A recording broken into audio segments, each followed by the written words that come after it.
You are now tuned into Then Radio.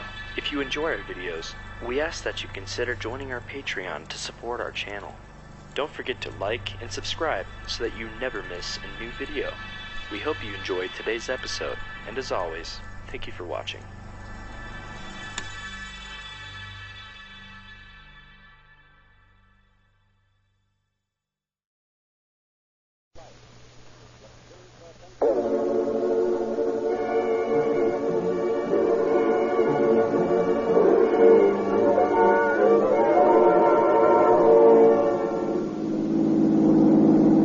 Chicago Police calling all cars. Attention all cars. Broadcast 35. All cars stand by. Federal agents are staking out on John Dillinger. That's all.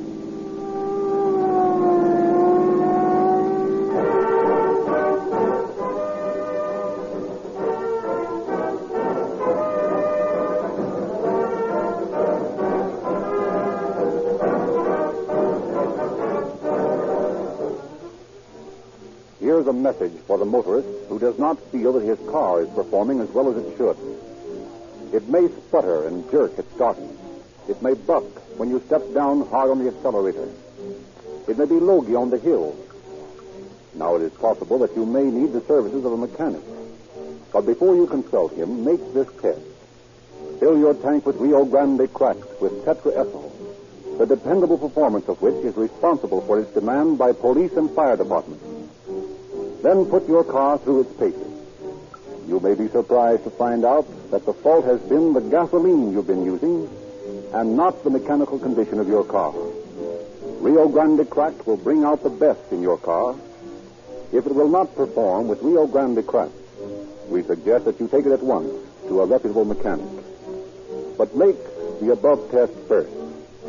You may save money and also discover the qualities of Rio Grande Cracked gasoline. This time of year, you should be particularly careful about lubrication. Bearings and other moving parts are expensive, and it requires dependable oil to protect them. Be certain by using either Sinclair Pennsylvania or Sinclair Opaline motor oil. These oils have longer life because they are extra refined. Also, you are guarded against substitution because these famous oils are sold only in patented, extra-measure, tamper-proof cans. Drain and fill your crankcase with either Sinclair Pennsylvania or Sinclair Opaline at a cost no more than bulk oil.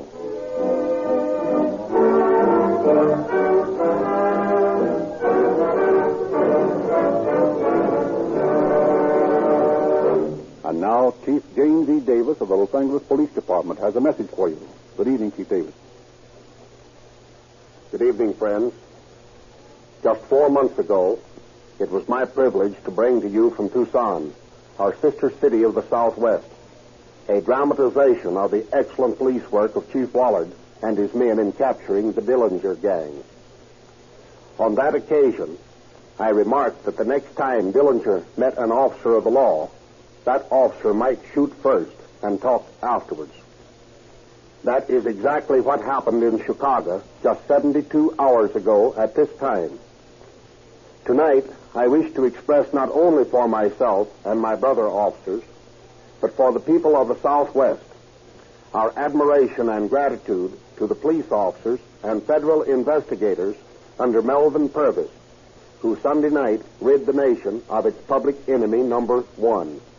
And in this radio recreation of the Dillinger saga, to salute every peace officer who risked his life in the long battle to crush the Dillinger mob.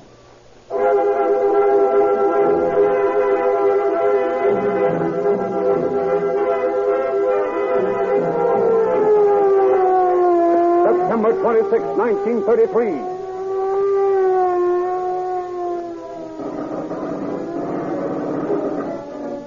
Under a hail of machine gun bullets, Charles Makeley, Harry Pierpont, and Russell Clark, accompanied by 7 other convicts, successfully escaped from the Indiana State Penitentiary.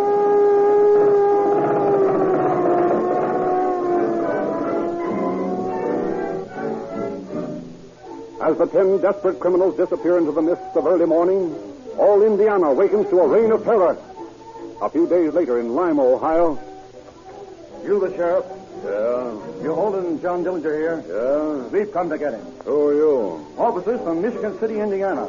He's wanted there. You'll have to show me your credentials. Here's our credentials.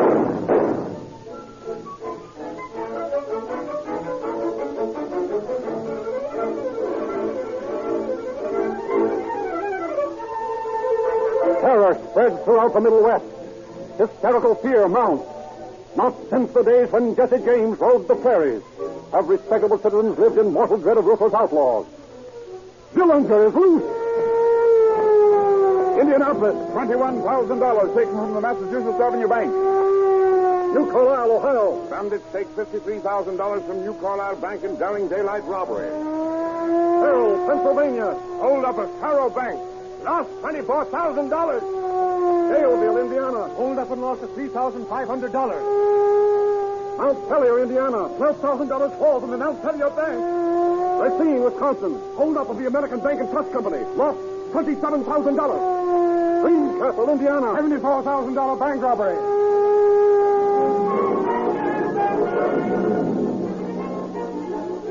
Such is the list of crimes attributed to the Dillinger mob in their 2.5 months of gun-mad freedom, when they ride the plains of the Middle West like avenging scourges of evil.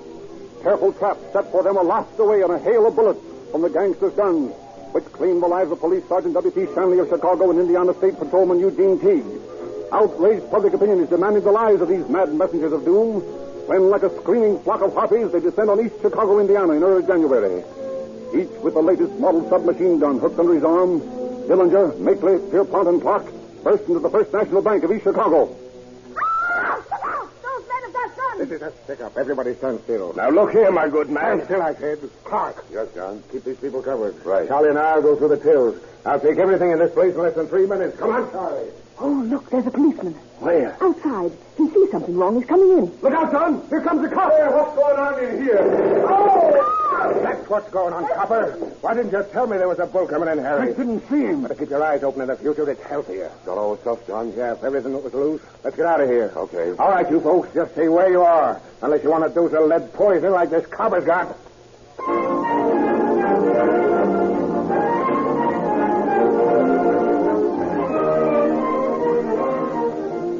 With 3 policemen murders to the mob's credit, federal officers combined forces of local and state police. Roads are blocked. The militia is turned out. Society prepares to do battle against its enemies. But as suddenly as it began, the reign of terror ends. Peace once more descends on the Middle West. The shattered nerves of farmer, merchant, and banker gradually return to normal. Dillinger seems to have disappeared from the face of the earth.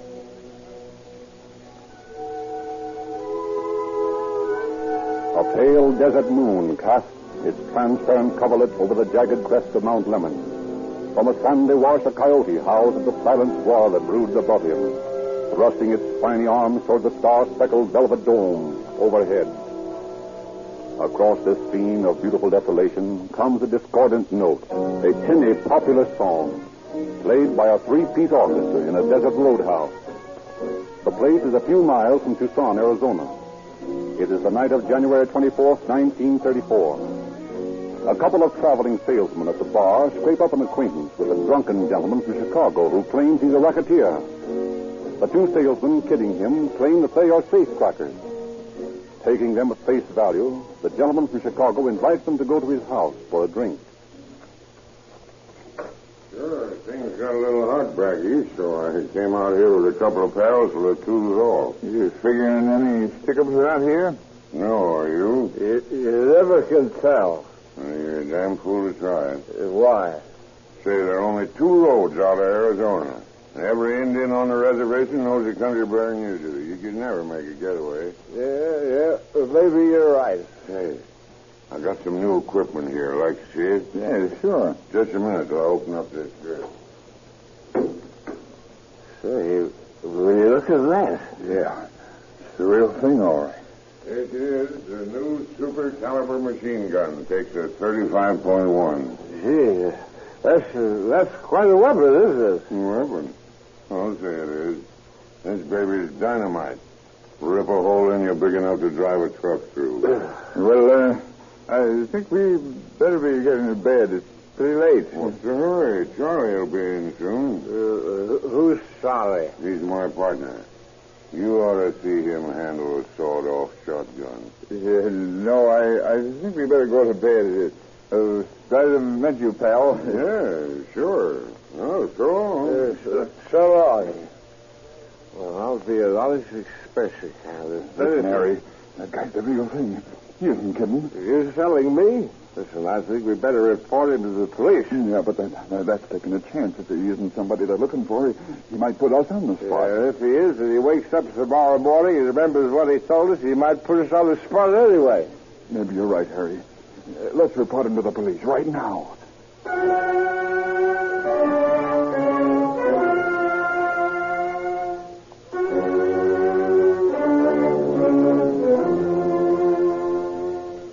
Chief Wallard of the Tucson Police Force recognizes the frightened salesman's description of the loquacious gunman as Clark, a member of the Dillinger gang, and immediately sends officers J. Smith and Dallas Ford to stake out his house on 2nd Avenue.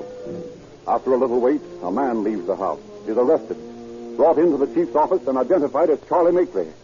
Realizing now for certain that he's on the trail of the Dillinger mob, Chief Wallard sends officers Ford, Sherman, and Iman to watch for several hours, parked near the house. And no one appears. Then Sherman resolves on a bold plan and approaches the house.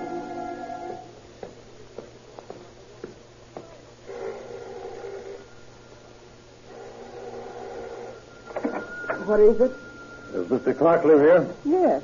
Well, I got a special delivery letter for him. Well, give it to me. I'll give it to No, him. I'm sorry. I'll have to deliver to him myself in person. Well, you can't. Don't close that door on me. So get your foot out of there. Open up there. Come on, boys. What do you want? It's a bull. Keep those other guys out. I'll take care of him. Look at that drunk. He's got a gun. Yeah, well, I got it by the hammer. He can't do it. Slam the door, man. Oh, come on. Break the door in. Didn't know you were making such a big guy, did you, copper? I'll finish you off as soon as I can get over to the bed where I left that gat. Hold him, Jeff. I'm coming now. Thanks, Dallas. I guess that pistol whipping will keep him quiet for a while. Oh, you killed him. You killed him. Well, I'm afraid not, lady. He's just sleeping for a while. But you nearly took my finger off when you slammed that door on us. Oh, I wish I'd taken your head off. Oh, now that's no way to talk, sister, because it won't do you a bit of good. You're coming along to the station with us just the same.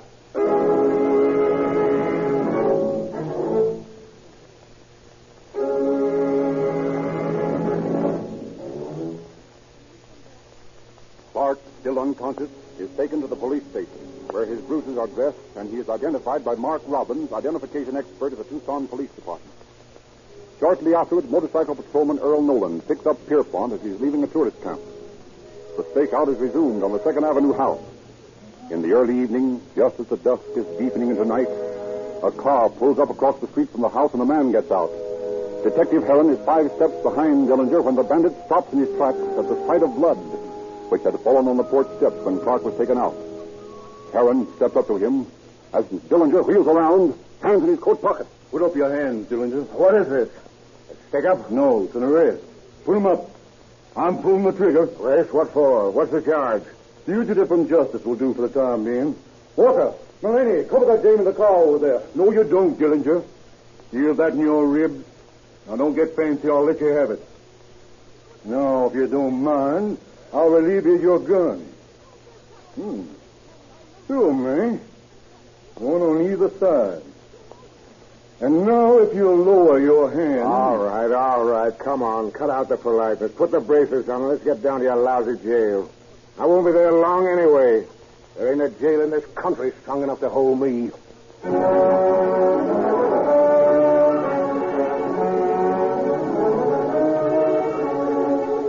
By rail and by plane, officials rush to Tucson from Wisconsin, from Indiana, from Ohio. Each state eager to extradite the men for crimes in their territory. After days of legal complications, Dillinger is spirited away by plane to Crown Point, Indiana, to answer for the murder of the patrolman in the East Chicago holdup. A day later, the other 3 bandits leave by train for the east to face trial in Lima, Ohio, for the murder of Sheriff Trouser.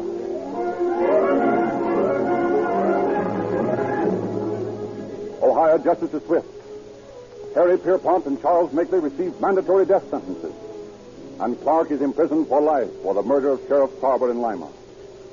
But in the Lake County Jail at Crown Point, Indiana, John Dillinger's mind is occupied with other matters than answering to the bar of justice.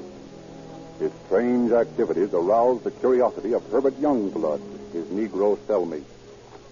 Mr. John, what you all been whittling away? You know, for a man what's got a murder rap waiting for, you all is the most unconcerned white man that I ever done see. Well, Herb, I'll tell you. If you'll keep it a secret. Sure thing. I keep the secret good. Well, you sure better. Sure I will. Now, what is it, sir? This thing I'm whittling at is a key to the jailhouse. A key to the jailhouse? Say, what you all talking about? Looks like a dumber gun to me. We're both right, Herb. It's a dummin' and it's my ticket out of this hick jail. Say, what you all mean? I mean that after I get this thing whittled with these razor blades, I blacken it with shoe polish. Stick the blades on this full chamber, and the guard will think it's a real gat.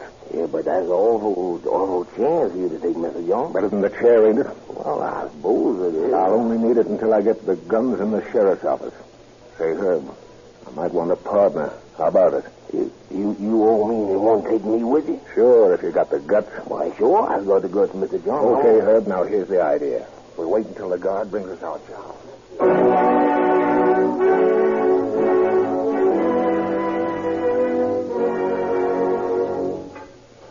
Well, John, here's the bite of supper for you. Well, that's just swell, turnkey.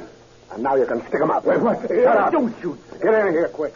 Grab his gun, Herb. I've got him, Mr. John. Well, you don't shoot. Okay, turnkey. Now you stay here and keep your trap shut. Come on, Herb, let's go. Once more the cry goes up, Dillinger, Ruth!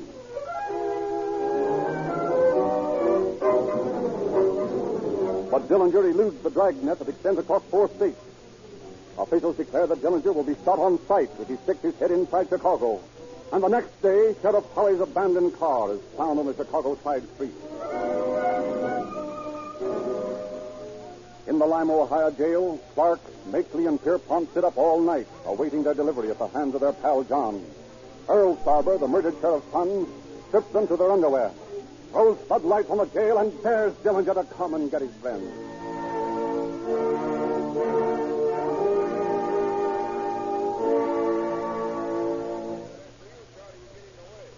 In Fort Jordan, Michigan, Herbert Youngblood is fatally wounded in a gun battle with the police.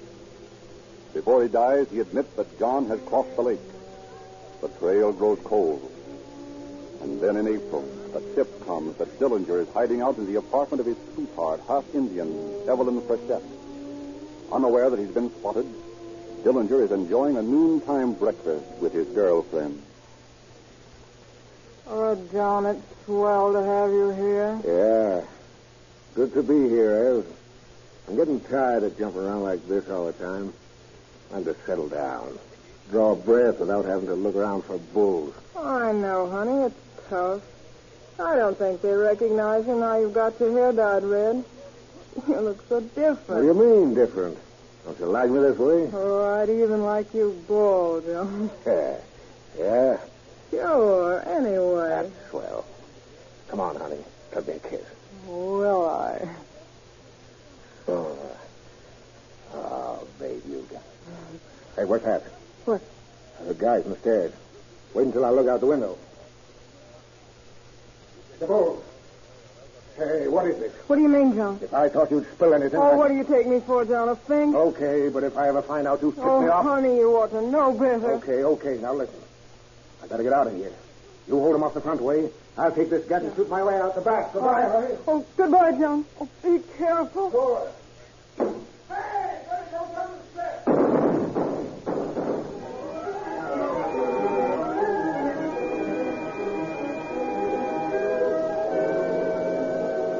And Dillinger once more eludes the law. His sweetheart, Evelyn Frechette, is arrested and sentenced to 2 years in prison for harboring a criminal. But Dillinger, wounded, escapes.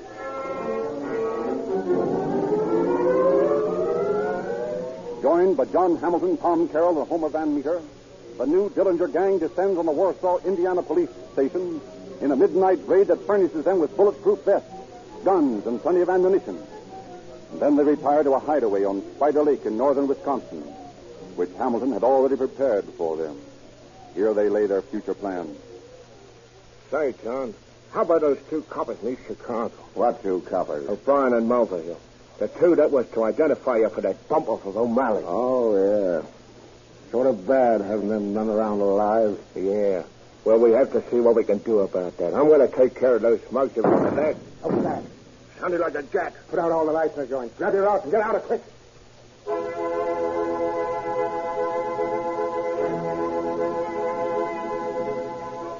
With the lights in the lake resort suddenly off, the confused federal agents who had fired at the car which refused to halt plunged into the underbrush after the fleeing figures of the Dillinger mob. Willis Baum, one of the federal men, trails three of the fugitives to a neighboring house. As he approaches the building, he is met by a burst of machine gun bullets. And the life of another peace officer is added to the mounting toll of murder attributed to the Dillinger mob. Attention all cars. Milwaukee police calling all cars. John Dillinger and several companions fought it out with federal officers at Spider Lake tonight and escaped. Thought to be headed toward Milwaukee. That is all.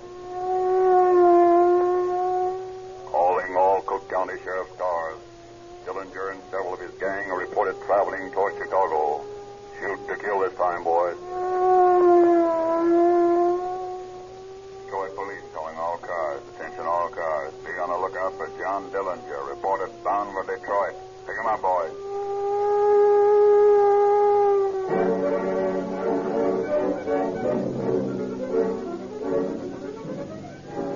But the slippery Dillinger gang evades the law again and leaves only a grisly memento of their passing on the outskirts of East Chicago when the bullet-riddled bodies of Officers O'Brien and Mulvihill, the state star witnesses against Dillinger, are discovered early on the morning of May 24th. This latest Dillinger crime sends Sergeant Martin Zarkovich of the East Chicago Police Force striding furiously into the office of his chief. Yes, Sergeant, what is it? Chief, O'Malley was my partner. Yes, I know that, Sergeant. And O'Brien and Mulvihill were two of my best friends. Yes? Now they're all dead, bumped off by Dillinger. So we think. And I'm convinced that he did it, and I want to even things up. What do you propose? I propose to go after Dillinger myself.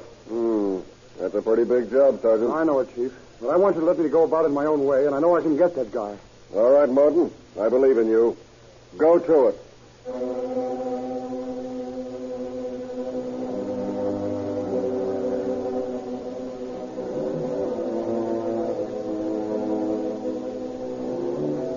Sergeant Zarkovich disappears from sight. Becomes an habitué of northern Indiana and Chicago saloons. Keeps an alert ear open everywhere for news of Dillinger.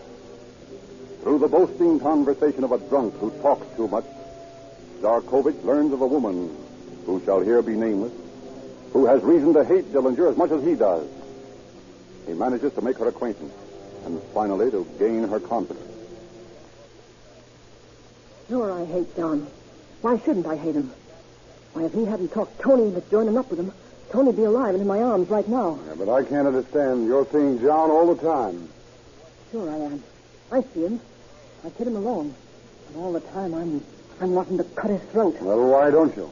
Because I guess I'm afraid of him. Those eyes of his. Well, they look at me and they seem to tell me that they'll haunt me forever if I do anything to him. Maybe his eyes wouldn't haunt you, but some of his boys might. Oh, I ain't afraid of myself. I don't care what happens to me. Of course, there's another way to do it. Yeah? How? Well, the person that turns him over to the bulls gets 15 grand. What do you think I am, a stool pigeon? No, I didn't say that. I just pointed out that 15 grand side of it. Now, look at it this way. You hate him. You want him out of the way. Well, if you bump him off, they'll try you for murder. That is, if the boys don't get you first. But if you turn him in, you'll have the protection of the bulls and enough dough to travel for a long time. Yeah, but that'd make me a stool pigeon. Well, what of it? That guy ought to be out of the way. Everyone knows that. I'll tell you this. If I knew where he was, I'd turn him in. Well, maybe you're right. Sure, I'm right. And now I'll tell you. You give the dope to me, and I'll see that everything's handled so you'll be protected.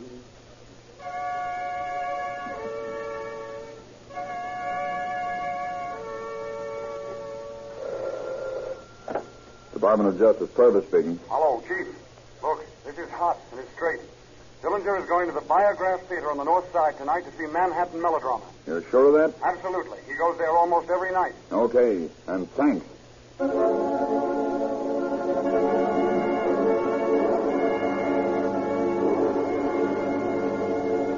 Purvis, accompanied by a score of Department of Justice operatives, stake out the Biograph Theater early Sunday evening. Purvis and one of his aides sit in their car a few doors away from the theater. More than an hour passes uneventfully. And then, just before 9 o'clock... Hey, Ed. There he is. Where? Walking up to the ticket office. I can't mistake that head. Oh, I see. Now he's turning. Yeah. That's him, all right. Look, Mel. He's dyed his hair. Yeah, it's black. And he's wearing gold-rimmed glasses. But that's him. Want to let him get into the theater? Sure. We won't take any chances.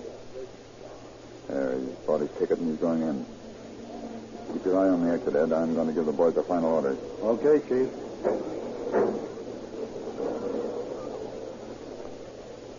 That was him, Rockerman. I thought so. Now, you and Mike stick around the doorway of the tavern here and keep your eye glued on that theater. Ryan, you and Kelly watch those exits down the alley. He'll probably be in there a couple of hours, but he might get suspicious and try to get out the back door. And get this straight. No matter what he does, we're taking him tonight. Try to get him alive, but if you can't, get him dead.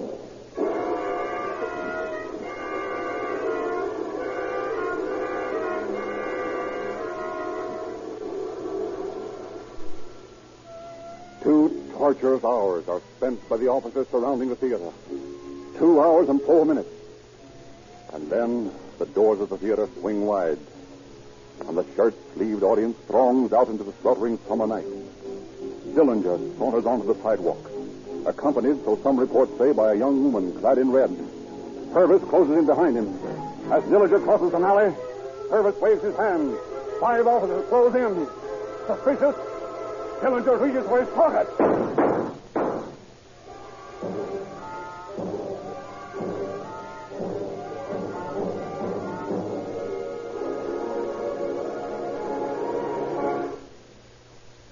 John Dillinger died on the way to the hospital. The post-mortem of rumors and sob-sister conjecture is now taking place. The king is dead, and already the public are crowning the new king. Already the crown of fame as public enemy number 1 rests on the head of babyface Nelson, a henchman of Dillinger's. Stripped of all of this dime novel romanticism, of this crime publicity, which is only possible in this publicity-conscious nation of ours, stripped of all of the glamour, John Dillinger was just a hoodlum, a cheap criminal, whose stupidity made him appear a daring outlaw. Melvin Purvis and his men, with the help of the police, did a great job in ridding the country of him. And I am confident that this is only the beginning, that with the splendid cooperation of federal, with state and municipal peace officers, the criminal killer and racketeer will be ground completely out of existence. Thank you, Chief Davis.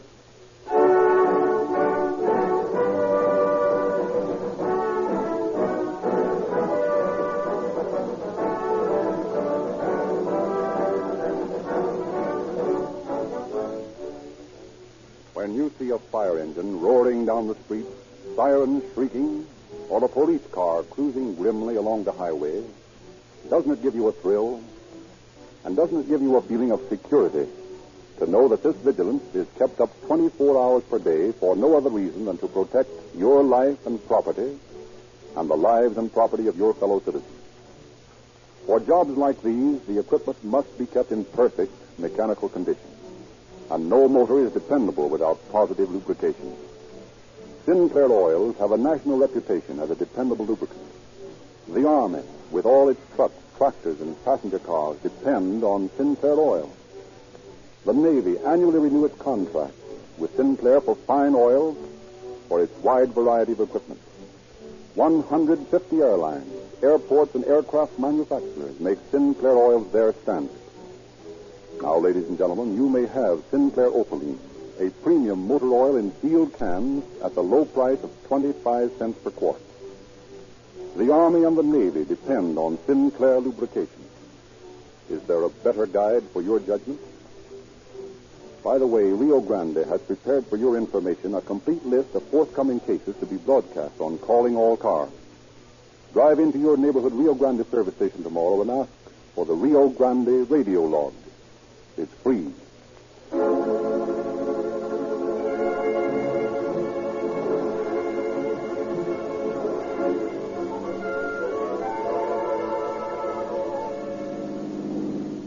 Chicago Police calling all cars. Attention all cars. Cancellation broadcast 35. John Dillinger was shot a few minutes ago by federal men. And that's all.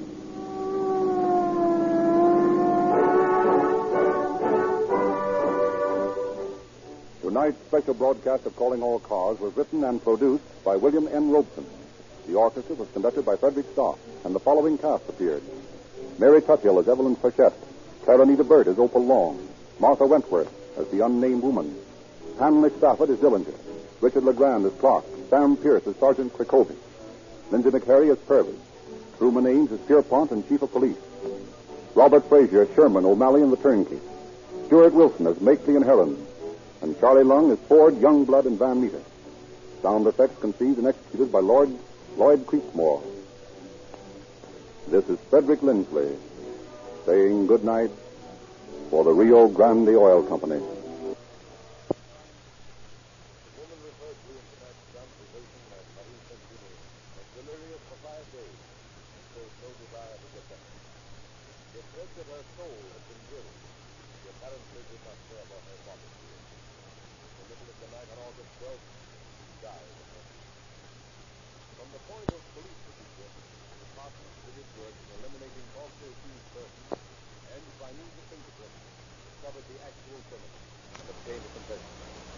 Whether Marie was doubly guilty in taking her own life after taking that of another is a problem for a higher judge than there is on earth to decide.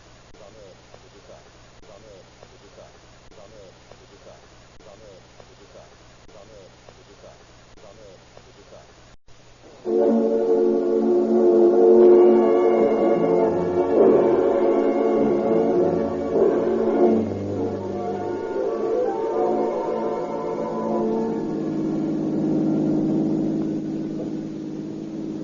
Police calling all cars. Attention all cars. A robbery at the 5th Street department store. Safe blown by nitroglycerin. This may be the same mob wanted in Cambridge, Massachusetts, and San Francisco for other safe-cracking jobs. Pick up all suspicious characters. That's all. Rules and clerks.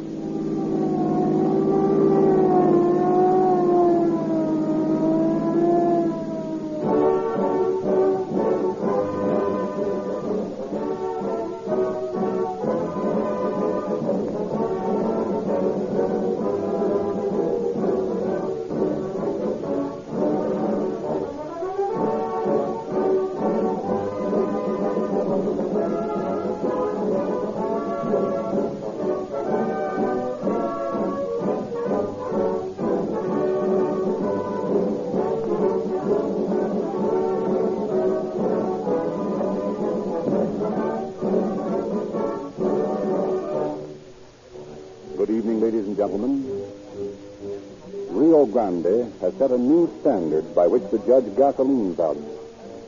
No longer is it sufficient for you to demand gasoline that delivers only better mileage, or merely quick starting, or just power. You should demand police car performance, which includes all these qualities and many more. Do you realize that a police car is required to give 7 times the dependable service that you demand from your own car? The average Los Angeles police car, for example, travels an average of 78,840 miles per year. What a test for gasoline. Cracked gasoline fulfills these rigid requirements. For in the great Southwest, it powers more police cars, fire engines, ambulances, and other equipment than all other brands combined. When you next buy gasoline, get police car performance for your car. And that means Rio Grande Cracked with tetraethyl.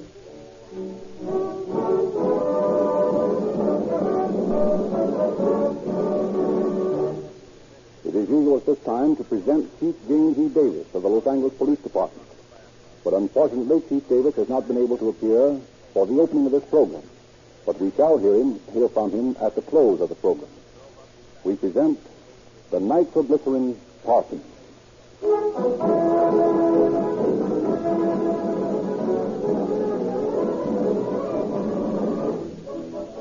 It is 1918, the year of the war. Across the nation spreads the hysteria of patriotism that sends farmer and mechanic, capitalist and worker, believer and unbeliever, swinging into our drab, tramping down the main streets of the nation to the measure of a stirring march.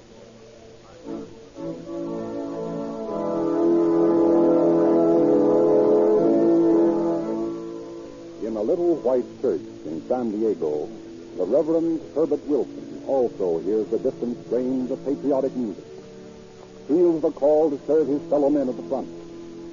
In a stirring farewell, he promises his parish that he will care for their boys in war as he has cared for them in peace.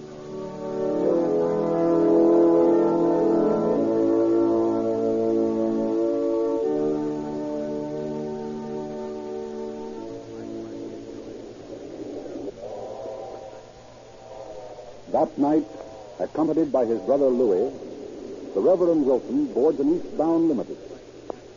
In the club car, Louis compliments his brother on his last appearance in the pulpit. Well, Herb, you certainly made him weep in church today. You got a gift of gab, you have. Yes, I suppose I have. And they all believe it. Didn't you? Did you? Well, no, but then psalm singing isn't my line. I'm just the black sheep of the family. Sometimes I envy you that way. What? Being the black sheep of the family. It's talking about, Herb. What's got into you? I don't know. I'm sure I don't. Look here. You don't suppose it's much fun being a minister, do you? No, of course not. I'm not built that way, but a Bible pounder like you, why, that's your meat. I wonder. Look here, Louis. You think I'm going to join up as a chaplain, don't you? Sure, that's what you told the customers, wasn't it? Yes, that's what I told the parish. But I'm not going to do it. I'm going to see some excitement and have some fun. I'm going to enlist in the infantry. I'm going to quit being a parson for a while, and I'm going to be just plain Herb Wilson. I'm sick of baptizing babies and praying over corpses, and I'm tired of shouting the word of God in the Holy Bible when I don't believe a word of it. Do you know what you're saying? What's got into you? I don't know, Louis. There is something wrong. I'm losing faith. I don't believe anymore. And, Louis, the strange thing is, it doesn't worry me a bit. You mean that?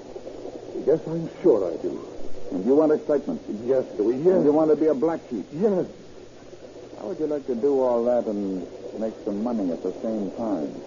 What do you mean? Never mind what I mean, only we're stopping off at Toledo to see a friend of mine.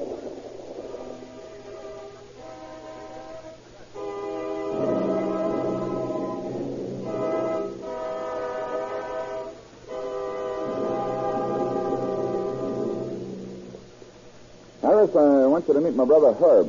Glad to know you, Herb. Yes, thanks, and I'm glad to make your acquaintance, Mr. Harris. You know, Herb, Harris here is one of the best Peter men in the country. Peter men? What's the Peter man? Oh, that's a hard one.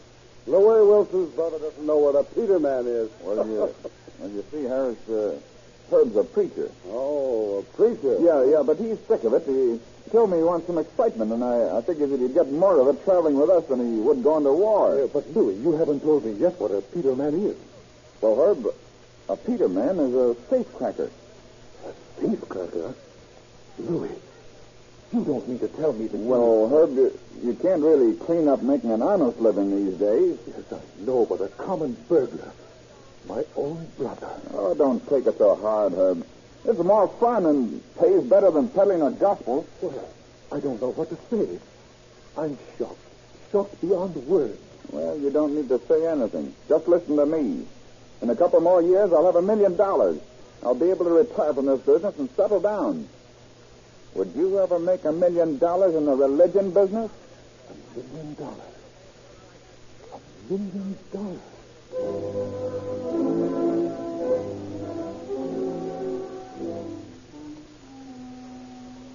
His brother and Harris draw an enticing picture of the life of a cracksman. And eventually, Herb is convinced that a career of crime has manifold advantages.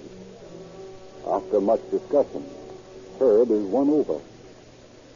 Well, it sounds like good business to me. Well, it is. How about it, Herb? You want to join up with us? Yes, I think I do. But first, I want to go into this thing thoroughly. Now, you say that you cracked these safes with soup, or rather, nitroglycerin? Yeah, that's right. An explosive powerful enough to blow a safe must make some noise, doesn't it? Oh, sure. Well, that ought to be eliminated. Eliminated?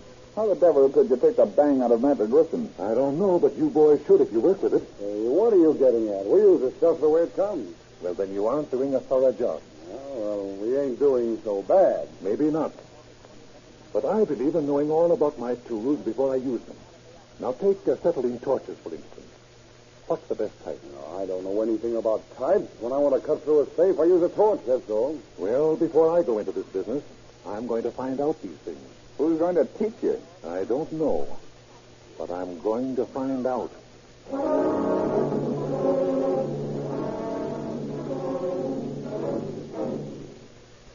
With the application that made him a brilliant preacher, Herb Wilson sets out to be a brilliant criminal.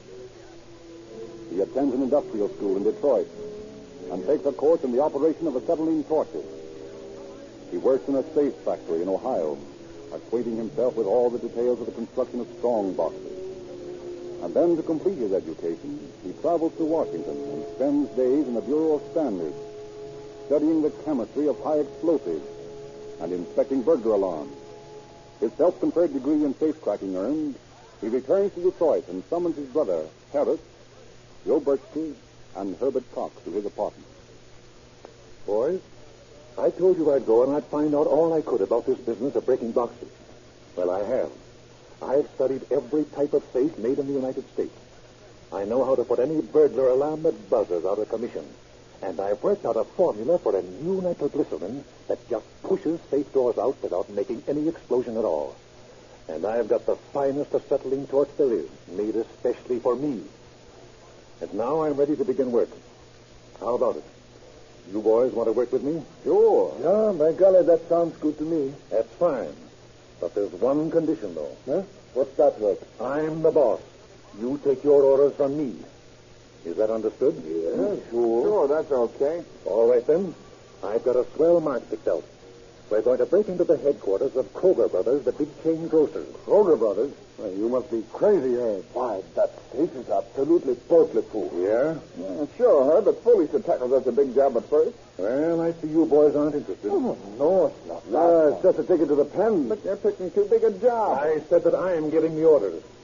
Now, if there's any argument, I can get myself another bunch of men just as good as you fellows. Oh, don't get sore, Herb. Oh, we'll play ball with you. Well, that's better. Now, here's the reason that we're going to pull a big job for a starter. As a rule, the big ones are not so well guarded. Why, Kroger's has only 2 watchmen inside and a man patrolling the street outside. Well, it's an awful risk, Herb. Of course it's a risk, but it's worth it to get a big haul, isn't it? Kroger's safe has a reputation for being burglar-proof. Well, let me tell you this. There isn't a safe made that's burglar-proof. And just you wait and see what I do with that box Thursday night.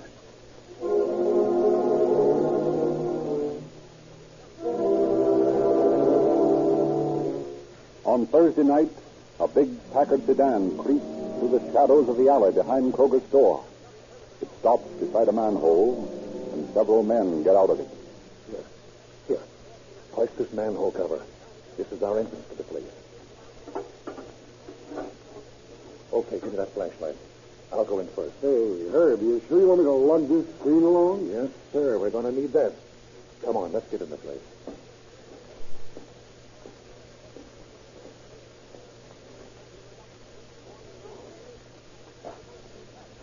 Golly, it's dark in here. Wait a minute now. Don't worry.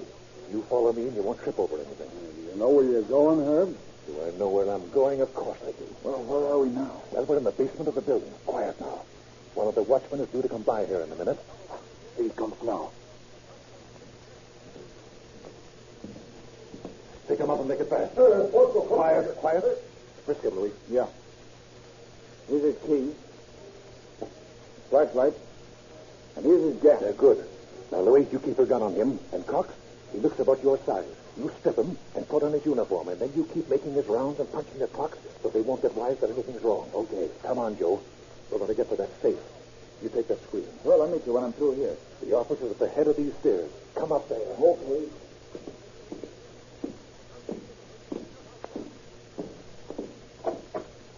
Well, here we are, Joe. My golly. How are you going to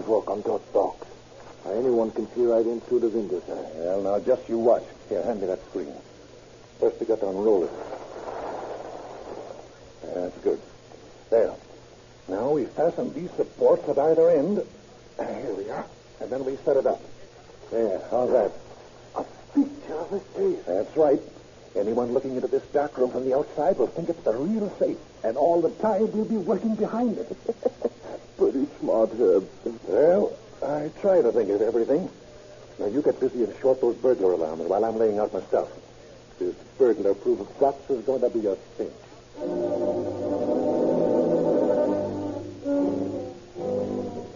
While Wilson worked swiftly and surely upon the safe, Louis and Cox hold up and trust the other watchman. And then Cox, in the watchman's uniform, continues the rounds where the unfortunate guard had left off. All the time clocks punched, Cox joins his companions in the office. Wilson has filled the crack around the door of the safe with soft soap, making the safe perfectly airtight. Then in a hole in the soap at the top of the door, he carefully pours nitroglycerin from a syringe. A detonating cap is placed at the bottom of the soap crack, and positive and negative wires are run from it across the room to a small flashlight battery. At last, all is in readiness. Okay, boys. Watch yourself. Here she goes. Hey, Herb, wait a minute. What's the matter? That watchman on the outside coming his way. Hey, we can't let him see us. Quick, Cox, you've got that uniform on. Do something. Get out there. Let him see you. He's coming closer to the window. Wave to him, Cox. Wave to him. And don't get in the light from that street lamp. He's waving back. He's walking on. Boy, that was a close shave. Don't ever tell me to do anything like that again. I thought I'd die of heart failure when that bird came over to the window. Well, we're okay now. Wait a minute. I need a shot of this nitroglycerin. Hey, you're not taking a drink of that stuff, are you? You bet I am. It's a great stimulant, and I need it. There, that's good. Well, that watchman won't be around this way for a half an hour. And we'll be out of here by that time. Now, hang on, boys. She's going this time. All set? Sure. Go ahead. Okay. Cheers. Swinging on the hinge. And hardly made a sound. Herb, I gotta take my hat off to you. Come on. Let's see what's in it. Wait till I get that inside door open. Well, there you are, boys. Gee, must be $100,000 in there. Not bad. Not bad. Yeah, but there's a lot of Liberty bonds. Yeah? Well, what can we get for them? Only about 10% of their face value. Even so, we got a nice piece of change here for one night's work. Well, how about it, Herb? Doesn't this beat sky piloting? It sure does, Louis.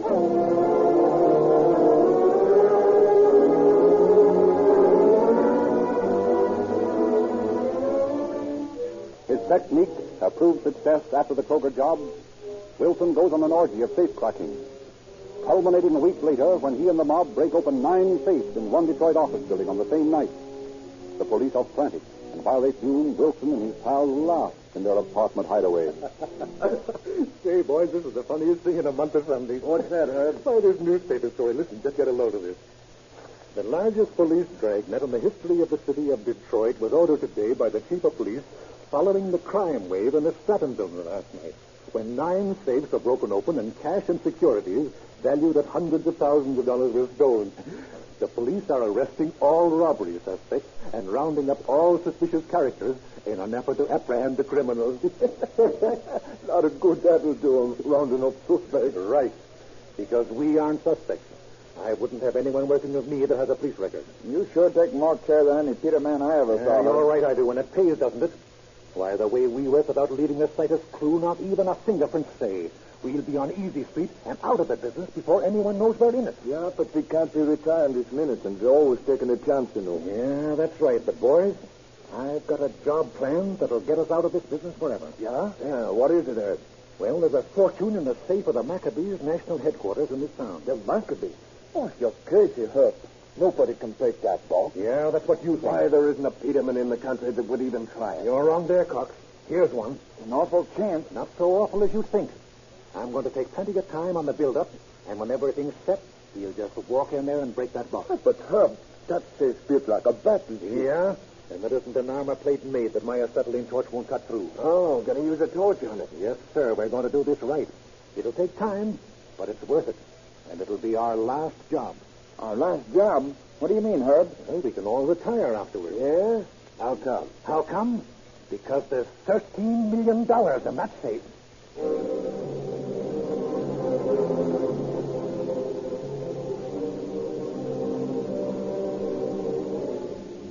weeks of preparation are spent on the McAfee job. One of the gang makes friends with the night watchman at the organization's headquarters and learns from him the details of the layout.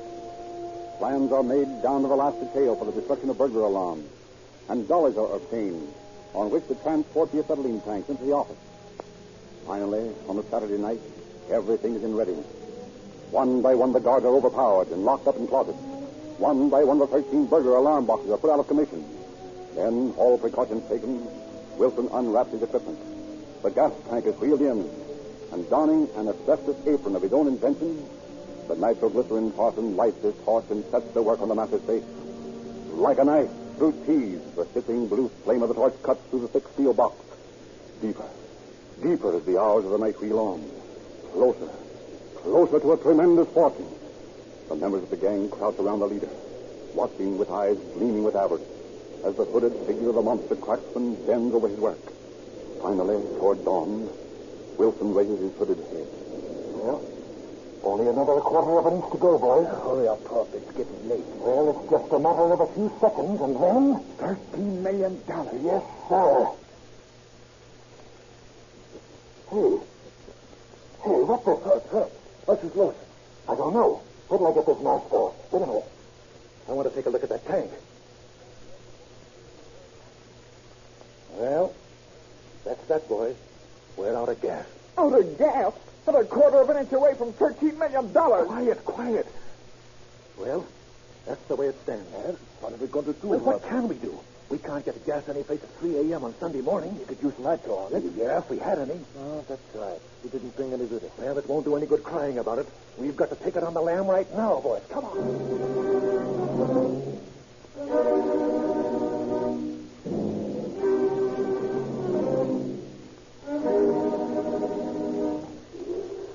In the whole of Wilson's career of crime, during which he stole more than $15 million from scores of safes and mail bags, this is the only failure. Disgusted, he goes to New York, and through a friend who is an intimate of social register rights, he steals a fortune in jewels from the Fifth Avenue home of Mrs. Charlotte Palmer. In Cambridge, Massachusetts, he blows the safe of Harvard University, after having obtained the layout by posing as a student. Starting west once more, he meets a group of foreigners who are interested in buying some of his nitroglycerin. After tests which convince them that it's the most powerful explosive obtainable, they purchase 30 quarts, explaining that they wanted to blow up some rival vineyards. Wilson never knows until after his arrest that this nitroglycerin of his own manufacture was the explosive used in the Wall Street bombing in 1920 that cost the lives of 39 men and women.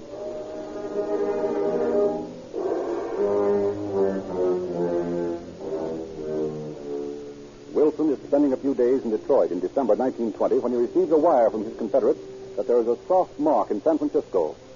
He loses no time in boarding a westbound train, and a few days later he's going over details with his men.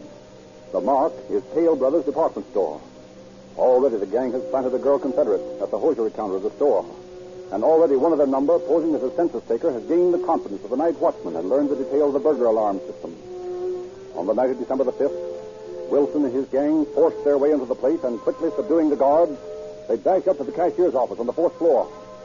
Wilson goes to work on the safe, and soon the huge door swings open under the persuasive power of his special nitroglycerin.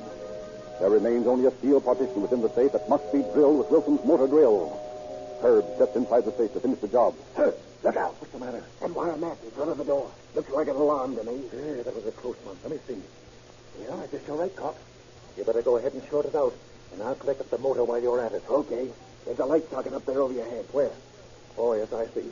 I'll just unscrew this bulb here and plug in the motor, then we're all set. Yeah, this one's simple. Well, have you got it right? Sure thing. You can go ahead now. It won't be long.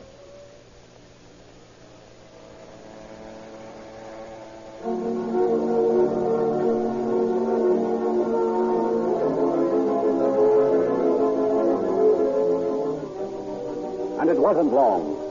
The loot from the Hale Brothers Department Store in San Francisco amounted to $100,000. Gleefully, the mob leaves San Francisco by different trains, and a few days later joined their chief in Los Angeles, where the loot is divided. Wilson and the gang settle down in Los Angeles, and Wilson buys several apartment houses and homes. His legitimate income from his investments is nearly $4,000 a month. and in safe deposit boxes from coast to coast, he has nearly $1 million in cash. But the lure of excitement is always with him. He cannot retire from his career of safe cracking. So it is that when seated in a dentist's chair one day and seeing a safe directly across the street in the 5th Street department store, he cannot overlook the possibility of cracking it. After visiting the cashier's office in the store on a fake errand, he calls Cox and tells him about it. And that evening, he and Louis Wilson and Cox are discussing the layout at their Manhattan Beach hideaway when Cox's little son runs into the house. Now, boys, it's an old box, and it'll be a cinch to break. Now, you enter from the alley, and here in the diagram is the... Look what I got. We're busy now, Jimmy. You'd better show it to your mother. But look, Danny, we're going to play policeman. What's that? Yeah. What have you got there? A swell start. Look. A deputy sheriff's badge. Where did you get it? I found it on the beach. On the beach, eh? Well, you better go on out and play, son. Let me have the badge, Danny. Not now, Jimmy. I'll give it to you later. I want to look at it. Oh, hey. Here, Jimmy, here's a dime. Go on out and get yourself some ice cream. Oh, okay, Dad. Then can I play with the badge after? Yes, Jimmy, after. Go on now, beat it. All right, Dad. So long. You suppose this has been planted on us, Herb? No, I don't think so. It looks okay to me. If you ask me, it's a swell break. We can use it on this next job.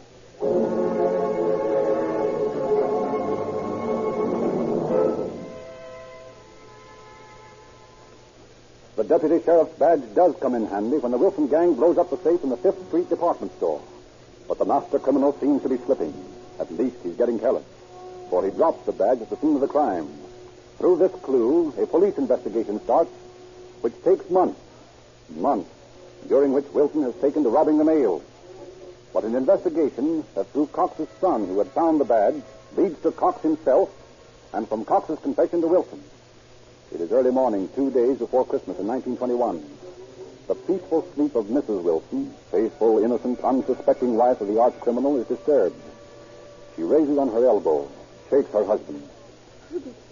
Herbert. What's the matter, dear? Herbert, I heard someone downstairs. Lucy, Oh, you're hearing things, my dear. No, I'm sure. Listen. You're right. There is someone down there. Where's that gun of mine? There in the drawer. You be careful, Herbert, please. Of course, my dear. Who's there? Come on down, you. I want to have a little talk with you. Who is it? What do you want? Come on, make it snappy. Stay up there, Sarah. Stay up there. No, I'm going to see what they want. Get on the light, Joe. Drop that gun, Wilson. Say, what is this? You're under arrest by the United States government. Why, my husband under arrest? What for? We'll talk about that later, ma'am. Now drop that gun, Wilson. Why, certainly. I just have it as protection against burglars. Oh, yeah? Well, hand it over. Certainly. There you are.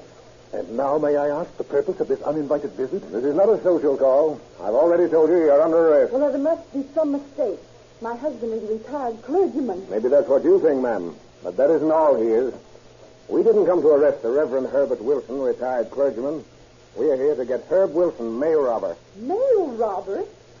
Herbert, what is he talking about? Sarah, No, you and I better take a look through the second floor. Say, Wilson, where do you keep your soup? Soup? Why, if there's any in the house, it must be in the pantry. Why? Are you hungry? Sarah, get the gentleman some soup. Come on, Wilson. That's a bum joke. That soup of yours killed 39 people in that Wall Street bombing last year. Now, I assure you there's some mistake. No mistakes on our part, Wilson. You're the one that made the mistakes. Mistake number one was when you left your fingerprint on that light bulb in the Hale Brothers department store holdup last December. Mistake number two was when you dropped that deputy sheriff's badge while you were holding up the 5th Street department store. And mistake number three was working with a pal like Cox, who just squealed on you. So he squealed, that dirty son. Oh, I can't believe it. In all these years, I never knew. I believed all that you told me about the investment. In all these years, I've been living with a thief. I didn't want you to know, Sarah. I was going to go straight. Honestly, I was. I just wanted to provide for you, dear. A thief. My husband. Nothing but a common thief. Not a common thief, ma'am. A mighty clever one. He's the best in the business. Or rather, he was the best in the business.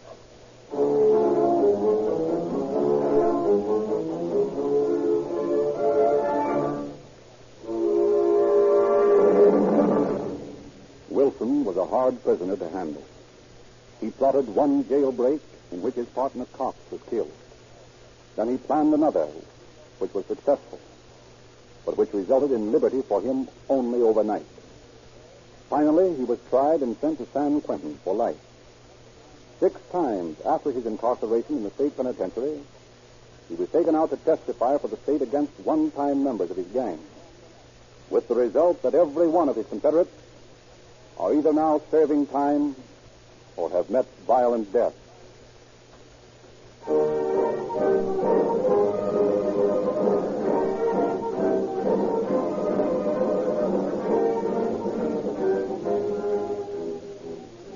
Dangerous days are ahead. Dangerous days for your car. Steep mountain grades. The temperature gauge creeps up and up. Look out. That may mean a huge repair bill. But you can avoid this grief by perfect lubrication. You can buy oil for a few cents, but it will be of little value to your motor. You should use a motor oil that is both de-waxed and de-jellied. Such an oil is Sinclair Opaline. Why gamble with ordinary bulk oils when you can buy Sinclair Opaline for only 25 cents a quart, sold only in extra measure tamper-proof cans sealed at the refinery? You'll find it low-cost insurance of your motor safety. The new radio log for August is now available, containing a complete list of forthcoming cases to be broadcast on Calling All Cars and another Rio Grande radio program. Drive into your neighborhood Rio Grande service station tomorrow and ask for the August radio log. It's free.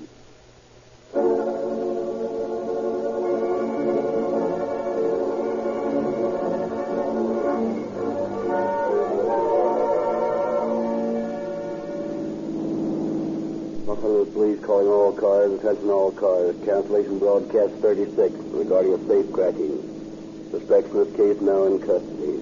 That's all. Rose and Crooks.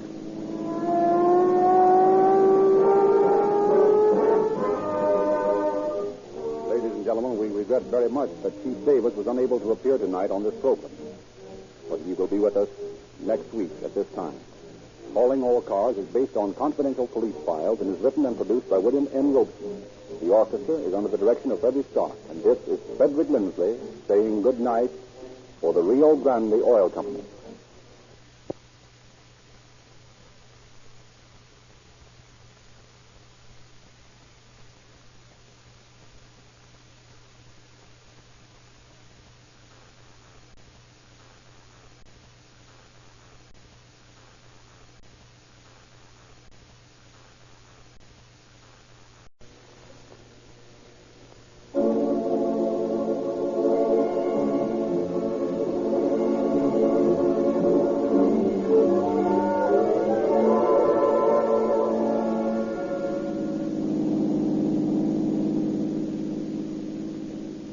Police calling all cars, attention all cars. Sheriff's car pays particular attention. A murder. The body of a young woman found in the Mojave Desert near Lancaster. That's all. Rose and Crooks.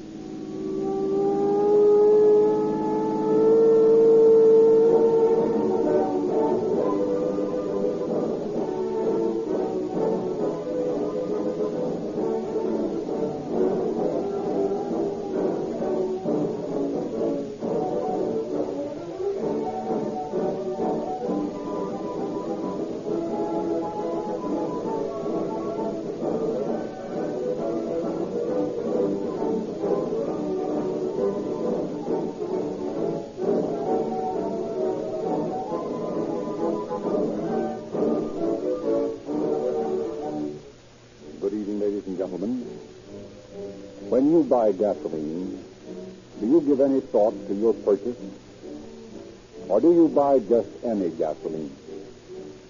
Do advertising claims for quick starting, mileage, pickup, power, or confusing technicalities influence you in your purchase? Rio Grande offers primarily one important fact.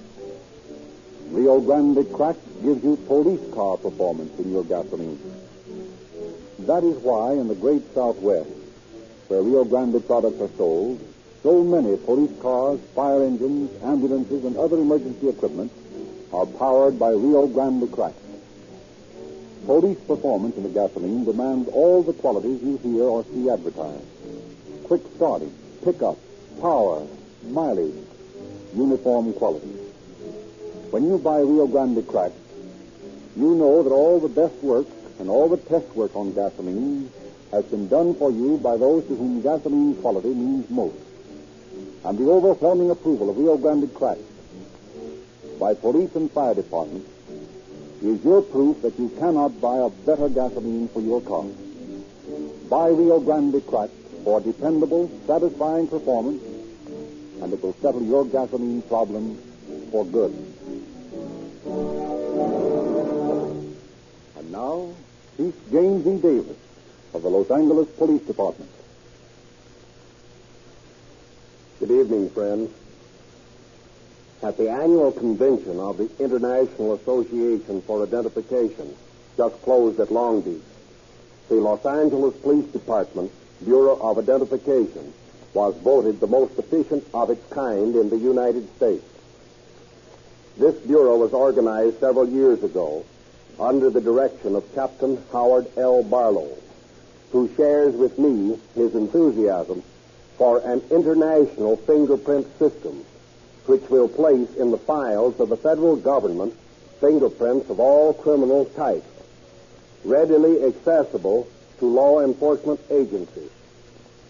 At the same time, it will provide an identification of all citizens, making possible quick identification of them for their families and for officers of the law when they are made the victims of criminals. The story I bring to you tonight is one which will, I believe, convince all who hear it of the crying need for a universal fingerprint system. Had it not been for our Identification Bureau, perhaps the murderer of the unfortunate Ida Mae Cerny would never have been punished. I want you to listen carefully, following with our police officers along the thin thread of evidence which brought to justice this murderer. I want you to visualize the difficulty encountered by your peacetime soldiers in running down a definite enemy of society. I believe as this story unfolds, you will become more and more conscious of how important it is to keep fingerprint identification of all persons on file against the time it is needed to track down a criminal or save an innocent citizen from dire disaster or the ignominy of a nameless grave. Professor Lindsley will now go on with the story.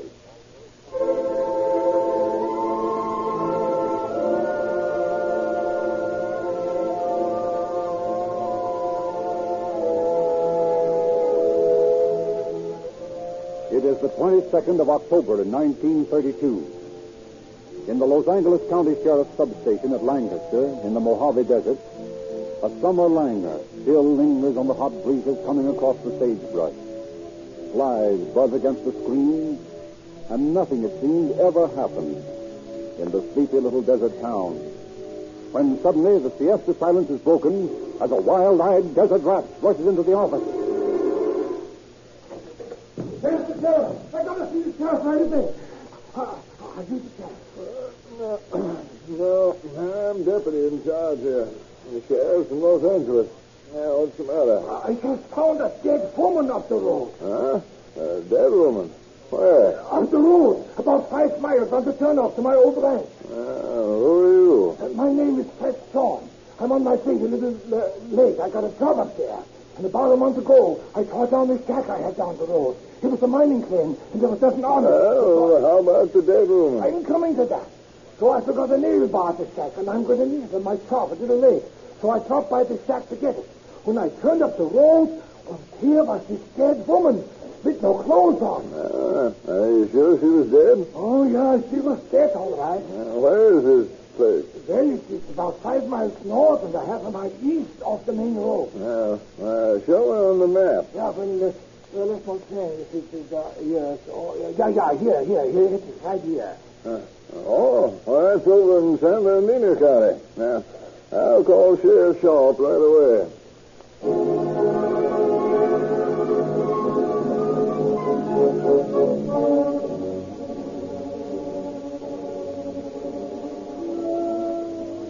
San Bernardino County officers lose no time in getting to the scene of the crime. Warren's story is found to be true, and no suspicion is cast on him regarding the murder. For murder it is found to be when Dr. Louisa Bacon of the San Bernardino County Hospital reports that the victim came to her death as the result of a multiple linear fracture at the hand of a person or persons unknown. However, there is no clue to the identity of the murdered woman, and police are momentarily stopped in their search for the murderer by their ignorance of the identity of the person murdered. The victim is totally unclothed, and the only clues found at the scene of the crime are tire marks, which, although possibly valuable in later identifications, are worthless as a beginning. There remains one meager hope on which the police rely. They fingerprint the dead woman and send the print into the Los Angeles Sheriff's Office to be checked. It isn't long before Deputy Sheriff Brewster of Los Angeles County has Sheriff Shaw of San Bernardino on the long-distance phone. Sheriff, we've identified that murder victim. Who is she? Her name is Ida Mae Cerny. Oh, she had a record, eh? Well, not exactly. In 1930, we arrested her and her husband, Gus Cerny, on suspicion of robbery. Mm-hmm. They'd been friends of the guy we had for a hold-up. Oh, I see. They cleared themselves okay, and we released them. Now we've located Cerny's sister and her husband here in Los Angeles. We've got his address. Mm-hmm. His sister hasn't seen either of them for 3 weeks, but here's a tip you can run down. What's that? Cerny's mother lives in San Bernardino. She does? Yeah. What's her address? Just a minute, I'll get it for you. I'm going to send one of the boys down to talk to her right away.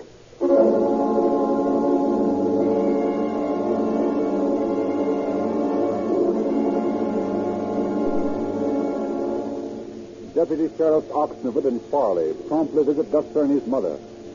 They explain their mission and show the old lady a picture of Ida Mae's body. She looks at it a long time in silence. Well, Mom? It might be Ida Mae. Oh, no, it can't be her. Why, I had dinner with Gus and Ida Mae just 2 weeks ago. They were both well and happy, and besides, her sister lives just 2 doors from the children, and would have notified me if there was anything wrong with me. How long has your son been married to this girl? Why, about 3 years. What's his business? Well, he's a telephone lineman by trade. Does he drive a car? Yes, a blue Chrysler. License number? License number? I don't know it. We want to get to the bottom of this, ma'am. I wonder if you'd come with us to Victorville and look at the body. Why, yes, if you want me to. Oh, but I'm sure the poor girl is not Ida Mae.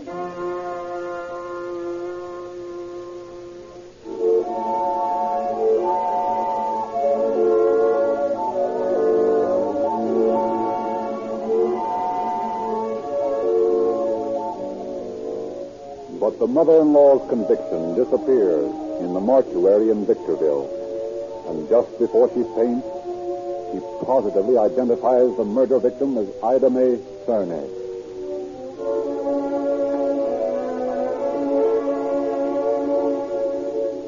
Next day, the responsibility of the investigation of the crime passes to the Los Angeles Police Department, when Deputy Sheriff William Bright, during a visit to the Cerny's home, discovers evidence that the crime was committed there.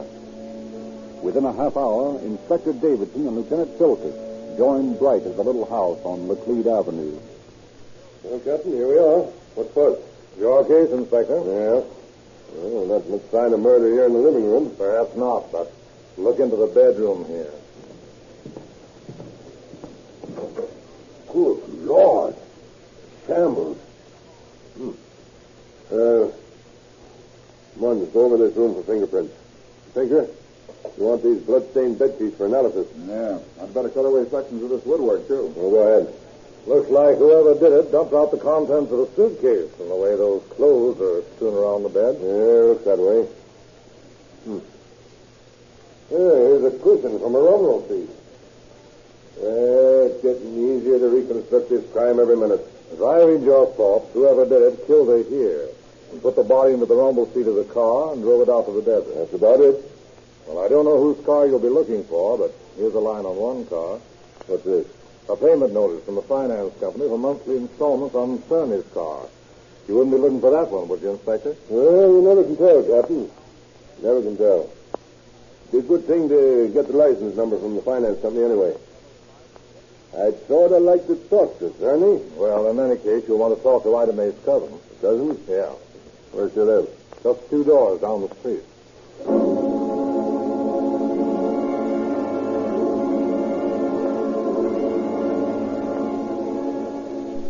While the fingerprint expert and the photographer are taking care of the routine matters at the Cerny residence, Inspector Davidson interviews Ida Mae's cousin. Why, I talked to Ida Mae on the night of the 18th.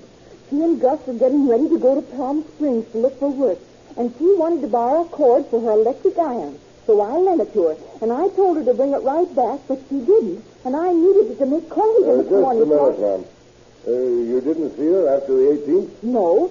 I sent a boy over after the cord, but there was no one at home, so I suppose she'd gone off to Palm Springs like she said she was going to do. Weren't you worried when you didn't hear from her? Oh, no.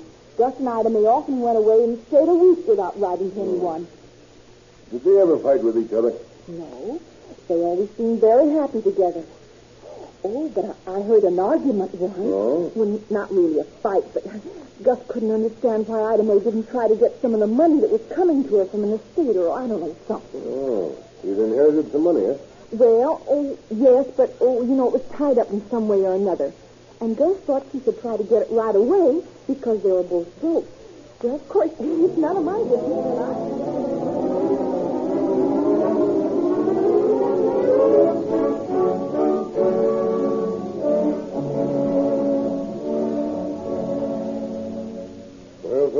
There's a possible motive in this inheritance business. It may be that Ida Mae came into some money and Gus killed her for it. Yes, that's a possibility, Inspector. I've obtained the number of Gus Cerny's car from the finance company, and I've wired all the inspection stations at the borders of the state to be on the lookout for him. Until he shows up to prove his innocence, he looks like the guilty party to me. Well, I can't find any other possible suspects in the case. I want you to go out and interview this attorney. Here's his name and address. He's supposed to be handling Ida Mae's inheritance. See what he knows about it and report back to me as soon as you can. Yes, sir.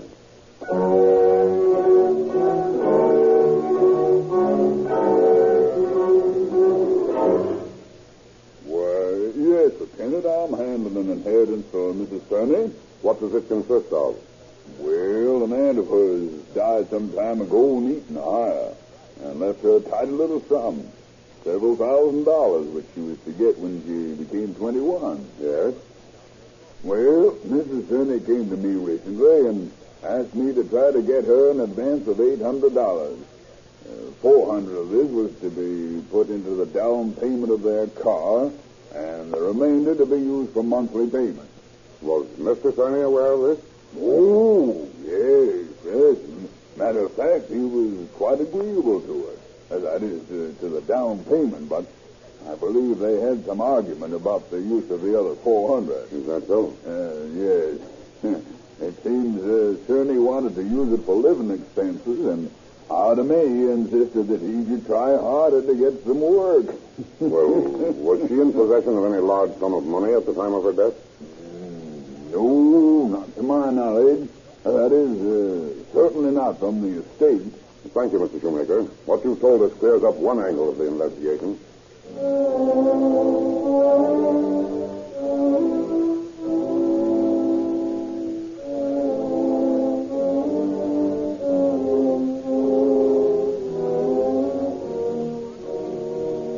Following the interview with the attorney, Bilkus travels to the scene of the crime accompanied by San Bernardino deputy sheriffs and the photographer.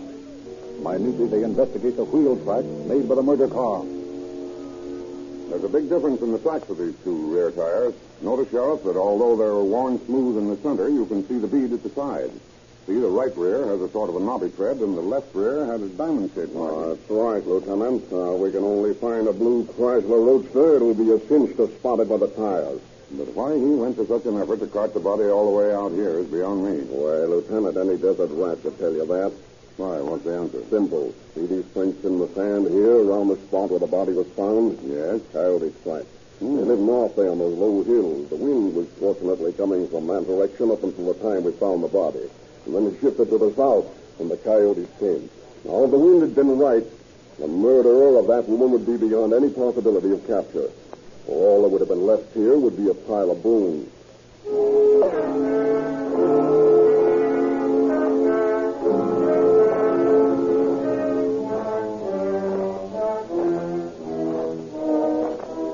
Upon his return to headquarters, Bilkus is summoned to Inspector Davidson's office. I just received word from Yuma, Wilkins, that our blue Chrysler Roadster, license number 1Z8106, checked through there at 4 a.m. October 20th. Good. Who was driving it? Yeah, they don't take the names down there anymore. They ought to make our work easier. But according to the investigations you've made, what cities has Cerny lived in? Just a minute. I've got the list here someplace. Yeah, here it is. He's lived in Chicago, Miami, Denver, Oklahoma City, El Paso, San Antonio, Ames, Iowa, and Heron, Illinois. All right. Send a telegram to the chief of police in each of those cities asking him to arrest Gus Cerny for murder.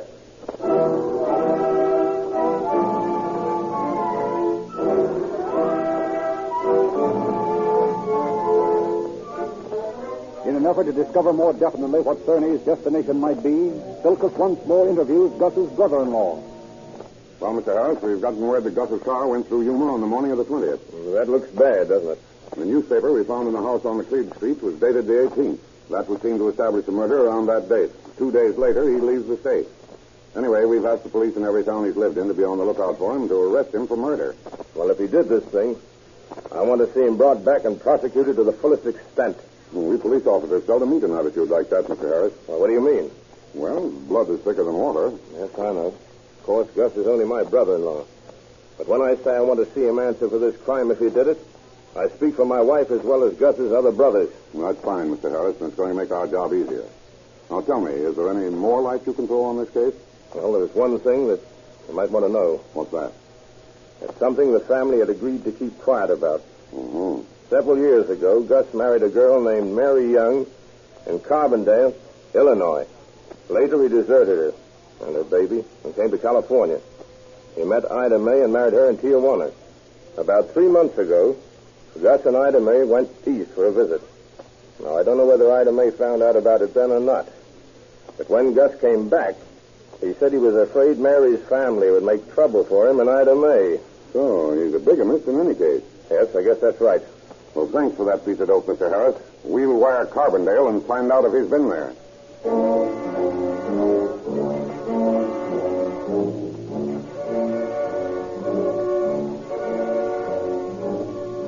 Bilkus wires Carbondale authorities, and 2 days later, he excitedly enters Davidson's office.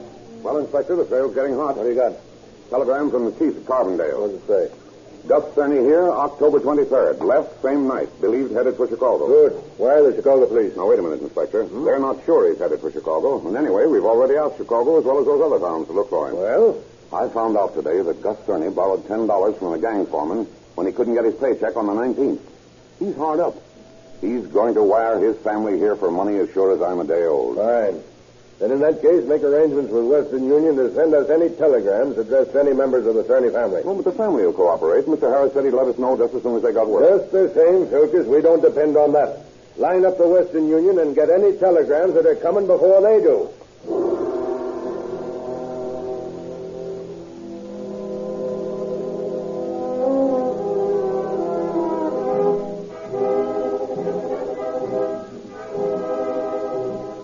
2 days later, a telegram arrives in Los Angeles addressed to Cerny's brother and requesting him to send $10 to Gus at a certain Western Union office in Chicago. 2 hours before the telegram is delivered, Gus see, it is in the hands of the Los Angeles police. And by the time it's delivered, Chicago police have been tipped off and are staked out on the indicated Western Union office. The vigil of the two detectives is finally rewarded when a blue Chrysler Roadster pulls up before the telegraph office. The officers watch it from their car. Well, there's a blue Roadster. Chrysler, too. Yeah, with California plate. Yeah, check the number. 1Z8106. Mm-hmm. That ought to be him. Well, let's let him get into the office and claim his telegram. Okay. He's going in now. We better move toward the door. All right, come on. Looks like our man, all right. Answers the description. Yeah, that's the guy. What'd he do, Ed? Do you know? Yeah, bumped off his wife, according to the lieutenant. What's criminal about that? I know a lot of wives that ought to be bumped off. Yeah, here he comes. Okay, what's his name? Cerny. Cerny, huh? All right. You're under arrest, Cerny. What? You're under arrest. Oh, what for? You're wanted for murder in Los Angeles. Well, there's some mistake. Well, we can talk that over down at the detective bureau. We got orders to bring you in, so you better come along peaceably. Oh, okay, let's go.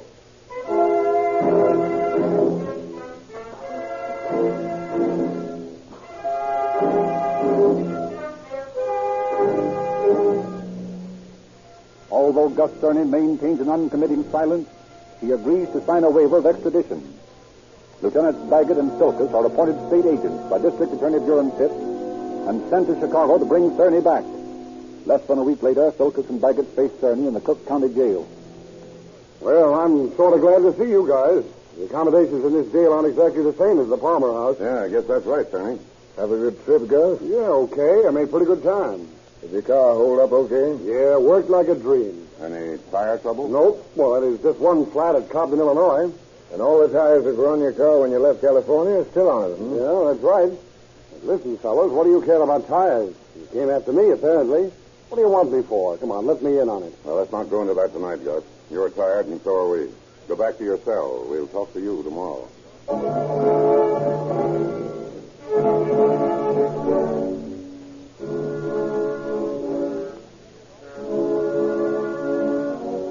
Armed with Cerny's admission that the blue Chrysler carries the same tires with which it had left California, the two detectives investigate the car the next morning.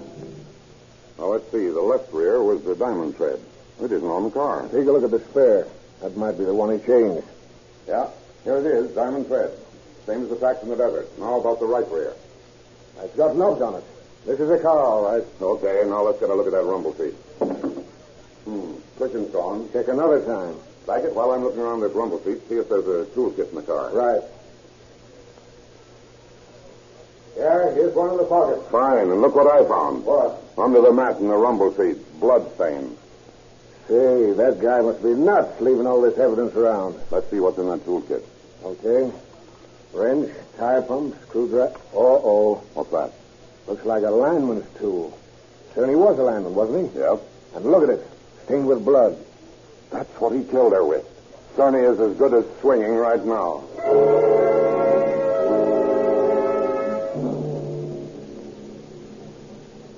Silkus and Baggett lose no time getting back to the jail to interview Cerny. Well, Gus, we're ready to talk to you now. Well, what do you want? What's it all about?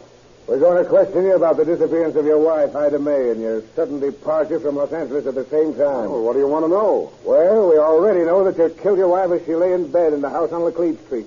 And we know you threw the cushion out of the rumble seat of your roadster, threw her body in, and then drove out to the desert and left her body where you thought it had never be found.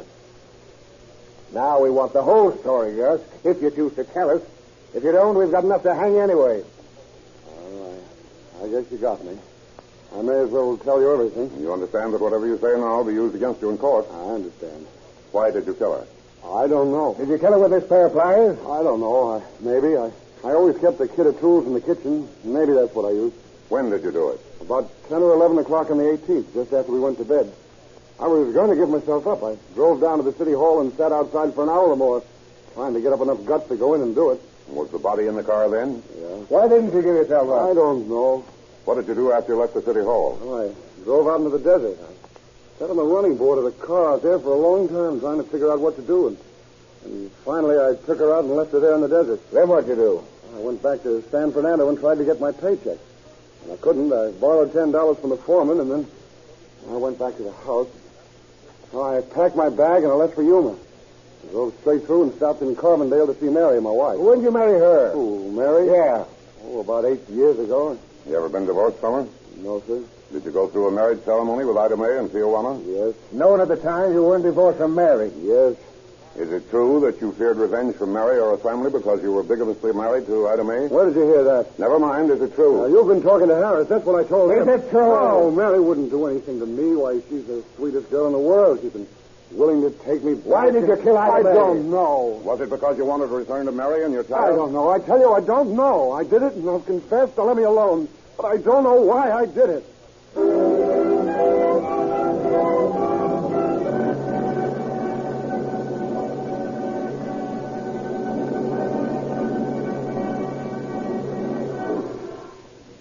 And Gus Cerny continued to claim that he didn't know why he killed Ida May. He never has confessed his motives. But motives did not concern us with such a splendid case our officers had constructed. Silkus and Baggett brought Gus back to Los Angeles, and he was booked at the Los Angeles County Jail on November 29, 1932. A few days later, the grand jury indicted him on a murder charge. He pleaded not guilty and not guilty by reason of insanity, and repudiated his confession. We had expected that, but we were confident in our case. Apparently, he saw how strong it was, for on January 9, 1933, he withdrew his plea of not guilty and fell back on the insanity defense. On February 14th, having changed counsel, he withdrew the insanity plea and threw himself on the mercy of the court. That was a wise move and saved his life, for Judge Aguilar sentenced him to serve the remainder of his natural life in San Quentin prison. Thank you, Chief Davis.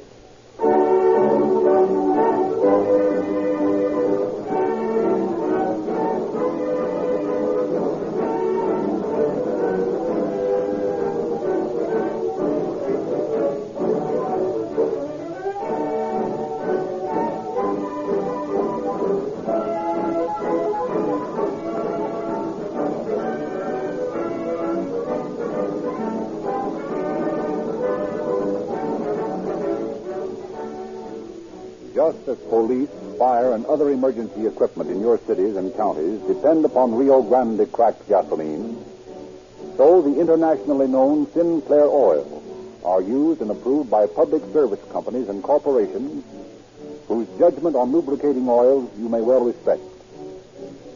Your Navy uses 1,600,000 gallons of Sinclair oils for protection of their motors and fighting equipment. Your Army depends upon Sinclair oils for the lubrication of their trucks, tanks, guns, and other costly machinery. 52 railway systems fight friction and wear with Sinclair oil.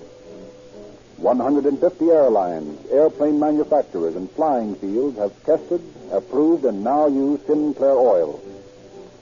For your own sake, don't buy cheap bulk oils when you can buy Sinclair Opaline in sealed, tamper-proof, extra-measure cans for only 25 cents a quart. It will save you money and save your motor. The new radio log for August is now available, containing a complete list of forthcoming cases to be broadcast on Calling All Cars and another Rio Grande program. Drive into your neighborhood Rio Grande service station tomorrow and ask for the August radio log. It's free.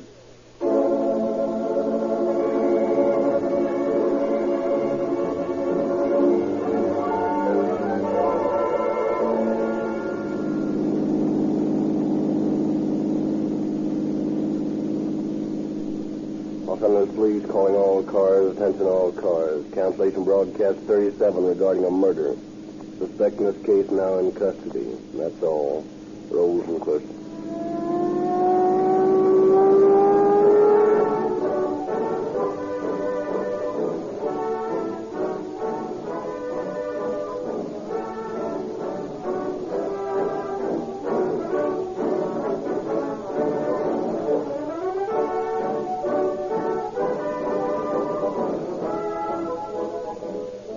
All Cars is based on the confidential files of the Los Angeles Police Force and is written and produced by William M. Robeson. The orchestra is under the direction of Frederick Stark. And this is Frederick Lindsley bidding you good night for the Rio Grande Oil Company.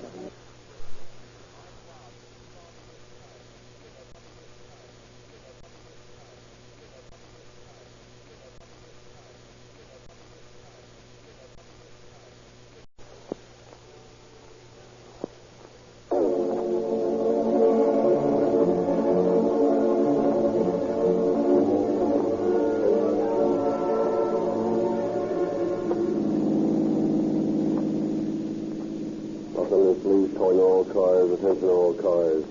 1235 Stanford Avenue. An officer shot. Get over there, boys. That's all. Rolls and Cliff.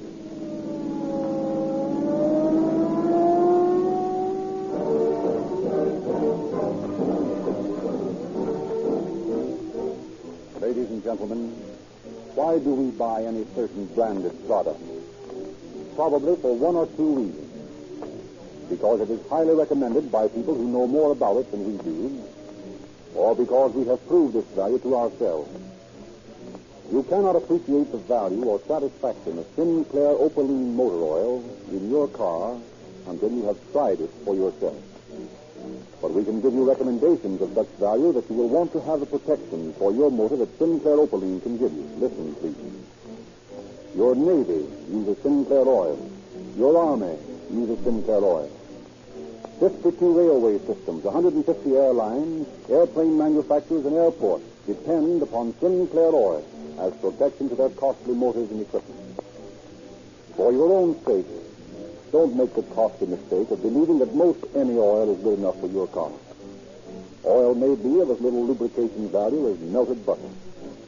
Sinclair Opaline will make your engine run longer and smoother. This you will discover for yourself. But what about the price of this internationally known extra-refined Sinclair Opaline, sealed in tamper-proof cans? Most of you know the answer. Only 25 cents a quart.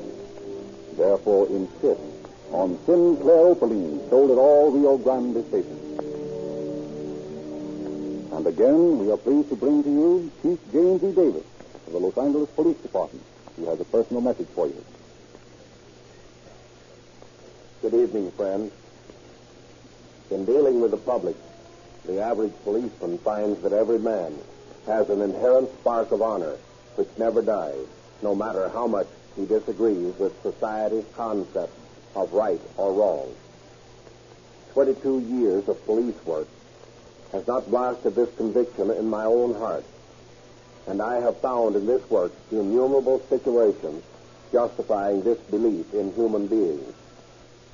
A successful police officer makes it a policy to deal with the criminal element first as man to man, treating him as a free man, with the age-old theory that every person is deemed to be innocent until proved to be guilty. In the case we bring you this evening, this policy was followed by Inspector Hawtrey, head of the Police Communication Division, as the officer capable of receiving results because of its application.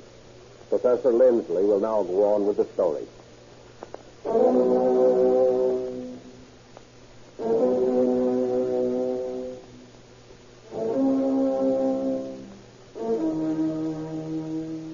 Our story tonight takes us back to the historical days of Prohibition, when liquor enforcement was a large part of the policeman's duty. On a certain fall evening nearly 10 years ago, Patrolman Ashton, Leslie, and Carney are detailed to investigate reported bootlegging activities on Stanford Avenue. Having visited several alleged beer flats and having found nothing, they approach the house at 12:35 and ring the bell.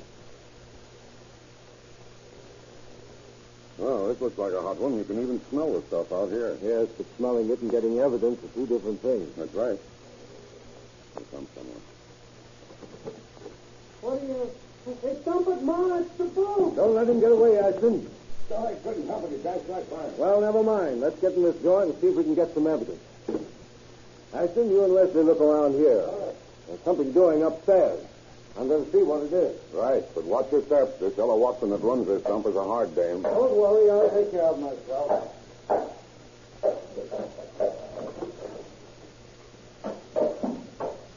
Hey, what's going on here? Oh, so you're destroying the evidence, eh? Come on, give me that bottle. Hell, you, copper. Come on, give it to me. Come on. Hey, let me go, will you? Come on. Come on. Well, it didn't break anyway. Hey, come back here. Ashton, Leslie, stop that dame. She's trying to get away. Well, how about it? Where is she? Get away, Connie. Out the back door. Yeah, what a swell score that is for us tonight. 2 birds slip out on us in as many minutes. Yeah, but look what we found. Well, what's that? 2 suitcases full of silverware, jewelry, and furs. Look at them, all hot, I'll bet. Sure. Look here, I better stay here with this stuff and stake out for that kid. You and Leslie knock over those other 2 places, then come back here for me. Okay, and don't let anybody else get away. Don't worry, it won't happen the next time.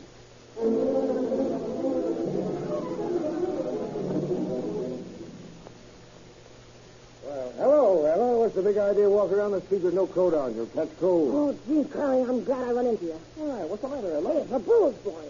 They just knocked me over. They did? Yeah, Tommy warned me in time to start dumping this stuff, but one of them got above it. Well, I don't care about the bootlegging, that, but you boys have got that hot stuff of yours parked there. Gee, that's right. And we don't want you to take a rap for that, Ella. Are they still there? Yeah, one of them is. 3 of them come in, and I saw 2 of them leave the house again. How about it, boys? Let's go in there and get that stuff away from the copper. Down with you, Curly. Okay, let's go.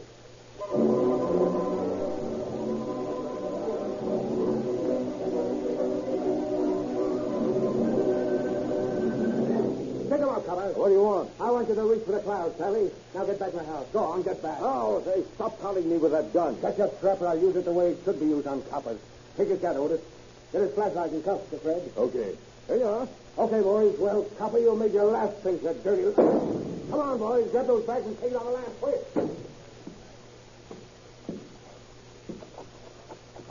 Operator.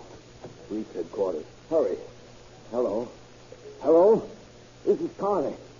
I've just been shot. Yes, it's 1235 Stanford Avenue. Yes, I guess you better get out here pretty quick.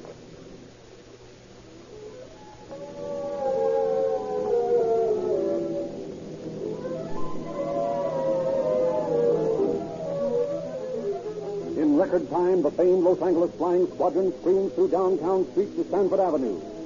They removed Carney to the receiving hospital, where it's discovered that he's not seriously hurt. After his wound has been dressed, he reports to Chief of Detectives George K. Holmes, who visits him at his bedside. You see, sir, when he said that, I just had time to throw my hand up, and that's why they got me in the arm. If I hadn't done that, I'd be a dead cop right now. You showed fine presence of mind, Carney. Now tell me, can you describe the man who shot you? Yes, sir. I can describe all three of them. The one that fired the gun's about 5 feet, 8, 150 pounds, greenish blue eyes, and sandy curly hair. That's Curly Richards. He's just out of the pen. I've been expecting to hear from him. Then one of the other men was a little taller, thin, with black hair and a scar on his forehead. Why, yes. How did you know? That's Otis Mullen. He pals with Richards. He's a bad one, too. Well, you certainly have a memory, sir. Just part of the business, Carney. Now, how about the third man? Oh, he was young. Oh, about 20, about Richard's height, gray eyes, brown hair. Don't recognize him. Opie. Yes, sir? I'm going to assign you, Evans and Jackson, to this case. I don't need to remind you that shooting a policeman is to us a greater crime than the law books have a penalty for. These men must be brought in. Yes, sir. I'll get on it right away.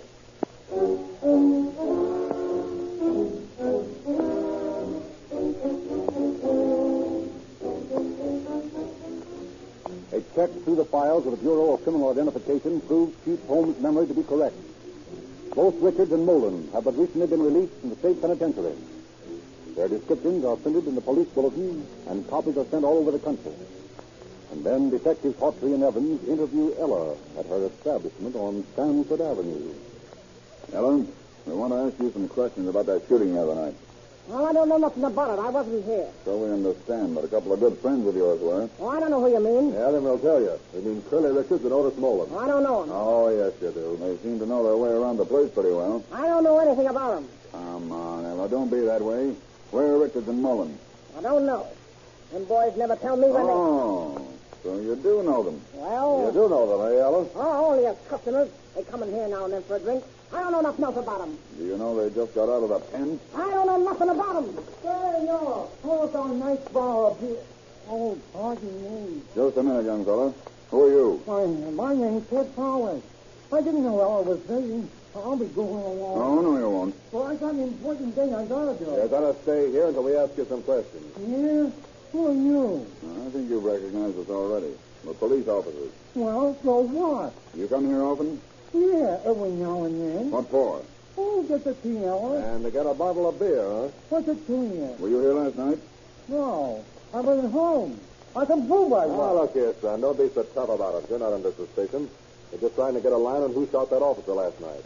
If you know anything about it, you can help us. No, I don't want to get in a jam. You won't get into any jam. You don't look like a gunman to us. No, it was like this.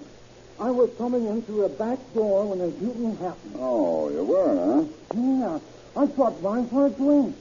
And I seen that curly-haired guy shoot the copper. So I got scared and run. I just stopped by now to find out from Ella what it was all about. Who was this curly-haired guy? I don't know. I've never seen him before. Did you recognize him again? Yeah, I think I could. Yeah, good. Now, you better give us your name and address, son, so we can get in touch with you.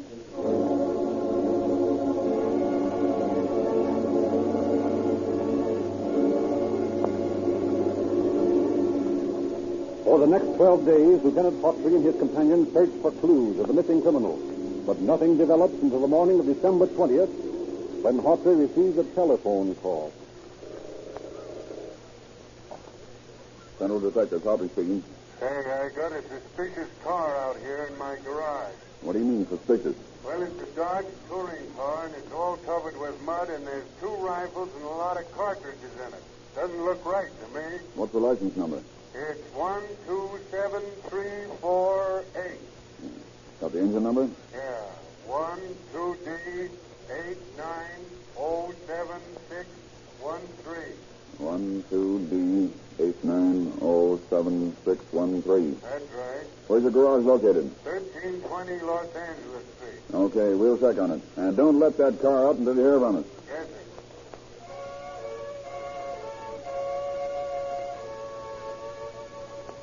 Now, let's take a look at this car. Where is it? Right over here. Must have been doing some tough driving from the looks of the mud on it. Yeah. How about it, Lieutenant? Is it hot? Yep. License plates are registered to another car, and the motor number is the same as a car stolen in Tulare a week or so ago. I thought there was something funny about it. Now, what about those guns you said? Hey, Lieutenant, there's the men that left the car coming in now. Those 2 fellas in the Mackinac. Yeah, they've seen us. They're walking out again. Come on, Hawtrey. Hey, you, just a minute. Both of you. What's the matter? You're under arrest. Yeah, what for? Suspicion of grand larceny. We didn't steal nothing. Nothing but that car in there. What car? I don't know what you're talking about. Search them, Hawtrey. Okay. No guns. Uh-oh, there's a key. A Dodge ignition key. So, you don't know anything about that car, huh? Yeah, what's that? And here's a card from the Armstrong Hotel on Wall Street. Now, look here, boys. I'll take the fall for that car. Oh, this here's innocent. I just give him the key so he could take it over here to be washed. Let me take the rap and let him go. Not a chance. I think the people want to talk to you about some other things. Come on, Evans. We'll take them in, and then we'll look up this Armstrong Hotel.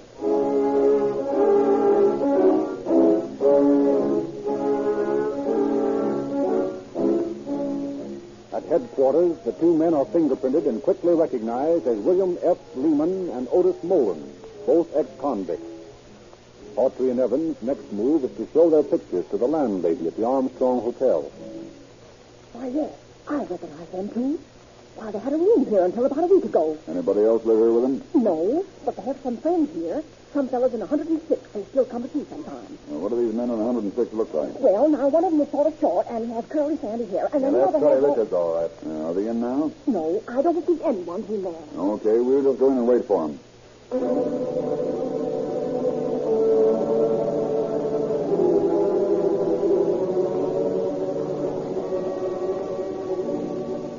Hawtrey phones for reinforcements and is soon joined by several more detectives. For 3 hours, the officers sit in the darkened room, not daring to speak, not daring to smoke. And then about 10 o'clock, a man enters the room, switches on the light, and turns to face a half-dozen blue steel revolvers. Well, if it isn't Frank McGandless. Say, what is this? Yeah, I guess you know without us telling you. Might as well come clean. Where's Curly? Well, I don't know. I guess he'll be dragging in pretty soon, him and Fred. Fred who? Fred Johnson. He's a friend of Curly's. Where's he from? I don't know. I met them both at Folsom. Just out, huh? And all 3 of you trying to see how quick you can get back in. Were you in on the shooting of Officer Connie? No, sir, I was not. Now, we want Curly for that shooting. I know you do, but you don't want me. I wasn't even there. What have you been doing for a living, you 3? Oh, odd jobs. Odd jobs, huh? Odd burglary jobs? What do you know about that shooting? Nothing. I've shot off my mouth too much as it is. You're not going to get nothing more out of me. That's okay with us. Take him in, Mellon, and we'll talk at headquarters.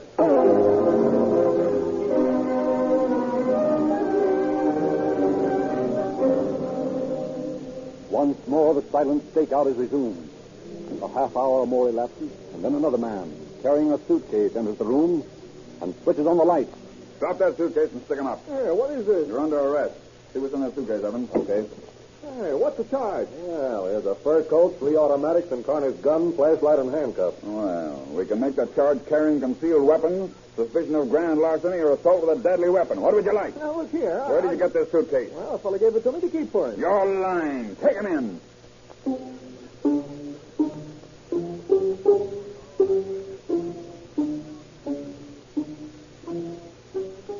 The illuminated hands hands of the alarm clock on the desk move toward midnight before the next visitor arrives at the room. You open it, Evans, and throw the lights at the same time. Okay. Hello, boys. Well, what the devil? Pick him up. I haven't any cat. Frisk him, Evans. Okay. What's your name? Tommy Watson. Pretty young to be running around with a crowd like these guys. Do you live here? No. Where do you live? With my mother. What do you know about the guys that live here? Well, nothing, only they're friends of Ma's. Friends of your ma's, huh? Yeah. And that'd make you Ella Watson's son, huh? Yeah, that's right. Oh.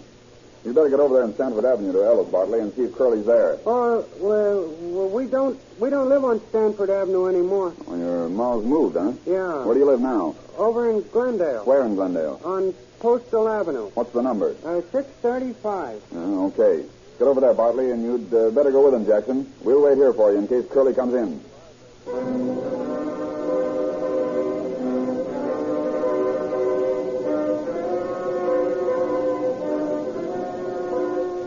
For 2 hours, the officers hold young Tommy in the room at the Armstrong Hotel, but no one else appears. Then in the early morning, Jackson and Mellon return.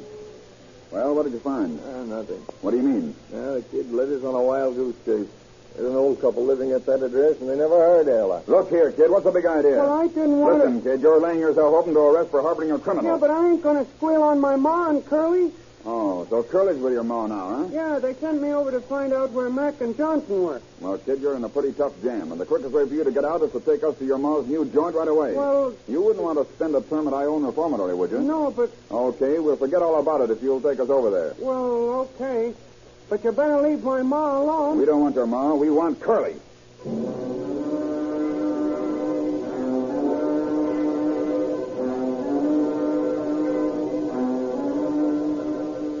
A few minutes later, Tommy leads the officers down the ill-smelling hall of a hotel on East 6th Street. Now, remember, don't give us away. Okay, I know what I'm to do. Who is it? It's me, Ma. I got the cops with me. Oh, that little double cross. Open up. Open that door. We'll break it in. Just a minute. Now, what seems to be the matter? Take that room, Evans. Jackson, you search that one. Tell me what's the big idea of bringing the cops in here, you dirty little stool I pigeon. couldn't help it, Ma. They made me, sir. Oh, wait until I get my hand on you. I'll fix you. Hey, Hopper, here he is under the bed. Good. Now that Curly and no funny business. We got you covered.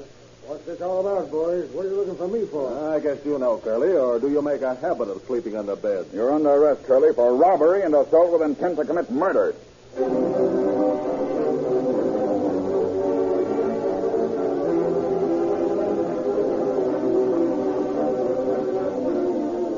The following day, Richards, Johnson, and Mullen admit that they were the men who faced Officer Carney, and Richards admits firing the shots. Hopper carefully examines the fur coat and the silverware found in the Armstrong Hotel room and makes an interesting discovery.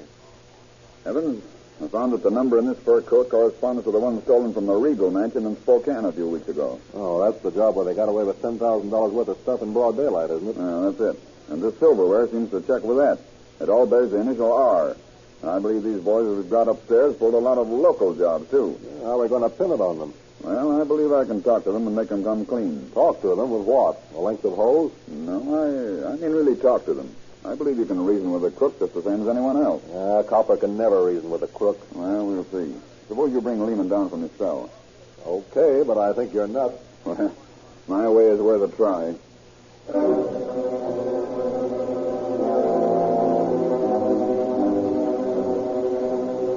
Defiant, expecting the third degree, Lehman is led from his cell to a little room in the basement of the old jail. Hawtrey approaches him as man to man. Hello, Lehman. Sit down. Well, we've identified some of the stuff in that suitcase as coming from that Regal robbery up in Spokane. Well, what of it?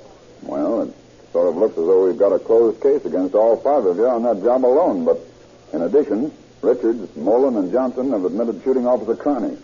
They'll get at least 14 years. Come on. What's this got to do with me? Well, just this. You all have to do a stretch. There's no way around that. Yeah?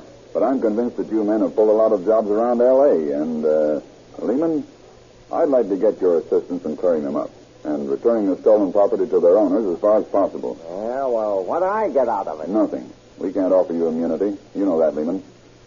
But I will promise you this. We won't file charges against you on any cases you clear up that we don't know about now. Well, I don't see why I should be the fall guy. Listen, Lehman. Let's understand each other. I'm making this request of you as one man to another. You're in a position to help us out and still not harm yourself. Well, what do you want to know? I want to know what part, if any, you played in the shooting of Carney. I want to know what burglaries you've committed and the addresses as far as you can remember them, what you took, and where you disposed of it. What do you say? Well, I'll tell you how I feel.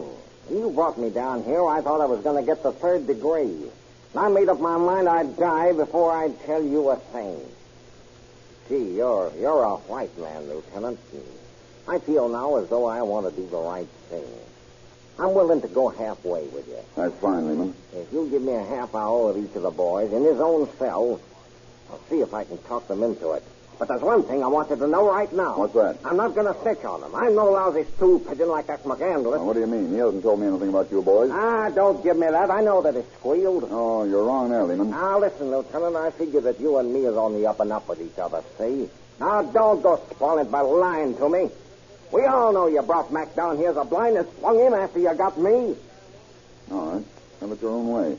Well, how about it? You want me to talk to the boys? Yes, that'll be okay. You talk to each one of them and let me know what they have to say.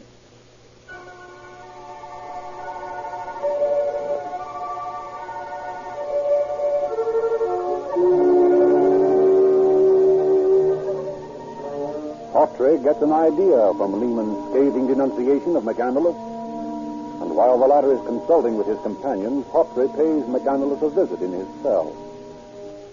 McCandless, we sent your picture to Spokane, and you've been identified by the gardener at the Regal Estate as the man that knocked him out. Yeah, that'll have to be proved. That oughtn't be so hard. You're over 6 feet tall, and all your partners are shorter. And do you think for a moment that old man's going to forget your face? No, it's a cinch he'll know me when he sees me. Okay, you'd better go to Spokane and answer to their charges. Me go to Spokane? Why should I go? Well, the strongest reason I know is that all your friends figure you for a stool pigeon. They do? How's that? Search me, but I can't talk them out of it. They figure you finked on them. But I didn't. No, of course not. That is, not exactly. But the point is that when they go to trial, they'll be forced to implicate you, and you'll go back to Folsom with them. And you know what happens to finks in the pen. Gee, that's right. It isn't very pleasant going in with that rep. The whole place will be wise to you in 24 hours, and your life will be hell. Yeah. That's why I figure you'd be smart to take that rap for the Regal robbery and go to Washington State Pen where they don't know you. You're right, Lieutenant. Send me back to Spokane. I'll cop a plea there.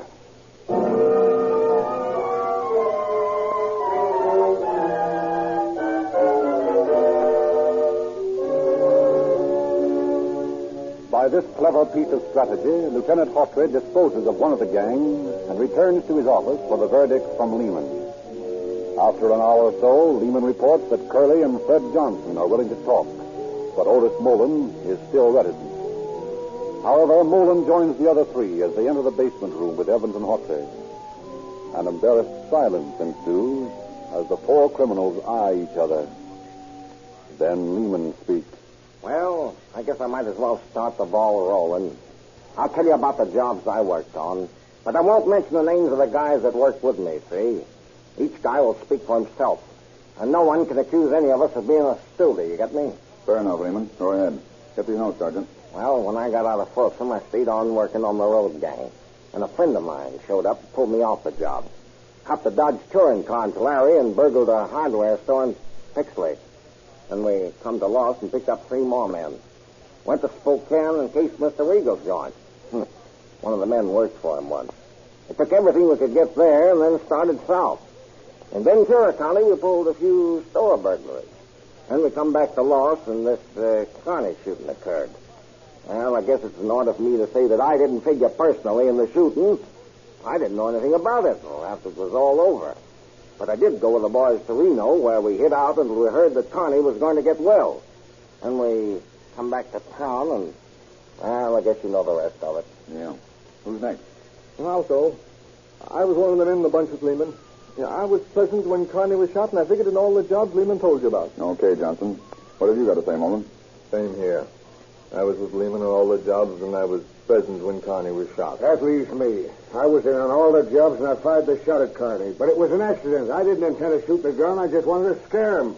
That's fine, boys. And I want to thank you for playing ball with us. Oh, that's okay, Lieutenant. You know, one of the rules we live by is never give a cop an uneven break, see? When we meet a dick like you that's willing to treat us like human beings, well, it makes a big difference, see?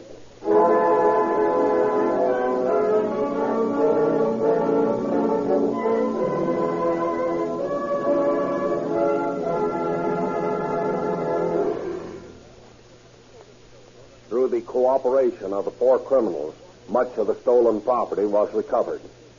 All 4 men eventually pled guilty to their crimes, and Richards, Nealon, and Johnson were sentenced to Folsom Penitentiary for 14 years each on a charge of assault with a deadly weapon with intent to commit murder. And Lehman went to Folsom for from 1 to 15 years on a charge of first-degree burglary. McAndalus, falsely accused by his pals, took a sentence of from 5 to 10 years in the Washington State Penitentiary in Walla Walla, Washington. Thank you, Chief Davis.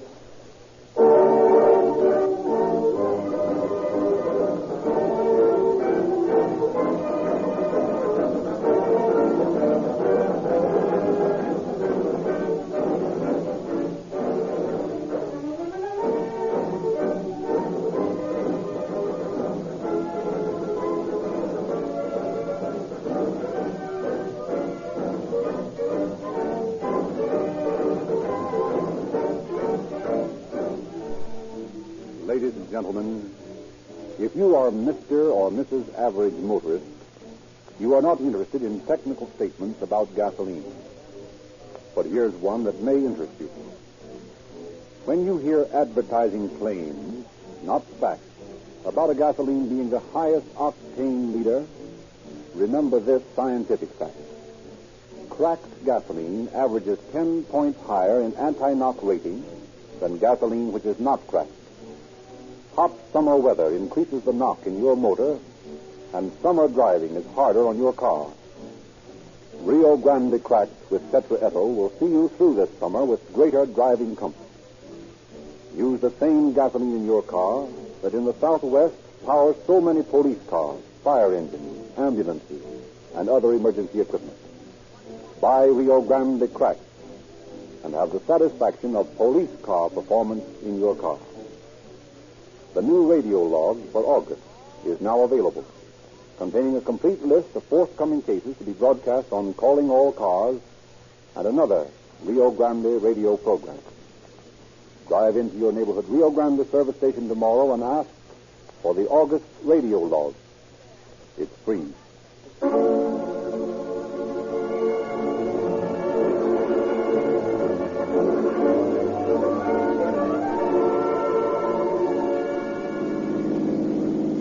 Police calling all cars, attention all cars. Cancellation broadcast 38 regarding the shooting of an officer. Suspects in this case now in custody. That's all. Rosencliff.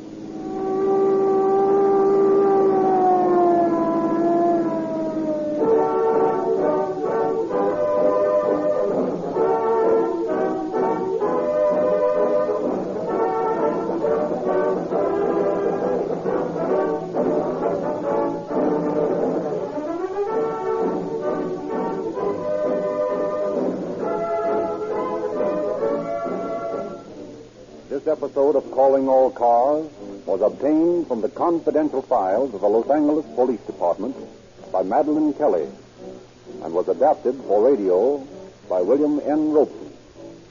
The orchestra is under the direction of Frederick Stark. And this is Frederick Lindsley saying good night for the Rio Grande Oil Company.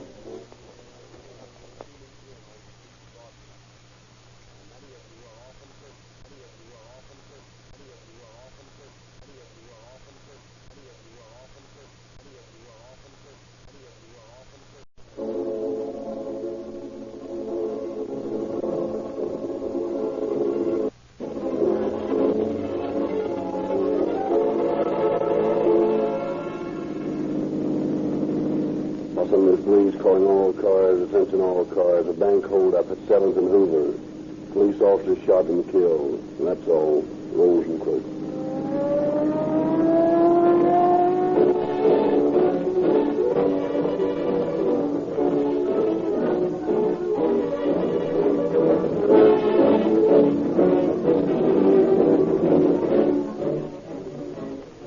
Good evening, ladies and gentlemen. Unless you have had the opportunity to get an insight into the problems of policing your cities and towns, you can never appreciate the most thankless, never-ending job your mind can conceive. Chief Davis, in his modest way, says, it takes brave men, fine equipment, and good gasoline to do a satisfactory job.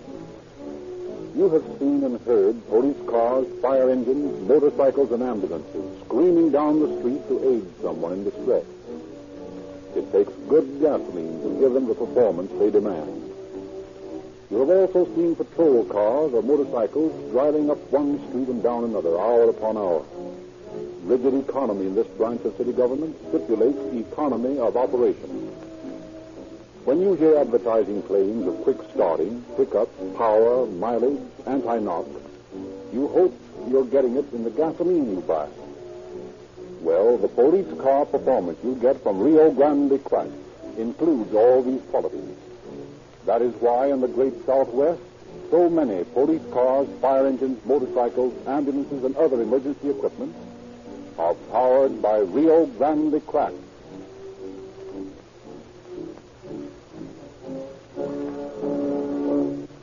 Once more, the Rio Grande Oil Company is proud to present Chief James E. Davis of the Los Angeles Police Department, whose interest in the citizen and taxpayer makes possible these broadcasts. Chief Davis. Good evening, friends. There is an axiom in England as old as England itself, that no matter where a citizen of England is, when he meets death at the hands of an enemy of England's society, no force on the face of the earth can keep Great Britain from reaching out and avenging his death. The streets of London are patrolled by uniformed bobbies, unarmed with but few exceptions. No firearms are carried by the police of England, for the citizens of that country have a hearty respect for the age-old truism which has reached into Canada, into India, into the British East Indies, into the islands of the Pacific, into Africa, in fact, into all the dominions of Great Britain, that the English police always get their man. Here in America, only recently has public decency been so outraged by the brazenness of the criminal element as to bring to every citizen a realization of how important it is to support the police and peacetime army on a criminal front where battle never ceases. For years, the law enforcement agencies of this country have carried on undaunted under a burden of public disrespect which has made their job the hardest in the world, almost impossible to successfully finish. Until but a few months ago, if a gangster killed a policeman, that was not news. But if a policeman killed a gangster, that was news. News so colored by sentimentalists that a wave of criticism swept over the policeman and his colleagues so overwhelmingly that he not only lost courage, but faith in the citizens whose job it is for him to protect. Tonight's story tells more eloquently than can any words of mine what it means to kill a policeman. It concerns the wanton murder of a guardian of the law by self-styled tough eggs from Texas, unaccustomed perhaps to the unceasing vigilance of your police officers. I hope that every citizen listening to this program will realize as he hears this story unfold how important it is for him to back up morally and actually, if necessary, the policeman who risked his very life to protect him, his property, and his family. Professor Lindsley will now go on with the story.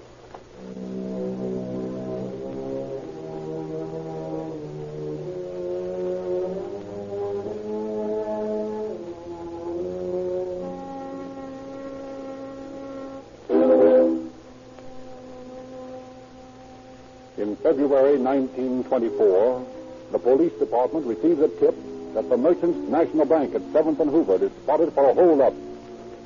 Chief of Detectives George K. Holmes details officers Bond and Forbes, members of the department's famed crime cluster, an organization of 300 patrolmen working in plain clothes, to stake out of the bank. We join them on February 20th. After several days on the job, seated in a little office at the side of the main banking room. Well, this is a soft one, Forbes. Yep, don't mind it a bit. 2 days we've been sitting around here. A lot better than shaking down vags. Well, even shaking down vags is better than pounding a beat. How do you know? You've only been on the force a couple of months. 6 months? Wait until you've pounded a beat as long as I have. And then you'll really know how soft this steak is. Hey, Forbes, do you suppose somebody will try to knock over this place? You never can tell. They seem to have a pretty hot tip at headquarters. What would you do if they did try a job? What would I do? Well, Glenn, that's hard to say. You never know, for instance, what you'll do before you get into an automobile accident. If you manage to do the right thing, or you don't live to tell about it. Yeah, that's right. Well, police work's the same sort of thing. Yeah, and it's swell, don't you think so, Forbes? Oh, I don't know. It's a good job. I'll say that much. Yeah, but there's more to it than just that. It's the idea of being a peace officer, keeping the peace, being on the right side. I get a big kick out of it. Yeah? Well, kid, if you get such a big kick out of it, take a look through the door and see how things are going in the bank. Okay. Say, you notice while we were talking, it got awful quiet in there? Yeah, it did at that. Take a look. Right. Get back in there. Forbes, there's a holdup going on out there. There's a guy with a gun. Okay, kid. Here's your chance to be a hero. Unlimber your coat and follow me. I'll take you back in there. Drop that gun. We're police officers. The hell with police officers. Come on, kids. Get it to him.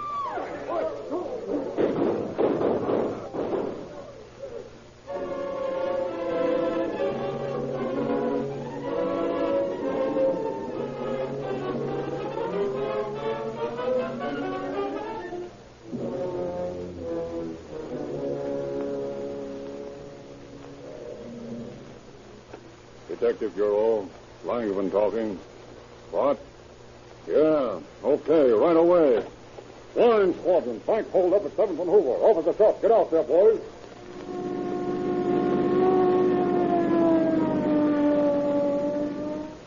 Here's the cops already. That's fast. What's the trouble here? Frank, hold up. They got away in a red dress. One was shot. There were 3 of them. And they headed north on Hoover Street. One was shot. I saw him stand. Wait a minute. Don't all talk at once. You said they headed north on Hoover? That's right. Yeah, I saw him drive away. Okay. Frank, you take your car and see if you can follow them. Okay. Now, where's the officer that was shot? In my office. I'm the manager of the bank. Will you take me to him, please? Sure. Right inside the door. There are 2 of them, you know. Both shot?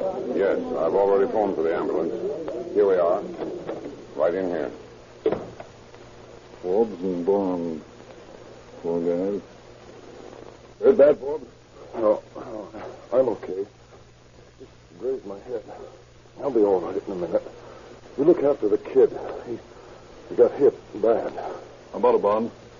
How are you feeling? Not so good, Lieutenant. He got me for keeps, I guess. But I did my duty, Lieutenant. I got him. He's wounded. Look for a guy that's wounded.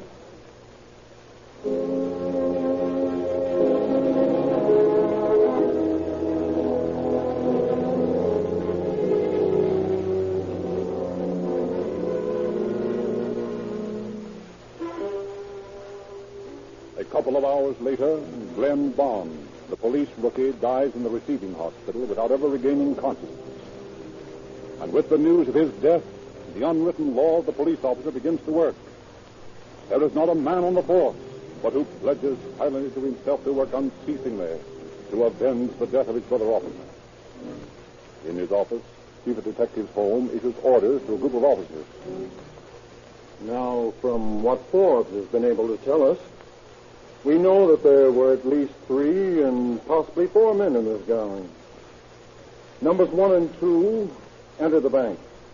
3 served as a lookout, and 4, if there was a 4th, drove the red Buick sport model in which the men escaped. We also know that one of them was wounded. All right. I want every red Buick sport model in Los Angeles stopped and examined for bloodstains or any other evidence that might connect it with the crime. I also want you men to check every drugstore on the west side of town for any suspicious purchases of bandages and antiseptics. Hello. This is Dr. Watkins speaking. Yes? Is that the chief of detectives? Yes. Well, I just handled a case. I feel I should report to you. Yes? What was it? A revolver wound. The patient said it was accidental, but it sounded suspicious to me. Go ahead. What were the circumstances? Well, this young fellow had a wound that would seem to indicate that the bullet passed through the lungs. Yes? After I gave him first aid, I told him that he would have to be removed to the hospital, but he refused to consider it. A man that was with him, who said he was his brother, also claimed it was impossible. I warned him that the wound was serious and it should be treated properly, but the patient still refused to go to the hospital. And I told him I would be forced to report the matter to the police. What did they say to that? The patient begged me not to report it. He claimed he shot himself while he was cleaning his gun. But if the police found him, they'd try to hang something on him because he was on parole. I see. Well, that's all there is to it. I suppose it was foolish of me to waste your time about it. No, on the contrary, Doctor. I think you're helping us more than you know. Where did you treat this patient? It was at a rooming house, 522 South Olive Street. Fine. Thank you very much, Doctor. You're quite welcome, sir. Goodbye. Goodbye. What is it, Chief? Something hot? Plenty. Stone, I want you and O'Connor to go to a rooming house at 522 South Olive Street and find a man there who's suffering from a gunshot wound. Go through the place until you get him. I think he's one of the boys we're looking for.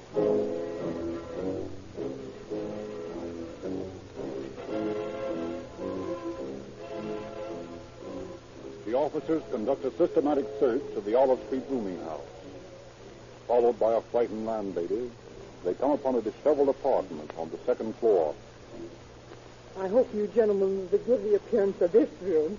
It was just vacated a half an hour ago, and I haven't had time to clean it yet. Just vacated a half hour ago, eh? Smell what I smell, Mike? Yep, antiseptic. Let's take a look at the sheets in this bed. Blood. That's what it is, lady. Who rented this room? Why, two brothers. What were their names? Thomas was their name. Bill and Mark Thomas. Oh, do you suppose that one of them was hurt? I don't know. But my guess is he was shot by a dead man. What? Nothing. Where did these Thomas boys go? Well, I don't know. But they left here with another fellow in a green-top taxi. Oh, come to think of it, Mark Thomas, one of the brothers, did look a little sick. Anybody you know of that was familiar with him? Well, they didn't know many people. But there was a couple down the street that used to call on them. What was their name? McBride, I think it was. And where do they live? Why, in that hotel just 3 doors down the street. Okay, lady, and thanks. Come on, Eddie. We'll pay a visit to the McBride.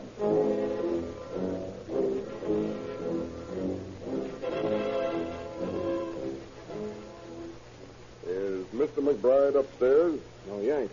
How about Miss McBride? She in? No. Any idea when they'll be back? No, I haven't. Well, we'll wait. You might wait a long time. There's no telling when they will come back. Yeah? Well, maybe I'll find out quicker if I run that switchboard. Well, what do you mean? You sit over there. I can run a switchboard as well as you can. Oh, you must be nuts. I can't let you do that. Come on, Switch Stolen. You know who we are. You probably know why we're here. Now move over there and make it snappy. I'm the telephone operator for a while. And Mike, you better go up and wait in the room. Okay. Hey, you, which room are the McBrides in? Oh, I don't know. Listen, Sonny, I'm going to lose patience with you in a minute and run you in. Now, which room is McBride? 115. That's more like it. Let's see. Yeah, here's the key. Go to it, Mike, and ring me down here if they come in the back way.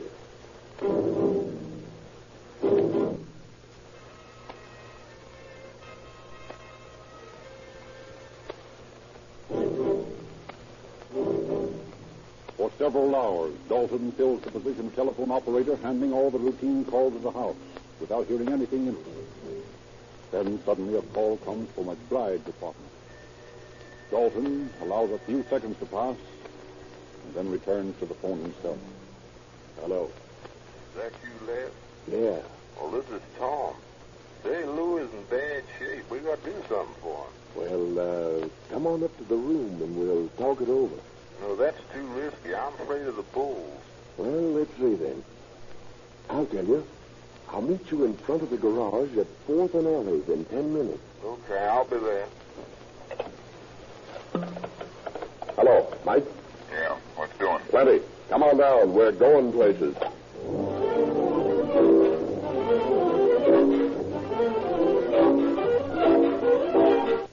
Dalton takes one side of Olive Street and O'Connor the other. As they approach the corner of Olive and 4th, they discover to their disgust that the meeting place Dalton thought of on the spur of the moment is obscure. There are 3 garages at the corner of 4th and Olive. However, the officers can do nothing about it except keep on the lookout for a young man who might look as though his name was Tom. O'Connor softly calls several passersby by Tom with no success, and is about to give up the vain waiting when a tall young man approaches the corner, looking up and down the street. O'Connor quickly walks up to him. All right, Tom. Why, well, my name ain't Tom. Wait a minute, brother. I'm a police officer. I want to talk to you. Hey, Eddie. Come on over here. Now, what's your name? Bill Smith. How long you been in town? Me? Not very long. Just up here for a visit. From Texas, I suppose. Yeah. How could you tell? Can't miss that accent. You know many people here? Nobody, hardly. Ain't been here long enough to get acquainted. Ever hear of anyone by the name of, McBride? McBride? No, I don't know anyone with that name. You, working? Not yet. I'm looking for a job, though. Well, you must be about broke. Suppose you come down to the station with us and live on the city for a few days.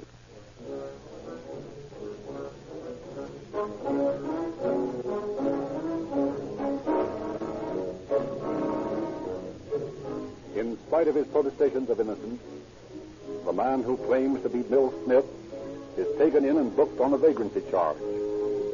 Later in the afternoon, the cab driver who took the 3 men from the Olive Street address is located and tells the police that he drove his fares, one of whom appeared to be sick, to the corner of East 4th and Cumming Street near Hollingbeck Park.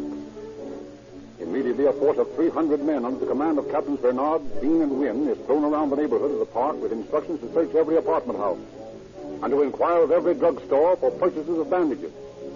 Detectives Condaffer and Hickey enter a drugstore opposite the park. Good afternoon, gentlemen. What could I do for you? Stolen the bandages today? What? Bandages? Oh, so why are you asking? I'm doing the asking. You're answering. Have you stolen the bandages? Well, first I gotta know why you ask. Here's why. You see that? Oh, policeman. Well, that's different. Now, what could I be doing for you? You want to know if you sold any bandages and antiseptics this afternoon? Bandages and antiseptics. Just a minute till I look in my book. Yeah, here it is. To one man, I sold a roll of adhesive tape, a roll of gauze, a bottle of carbolic acid, and a bottle of iodine. That ought to be it. What did he look like? Look like? Well, I'll tell you. He didn't look like much of nothing. So how was he dressed? Well, he had on a cap and gray trousers. Did he drive a red Buick? Oh, no, he didn't drive anything. About 5 minutes after he bought the goods, he got on a streetcar out front. He got on the streetcar. Did he still have the packages with him? No, he didn't. Why? Then the guy we're looking for must be right close here, Frank. Come on.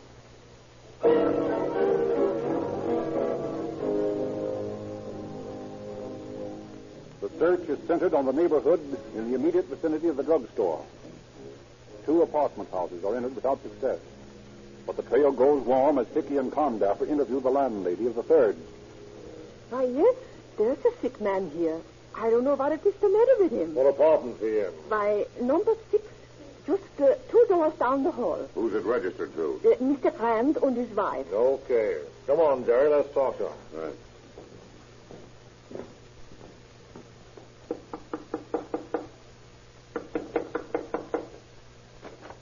Look out, Louise, the copper. What'd you say? Nothing. What do you want? We want to talk to you and Mr. Grant. Well, you can't come in. You slam the door in my face, will you? Come on, Frank. We're going in. Let that cat alone, fella. Put your hands out your side. Haven't you had about enough shooting for today, young fella? Oh, what's it to you? Can't I shoot myself if I want to? Sure, but not policeman. Get that gun. Get under the pillow, Sticky. Okay. Now, what's your name, kid? I ain't done nothing. Nothing wrong, only I'm a parole violator from the state reform school. Now I'll have to go back there. We'll worry about that later. What's your name? Louis Perry. Who's this girl? She's my sister-in-law. She's been trying to fix me up. She ain't done nothing. Maybe she hasn't. Well, we'll take it down to the station with us. What for? You haven't got anything against me. Oh, go on with them, Billy. They can't do nothing. They can't keep you. Just don't tell them anything. You got nothing to tell them anyway. I shot myself cleaning my gun. That's all. Go on with them, Billy. Oh, all right. I'll get my hat. Just a minute. I'll take a look in that closet before you do. Uh-huh. I thought so. Look here, Jerry. 245. And the kid's coat. Nice bullet hole in it. So you shot yourself in the back cleaning your gun, eh, kid? Where are the other boys that were in this job with you? No. So you want to go through the trap alone, huh? The trap? Sure. You killed the copper, didn't you? No, I didn't kill a copper. I didn't kill anybody. I swear it's the truth. I'm innocent. Innocent, I tell you. Yeah, and I'm a ballet dancer. Call the ambulance, Jerry, and we'll get this kid to the receiving hospital.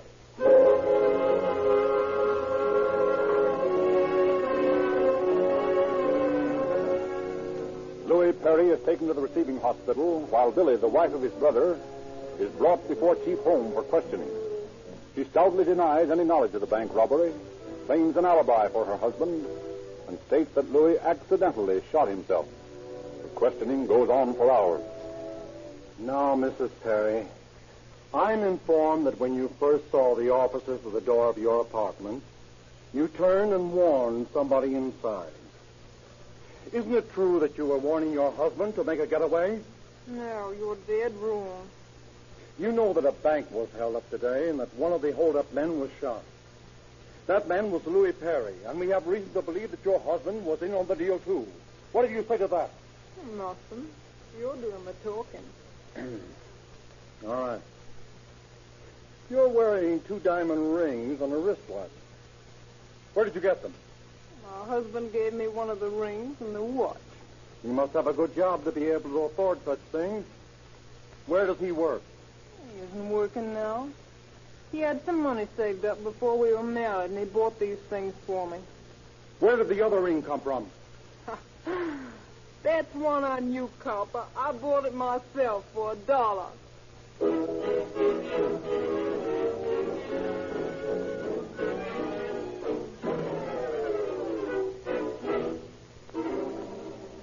Continued questioning of Billy Perry fails to uncover a single enlightening fact regarding the whereabouts of her husband or the identity of the other members of the gang. Louis Perry, questioned at the hospital, is likewise silent. The investigation is checkmated until late that night when the operator at Detective Headquarters receives a strange phone call.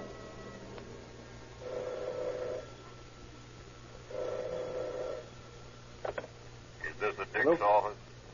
Yes. Well, if you're going to stretch Perry's neck for that bang job, you'd better get his pals, too. Find Eddie Montijo and Tom Bailey. Eddie who? Montijo. Montijo. Who is this speaking? You think I'm crazy enough to tell you who I am?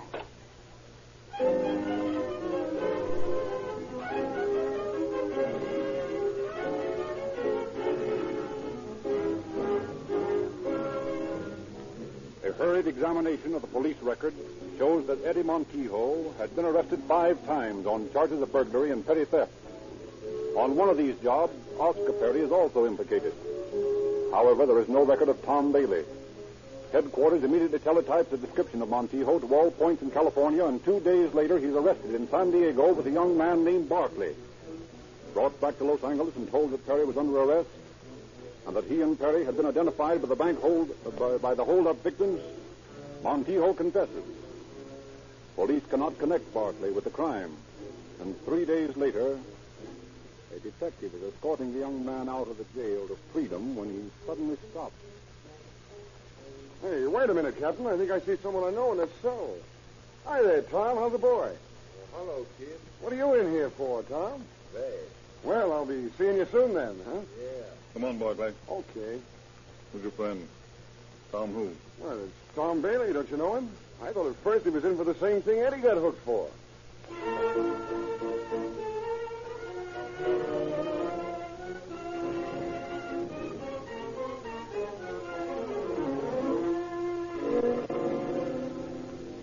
Thus does his friend unwittingly betray Tom Bailey and identify him to the police. For Bailey is the young man who had been arrested by Dalton and O'Connor under the name of Bill Smith. With 3 of the gang under lock and key, police center their search on Oscar Perry.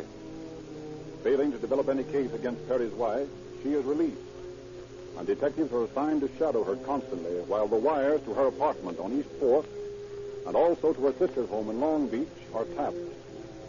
The officers grouped in Chief Holmes' office, having long to wait for results. Chief Holmes' office.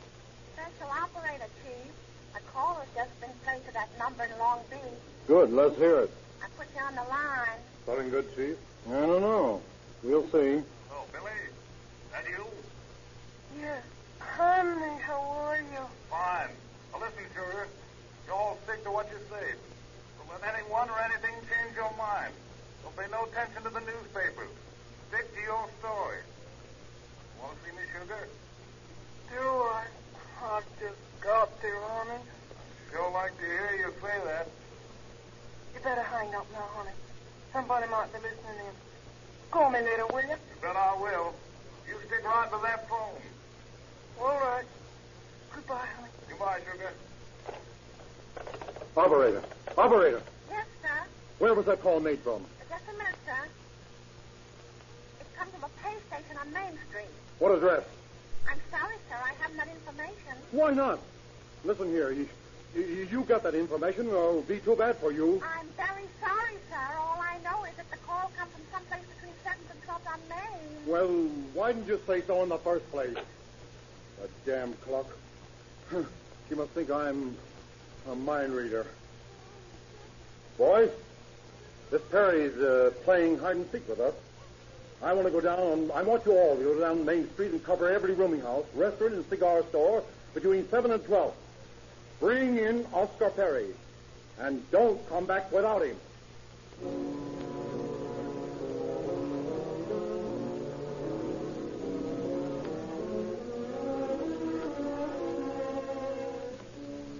Detective Jack Trainer, who leads one of the squads of searchers, possesses one clue in the form of a tracing of Perry's handwriting, taken from the register of the apartment on Olive Street, where he had registered as M.R. Thomas. A peculiar circle precedes the letter M. Trainer, scanning the registers of the rooming houses, looks constantly for this mannerism of handwriting. Finally, in a rooming house in the 1100 block, he finds the name M.R. Thomas on the book, and the M is preceded by an identical flourish. He questions the landlady about her guest. Who is this M.R. Thomas? Why, a young fellow who just come in. He's in room 3. Room 3, huh? Where's that? Why, just across the hall. Has he done anything bad? Plenty. You better stay out of the way, ma'am. We may have trouble. All right, boys, let's go.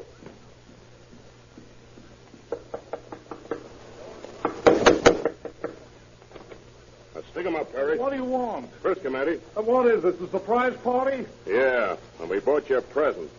A nice pair of steel bracelets.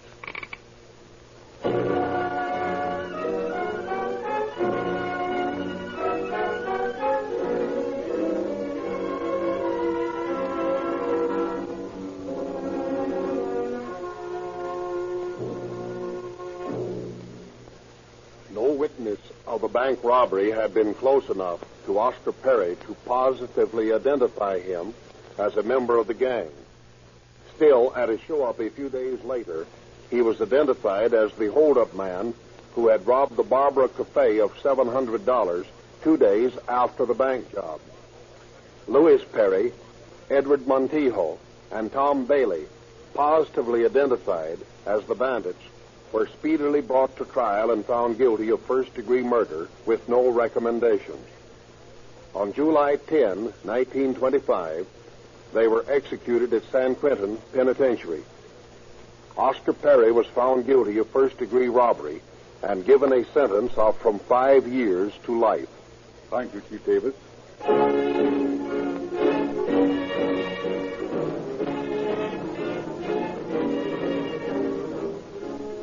An old Western saying is, chock full of good sense. And that saying is this: pick a good brand and sit tight. What better reason could you have for picking the brand of Rio Grande than that it's predominantly preferred for police and fire equipment wherever Rio Grande is sold? Another reason is that wherever you buy Rio Grande, you can also buy its companion product, Sinclair Oil. Sinclair Opaline gives you the assurance of positive motor protection. 7 extra steps in refining eliminate petroleum jelly and wax, 2 worthless and harmful properties in oil. Petroleum jelly makes your oil thin and watery in hot summer weather and does not provide the film of oil that protects moving parts from friction. Rio Grande has prepared for your information a complete list of forthcoming cases to be broadcast on Calling All Cars. Drive into your neighborhood Rio Grande service station tomorrow and ask for the Rio Grande radio log. It's free.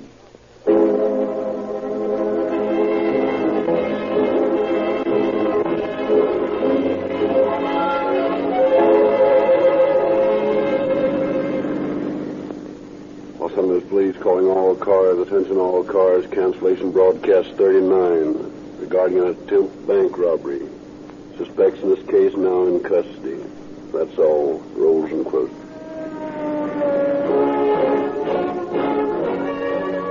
This is Frederick Lindsley saying good night for the Rio Grande Oil Company.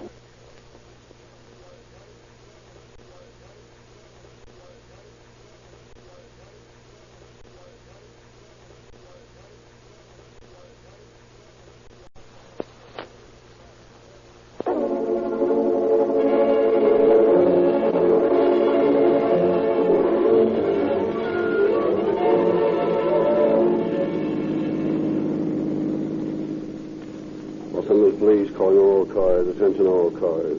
Be on the lookout for a well-dressed young man, about 25 years of age, medium height, weighed about 140 pounds. Has brown hair, brown eyes, ruddy complexion, slight accent. Wanted for passing worthless checks. That's all. Rolls and quotes.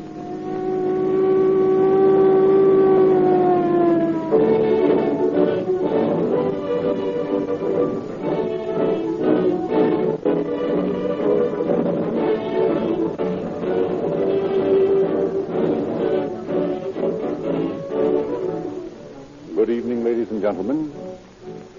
The exciting and hazardous duties of your police and fire departments demand that the automotive equipment they use deliver sparkling, dependable performance.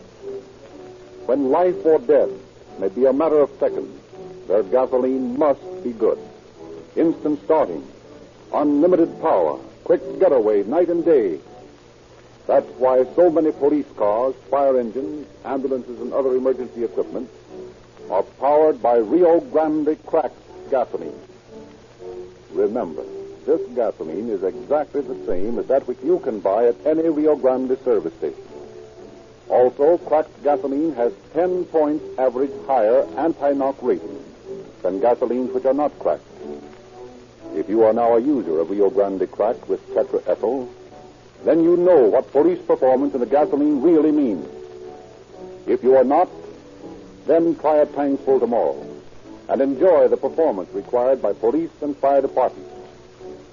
Rio Grande cracked is sold at all Rio Grande stations.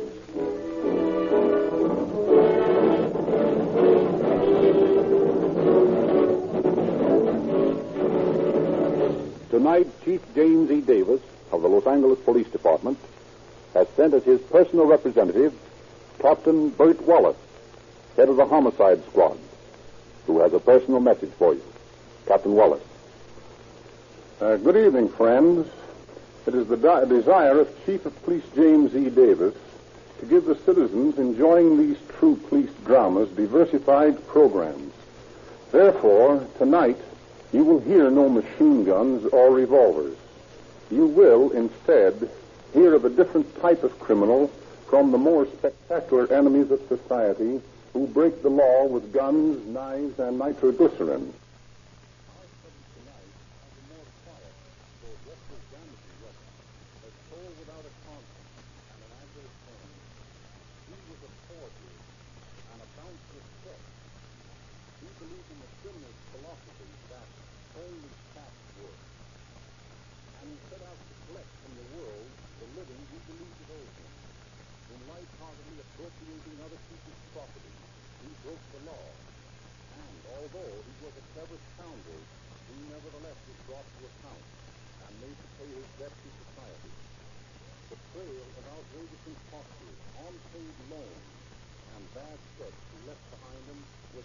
All over Europe and across the United States, repeatedly eluding customs and immigration officials in New York, Scotland Yard men in England, and officers of Paris police, who finally came to justice when he bucked up against two officers in our bunco details. But I am getting ahead of the story. It is best for Frederick Lindsley to tell you the details.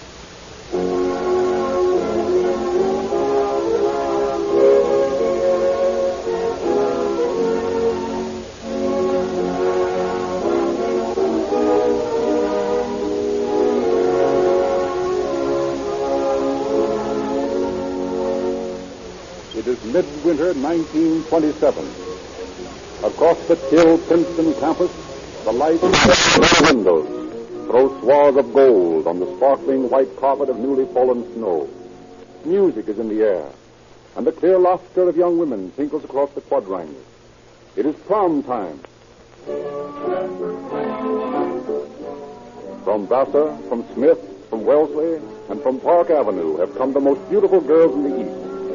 And from Harvard and Yale and Williams have come the coon-coated boys who are fortunate enough to have friends among the Princeton juniors. Among the visitors from other colleges is George Gaber, a Harvard law student, who with his Princeton host, Charlie Wallace, is standing in a secluded part of the ballroom watching the canine tactics of the stag line. The two young men seem to be hugely enjoying their own private little jokes. It's a perfect disguise, George. There isn't a person I've introduced you to that doesn't believe you're really a German baron. Never having seen a German baron, how would they know? Of course, that rimless monocle helps. No doubt.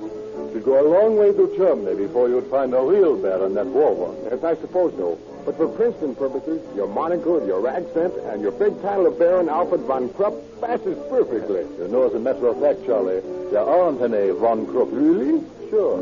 The Krupps, as you know, were famous munitions makers for years and years. Finally, the head of the family died, and there were no male descendants. So Wilhelm II arranged a marriage for a favor of his to the woman who was the head of the House of Krupp. And instead of her taking his name, he took hers. Well, I'll be darned. I never knew that. Neither does anyone else, I guess. You Americans are woefully ignorant of the Almanach de Gotha. The Almanach de Gotha? Well, what's that? Oh, that's the... Well, you might say the who's who of European nobility. Yeah? Well, if there is such a thing, we better not go too far with that little joke. Somebody may check up on you. Who? You never even heard of the Almanac. And if you didn't, you suppose anyone else here has? Well, maybe not.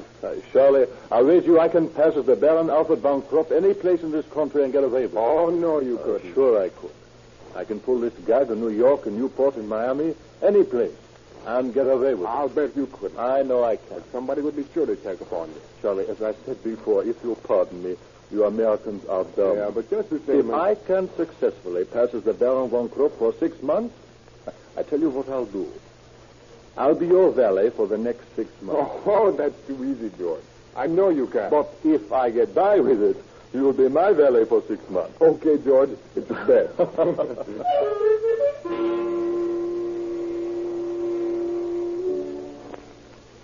The success of George Gaber's impersonation is attested by the amount of newspaper space the gullible press gives him during 1927. He is feted by society wherever it congregates. He makes friends with people in high places. Henry Ford is so taken with the engaging young fellow that he makes him a present of an automobile. George Gaber, alias the Baron von Krupp, is living off the fat of the land and anticipating the services of Charlie as his valet for 6 months when at a house party on an estate in Delaware, introduces him to a countryman. Baron, I'd like to present the Count von Schwarzendorf. Count, this is the Baron von Crooks. Es freut mich sehr, Sie kennenzulernen. Ja, excellent. Es ist vielleicht besser, wir sprechen Englisch. Ich glaube nicht, dass unser Gastgeber Deutsch versteht. Ja, ist besser. I beg your pardon, madame. It is so charming to meet a fellow countryman one naturally falls into the mother's heart. Oh, of course. And I'm sure you two will have much in common. You see, Baron, the Count is in America inspecting our Delaware munitions plants for his government. And Count, of course, you know the Baron's family. The Von Crooks who made all those guns in the war. The Von Crooks? Oh, yes, of course, you know. They made the large Emmers or some gun like that. You know, the one that bombed Paris. Oh, yes. You come from the Von Crooks of Essen, then, Baron? Yes, exactly. Very interesting, Baron. It has been a pleasure to meet you. Madame, you said something about the garden. Oh, yes. Come this way, Count. I want you to see my dahlias. Auf Wiedersehen, Baron. Madame, what do you know about this fellow, this Why, Baron? Why, he has the best of recommendations. What do you mean? He is an impostor. Count, how dare you? He's my guest. I am sorry, Madame, to be so brusque, but this fellow is no Baron.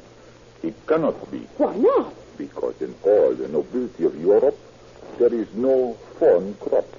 Great heavens, are you sure? Positive, Madame. Then maybe he's come here to rob me. Maybe he's stolen my jewels. We must do something, Count. We must catch him. Please, quiet. Allow me to handle this matter. There must be no excitement nor disturbance to alarm the guests. I shall call the police and then take the Baron for a walk in the garden. When the police arrive, we will transfer him to their automobile, and then you may announce to your guests that the Baron has suddenly been called away. And so, you are relieved of a possibly dangerous man, and your face is safe, and no one derides us. Oh, Count, you think of everything.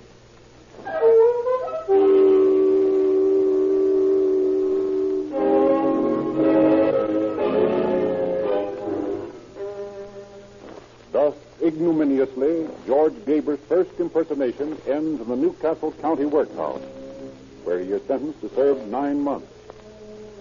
However, after he has been incarcerated 3 months, immigration authorities deport him as an undesirable alien. Ejected from one country after another, he finally is refused permission to enter his native Hungary on the grounds of having taken out first citizen papers in America. He is no longer entitled to Hungarian citizenship. But this resourceful man without a country manages to procure a birth certificate of a former Harvard classmate, and presenting it to the American consul with the story that he lost his passport, manages to get another issued to him in the name of his friend. His wager with Charlie Wallace has taught Gaber how easy it is to live without effort. So, equipped with his falsified passport, he journeys to London, where he prepares to get by on a really royal scale. The telephone is his only ally. Embassy of the United States. I wish to speak to the ambassador, please. Who's calling? This is W.C. Whitener of Philadelphia. Just a moment, please. Mr. Widener of Philadelphia calling, sir. Widener of Philadelphia? Oh, yes. I'll talk to him. Hello, Mr. Widener. Hello, Mr. Huffman. Never had the pleasure of making your acquaintance. I presume you know who I am. I certainly have heard of the man who gave that beautiful library to Harvard. Well, that was nothing. I didn't know you were in town, sir. I hope I shall have the pleasure of entertaining you at the embassy. Well, unfortunately, Mr. Huffman, I'm only in London for a few hours. I leave for Paris tonight. But there is something. What is that, sir? Well, my nephew, Taft Hugh of Richmond, Virginia, is arriving in England sometime tonight. If you could... I'll certainly do everything I can to make his stay a pleasant one. I've taken the liberty of telling him to call you when he gets in. Excellent, Mr. Widener. I'll look after him. Thank you very much. And thank you, sir. Have a good trip.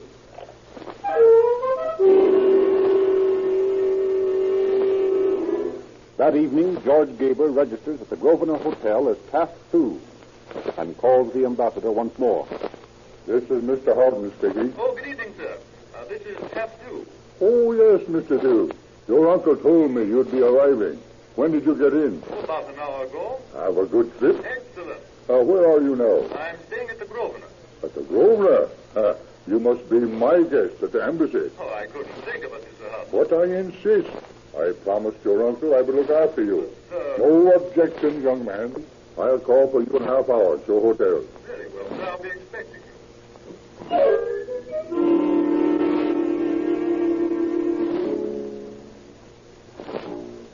And so George Gaber, alias Tattoo, becomes the guest of the ambassador to the court of St. James. For 10 days he is feted as members of the American colony and the elite of British nobility entertain him at garden parties, polo matches, banquets, and dances. Finally, tiring of England, he enters France by leaving the boat attired in the steward's white coat and carrying his own luggage. And within 24 hours, and by the same telephone technique, he is a guest of the American ambassador in Paris. When he leaves the French capital, he is armed with a warm letter of introduction from the ambassador. Disembarking at Halifax, for fear of another brush with immigration authorities in New York, he motors across the Canadian line to Vermont, stopping at Montpelier, where his letter from the ambassador gains him the hospitality of the governor. A trail of bad checks follows him west across the country, but never catches up with him. In Palo Alto, his ambassador letter gets him invited to the Hoover home for luncheon. The list of prominent people who are buncoed by this astonishing scapegoat during the next few months would read like a section of who's who. They include governors, university presidents, bankers, politicians, society matrons, Army and Navy officials. And from each, Gabriel manages to wrangle a loan or obtain an endorsement on a bad check. Then he flies the coop without bidding his gullible friends farewell. His junket leads him once more to the west coast, this time to San Diego, where, posing as Tattoo Houghton, son of the ambassador to Great Britain, he is right royally entertained. At first, in the review of the fleet, on the strength of his unimpeachable credentials, and then becoming bored, pause for Los Angeles. The telephone is once more an important piece of his equipment. The manager of an exclusive Los Angeles club receives a call one afternoon. Hello. Is this the manager whom I'm speaking? Yes. I'm Secretary for Mr. Tattoo Houghton, Assistant Solicitor General of the United States. Yes. I want to reserve a suite for Mr. Houghton. An hour later, George calls the manager a second time. This is Louis B. Mayer speaking. Yes, Mr. Mayor. Mr. Tattoo Houghton, a very good friend of mine, will arrive in the club shortly. I will consider it a personal favor if you'll take good care of him. We'll be pleased to, sir. Tell him to get in touch with me as soon as he gets in. Yes, Mr. Mayor. Still another call comes to the club in the early evening. This is Mayor Porter speaking. Yes, Your Honor. You're expecting a Mr. Tattoo Houghton? Yes, sir. He's reserved the suite. Good. Please tell him I've arranged a banquet for him at the Jonathan Club. I will, sir. Ask him to call me as soon as he arrives. Yes, Your Honor.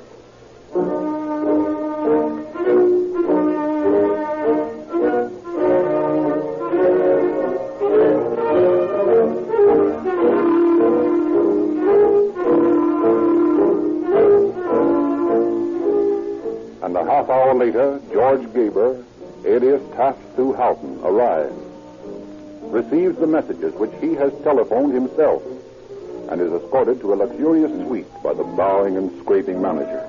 Gaber orders a stenographer, and in the presence of the awestruck manager, dictates a letter. To His Honor, Mayor, City Hall, San Diego, California. Dear Sir, I wish to express my deep gratitude and appreciation for the courtesies you showed me during my stay in your city. Please also convey my personal thanks to the Chief of Police for the police escort he so thoughtfully provided me during my visit to San Diego. I look forward, honored sir, to another visit with you in the very near future. Sincerely yours. I'll get that right away and I'll sign it. Yes, sir? Well, Mr. Houghton, how do you like your suite? Very comfortable. It will do. It is the best we have. Good. I think I can be very happy here. We'll do everything we can to make your stay a pleasant one. Thank you. Oh, by the way, I'll need a car while I'm here. Could you suggest... Your guest card entitles you to the services of the auto livery next door. The bills are simply added to your account. They are convenient. Yes, sir. Now, can I do anything else for you? No, I think that's all. Yes, sir. Oh, what a nuisance. What's the trouble, sir? I believe I've only about $20 with me, and the banks are closed at this hour. I wonder if I'll need any money tonight. Allow me, Mr. Houghton. It'll be quite convenient for me to advance you whatever you need.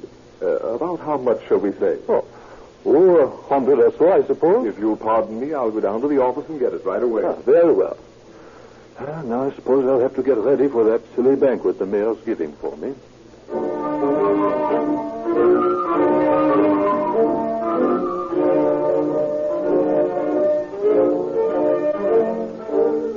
Gabriel takes the club for several $1,000s before polite demands for a payment on account forces him to settle with a bad check and move out.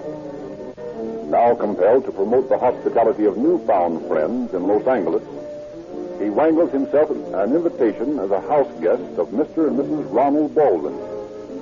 When he leaves their home, he also leaves a rubber check for $50, which Mrs. Baldwin has endorsed for him.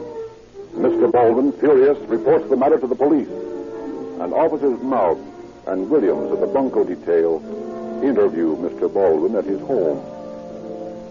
You know, Mr. Baldwin, you're not the first one that's been caught with this Houghton or whatever his name is.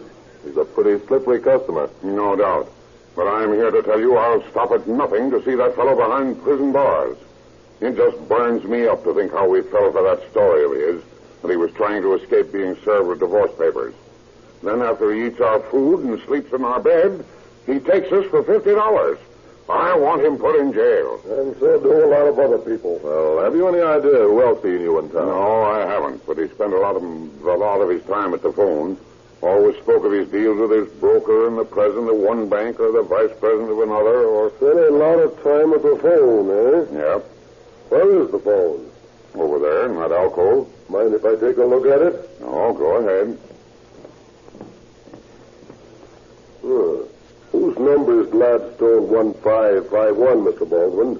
I don't know. Why? It's written down here on the wall. Written on the wall?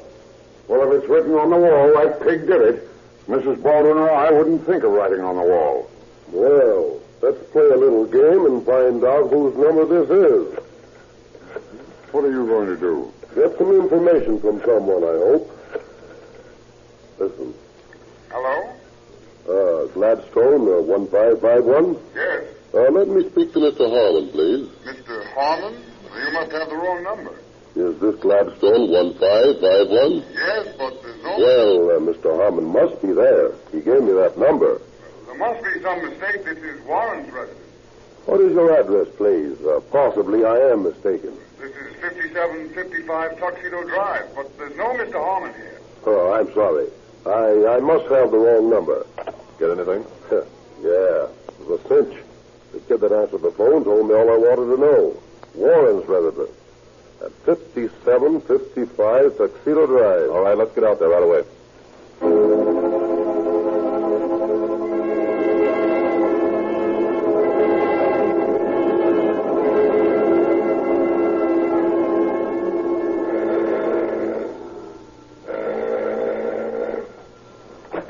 Mr. Warren? I'm Jack Warren, Jr. What can I do for you? Are you acquainted with a man named Houghton? Oh, am I? I'll say I am.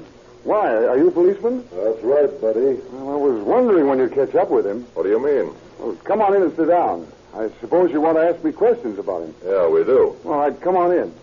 Sit down over there anywhere, on the Davenport. Smoke?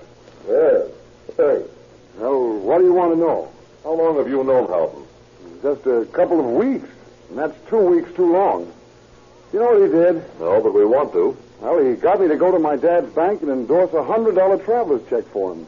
The next day they called up Dad and told him the check was a stolen one. I'm not surprised. He's got quite a habit that way. Do you know where he is now? Well, no, but he keeps calling me up and promising to meet me somewhere, but he never shows up. He's liable to call me any time. Good. We'll wait until he does, if you don't mind. Well, not at all. You know, I think there's something funny about the guy. Dad thought so from the first, and after he pulled that check business, I agreed with him. I can't understand, Taft. Why, just the other day he called me up and said he'd left something for me at the Richley Hotel. And I dropped by for it. It was a swell-fitted bag from Bullock's. A fitted bag from Bullock's, eh? Add Bullock's to the list of victims. Well, what do you mean? You don't think he stole it, do you? No, not this bird. He wouldn't do anything so crude. He just charged it, but he'll never pay for it. Oh, gee, I don't want the darn thing. If it's stolen property, I'll give it back to you. Oh, wait a minute. Maybe that's him now. If it is, stall him and give us a chance to hear his voice.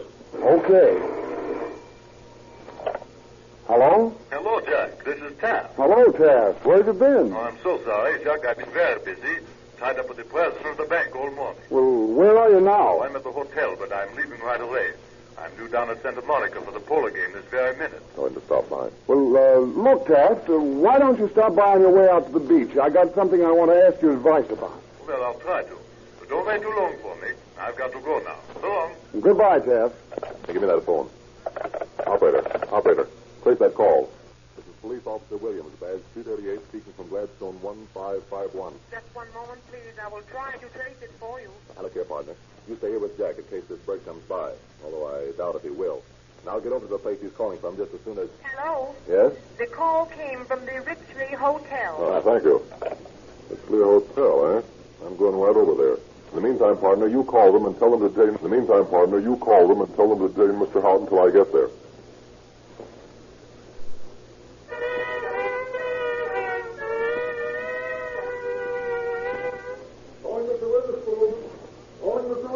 Can I help you, sir? Oh, yes. I'm looking for a man by the name of Houghton who's registered here. I'm sorry, sir. Mr. Houghton is just checked out.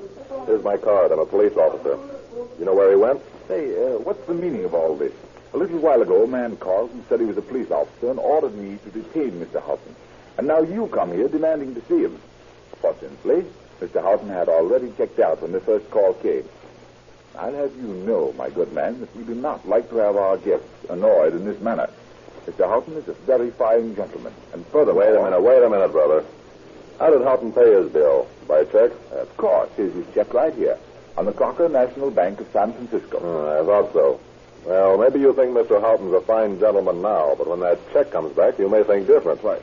What do you mean? I mean that Mr. Houghton hasn't any account at that bank and that you're out just $64.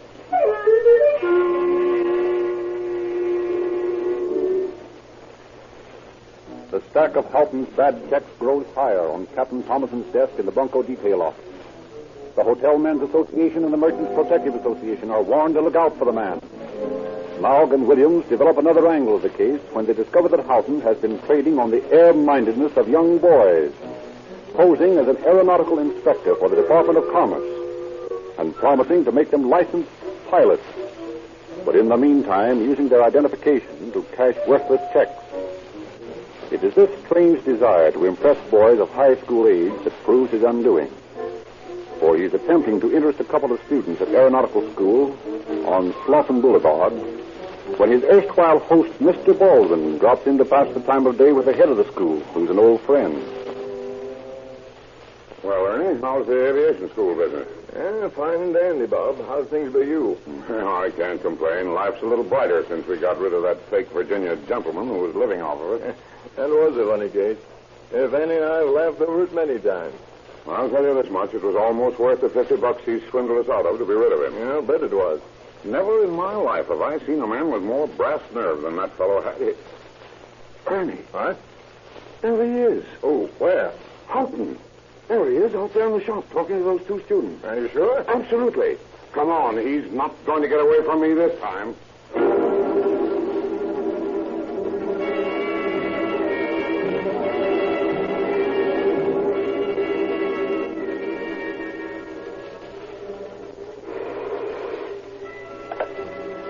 Bunko detail. Morgue speaking.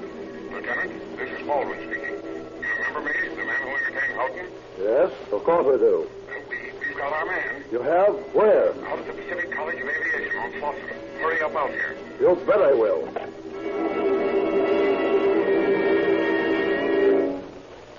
Right this way, Lieutenant. We've got him locked in his office. You sure he's the right guy? Of course I'm sure. No one ever swindled me out of $50 that I couldn't remember the next time I saw him. Just a minute till I unlock the door.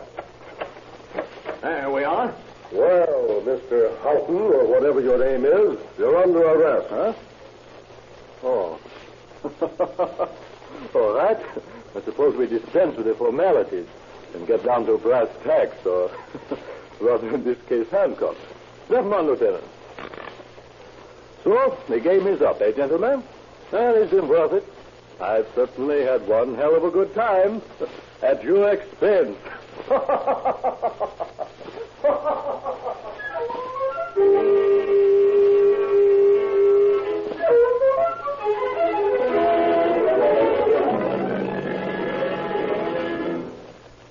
We voluntarily released our prisoner to federal authorities for prosecution on the charge of impersonating a federal officer. And for this violation of the law, he was sentenced to the federal prison at McNeil Island for 2 years. At the completion of that term, he was taken to New York, prosecuted for violation of the Passport Act, and sentenced to 2 more years in the federal penitentiary at Atlanta. While this term was served, he was deported to Hungary, and if he ever enters the United States again, he will face prosecution by the government for violation of the immigration law. Thank you, Captain Wallace.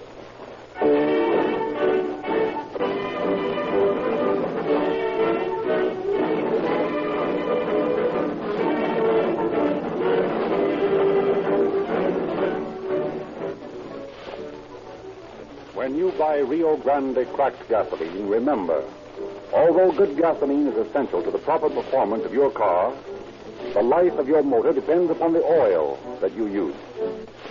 You all know what petroleum jelly is. You know how thick it is when cold, but how thin and watery when hot. Most all oils contain this petroleum jelly because it is a costly process to remove it.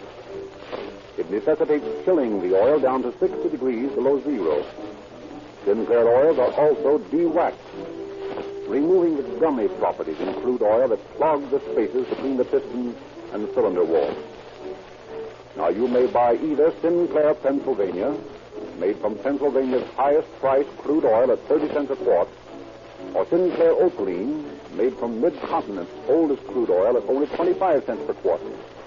Remember, Sinclair Opaline is made from Mid-Continent crude oil, which is much superior to our Western oil. Sold only in tamper-proof, extra-major cans at only 25 cents per quart at all Rio Grande stations.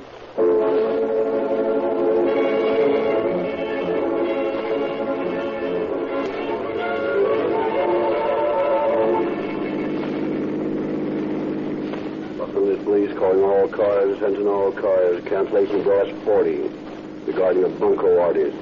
Suspect is now in custody. That's all. Rosenquist.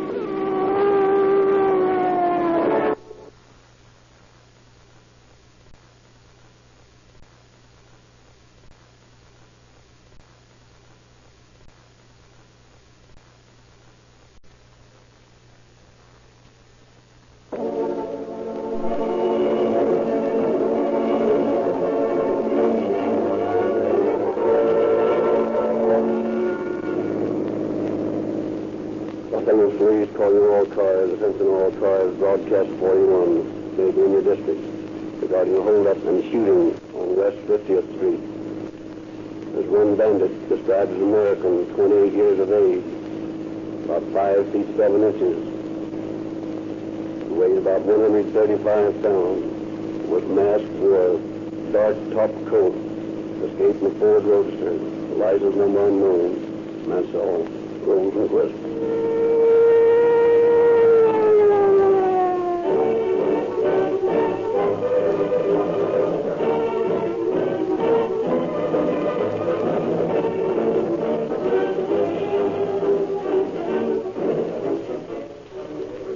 Good evening, ladies and gentlemen. Everyone wants good mileage from his gasoline. Here's the way to get it. Use one brand of gasoline regularly and make that brand Rio Grande Cracked. Rio Grande Cracked will give your car the same dependable police performance demanded by the police and fire departments of the great Southwest. Smart purchasing agents demand the gasoline that delivers good mileage. They know to a fraction of a cent per mile what it costs to operate automotive equipment. Rio Grande Crack will give you as many miles for your money as any gasoline you will buy. Fill your tank tomorrow at your Rio Grande dealers for sparkling performance and dependable mileage. Crack will settle your gasoline problems for good, for its quality never varies.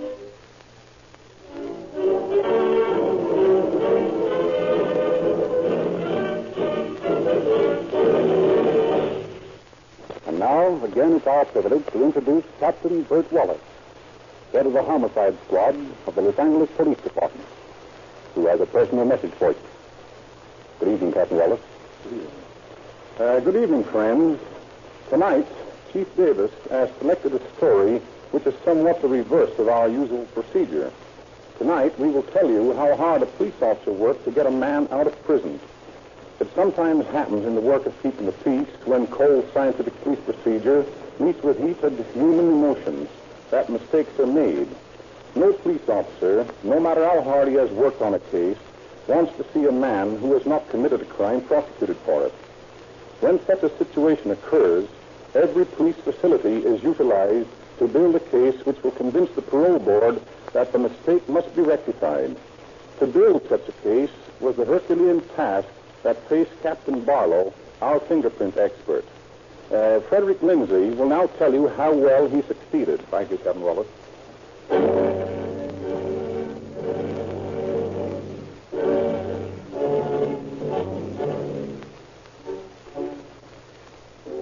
It is a cool autumn evening several years ago. In her living room on a quiet residential street, Mrs. Stella Watson sits alone, playing the piano.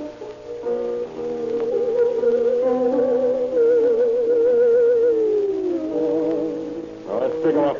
Oh! I said stick him up. Oh, what do you want? Give me a jewelry. Well, I haven't any. Come on, kick in with that ring.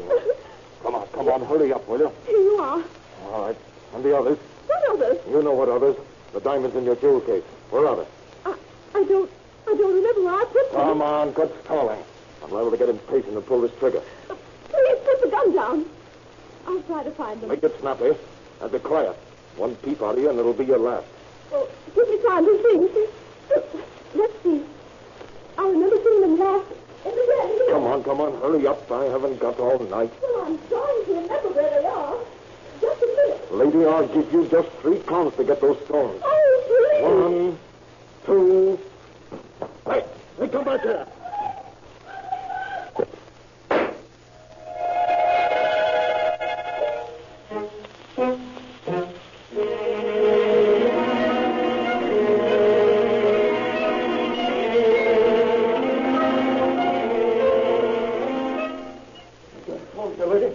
Why, yes. Gonna use it? Why, yes, here it is, just inside the door. Is anything the matter up the street? Yeah, woman was just shot. I want to call an ambulance. Hello. Operator, get me to the police department. Hello? There's been a woman shot out here on 50th Street. Yes, nice Avenue. Yeah, you better send the ambulance off. Well, how did it happen, young man? I don't know. I just saw her run out screaming. Oh, whoa. What's that sticking out of your pocket? What? Well, Henry, it's a gun. Henry, he... Shut up, you fool. I'll plug you, too.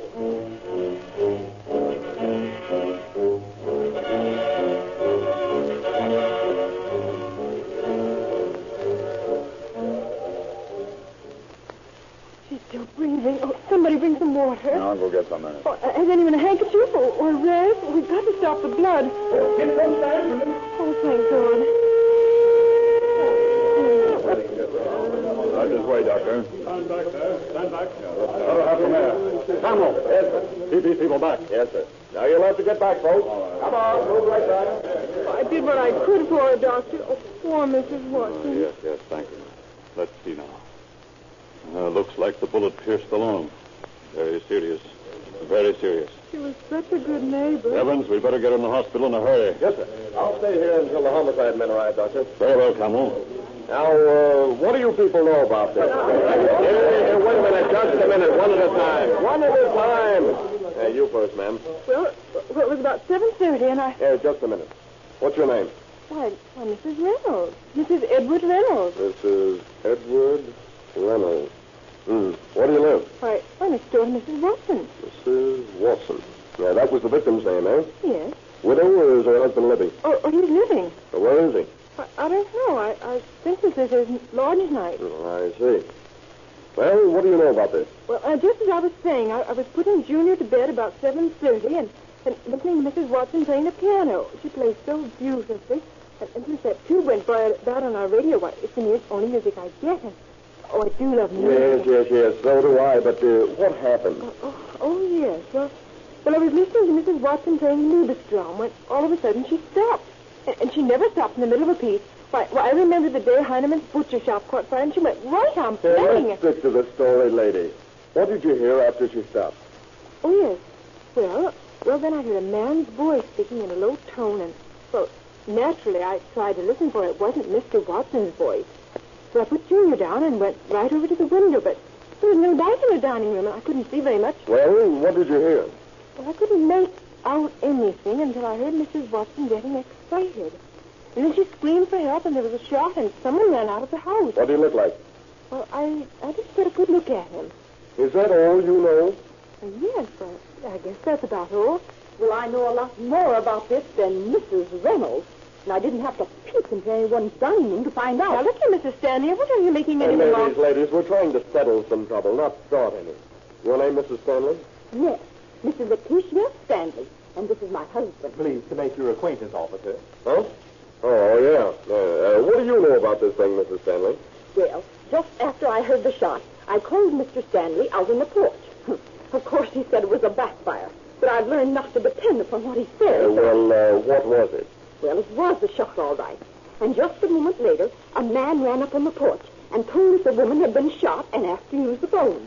He called the police, and just as I was asking him about it, I saw a gun sticking out of his pocket. And when I accused him of shooting poor Mrs. Watson, he threatened to kill me. Yeah, what did he look like? Looked like? Well, it was so dark I couldn't tell. I thought you knew so much about this, Mrs. Stanley. And I do. You didn't see him drive away in a Ford Roadster, did you? A Ford Roadster? He drove away in a Ford Roadster? Yes. Well, why didn't you say so? What was the license number? The license number? Well, go on, Mrs. Stanley. Tell the officer the license number. Well, I didn't think to You didn't think. Mortimer, are you going to stand there and hear me insulted by this nobody? Nobody? Well, look here, Mrs. Stanley. I'll have you know that you and anyone else can talk to me like that. Is that so? Yes, it is, sir, Mrs. Mortimer, do something. Do something.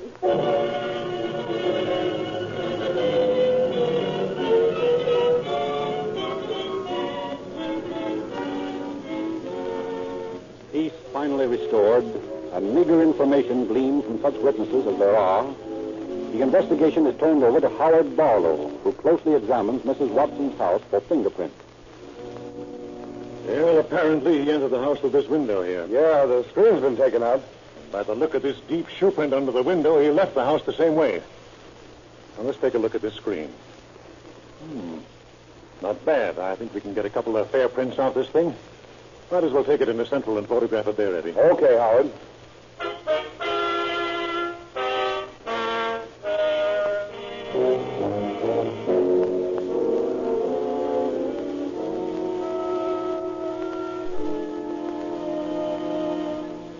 The latent fingerprints found on the screen by Sergeant Barlow are photographed by him and also by the sheriff's office, which sends copies to the State Bureau of Identification in Sacramento. A search of the files in the police department fails to link these latent fingerprints with any on record. And as soon as she is able to be questioned, Mrs. Watson receives a visit from investigating officers at the hospital. Now, Mrs. Watson, can you give us any better description of the man who shot you than the one we have? Well, Lieutenant, he had a scarf around his face, and it was difficult to make out his features. There was one thing that impressed me, though. What was that, ma'am? His eyes. He drew them into slits when he talked. I see. Do you think you would recognize him if you saw him again? Yes, I believe I would. Have you any idea who might have held you up? No, I haven't. But it might have been done for revenge. Revenge? Why? Well, you see, Mr. Watson has been quite active in politics around the neighborhood, and he's been responsible for quite a few criminals being sent to San Quentin. Several of them have been threatened to get even. I see. Well, that is a possibility. We'll look into that angle of the case.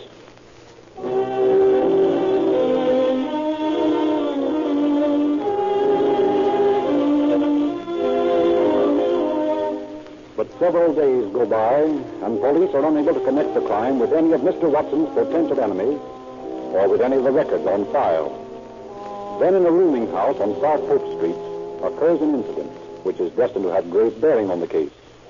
I tell you, Mrs. Guinness, this has got to stop. I'm moving out. Sure, and what is it now, Mr. Fitz? Now, it's my pants. Sure, the saints be praised. What's the matter with your pants? Do you want them patched, baby? No, I don't want them patched. I haven't got them to be patched. Well, now, where are they, Mr. Fitz? They've been stolen. Stolen, is it? Yes, stolen. And I know who did it. And who? I think I know. It's that Preston fellow in room 105. And what makes you think he took them? Because I saw him wearing them this morning. The devil you say. Yeah.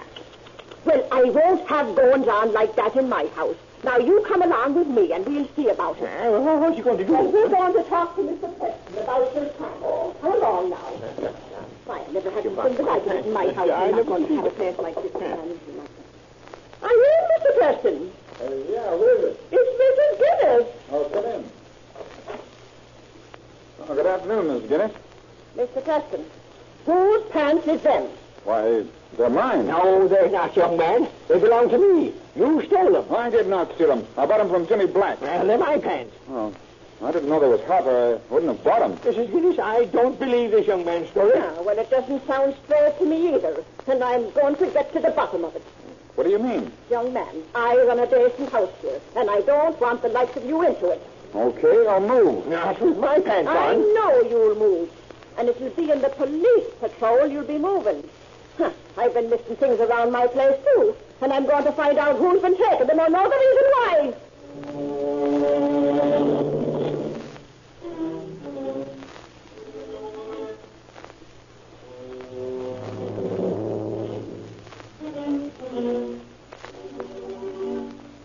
And so Jimmy Preston is arrested and lodged in the county jail on suspicion of robbery. His fingerprints are sent to Sacramento, and police are elated to receive a reply from the State Bureau of Identification that they bear a general similarity to the prints found on the screen at Mrs. Watson's house.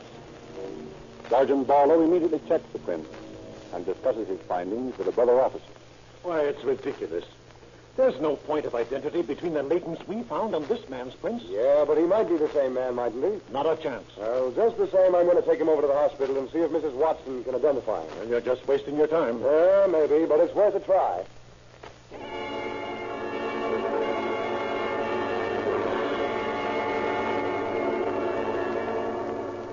Now, Mrs. Watson, is this the man that held you up?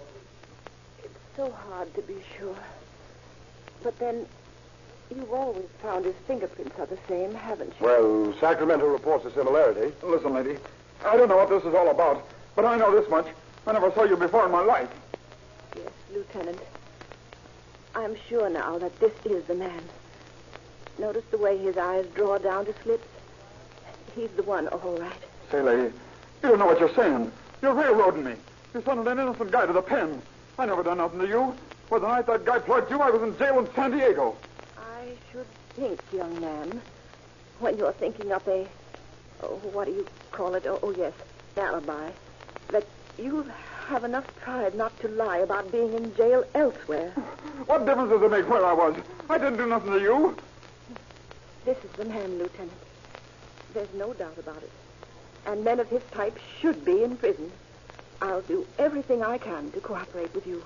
I'll help in every way to see that he's sent there for good.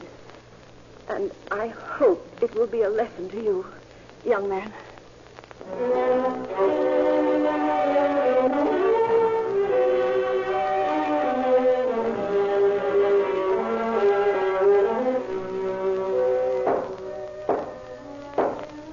James Preston, stand and face the court.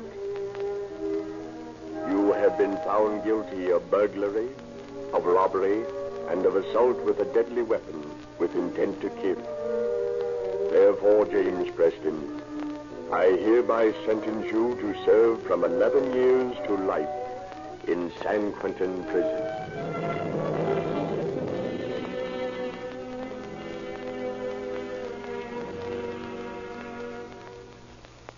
Now, I tell you, Chief, this is one of the most outrageous miscarriages of justice I've ever heard of. Quiet down, Sergeant. Let me get the straight of this. Begin at the beginning. This man Preston's prints bear a general resemblance in outline to those I found on the screen at the Watson home. But they are not identical. There is not one single point of similarity. Why, Preston is no more guilty of this crime than you or I. Well, I don't know what you can do about it. You've had your chance. I had no chance, sir. The first I knew of his trial was when I read in this afternoon's paper that he'd been sentenced. I was never subpoenaed to appear. You weren't? No.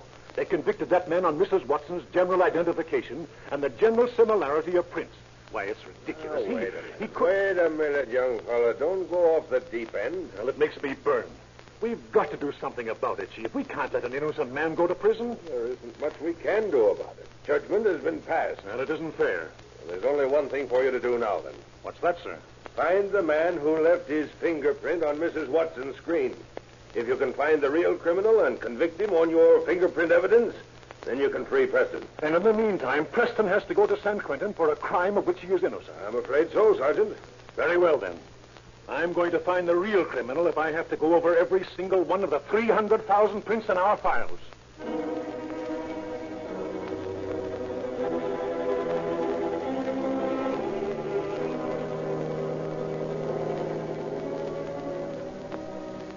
For the next year and a half, Barlow, the police officer who works by exact science rather than the undependable emotionality of witnesses, checks and rechecks his ponderous pile of fingerprints.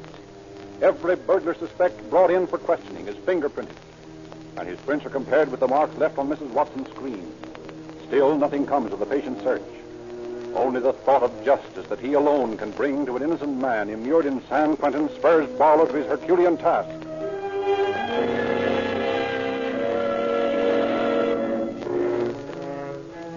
Then in 1926, nearly 2 years after Mrs. Watson was shot, an apparently unrelated incident occurs. Several burglary jobs have been pulled by a man who operates in a Ford coupe, license number 125380. The police bulletin describes the car and orders all officers to be on the lookout for it. On April 18th, a squad car is cruising through the sparsely settled southwest section of town. Say, partner, slow down a bit. I want to give this Ford the once-over. Yeah, might be stolen, huh? Yeah, you never can tell. The car parked by a vacant lot out in this godforsaken neighborhood's parked there for no good. License 125380. Got that on the hot sheet? Yeah, just a minute until I see. Yes, by gosh, here it is. That's the car wanted in connection with those burglary jobs. Yeah? Say, if we knock this baby over, maybe they'll put us in plain clothes. You never can tell. You'd better pull up there ahead of him. Okay. There. How's this? Fine. We can keep our eye on him through the rear vision mirror. Now, when he gets in the Ford, let him drive by us and then force him into the curb. Okay. What if he starts shooting? That's all I want. If he starts shooting, I let him have it. And the taxpayers are spared the expense of trying him. Yeah, what a vigilante you are. Rope in justice, huh? Sure, why not? Policing rats like these guys cost the people too much dough. Okay. Stole the frontier ideas. Here comes our guy. Swell. He's getting into the car now. He's rolling. Let's go.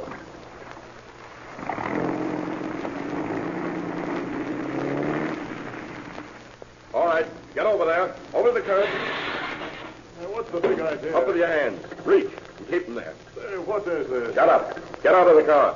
Get out. Hey, keep your hands up. I'll open the door. All right, frisk him, partner, while I keep him covered. Okay. Uh-huh. Here's a 45 in his pocket. Oh, well, a nice, shiny 45 in a leg holster. Look here, you guys. I can explain this. Yeah, I know. You were using these to hunt goldfish. Sure. Well, save your breath for headquarters. You'll have plenty of explaining to do down there.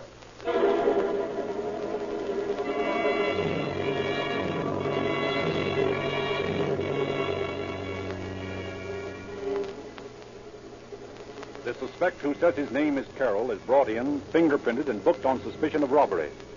Sergeant Barlow checks his prints against those found in the recent holdups and faces the man with these facts. Well, Carroll, you ready to confess? Confess what? Oh, you know that better than we do. Well, maybe I do, but you guys are paid to find out things.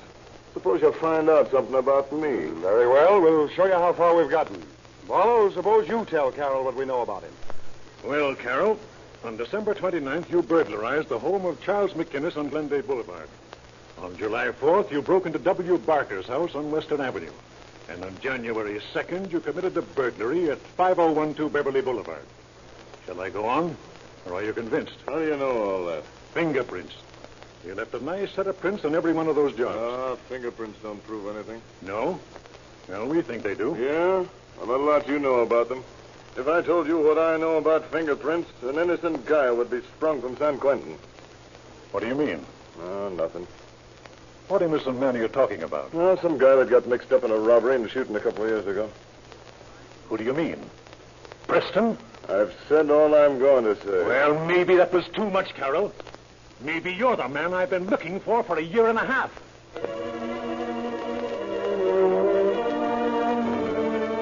Barlow, the end of his long search in sight, rushes back to his office to compare those window screen prints for perhaps the last time. Elated with what he discovers, he bursts into the chief's office. Well, Chief, I found him. Found who? Well, the man who shot Mrs. Watson. Yes? Yes, sir. Look at these prints. Oh. Identical, aren't they? Yep. Exact duplicates. 25 or 30 points of similarity, more than 4 times enough for a conviction. Who is the man? Name's Carroll, alias the Weasel. Has he confessed? No, he refuses to admit or deny anything. Now, Chief, how can we get Preston out of San Quentin? It's going to be hard to do. And we've got to have a tight case. Well, what tighter case would you want than these prints? True. But first, the victim should be convinced. You mean Mrs. Watson? Yes. Let's see if we can get an identification from her. How? By pictures? Yeah. We'll go out to see her and take her half a dozen mugs of convicts. Ask her to pick out the one that looks like the man who shot her. Then see if she picks out Carol's picture. Okay, Chief. Let's go out right now, huh?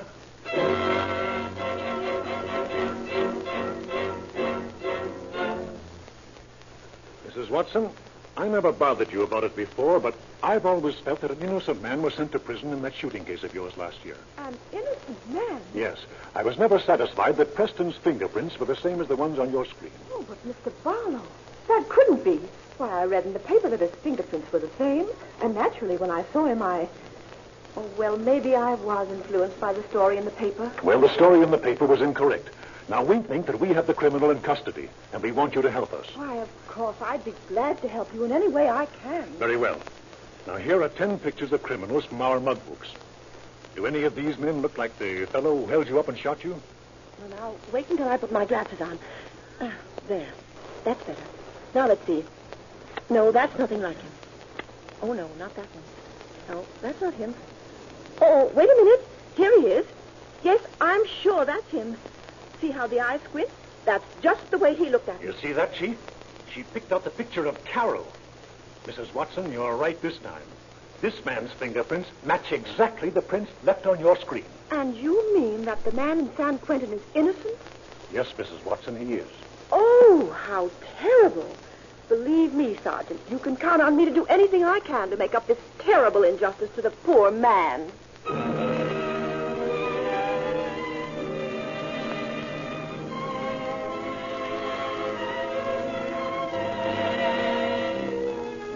The superintendent of the State Bureau of Identification at Sacramento is asked to express an opinion on the Carroll prints and replies to Barlow that he is convinced that Carroll and not Preston is guilty of the attack upon Mrs. Watson. Barlow engages upon a voluminous correspondence with Preston in San Quentin, with the governor, and with the judge who sentenced Preston. The machinery set in motion for Preston's parole, Barlow appears in the office of the district attorney. Now, I've sent you a statement of the facts in this case, sir. And now I'm prepared to ask you for a complaint charging Carroll with burglary, robbery, and assault with a deadly weapon with intent to kill. You think you have a case? Yes, sir. I've identified Carroll with 6 jobs, including the Watson job. The bullet taken from Mrs. Watson's body was shot from the same type of gun as found on Carroll. What does Carroll say? Well, he refuses to talk, and he's in the general hospital now for sanity observation. The doctors believe that he may be a victim of dementia precox, but I think he's just faking to try to beat the rap for a stretch at Patton. Now, I know this man is guilty.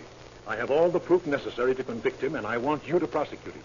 Until Preston is freed from San Quentin and Carroll takes his place, we can't claim to have any justice in this state. Well, from what you've reported to me, Sergeant, I believe Carroll's guilty, all right. Then you'll issue the complaint? Yes, I will. And I'll prosecute the case myself.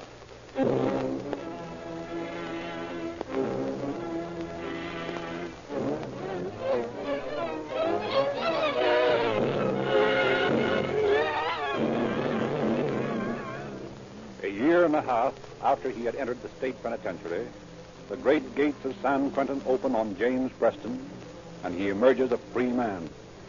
He hastens to Los Angeles to meet personally the man who has worked with such untiring effort in his behalf.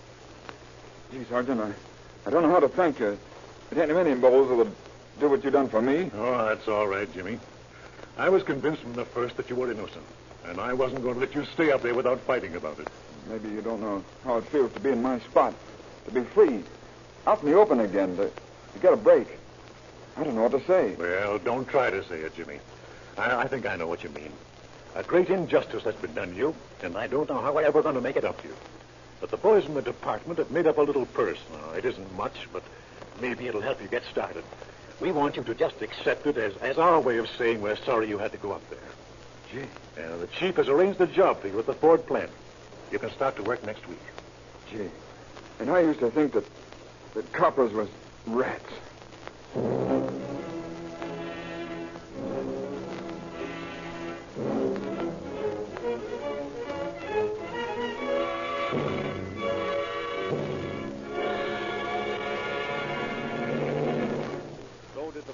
Tried to make some sort of retribution to Jimmy Preston.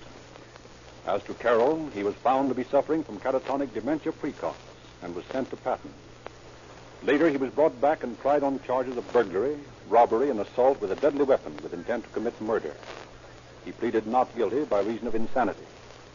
After trial by 4 different juries, he was found sane at times crimes were committed, and he was sentenced to San Quentin Penitentiary for 5 to 50 years.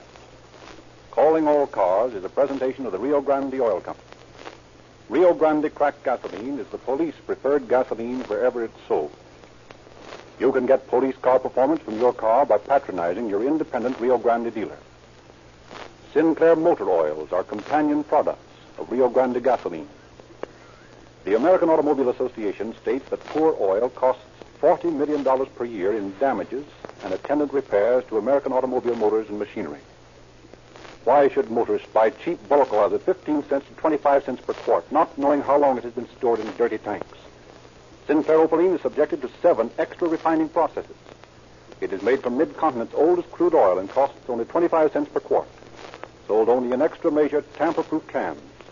Don't gamble with your investment in your automobile when you can have positive motor protection with Sinclair Opaline at only 25 cents per quart at independent service stations.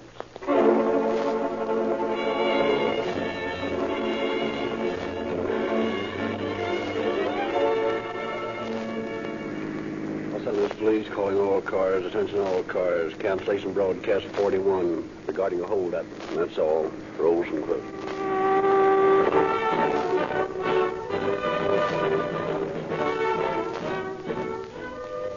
Calling All Cars is written and produced by William N. Robeson. The orchestra is conducted by Frederick Stark. And this is Frederick Lindsley saying good night for the Rio Grande Oil Company.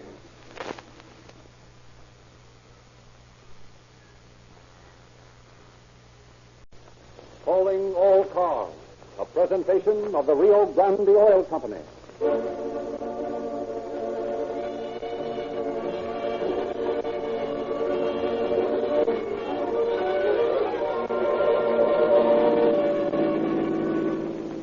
San Francisco Police calling all cars, attention all cars, a robbery.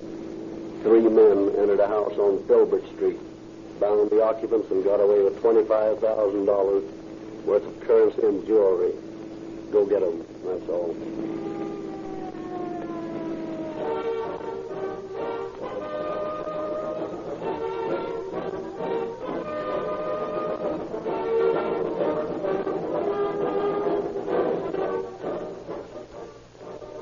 The sales of Rio Grande gasoline have been steadily increasing. Motorists everywhere are learning what police performance in Rio Grande cracked really means. Cracking produces a gasoline that averages 10 points higher in anti-knock than gasolines which are not cracked. It separates the sluggish, slow-burning elements from the rich, powerful atoms, so that the cracked gasoline that police, fire, and emergency equipment use is all vital, concentrated power. When you hear police, fire, or ambulance sirens screaming down the street, or when you listen to the thrilling stories in Calling All Cars, remember Rio Grande Cracked is the preferred gasoline for this emergency equipment. And what a test for gasoline. The average police car takes 7 times the abuse that you give your car. In one of the police departments served with crack, their patrol cars average 78,000 miles per year. They operate at cruising speeds of 5 miles per hour up to 70 or 80 in an emergency. What a test for gasoline. Thousands of listeners to this program have become regular users of cracked gasoline because of the extra power and speed that this gasoline actually does give. If you enjoy this program, may we ask that tomorrow you give yourself the opportunity to enjoy police car performance in your car.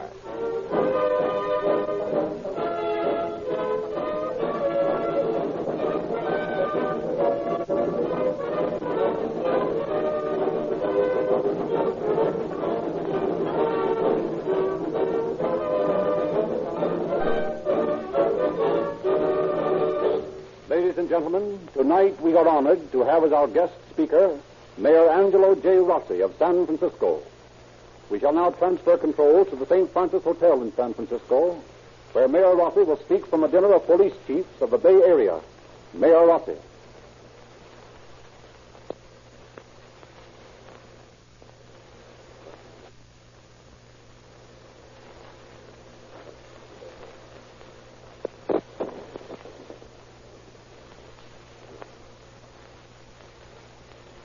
On behalf of Mayor Rossi, who has been detained by extraordinarily heavy official duties, we introduce Sergeant McKee of the San Francisco Police. Sergeant McKee. On behalf of Mayor Rossi and Chief William J. Quinn of San Francisco, I am happy to welcome the broadcast calling all cars to Northern California. Pardon. The police chiefs of the San Francisco Bay Area are present here, and I believe join with me in extending good wishes to the Rio Grande Oil Company for sponsoring this feature. This broadcast will give citizens a clear picture of the work peace officers are doing in combating crime, and more important, will point out the lesson that all of us engaged in police work know that crime does not pay. Tonight, we are to hear the story of the human monkey, a criminal case.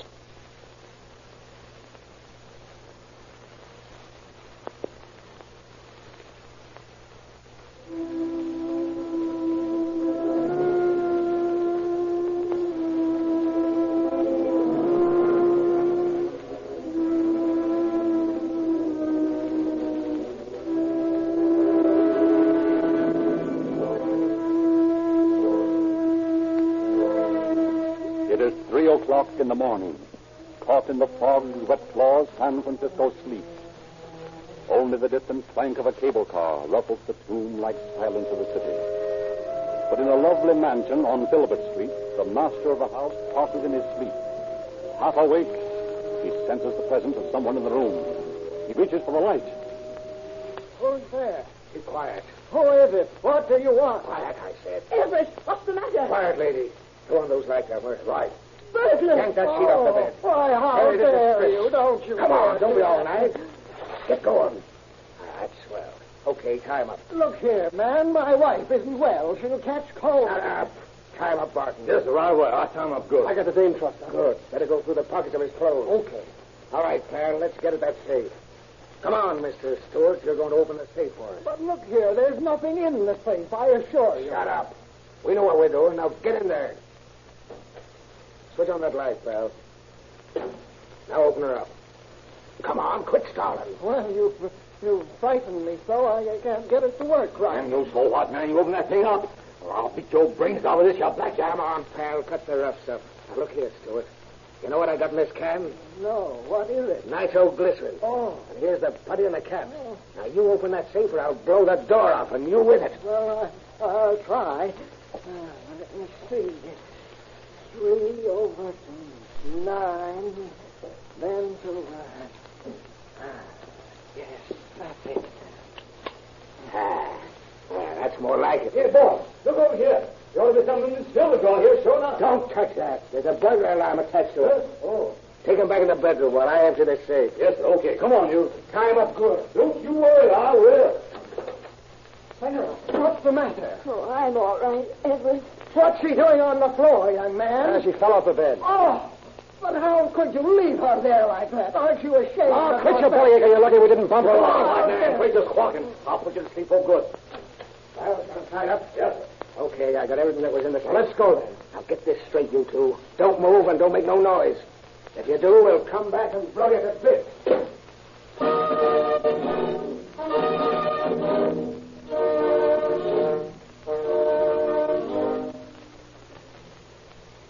After a quarter hour of frantic calling, the two victims managed to rouse their young grandson, who frees them from their bonds. Mr. Stewart discovers that the telephones in the house have been ripped from the walls. And it's another half hour before he can awaken a neighbor and summon the police. Shortly afterwards, Detective Sergeants George McLaughlin and Leo Bunner of the robbery squad inspect the scene of the crime. George, it looks as though this is the window they got in by. Yep, that's right. Here's the mark of the chimney. About 1 3/4 wide. Yeah, probably one of them was boosted through this window and opened the door for the others. Mr. Stewart, Yes, Sergeant. got any sort of a burglar alarm system here? Why, yes. The whole first floor is wired with burglar alarm. That's funny. It's a cinch they got in by this window, but no alarm went off. I wonder if they shorted the system. Try that window over there, George. Okay.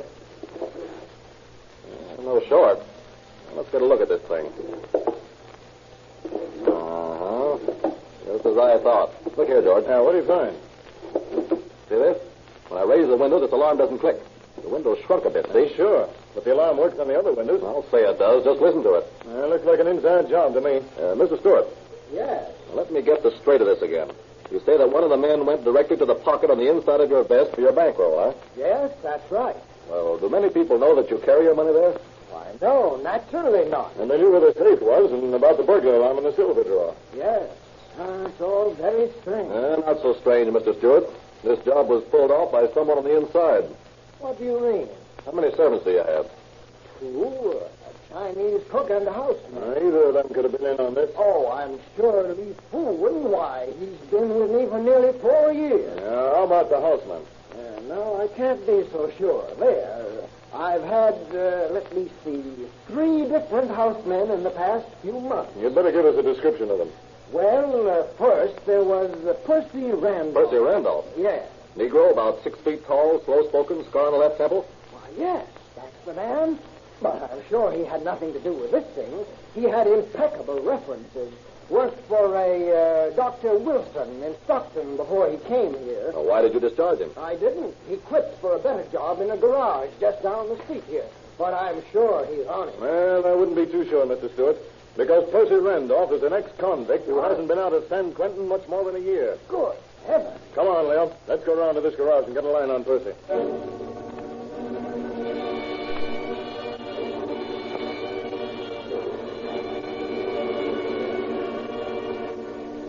Percy's employer at the garage informs the detectives that Percy has been ill for a couple of days and directs them to his address in Oakland.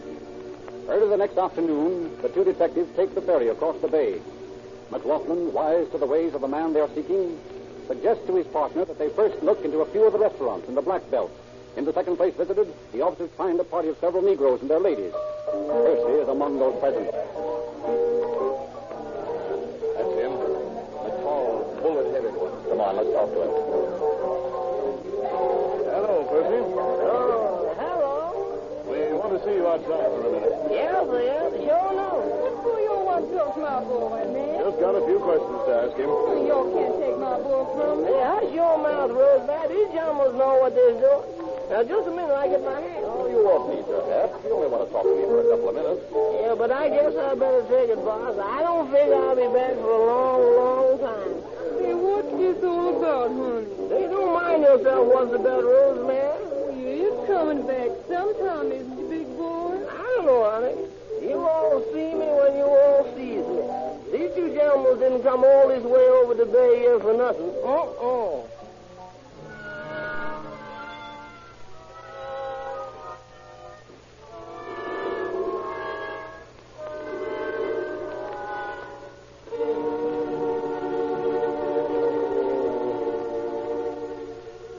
Although Percy's quick surrender bespeaks a guilty conscience, his replies to the various questions shot at him are so evasive and contradictory that the officers are convinced he is lying. Finally, after hours of questioning, he suddenly offers to come through if they will buy him a swell dinner. McLaughlin and Bunner jump at the offer and rapidly escort Percy to a quiet little Italian restaurant on Montgomery Street. And there, after a huge dinner, the Negro consents to talk. Well, you see, it was this way. I've got a friend, a colored boy, who lives over on Pine Street. What's his name? Barton. Go ahead. Well, I used to drop around and see him have a shot of gin, see? And one night while I was there, a couple of white boys come in. Now, what are their names?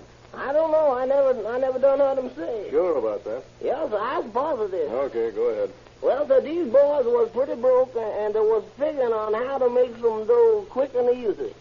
So in a while, Barton tells them that I used to work for Mr. Stewart, and that they could knock him over easy if I helped them on the job. Well, so I didn't want to mess around Mr. Stewart's place. You know, he was always on the level with me. Well, why did you then? Well, I'm not saying I did, and I'm not saying I didn't. What happened next? Well, they all set to work on me, see? And finally, I agreed to tell them about the place, and they said that I'd better keep out of the way. But just the same, they were going to split with me. So, you see, I really didn't have anything to do with the actual robbery. Yeah, I can see that. Where's your share of the take? Mine? Oh, I ain't got that. Hey, Sergeant, that reminds me. Reminds you of what? What time was it? A few minutes past 9. Why? Well, sir, I've got a date with Barton at 10. Yeah. Why didn't you say so? Well, I just plumb forgot all about it. What are you doing, Percy? Handing us a line? No, sir, that's the gospel truth. I had to meet him with Sutter and Lyon at 10 o'clock to get my cut. Okay. We'll soon find out if you're telling the truth or not, Percy. We'll take you to the corner of Sutter and Lyon at 10 o'clock and let you meet Barton. But we'll have our guns on you every minute, and if you try to plan any funny business, you'll never live to remember it.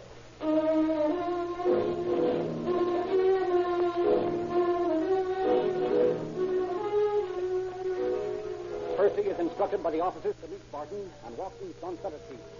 Bunner hides across Sutter Street in the shadow of a porch. McLaughlin hides in an alley. Several other officers are placed out of sight around the corner. And a block away, 2 men wait in a police car. Bunner watches the radium dial of his watch as 10 o'clock approaches. Still suspecting that Percy had been handing him a line, the detective is amazed to see a Negro carrying a suitcase alight from a Sutter Street car at exactly 1 minute past 10.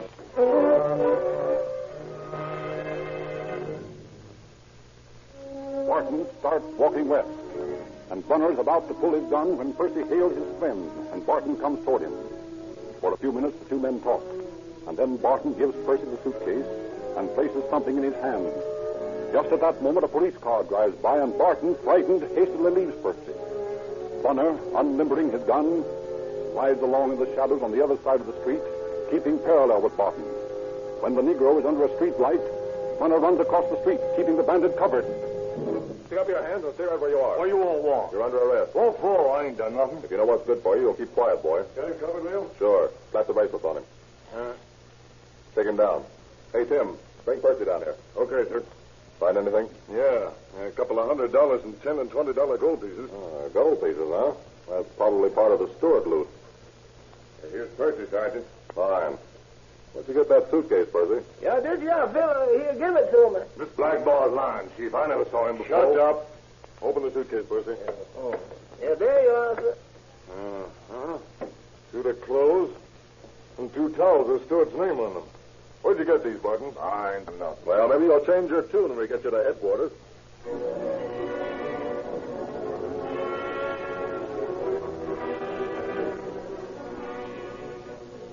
But Barton steadfastly refuses to talk.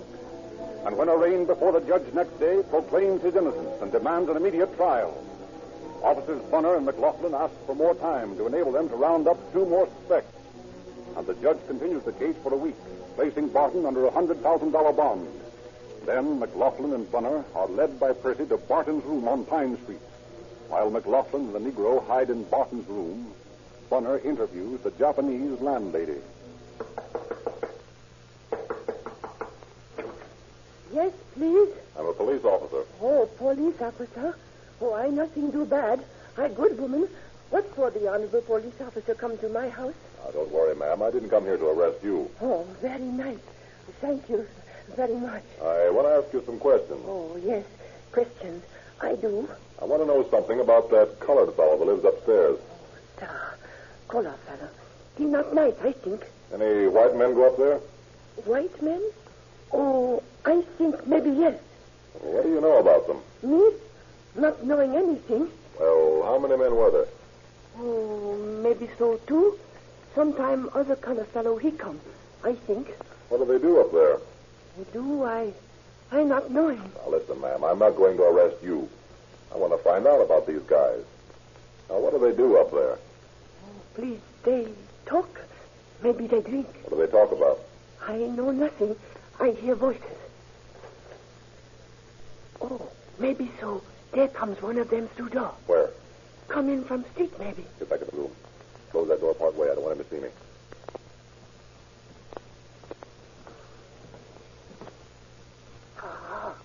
That one of white man. That's fine. Oh, why you pull gun? Maybe you shoot him? Maybe if I have to. You stay right here and don't make any noise. Oh, yes. Please, yes. Remember, quiet. Oh, yes. I'm not forgetting.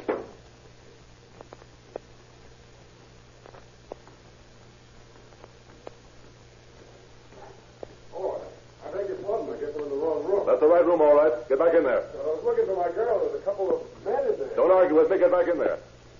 What's the matter? Don't you know your old pal Percy anymore? Say, who are you anyway? You don't recognize me yet, huh? Well, I'm a police officer.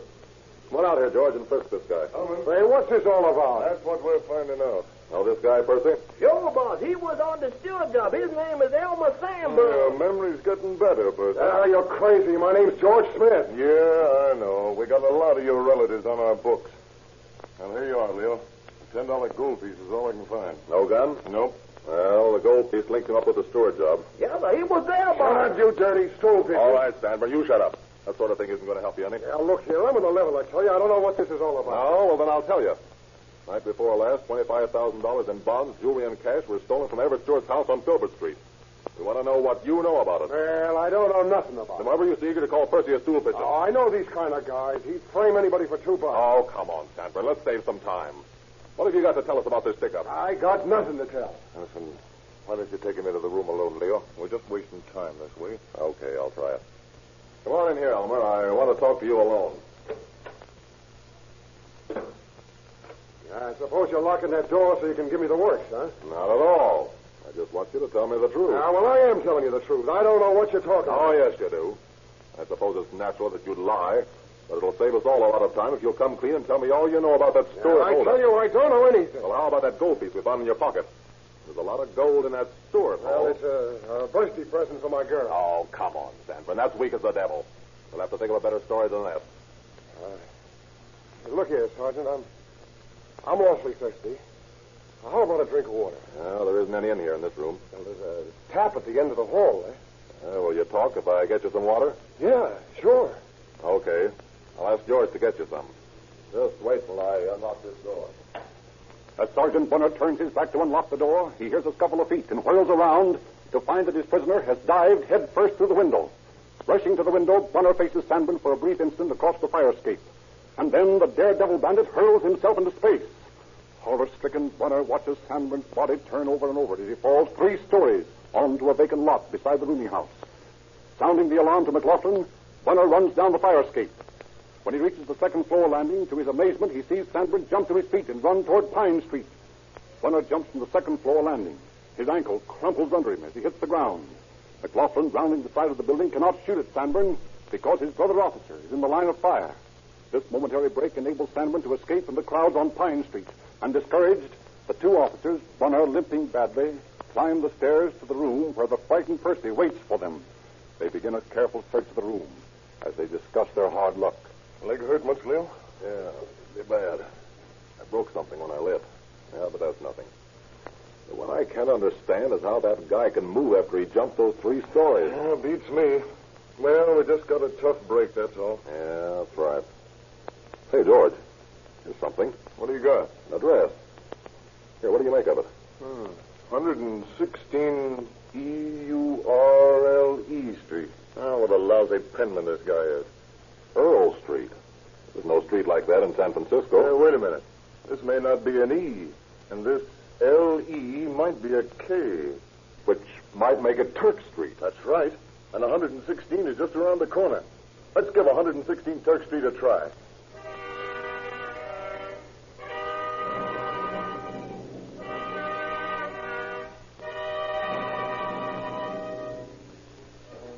The two detectives, accompanied by Percy, hurry to the Turk Street address as quickly as Bunner's injured leg will permit.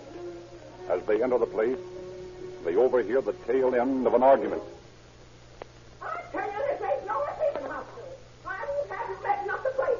If you're going to come in here all covered with black lie, you have to get out and stay out. Hey, wait a minute. This sounds interesting. And that's funny. Sounds like the landlady's reading a riot act to somebody. Quiet. Here she comes. Well, what do you want? We're looking for a young kid who might be injured. Did anybody like that come in here during the past few minutes? Did he? I'll say he did. And he's going out as fast as he come in. Says he was run over by an automobile. I don't believe him. And I don't want the police coming around my place. Madam, we are the police. I knew it. I knew that young devil would get me in trouble. Please be quiet. We don't want to tip him off. Let's go into your apartment and talk it over. Oh, very well. But I can tell you right now, I don't know anything about this. I run a respectable place here. There's no doubt about that, ma'am, but let's not make so much noise. Which is your apartment? Oh, this one right here. I suppose we'll have to let you come in. Yeah, leave the door slightly open. We don't want him to get away. Is this the only way out of the house? Yes, it is. What's this fellow look like? Well, he's about 17. He's short. He's got gray eyes. How badly injured is he? He's all scratched up and he's limping. He told me he'd call his uncle to take him to the hospital. His uncle? Yes, there's a middle-aged man comes to see him. At least he says it's his uncle. Now, wait a minute. Did you hear that? Yes. That was somebody coming in the front door. If it's this boy's uncle, nod to me. All right. That's him. Drop your hands. Quiet, I'll let you have it. Now get back in here. Frisk him, George. Hey, what is this? I came here to get a good night's sleep. Yeah, well, you'll get your good night's sleep tonight in jail. No gap, Leo. Good. Now get into this closet here. Hey, look here, you can't do this. And shut up. Say, that's Frank Leatherman. We've set him up a couple of times for safe cracking. We're doing a good day's work, Leo. Yeah, but we haven't got Sanborn yet.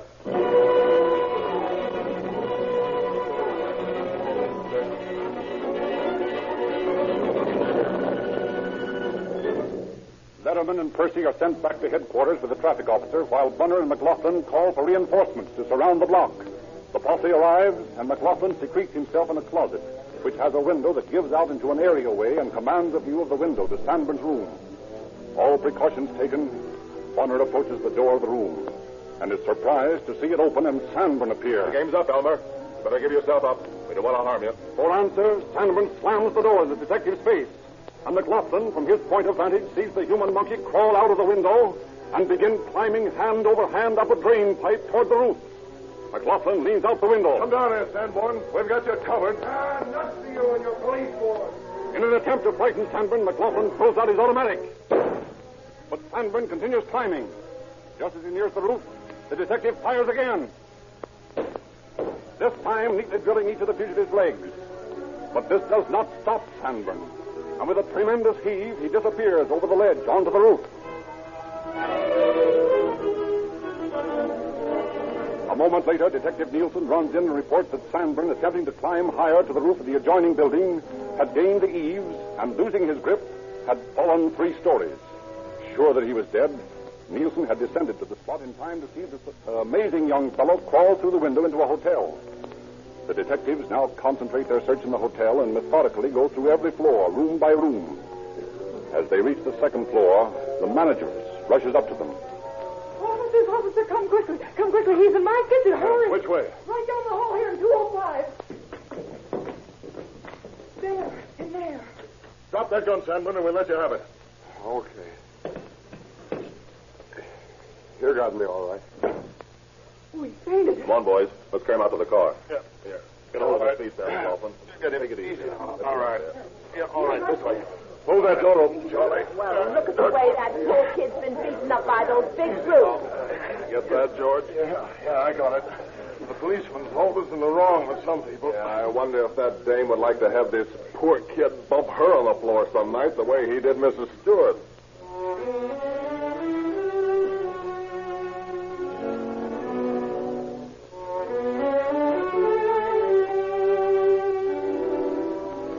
In Sanborn's apartment, police find 2 containers of nitroglycerin, fuses, caps, and 4 big automatics. A checkup at the Bureau of Identification quickly reveals that all 4 men implicated in the Stewart robbery have criminal records. They are speedily brought to trial and speedily found guilty of first-degree robbery. Sanborn and Barton being sentenced to San Quentin for from 1 to 15 years, and Letterman for 1 year to life.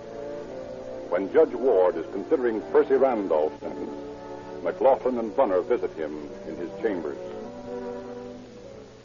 Yes, gentlemen, what can I do for you? Judge, we came to see you about this Randolph case. Yes? Well, Judge, we'd like to ask a little consideration for this fellow. He was a great help to us in getting the other 3 men. And he turned state's evidence in the trial, you know. Yes, I know. I think he's learned his lesson, Judge. I think he'll go straight from now on.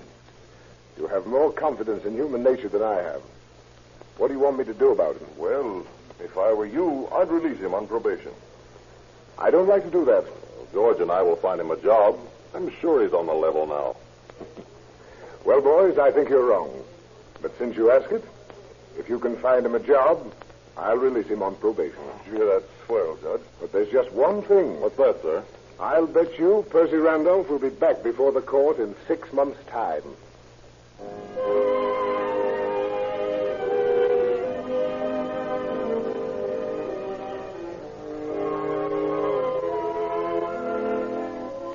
Laughlin and Bunner obtain a job for Percy in a cleaning plant. He went straight for several months, and then one day disappeared with a truckload of clothes. He was arrested in San Jose, and in just 1 day, less than 6 months after the prediction, he stood before Judge Ward and heard his sentence reversed, and was soon crossing the bay to join his pals in San Quentin.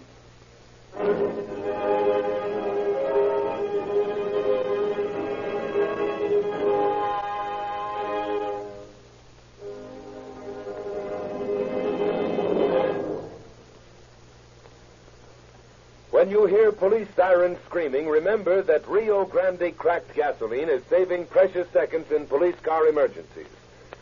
In many cities where Rio Grande is sold, the police departments have officially selected cracked gasoline because competitive tests have proved that this gasoline gives them extra power and extra speed for all kinds of emergencies. This extra power is created by the Rio Grande cracking process, which breaks up the atoms of crude oil, making a finer, better gasoline. In uncracked gasolines, this energy is wasted. So you actually do get extra power and speed when you use Rio Grande cracked gasoline in your car. You get police car performance, and it costs you nothing extra because Rio Grande cracked with tetraethyl added sells for no more than many gasolines which are not made by the cracking process. You get a greater value for your money when you drive into an independent service station and ask for cracked gasoline.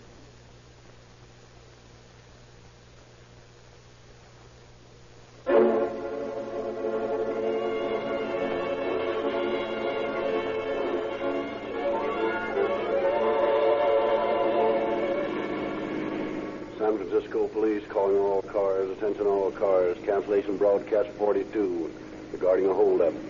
Suspects in this case are now in custody. That's all.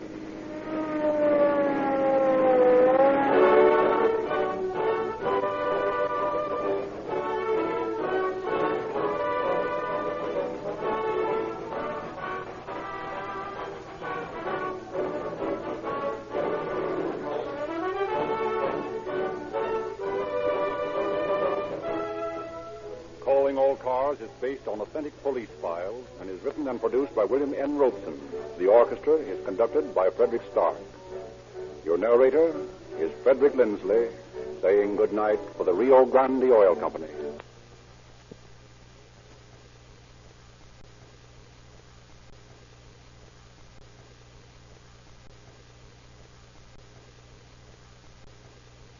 The correct time is 8:30 p.m.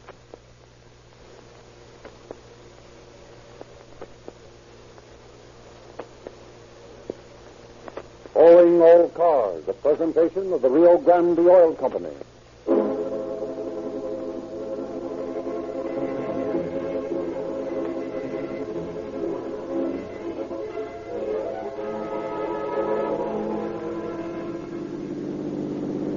Los Angeles Police calling all cars, attention all cars. Be on the lookout following the tried murder suspect. Female, white, about 25 or 26 years. medium height, light brown hair. Last seen wearing a black and white silk dress. That's all. Slow Wienquist.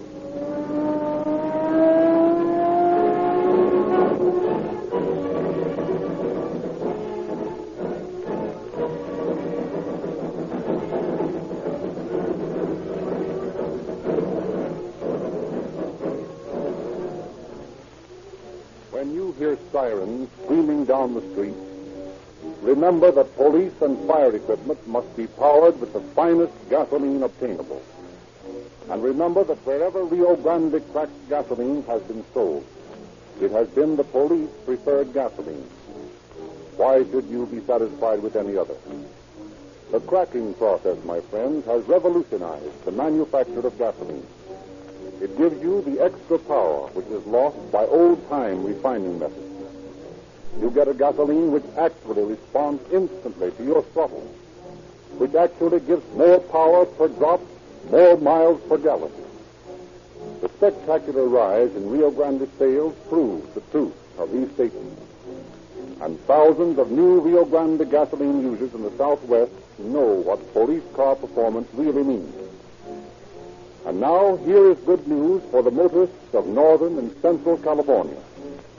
Within a few days, you too can have the same police car performance, because Rio Grande cracked gasoline will be made available in your community. Try Rio Grande in your car.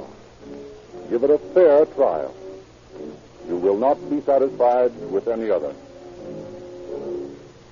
Now, ladies and gentlemen, we are very glad to welcome back to this microphone Chief James E. Davis of the Los Angeles Police Department. Good evening, friends. There are untold numbers of police fans who wonder how the police discover that a crime has been committed and how they often develop its investigation to a successful conclusion with a seeming psychic power. Many of our startling crimes have been discovered through the alertness and cooperation of citizens.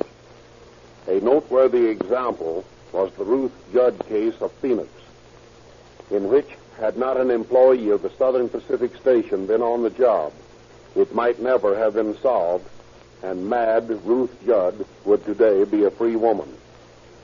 This story shows a completion of a necessary cooperation between the citizens and the law enforcement agencies, and a cooperation between the Sheriff of Phoenix, Arizona, and your police. The crime of Ruth Judd was an amazing, almost an unbelievable one. The way it was unraveled was equally as astounding. Frederick Lindsley will begin the story. Thank you, Chief Davis.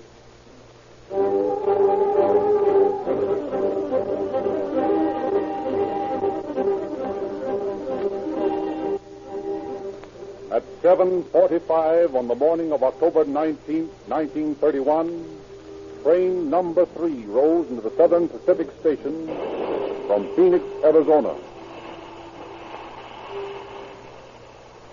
Hi, Andy. Oh, hello, Bill. What do you got? Oh, not much. 4 or 5 trunks, and a couple of them stink like the typhus. Oh, deer hunter's trying to sit some contraband over on us, huh? Yeah, I guess so. I'd be mighty glad to get them off the car, I can tell you that. Oh, hey, I don't wonder. Gee, they're pretty bad, all right.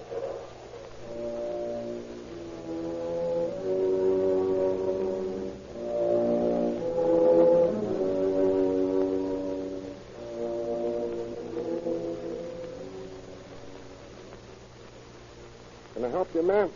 Yes, please. I'd like my trunk. Here's a check. Oh, yes. Say, just a moment, please, will you, please? Mr. Anderson. Yeah, what is it, George? This lady's calling for those trunks. You know the two. Oh, yeah. Say, there's something wrong with those trunks, ma'am. Something wrong? Yeah. Did you notice anything? Why, no. What do you mean? Well, don't you notice a strange odor? Why, yes. Now that you mention it, I think I do. What's in those trunks, Ruth? Why, I have no idea what could smell like that, Burton. Well, I'm sorry, ma'am, but you'll have to unlock the big trunk before I can let you have either of them. Well, that's a little silly. Can't help it, ma'am. This is mighty suspicious. You ain't been hunting deer, have you? No, I haven't been hunting deer. Well, you'll have to open them up. But I haven't any keys with me. Well, perhaps I can find a key to fit the trunk. Oh, I wouldn't do that. It might embarrass my sister. Well, I'll have to get the keys from my husband. I'll be back later in the day.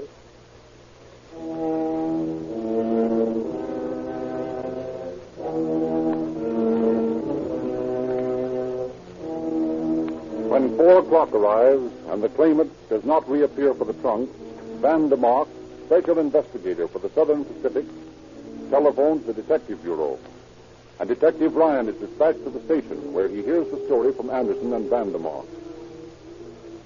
And that's about all there is to it. They never showed up again. Well, where are the trunks? I had to move them out on the platform. Let's look at them. Sure, this way. Well, there they are. No deer meat ever smells like that.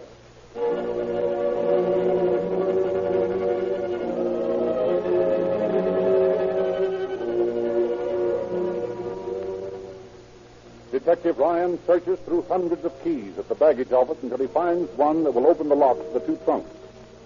When the lids are raised, a horrible sight is revealed to the sickened gaze of the officer. The large trunk contains the body of a woman shot through the head. In the smaller trunk is the inexpertly butchered body of a second woman, minus a section of the torso.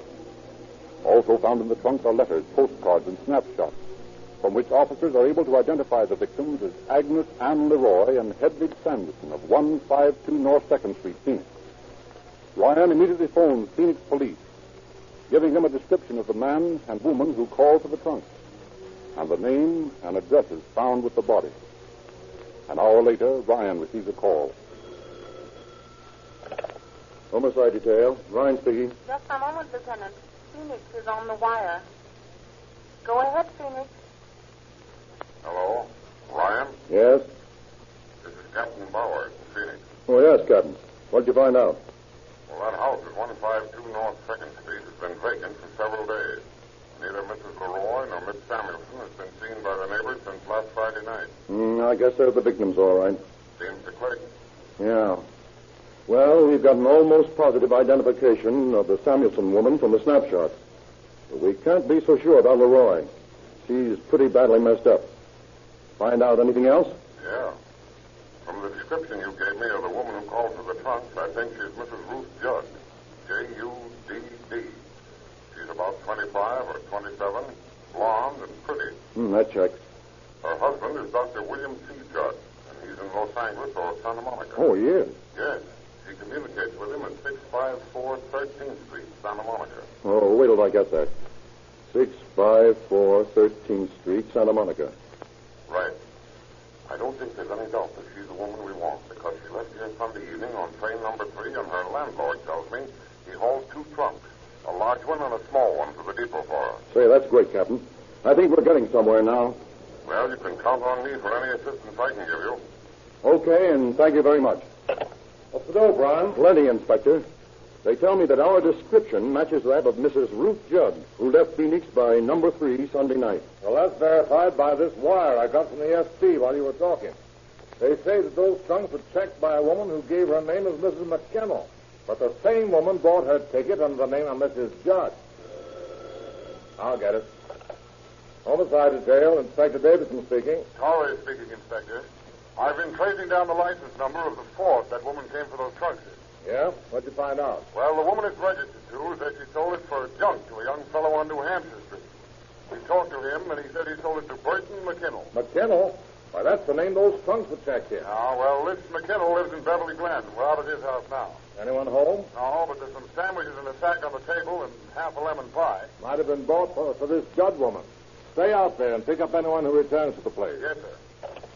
Well, this McKinnell, whoever he is, ties into the case, Ryan. Oh. That car this woman used when she gave for the trunks belonged to him. Yeah? Yeah. And probably the young man with her was McKinnell. I've got Tories staking the joint. I hope somebody goes back there. It's our only clue. Oh, no, it isn't, Inspector. What do you mean? I didn't get a chance to tell you before, but this Judd woman has been communicating with her husband, Dr. Judd, at 654 13th Street in Santa Monica. Here, there's the dope. Say, that's swell. Clark, Bergeron. Yes, sir. Go down to this address in Santa Monica and talk to this Dr. Judd. and find out what he knows about this murder.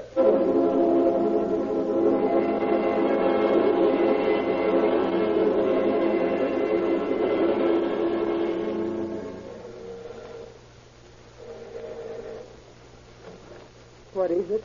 Is this where Dr. Judd lives? Yes, Who are you? I'm his sister. Is he home? Yes. We want to talk to him. Well, come in, please. Thank you. William, here's a couple of gentlemen to see you. Oh, yes? We're from police headquarters, Dr. Judd. Well, I thought you'd be here. I've been expecting you. Who's this young man with you? That's my brother-in-law. What's your name? Burton McKinnell. Burton McKinnell, huh?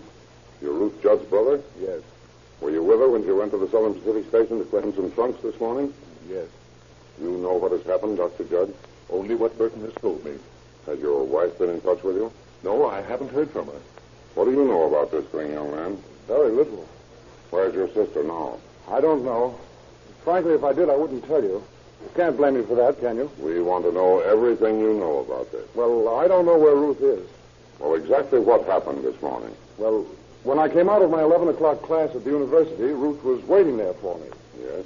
She said she wanted me to drive her down to the station and get some trunks and to hurry. Well, when we got there, we couldn't get them. The baggage man said there was something wrong with them. Ruth seemed to be awfully nervous, but when I asked her what was wrong, she wouldn't tell me. Just said something about being able to justify herself later. Mm-hmm. Well, anyway, she wanted to go to 7th and Broadway, so I drove her there and gave her $5, all the money I had with me, and she left me. And that's the last I saw of her. Well, when did you come out here to see Dr. Judd? I came out about a half hour ago, fully expecting to see officers waiting for me, but there was no one here. I asked the doctor if he'd heard from Ruth recently, and he said he'd had a letter this morning, but he hadn't received any phone calls or anything. And I showed him the newspaper. It was a terrible shock to him. Yes, it was, Lieutenant. I can't believe that Ruth is guilty. She's not a criminal type. She was never even flighty or a flapper. She was a sweet, steady girl and a beautiful wife. Well, do you know of any trouble that your wife had with Mrs. Leroy or Miss Samuelson? Well, she's written to me of them frequently, but I don't know of any disagreements they had. Did your wife own a gun? Yes, she had a Colt's automatic. I gave it to her several years ago when we were in Mexico, but she was always afraid of it. Do you know of any friends that she has in Los Angeles that she might communicate with? No, but if she did have any, I feel sure that I'd know about them. Dr. Judd, will you help us locate your wife? Yes. I'll do everything I can to persuade her to give herself up. I say this because I'm convinced that if Ruth did this thing, she had good reasons for it. Of course, I can't do anything unless she gets in touch with me, and when she does, I'll ask her to give herself up. I know she's innocent. She couldn't have done this horrible thing. She was always so sweet and so kind. She couldn't have done it.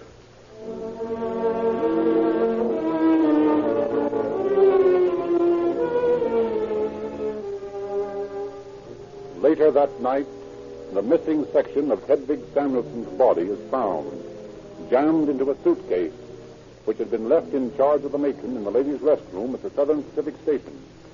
The matron's description tallies with the other descriptions of Ruth Judd.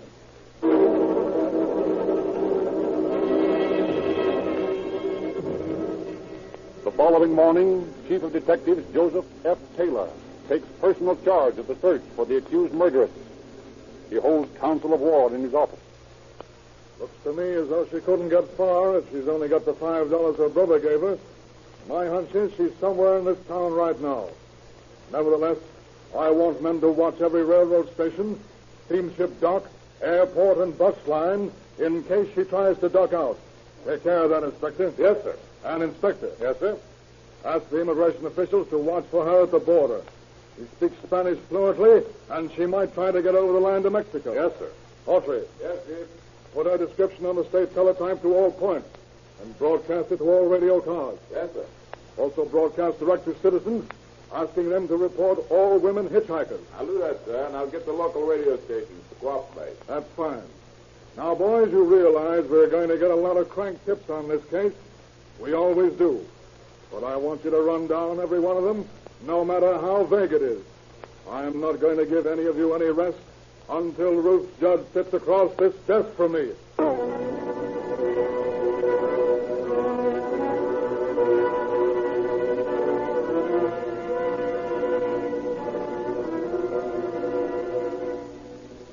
scores of police search for Mrs. Judd, while Dr. Judd and Burton McKinnell are kept under constant surveillance, while an officer is stationed in the house of Dr. Judd's sister in Santa Monica to investigate every telephone call, while newspapers scream headlines characterizing Winnie Ruth Judd as a velvet tigress, 3 long, fruitless days go by, during which nothing develops but a tangled welter of statements from Phoenix acquaintances of the principals of the crime that makes the motive for the crime more and more obscure. While the woman hunt continues, public interest rises to a fever heat. The man in the street discusses nothing else and eagerly buys each edition of the newspaper in hopes of further news of the engrossing mystery.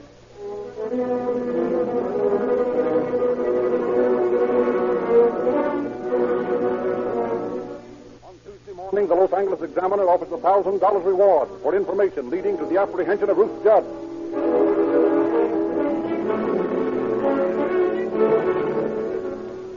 On Wednesday morning, the Times offers $1,500. The afternoon papers carry a public message from Dr. Judd. It reads, "Ruth, come back. Please surrender. Come back and tell your story. You couldn't have done these things alone. Don't try to protect anyone."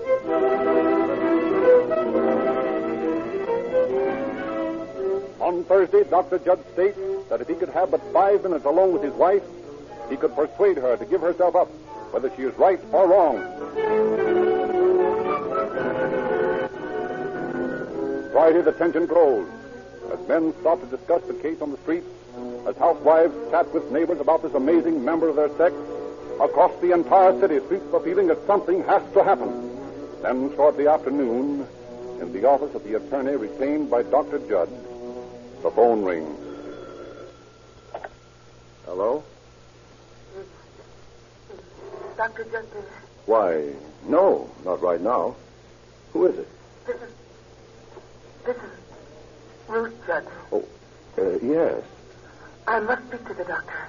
Well, I can't talk right now. There are too many people around. You call Mutual 8331 in an hour, and I'll have him there.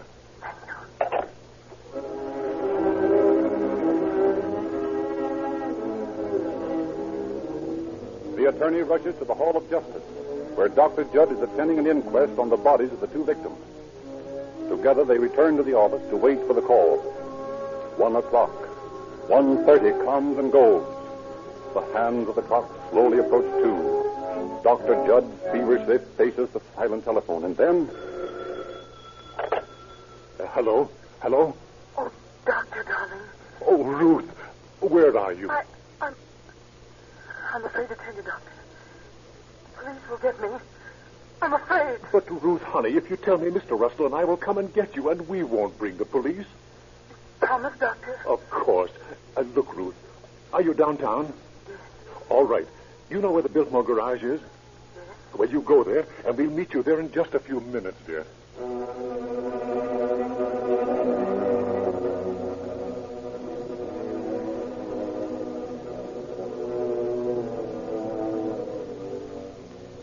Judge Russell arranges with a friend of his who owns an undertaking parlor on Bunker Hill to meet them with a car at the Biltmore garage and take them to his establishment until he can question his clients. Then the doctor and the attorney hurry down Olive Street to 5th and up 5th to the Biltmore garage.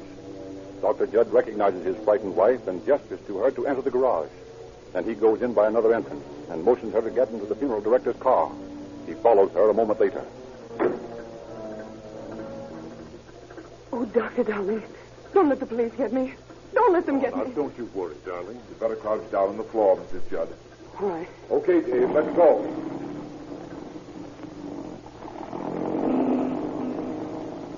You won't let the police get me, will you, Doctor?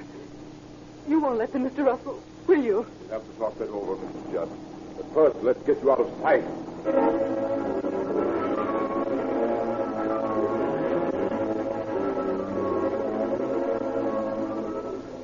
And at about the same time in Chief Taylor's office in the City Hall, a tense group of cigarette-smoking reporters wait, their eyes hollow from 3 sleepless nights on the job.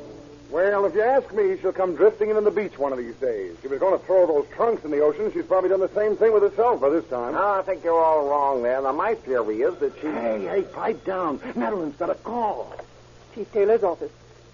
Yes, he's in his office.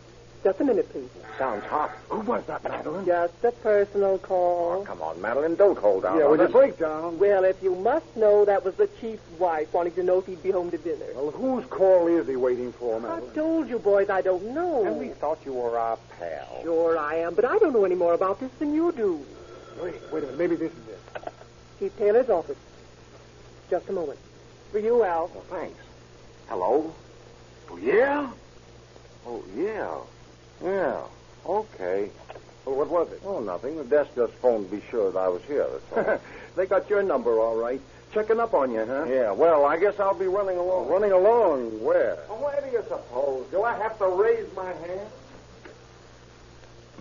That doesn't sound right to me. I'll bet he's got a tip. Chief Taylor's office. Yes, just a minute, please. For the chief? Yes. Well, who was it this time? His grandma? Miss Hannah, Yes, Chief. come in, please. Yes, sir. Close the door. I want you to phone the Alexandria Hotel and tell District Attorney Andrews to come down here and wait for me. He was returning to Phoenix tonight. Tell him to cancel his reservation. That he use his phone in here. Have they found her? Yes, and I'm going over to get her right now. What's the word, Chief? How about a statement, Chief? Nothing new yet, boys. Well, where are you going? Me? Oh, I'm just going out to get some cigarettes. Well, boys, maybe we all better go out and get some cigarettes.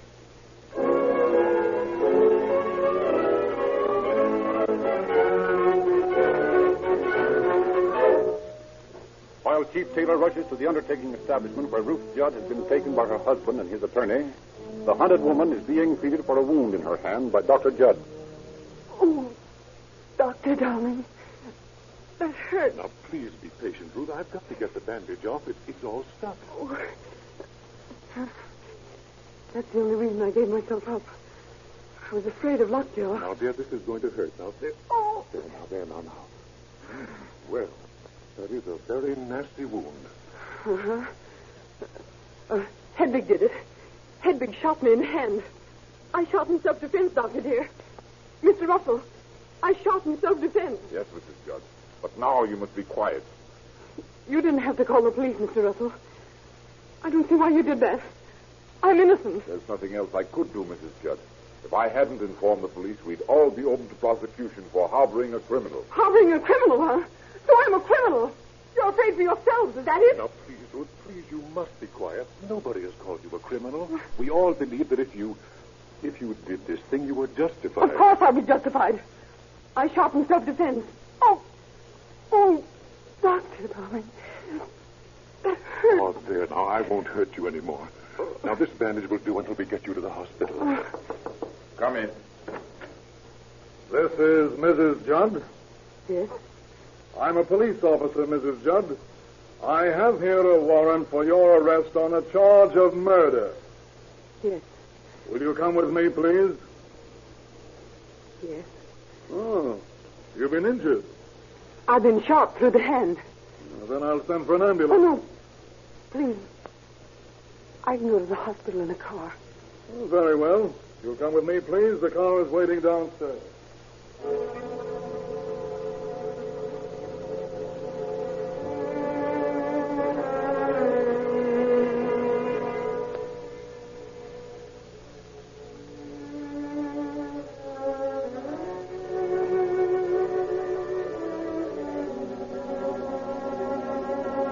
After her hand is dressed, Ruth Judd is escorted to police headquarters, but on advice of counsel refuses to answer any of the police officer's questions. However, the next day, the detectives find the torn bit of a 16-page confession she had written to Dr. Judd and then attempted to destroy in a drain of a lady's restroom. The torn bits are fitted together. Then Ruth Judd talks freely, although all her statements, as well as the content of the letter, are apparently designed to develop a plea of self-defense.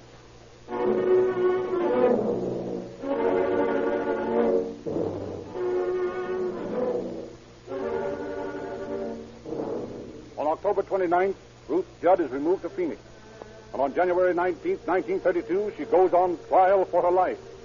A trial which is highlighted by the alternate moodiness and hysteria of the accused and by the battles of alienists on both sides in an attempt to build up and tear down an insanity plea. On February 8th, The prosecuting attorney opens the argument for the state. Gentlemen of the jury, you have heard the arguments of the distinguished alienists for the defense. You have heard them testify to the alleged glandular disorders of the defendant. This is absolutely ridiculous and absurd, and it's the rankest nonsense. Ruth Judd knew what she was doing. Early in the game, her plans went wrong when she was faced with the necessity of changing the bodies from one trunk to two in order to get away with the shipment. And she did this, although she insists she'd been shot during the argument and at the time had a bullet lodged in her hand. I ask you, gentlemen, if this is possible. No, gentlemen, it is not. Ruth Judd did not have a bullet lodged in her hand on Friday night, nor yet on Saturday morning. You've heard the testimony of witnesses who saw that hand unbandaged on Saturday morning. Ruth Judd, gentlemen, shot herself in the hand sometime after Sunday morning or Saturday morning in an attempt to prove a defense plea. In doing this, she showed more sense than you or I would under similar circumstances. Gentlemen, if this is insanity, then we had best build a fence around the whole of Maricopa County and make an insane asylum out of it.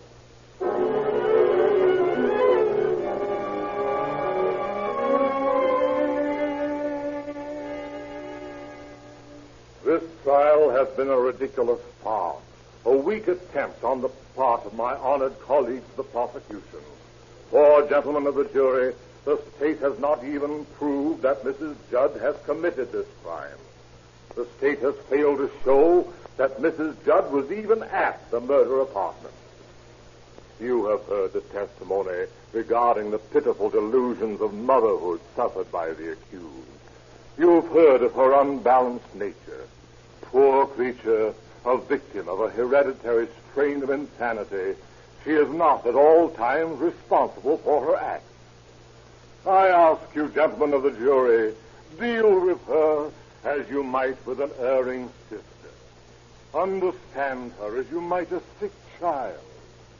I ask you, gentlemen, to bring back a verdict of not guilty by reason of insanity, and let the state take care of this woman as a sick person and not as a corpse.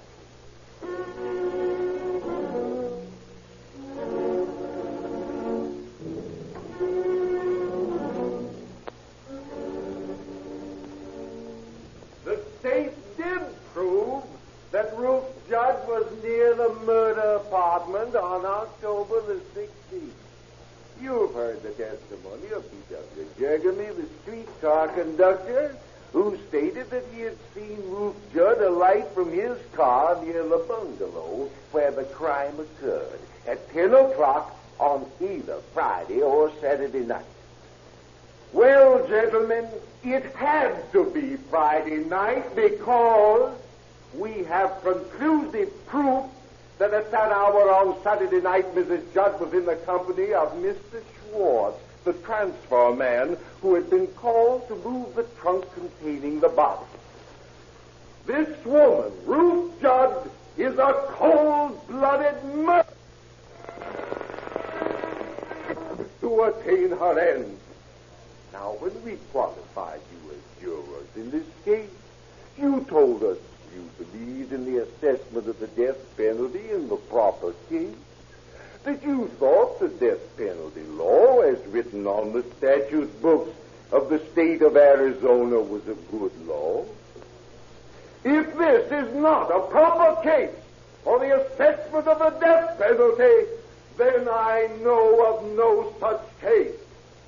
In behalf of the citizens of Arizona, your friends and neighbors, I ask that you bring back a verdict of guilty with death as the penalty.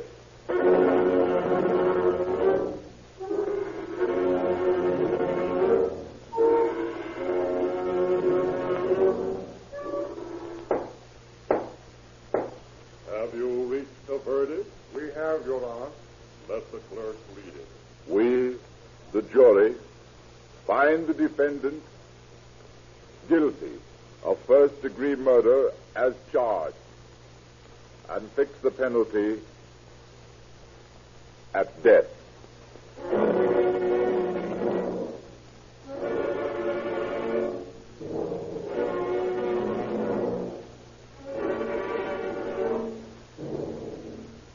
On the eve of the date set for her execution, Ruth Judd went on trial again with a plea of guilty by reason of insanity. Her second appearance before the bar of justice resulted in her escape from death to incarceration in the Arizona State Hospital for the Insane, where she is still held. A human life might be lost if a police car should be but 1 second late in responding to an emergency call. That's why so many police departments specify the gasoline that has reserve power for emergencies, Rio Grande cracked gasoline. Cracked gasoline cannot fail to ignite instantly. It creates instantaneous power that saves precious seconds in emergencies. When you hear police sirens screaming, remember, you can get police car performance in your own car by filling up with Rio Grande cracked gasoline at an independent service station. And remember that this fine gasoline will soon be available in northern and central California.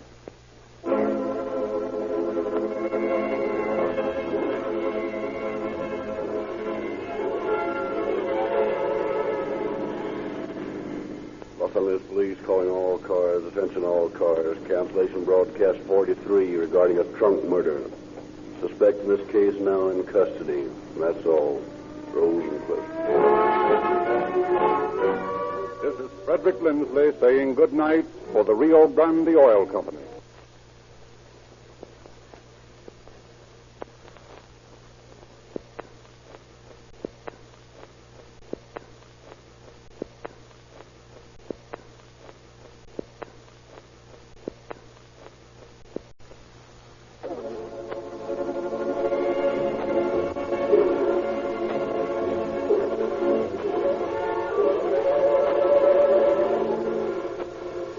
Calling all cars. A presentation of the Rio Grande Oil Company.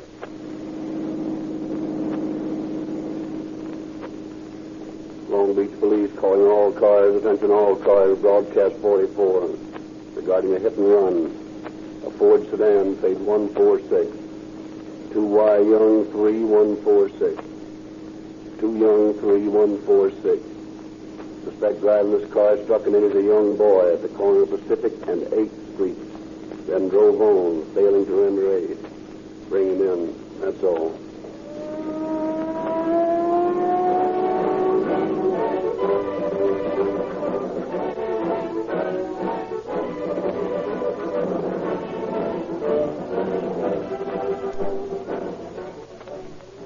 Tonight I have an important word for boys and girls. Would you like to save a life? Listen to my announcement at the end of this program. I want you to join the Junior Police Department. I want to give you a real metal police badge and assign you to the work of saving lives. Be sure to listen. Every motorist has experienced narrow escapes. You've seen accidents happen to others where reserve power could have averted a crash and saved a life. That's why it's so important for you to have police car performance in your own car.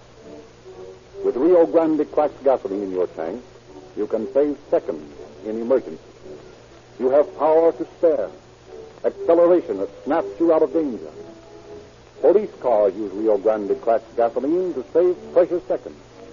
You should use cracked because it costs you no more, yet gives you extra power and speed for emergencies.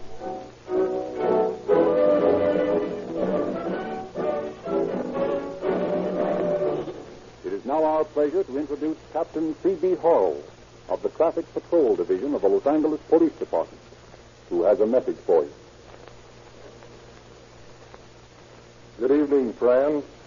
The greatest traffic accident crusade in the history of the United States is now in progress. In 44 states of the Union and in the District of Columbia, police officers are pledged to concentrate their efforts toward wiping out every possible carelessness and recklessness on the part of the driving public. Police chiefs of California and Arizona are pledged to make the Southwest the white spot of traffic accidents. This is by no means a simple or easy task.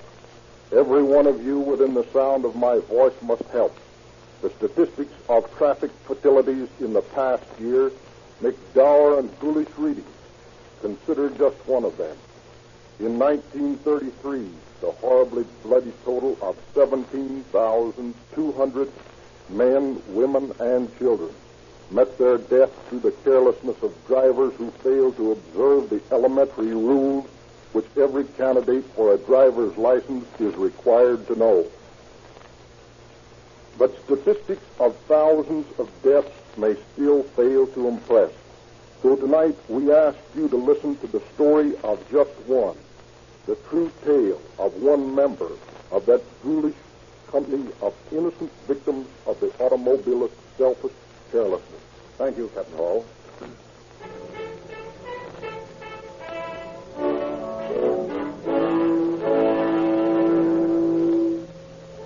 It is 2 days after Christmas last year. On a tree-lined street in Long Beach, shouting crowds of children drinking in the short days of their midwinter vacation are comparing their Christmas presents. New bicycles, new roller skates, footballs. In a vine-covered bungalow halfway down the block, Mrs. Green is distracted from her darning when the mid-afternoon quiet of the house is broken by the slam of the front door. Tommy? Is that you? Yes, Mom. Well, what are you doing coming home at this time of the afternoon? Aren't you going to the movies? Not this afternoon, Mom. I got to deliver my Saturday evening post today. Oh, that's right, Tommy. I'd forgotten this is your busy day. Yeah, and boy, am I going to be busy. I got to get a lot more customers. Well, you've got too many now. Too many? Well, I haven't got new enough yet. All those magazines are so heavy, Tommy. I hate to see you carry such a load. You're such a little boy. I am not, Ma. Gee, I'm 12, going on 13, and I'm as big as any kid my age on the block. Why, gosh, I'm nearly a man. Well, you'll always be a little boy to me. Oh, gee, Ma, don't talk that way. Yes, it's so, Tommy. You'll just have to get used to it. Hey, what you got that in here for, Mom? What? That teapot I got you for Christmas. Because I like to look at it. Do you? Do you really like it, Mom? Oh, yes, son. But why, Mom? It's just a teapot. No, it's more than that, Tommy. You could have gotten lots of things for yourself with those brown vouchers that they give you as a bonus on your magazines. But instead of thinking of yourself, you thought of me first. And you saved up and got the teapot for me. Oh, that wasn't anything. Wait till you see what I do when I get those new customers. What will you do then? Well, the post people are offering 5 brown vouchers for every new customer us kids get this month. Then if I can get enough, why, then I'll be able to get you a swell set of dishes for your birthday. Oh, Tommy, how sweet. Do you mind if I kiss you for that? Well, okay if you want to. Oh, gosh, Mom, it's nearly 3 o'clock. I've got to be getting downtown and picking up my magazine. All right, son. Be careful now. Sure. Look both ways when you cross the street. Don't worry, Mom. Just because school's out for a week, I haven't forgotten what they teach us about safety first. It always pays, you know. Yeah, I know. Well, wish me luck, Mom, and maybe I'll get 3 new customers this afternoon. Oh, I'm sure you will. Now, don't be late for dinner. I won't. So long. So long, Tommy.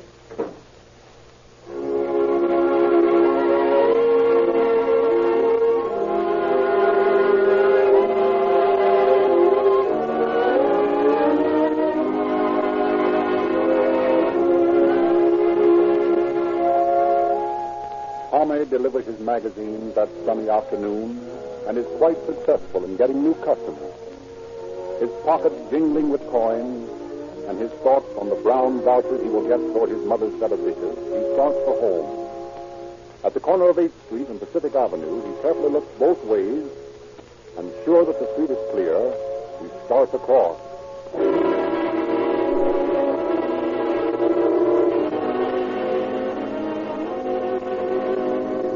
A Ford sedan suddenly weaves around the corner toward the lad.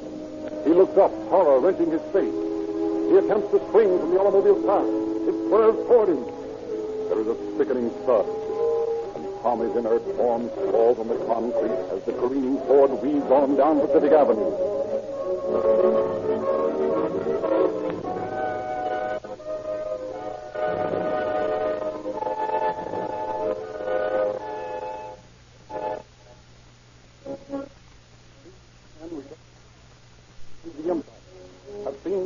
lying in the street and seen the unsteady driver streaking down the avenue. They turn their car and speed after him. 10 blocks away, they overtake him. Here's a clear spot, Stan. Run him into the curb. Okay. And if he doesn't stop, wreck his damn car, the dirty... Hey, you, get over there. What is the matter? Get over there, run into you. Give it to him, Stan. Hey, what's the big idea? You know, the wreck... Yeah, it would have been a good thing if we had. What's the big idea you hitting that kid back there? What's this? I don't know what you're talking about. The devil you don't. We saw you hit that kid on Pacific Avenue. Pacific Avenue? That must be nuts. I ain't been on Pacific Avenue all day. Now, tell that to the cops. Hey, what is it? A flame up? Listen, guys, no flame up. And the least you say, the better. Now, you got a can on you, you can smell a block. Drunk driving and hit and run. Now, you'll do a nice stretch for that. Now, look here. If you know what to do for you, you'll get their cargoes out of my way and let me get going. Yeah? Well, you ain't going no place but the police station. You'll have to show me your badge. Here's my badge, mister. This big fish in your face. You can't arrest me. Listen, mister, hit and run is a felony, and a citizen can arrest any guy he sees committing a felony. Go on, Ben. Beat over to the police station and bring some cops over here. I'll watch over our pal here, and if he tries to get away from me, I'll smear that big nose of his all over his ugly face.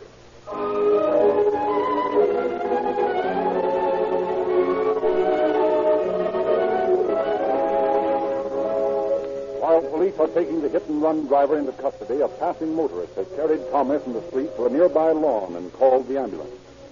Mrs. Green is notified, and a half hour later stands red-eyed, tense, waiting outside a room in the Seaside Hospital. A detective attempts to quiet her. Oh, they're taking such a long time. Why can't I go in? Please let me go into my boy. Well, I'm sorry, ma'am, but the doctor said... Poor Tommy. Was he hurt badly, Lieutenant? Well, I couldn't tell, ma'am. He was unconscious.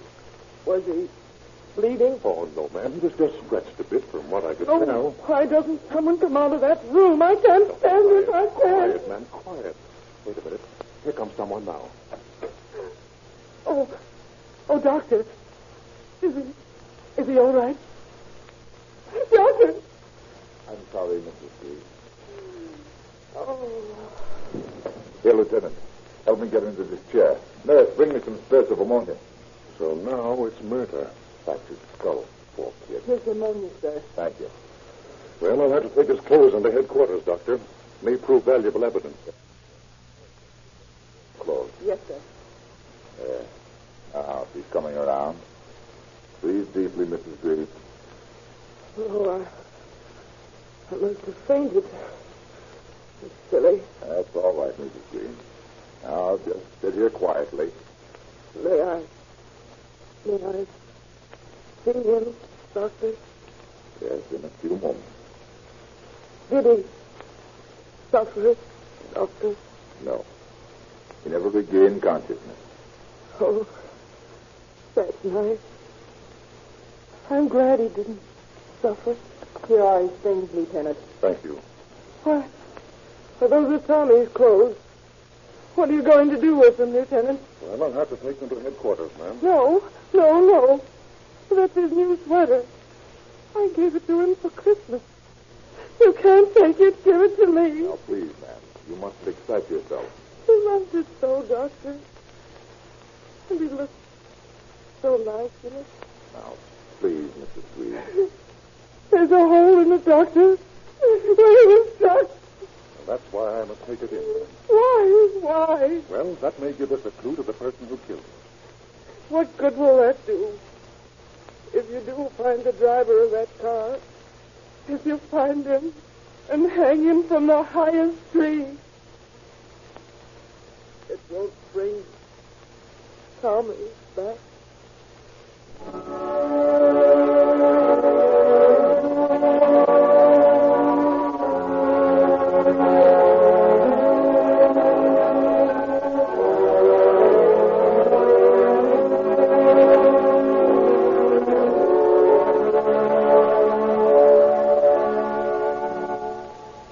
Late the same evening, Detectives Guthrow and Lenz, who have been assigned to investigate the case, inspect the murder car at the garage, where it has been impounded. There's no doubt about this being the car. Look at the way that headlight's bent. Yep, bent up and to the left. And look at that dent on the radiator. That was made by that poor kid's head. Yeah, must have been doing 40. Hit him hard enough to make the radiator leak, too. You know, Len, I'd like to see him swing for this. Yeah, so would I. But we're far from getting a case yet. You know that, don't you? Yeah, with no witness to the actual accident, it's going to be hard to convict him. As a matter of fact, we haven't enough so far to get the DA to issue a warrant. If we could only find... Wait a minute. Oh, Hey, look here.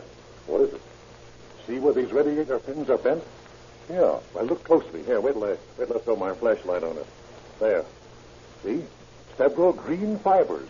From the kid's green sweater. Well, that would be my guess. Now we've got something to go on. Hey, where's that mechanic? Hey, you. Yes, sir? I'm sending a man over to photograph this car. Yes, sir. After he's through, I want you to take that radiator off and send it to me at headquarters. Okay. And don't wipe it off. Don't handle it any more than you have to. Understand? Yes, sir. All right, Lens, let's go. Now we've got something to talk to this driver about.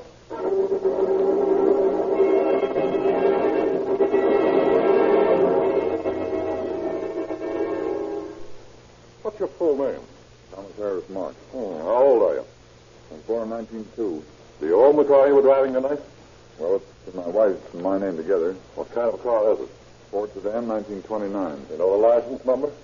No, I don't. But you do admit the ownership of the car that you were driving tonight. That Ford sedan you were in when you were arrested. I told you my wife and I own it together. Well, this is the car you were driving when you hit that boy at Pacific and 8th. I was on Pacific tonight. What street did you drive on? I drove on Cedar Avenue. You deny driving on Pacific Avenue? Yes. Well, how fast were you driving on Cedar Avenue? About 15 or 20 miles, I guess. What were the condition of the lights? By lights, I mean the street lights. Dark. What do you know about this boy being hit at Pacific and 8th? Nothing, only what those men told me. Yeah, those men you mean, the two held you while you were arrested? Yes, I don't get what this is all about. Who's trying to frame you, Lieutenant? Hey, listen, we're doing the questioning. You confine yourself to answers. You deny hitting a pedestrian at Pacific and 8th? Yes, I don't know anything about it. Then how do you account for your right headlights being bent to the left as it is now on your car? Oh, that's easy. I bumped my car into a garage door when I was up to a cabin in the mountains 2 weeks ago. Just bent the head, bumping into a door, huh? Yeah, that's all. But your radiator's leaking, too, and the dust is rubbed off where you hit that kid tonight. His head dented that radiator shell. You can't accuse me like this. I'm telling you the truth. I don't know anything about it. You didn't know anything about the leaking radiator, eh? No. My wife had the car yesterday. Maybe it sprung a leak then. Radiators can spring leaks any time. Had you been drinking this afternoon? No. Well, now, here's the report of the doctor who gave you the sobriety test when you were brought in. Huh? Well, he reports that you were intoxicated. Stop beating around the bush, Mark. How much did you have to drink? Well, I did have an ounce glass of whiskey. An ounce glass of whiskey, eh? You don't handle your liquor very well then, Mark. Why did you hit that boy and then drive on? I don't know anything about it. That boy wore a green sweater. There are green woolen fibers caught in your radiator. How do you account for that? Green woolen fibers my radiator. That's strange. Yeah, isn't it? But I can explain that. You can, huh? Yeah. Well, it might be interesting to hear your explanation. Suppose you tell us. The fellow who lives next door to me is a yarn salesman. He combs out a lot of wool in his backyard. I guess the wind blew some of it over and it caught in my radiator. Oh, come on. Yeah, that's the way it must have happened. Come on, Mark. Don't waste our time with a fairy story like that. That's the truth, and I can prove it. I'll have them come down here and tell you all about it. You can't send this drunk driving charge on me. Listen, this isn't a drunk driving case, Mark. This is murder. That boy died an hour ago. He did. Yeah, it's too bad. I certainly hope you fellows got the guy that hit him.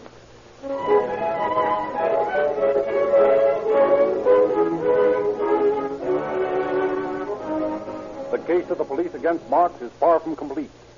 When the coroner's inquest is held 2 days later, Marks refuses to testify. The coroner's jury returns a verdict of accidental death as the result of being hit by a Ford sedan, but is unable to name Marks as the driver of the death car. Determined to bring Marks to face a crime of which they are convinced he is guilty, Jethro and Lenz call upon Ray Pinker, chemist of the Los Angeles Police Department, for assistance in identification of the woolen fibers found on the radiator. Burdened down with the radiator and Tommy's clothes, they interview Pinker in the Los Angeles Central Police Headquarters. Here's the radiator, Pinker. You can see the fibers impinged in those bent radiator fins. Oh, yeah. And here's the boy's sweater.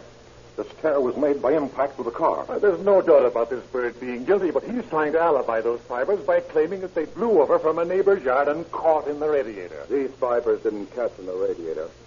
They've been held there by these bent fins. Quite right. There's no question in our mind about the defendant's guilt. But we haven't got a case unless you can assure us that these fibers match the wool in the sweater. No one witnessed the actual accident, you see. Mm-hmm. Well, let me take one of those fibers out of the radiator with these forceps. Now, I'll place it on this glass slide. Now, will you hand me the sweater, please? Yeah, here you are. Oh, you say this tear is where the boy was hit? Yes. All right. I'll take a fiber out of the yarn at the tear and put it to the right of the other one. Now, we'll put a slide over that and see what the microscope has to say. Well, how about it? They're similar. Same color. Same yarn, I should say. Will you testify to that on the stand? Yes. Of course, there's no way of determining that the two fibers are identical. But their similarity, added to the fact that the fibers are securely caught in the fins that have been apparently flattened by some impact, should furnish a conclusive case for you, and I... wait a minute. What? Let me see that sweater. Oh. Notice that smudge near the tear? Yeah. Just a minute. I want to try a reagent on that. I'll take a bit of that dark stuff and place it in the test tube here. Now, we'll just pour this acid on it.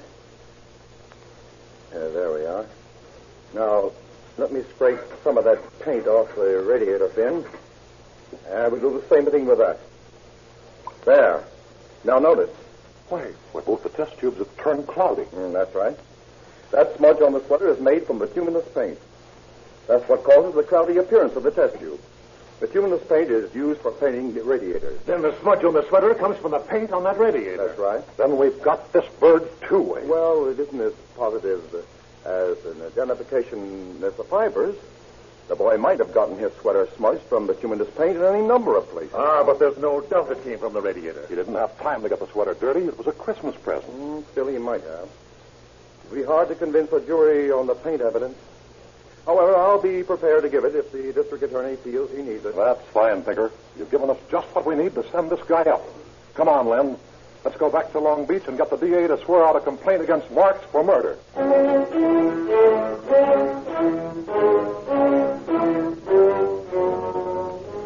Presented with the evidence police science has provided, Deputy District Attorney William Brayton is quick to issue a complaint against Marks, charging him with murder, drunk driving, and hit and run.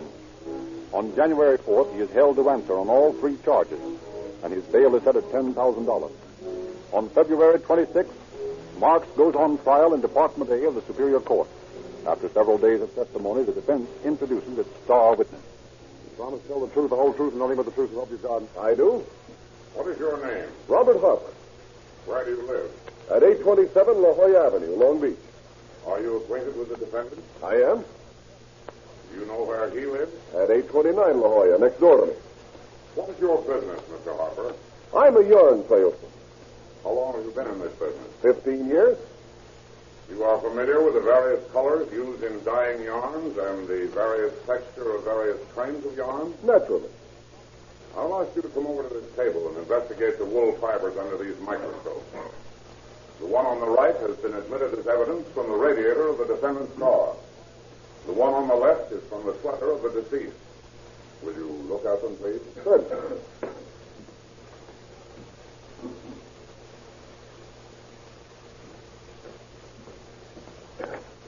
You have investigated the two exhibits, Mr. Harper? Yes?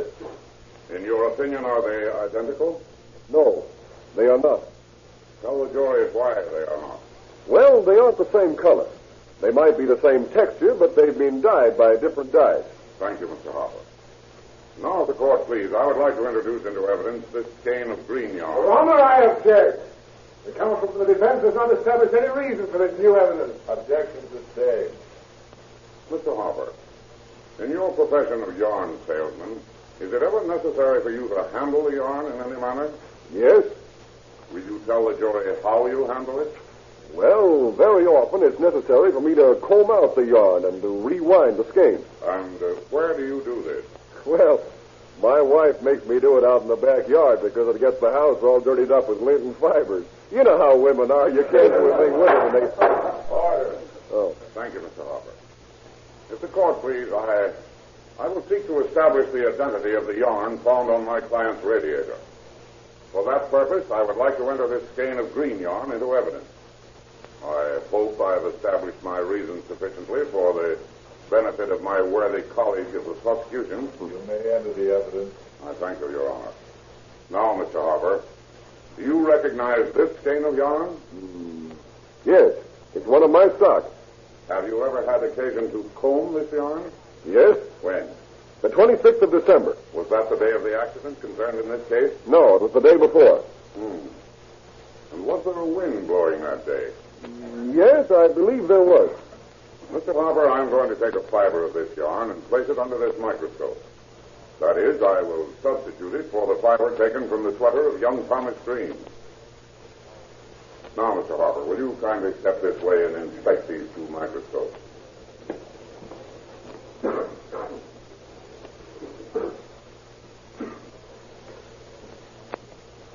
In your opinion, Mr. Harper, is there any similarity between these two fibers? That is, the one found in the radiator of the defendant's car and the one from your yarn? Yes, they are identical. And how do you account for the fiber from your yarn being in the defendant's radiator? Well, while I was combing the yarn that day, Mark's car was parked in the driveway. I imagine the wind blew some of the lint over onto his place. Thank you, Mr. Harper. That is all. Do you wish to cross-examine, Mr. Prosecutor? You bet we do. Mr. Harper, have you examined Exhibit A, the radiator from the defendant's car? Yes. You've observed the manner in which the fibers are attached to the radiator? Yes. You have. How would you describe the manner in which they're attached? They're stuck there. Oh, stuck. Did you observe that they're stuck between several bent radiator fins? Yes. In your opinion, could the wind of the other day have blown the wool from your yard to the defendant and stuck the fibers in the radiator in the manner in which you've observed them? Well, I don't know. It was a pretty strong wind. It must have been. Mr. Harper, here are the three exhibits. Fibers from the radiator, from the sweater of the deceased, and from the skein of your own yarn. Now, I'm going to place two of these exhibits under the microscope. There. Will you please inspect these two exhibits? Your Honor, I object. The prosecuting attorney is tricking the witness. Your Honor, my learned colleague of the defense has himself established the witness as an expert on yarns. I am merely asking for an expert opinion on the exhibits, in the same manner as defense counsel has done, excepting that I am not leading the witness. Objection overruled. Proceed. Now, Mr. Harper, will you step down here, please, and examine these exhibits?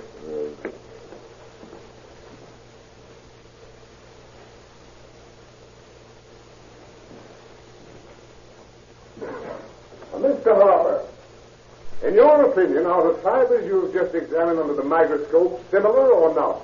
They are identical. Thank you, Mr. Harper. That is all.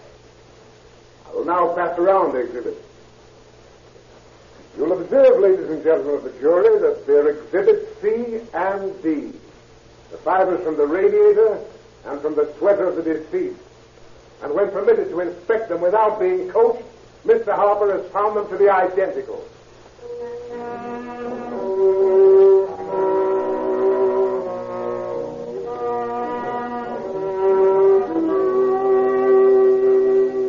On March 5th, the case of the state versus Thomas Mark is given to the jury, and 2 hours later they return a verdict of guilty on all 3 counts.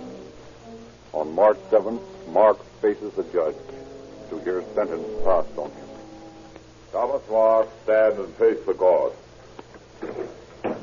Before I pass judgment on you, have you anything to say? Nothing to say. Thomas Mark, the jury has found you guilty of sections 112 and 141 of the California Vehicle Act.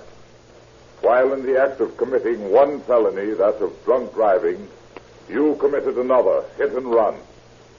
As a result, the jury has also found you guilty of second-degree murder. I am disappointed with this verdict. I only wish that they had returned a verdict of first-degree murder with no recommendation. It would give me great pleasure to sentence you to hang, for you are no less a murderer than a man who runs amok with a revolver. An automobile in the hands of a man under the influence of alcohol is an instrument of death. The streets and highways of California are lethal paths for our children as well as for us until your type of criminal has been done away with. The verdict of the jury constrains me from giving the sentence I feel you deserve and compels me to pass a much too light judgment on you. That cannot be helped now. Therefore, Thomas Marks, I hereby sentence you to serve from 5 years to life in San Quentin Penitentiary.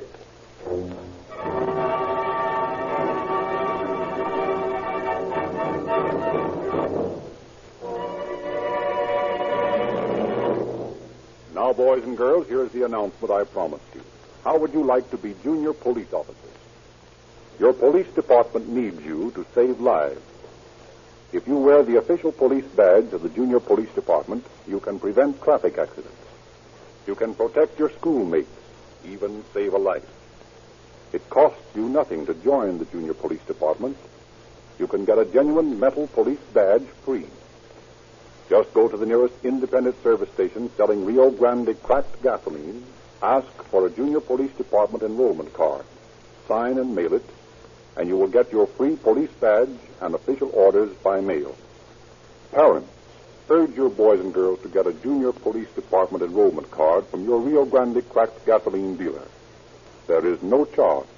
The police badge is free, and it makes your youngsters think safety first.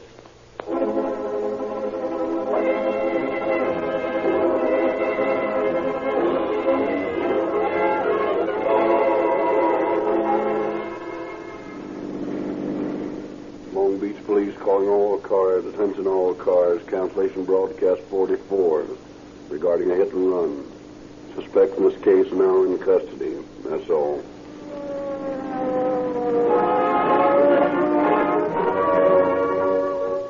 Calling All Cars is based on confidential police files and is written and produced by William N. Robeson. Frederick Stark directs the orchestra. This is Frederick Lindsley saying good night for the Rio Grande Oil Company.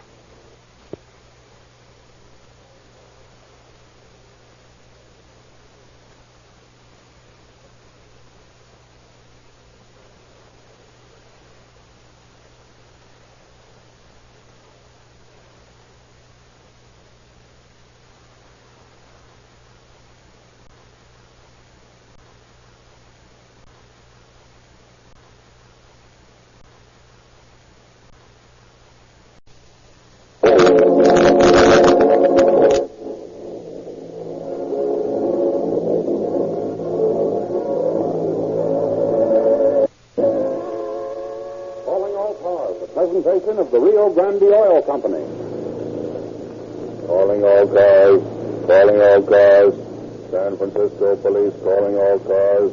Broadcast 45 regarding a dope ring operating on the Skid Row.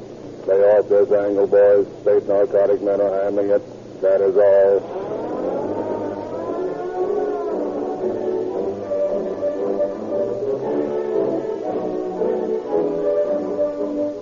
Rio Grande now has 4 big radio shows on the air. If you enjoy calling all cars, drive into any service station selling Rio Grande cracked gasoline and ask for a free radio bar. It tells you about the police cases to be dramatized this month on Calling All Cars and describes all the other Rio Grande radio shows. Get yours free. And don't be frightened if you see a police car in your Rio Grande station. The same Rio Grande cracked gasoline you use is officially selected to power the police cars, fire trucks, ambulances, and other emergency engines of a score of cities. Tests have convinced these cities that the cracking process makes Rio Grande cracked gasoline faster and more powerful. You can get police car performance in your own car by using Rio Grande cracked gasoline with tetraethyl. And while it costs us more to make, it costs you nothing extra.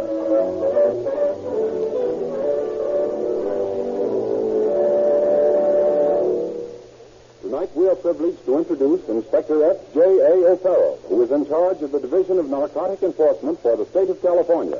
Inspector O'Farrell. The narcotic evil has become a menace to America because of the lack of interest and knowledge on the part of the public.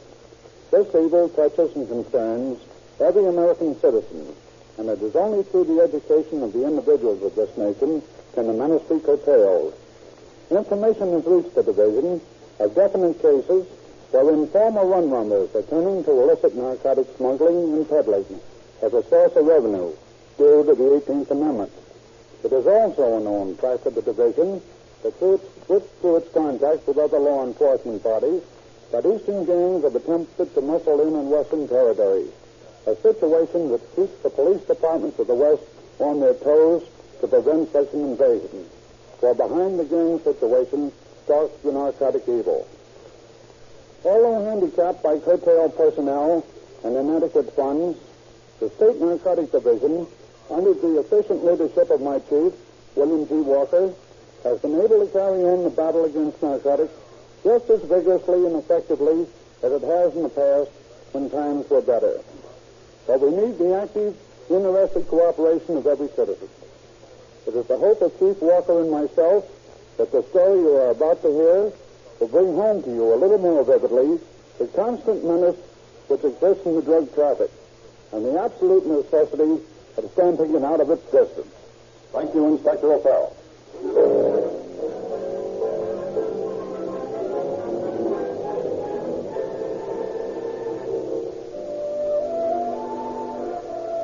Under the direction of Chief William G. Walker, Inspector O'Farrell supervises the operations of drugstores and hospitals licensed to dispense narcotics, as well as coordinating the activities in his department in suppressing the illegal peddling of drugs on the street.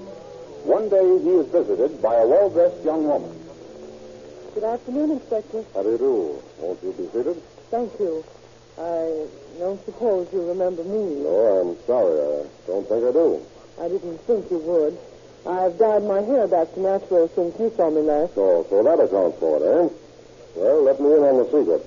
Who are you? I'm Martha Grant. Remember? I worked as a nurse for Dr. Perkins. Dr. Perkins? Oh, yes, that phony medic who ran the Heights Sanitarium over in Oakland? The one the federal sent to Leavenworth? Yes, that's right. Why, sure, I remember you. You testified at his trial. I always felt sorry for you being mixed up in that mess. Well, it was pretty disagreeable, but it couldn't be helped. You know, I learned to hate that man.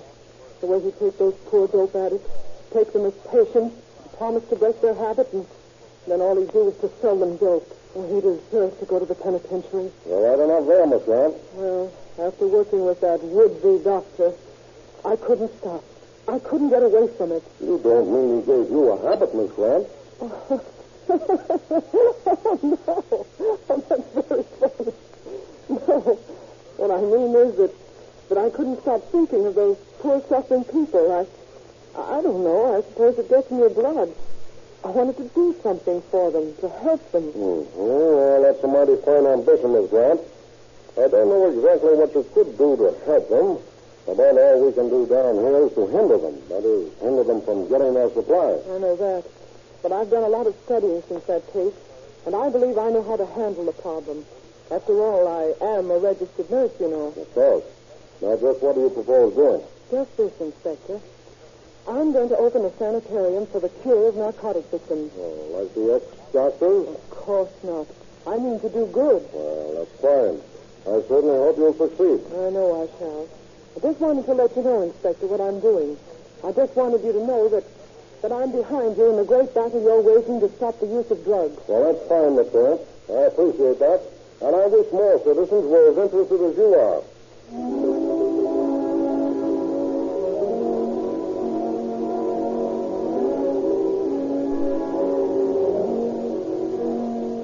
A few months later, O'Farrell, making his usual rounds of inspection on drugstores and hospitals, visits Martha Grant at her newly opened Pure Sanatorium, a modest cottage of 3 rooms. On his next tour of inspection, a few months later, the officer finds her established in a 6-room flat, and 3 months later, she has moved to a 10-room house. Still, on every visit, she assures the inspector that things are going very badly for her, and that she doesn't know how she can hang on. When O'Farrell, on a later inspection trip, finds her established in a 16-room mansion with a half-acre of grounds around it, his suspicions are definitely aroused.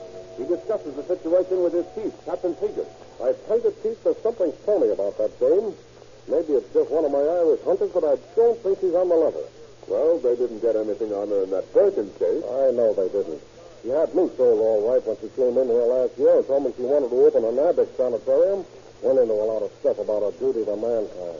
I told you about it at the time. Yes, I remember. But when I find her in the beggar joint, every time I drop in on her, and when she always cries the blues to me, I figure there's something wrong somewhere. Well, what are you supposed to do? You know Louis Minsky, that little hype we picked up on Howard Street last week? Yeah. Well, Louis's got a pretty tough habit. So I figured I'd give him $100 for Flash Go and send him over to Martha's to take the cure. Well, how do you know he won't fade with our $100?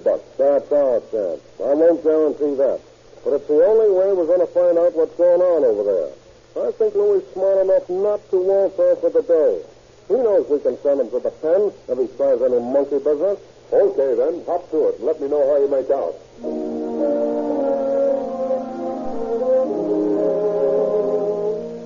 Inspector O'Farrell heals Louis Minsky with $100 and sends him across to Martha's establishment in Oakland. He is surprised to look up from his desk later in the day and see Louis standing in the door. What the devil are you doing back here? Wait a minute, Chief. It was this way. What's the big idea, Louis? Giving me the runaround? I sent you over to Martha. Wait a minute. You know I wouldn't give you the runaround. Chief, you know I'm an all right guy. I've been over there. Well, what happened? Well, I went over there and I saw this broad, and I put the shakes for her. Didn't have to put it on much, though. I sure needed a jab. You'll do. How about it, Chief? Finish the tip of the jab. Listen, Louis, you know me better than to ask me that. Well, yeah, I just thought maybe... Come on.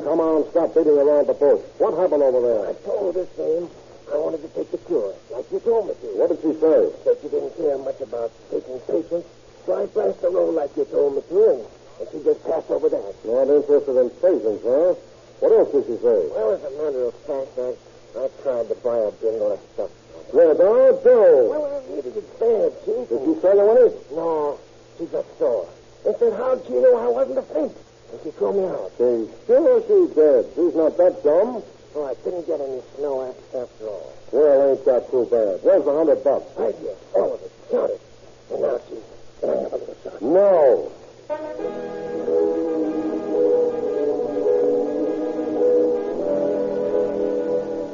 Convinced that Martha Grant's addiction sanatorium is merely a blind for dope peddling activities, the State Narcotic Bureau intensifies its efforts to take some junk back to her.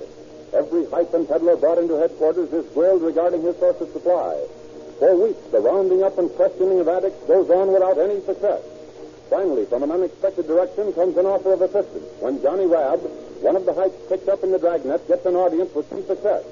Finally, from an unexpected direction comes an offer of assistance when Johnny Rabb, one of the hypes picked up in the dragnet, gets an audience with Captain Seeger and Inspector O'Farrell. Well, Johnny, what's on your mind? Look here, Inspector, I don't like jail one little bit. Who does? Well, I want to make a deal with you. Oh, you ought to know by now you can't make a deal with us.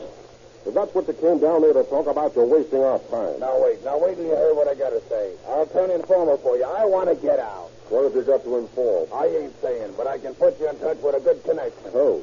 Well, what good would it do to tell you? You couldn't get anything on him if you don't let me out to do it. Why not? Well, because if you don't let me out, he'll know in 24 hours that he's hot and he'll take it on the lamp. How big is it? Plenty.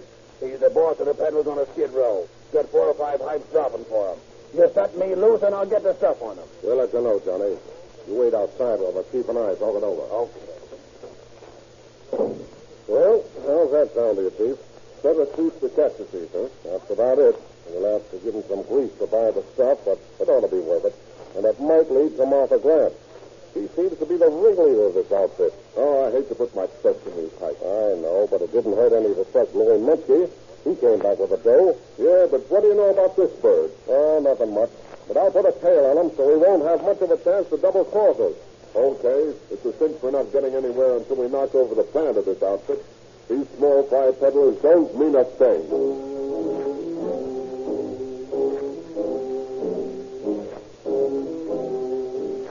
Inspector O'Farrell turns Johnny Rabb loose with a couple of $100. Rabb makes 2 contacts with Joe Riley, the big shot of the Skid Row dope ring, and makes 2 purchases of an ounce of morphine. After gaining Riley's confidence, and makes 2 purchases of an ounce of morphine. After gaining Riley's confidence, Rabb is invited by him to go on a coke party. Excusing himself, he telephones headquarters. Coke party. Excusing himself in confidence, Rab is invited by him to go on a scene. After gaining Riley's car and makes 2 purchases of an ounce of more, the big shot at the Skid Row dope ring. Rab makes 2 contacts with Joe Riley. Rab loose with a couple of $100.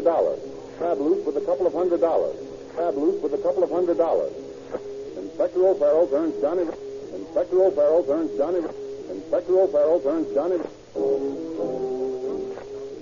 O'Farrell turns Johnny.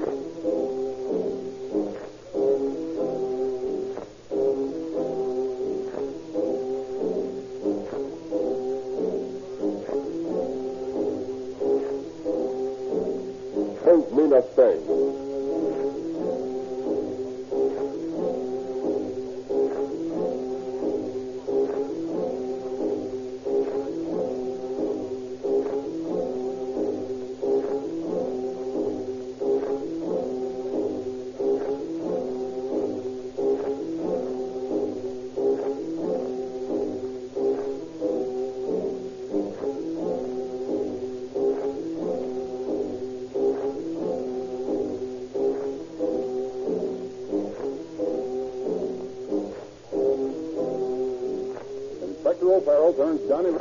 Inspector O'Farrell turns Johnny Rab loose with a couple of $100. Rab makes 2 contacts with Joe Riley, the big shot at the Skid Row dope ring, and makes 2 purchases of an ounce of morphine. After gaining Riley's confidence, Rab is invited by him to go on a coke party. Excusing himself, he telephones headquarters. Coke party. Excusing himself, he telephones headquarters.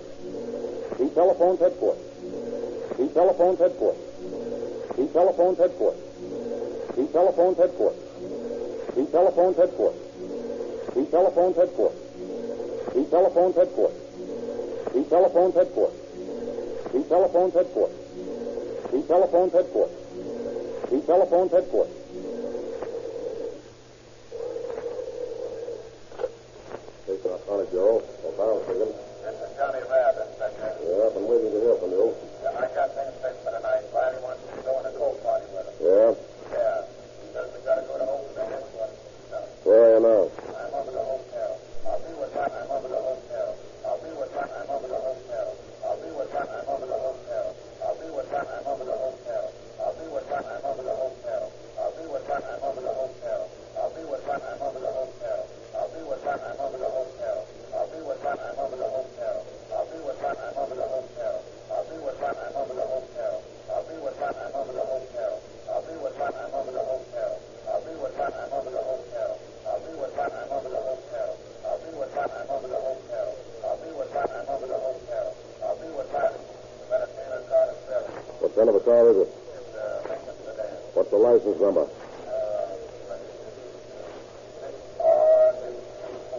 64824. Okay. You will trail it to the ferry and wait for you at this end. When you drive off the ferry, light 2 matches to your cigarette if you got the stuff with you. That's right.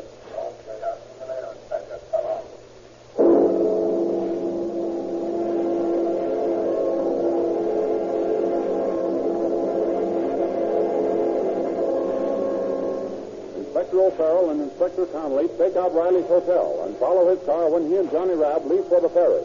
At the ferry slip, the 2 officers settle down for a long vigil.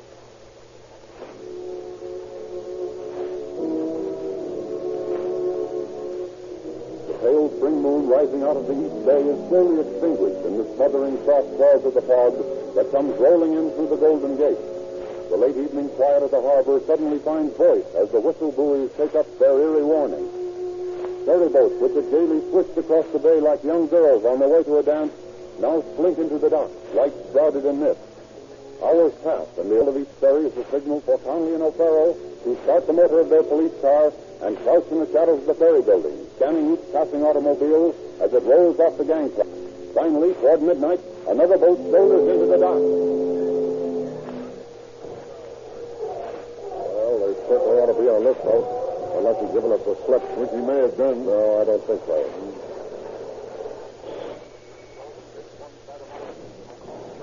Here comes the cause, under tow.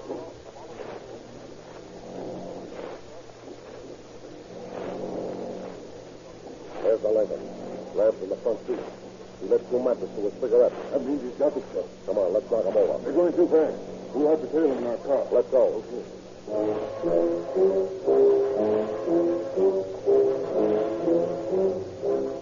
O'Farrell and Conley tail Riley's car back to his hotel. Just as the Lincoln is parking, the officers pull up.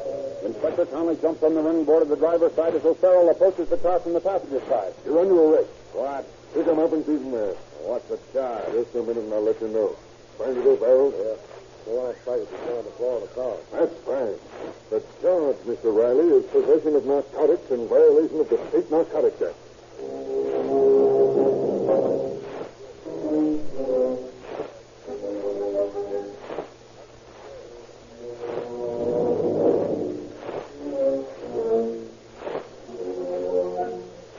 Riley is brought into headquarters, and for hours the officers question him without any success. Finally, he breaks. Okay, I'll spill.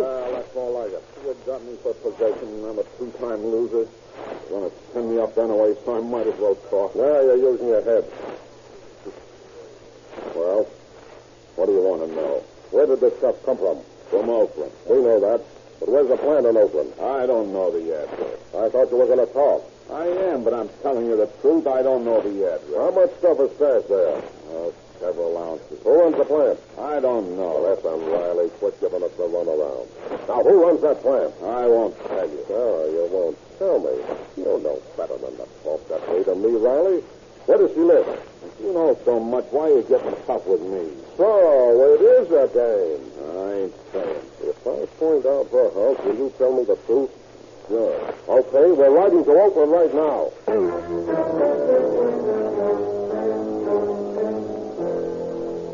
O'Farrell, Seeger, and Conley take Riley across the bay and drive directly to Martha's big house. The police car pulls up in the dark shadows of the tree-lined street. Is this the place? You guessed it. This is where she lives, all right. Okay. Then you're going to show us where the stuff is. I didn't get the stuff here. This is only where she lives. This isn't the plant. Where is the plant?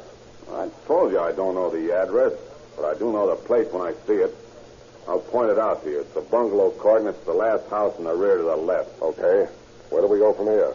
I guess we better turn up the next street to the right. To the right. Okay. Let's go, Conley.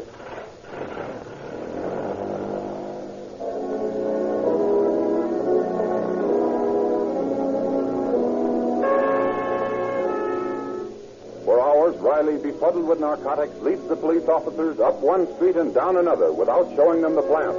Finally, in disgust, the officers board a ferry to bring their prisoner back to San Francisco. Captain Seeger and O'Farrell leave Connolly with the prisoner while they go up on deck for a smoke. Throw this guy in the cat, O'Farrell. He's just giving us a runaround. No, Chief. I think he'll play ball with us. But tonight's not the time. He's too rum-dum. He can't even see he's so junked up. Well, I don't like to let a hophead make a monkey out of me. Look here, Chief. A case is a case. You let me handle this bird. I'll get some action out of him. Well, okay. But I think they're just wasting time.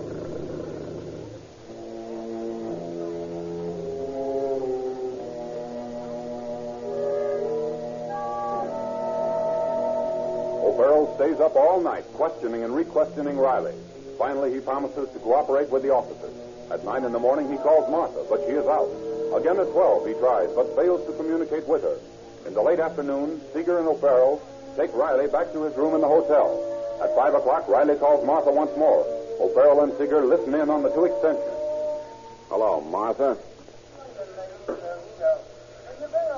Oh, that party last night did me in, Martha. I slept in late. I tried to get you at noon, but you just left. Yeah, Stella told me to call. You should have stayed over last night, darling. Stella wished you would. Still pretty high. Going higher.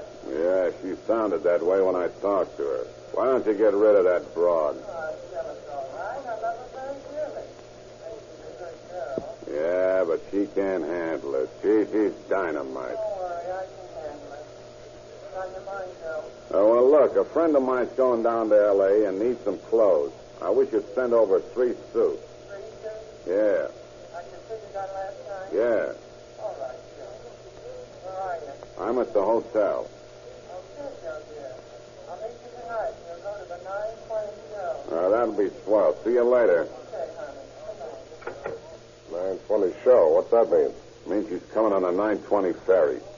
Martha's a cagey dame. She don't take no chances on being overheard. I suppose Truth means down to the junk, huh? Yeah, that's right. Who the devil's that? Watch what you say. Get on that wire, O'Farrell. Okay. Okay, Riley, answer it. Hello? Hello, Joe. Yeah, Martha, what do you want? I'm here, okay, and waiting to see you. Goodbye, Martha. Say what I tell you guys. She's a smart dame. You're going to have to be on your toes if you get anything on her.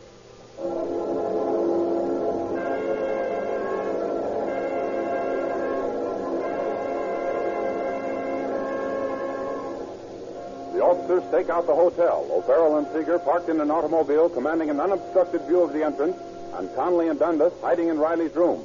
It is a few moments before 9:30 when O'Farrell nudges Seeger. There she is, Chief. Where? Just going into the hotel. Oh, yeah. And she's got the stuff with her. Notice that package under her arm? Yep. We're in luck. Well, we might as well sit tight here and let the boys take her in the room. I got to hand it to you, O'Farrell. I'd have given this case up last night. I was so sore at that guy. Oh, I don't know. I just hate to give up a case until I hammer it to pieces. Well, that's a swell way to be. Hey, look, here comes Conley out of the hotel. I wonder what's the matter. What's up, Conley? We got the dame up in the room. But she came in clean. Didn't have a thing on her. Oh, you must be crazy. She had a package under her arm when she went in the hotel. Well, she ducked it somewhere because she hasn't a thing on her now. And she's raising the devil about false arrest. Come on, let's get in there. All right.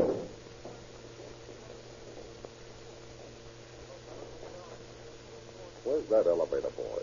Hey, you. Yeah, sir? Did you take a lady up to the second floor in the last 5 minutes? No, sir. Did you see a lady come in? I recollect like I do, sir. Where'd she go? Maybe she went upstairs, sir. Did she have a package under her arm? Maybe she did, sir, and maybe she didn't. Come on, up the stairs. Keep your eyes open.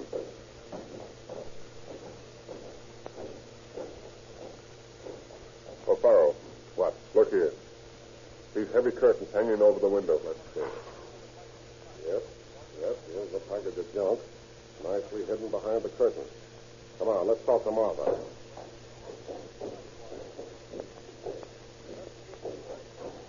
Well, Inspector, I'd like to know the meaning of placing me under arrest. You know I'm sincere. You know I want to help poor unfortunates like Mr. Riley here. And now you subject me to this humiliation. What do you know about this package, Martha? Nothing. I never saw it before. Riley? Is this the woman you talked to on the phone this afternoon? Yeah. Is this the woman you bought 2 ounces of morphine from last night? Yeah. Well, you dirty think you're out I thought you'd show your colors, Martha. Now, cut out the rough stuff, because we got you right where we want you. You're under arrest for violation of the State Narcotic Act. That's a hot one. You can't prove a thing. I never saw the package before. I don't know what you're talking about. You can't arrest me. No? Well, we're going to. And after we bring back the junk you've got stashed in your Oakland plant, we'll have plenty on you.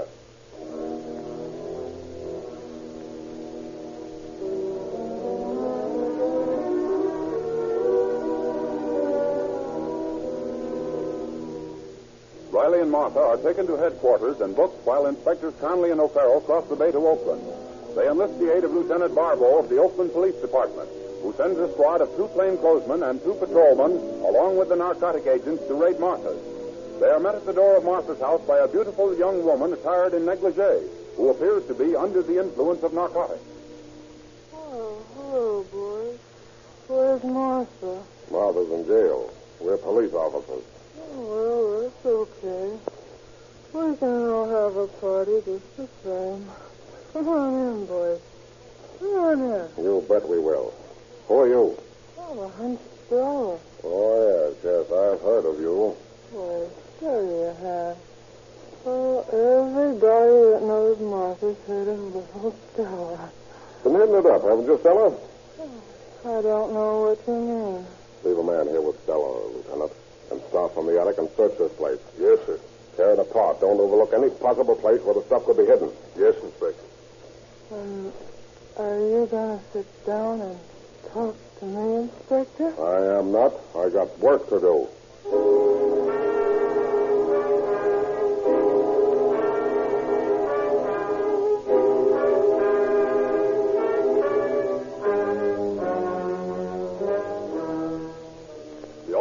ransacked the house from attic to cellar, prying into woodwork, ripping apart drapes, searching in every nook and cranny where it could be possible to secrete a small package of narcotics.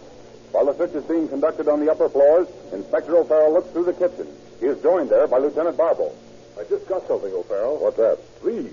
Morphine envelopes, huh? Yeah. Where'd you find them? This Stella girl's room.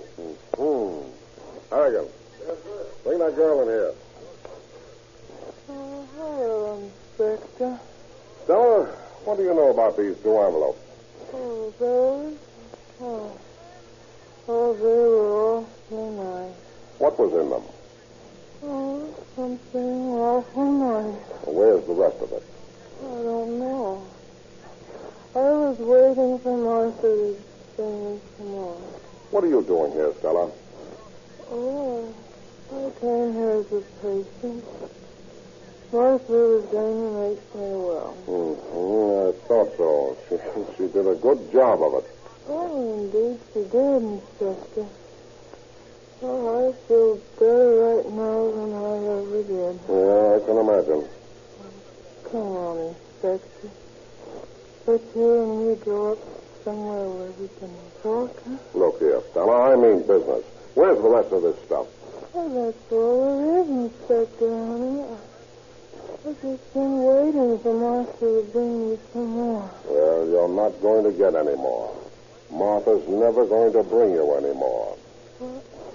Never any more. Oh, Inspector. Oh, that's awful. I gotta have some more, Inspector. Take her out. Oh, please, Inspector, I gotta have some more. So that's the kind of narcotic crusading Martha's been doing, huh? That poor kid. Probably from some good family. And look at him now. It makes me burn. Yeah, it's a crying shame. Well, let's search this kitchen and see if there's anything hidden in here. Nothing in there. Nothing in here. What's that? A gas and light bill made out to Martha Miller, 535 and 3/4 45th Street. It's a minimum service charge. 40 cents for gas and 60 cents for electricity. Hunch. I got a hunch this is... See? The minimum. That would mean she has used practically no gas and light. This is probably the hideaway. Well, it's worth a try. Okay. Let's leave Harrigan in charge here and beat it over there.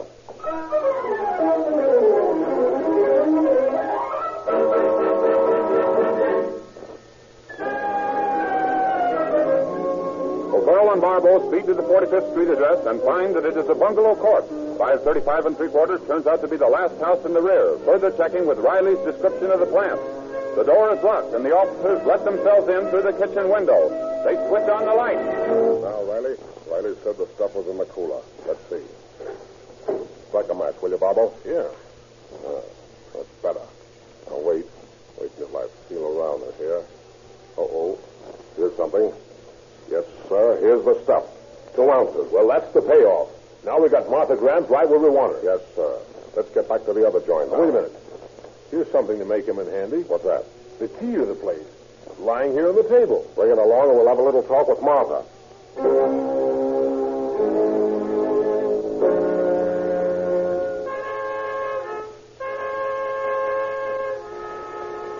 During the absence of the 2 inspectors, Lieutenant Barbo's men have discovered 2 more ounces in the barn behind Martha's house. O'Farrell and Barbo hurried back to headquarters and faced Martha with their find. Well, Martha, do you recognize what I'm holding in my hand? No. You don't? Then I'll tell you what it is. These are 2-ounce cans of morphine we found in your barn. Well, what of it? Well, I'm not through yet. Anything familiar about these 2 packages? No. No? Well, I'll identify them for you. These are 2-ounce cans of morphine found at your plant at 535 and 3/4 45th Street. That's the plant you rented under the name of Martha Miller. You must be crazy. I never used that name. No? Well, here is a key I found in your pocketbook. And here's the one I found at the 45th Street address. Notice that they match. And they both fit the door of the bungalow on 45th Street. Now what have you got to say? That's left for me to say. I guess you made the place okay. Looks like this is the time little Martha takes a fall.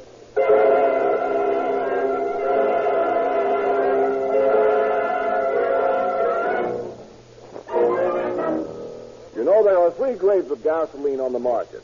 Automotive engineers agree that Rio Grande cracked with tetraethyl is so good it could sell at top price.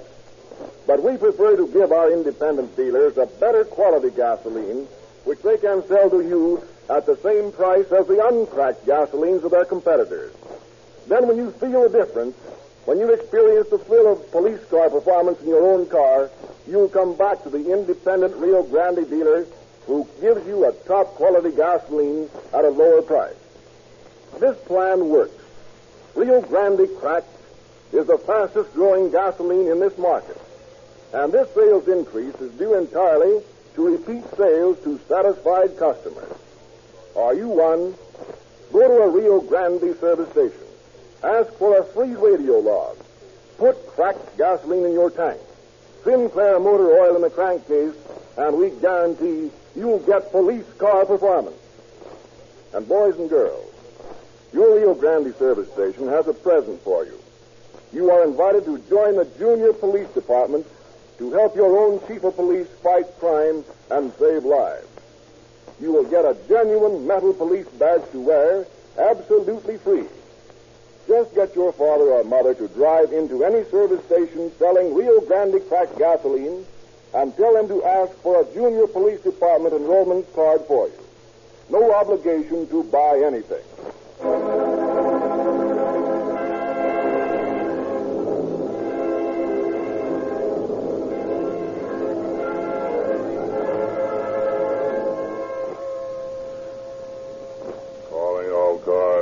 Attention all cars. San Francisco police calling all cars. Cancellation broadcast 45 regarding narcotic ring. Suspects in this case are now in custody. That is all.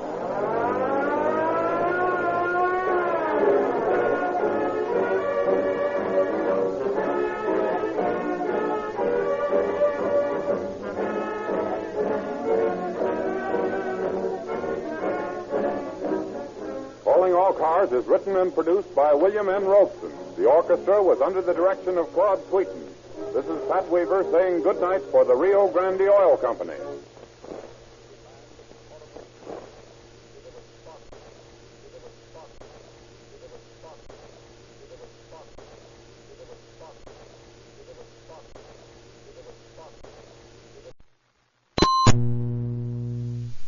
Presentation of the Rio Grande Oil Company. Calling all cars. Attention all cars. San Jose police calling all cars. Broadcast 46. Pick up a black coupe. License number 6 Alfred 1167. 6 Alfred 1167. Occupants of this car shot Officer John Buck when he attempted to question them. Go get them, boys. That is all.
Young lady, just sign this card. It doesn't cost you anything. And here's a free radio log for you. Well, while I'm here, I guess I might as well try some of that Rio Grande cracked gasoline. Righto, sir. How many? Fill her up. Oh, you know, mister, you've got a thrill coming. Now you'll get police car performance in your car, because this is the same gasoline that so many cities specify for their police cars. Well, I doubt if cracked gasoline is so different from other brands. You'll soon see. That cracking process does wonders. It makes a livelier gasoline because the atoms are cracked open and elements of energy are released that would go to waste in ordinary gasoline. You'll find that cracked gasoline starts faster. On hills, you'll find you've got more power.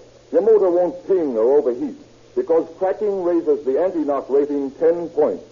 I'm giving you a better gasoline, mister, than any other company can give you at this price.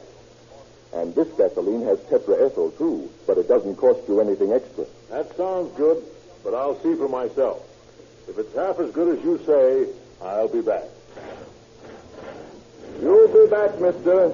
You won't be satisfied with any other gasoline after using Rio Grande crack.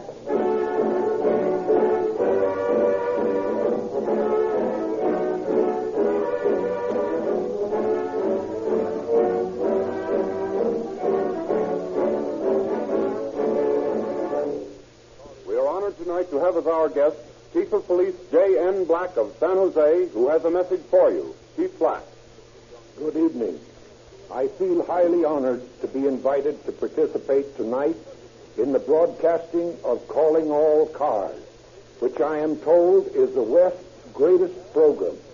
And I feel doubly honored that one of the cases of the police department, which it has been my privilege to head for so many years, has been selected as the basis of the story you are about to hear.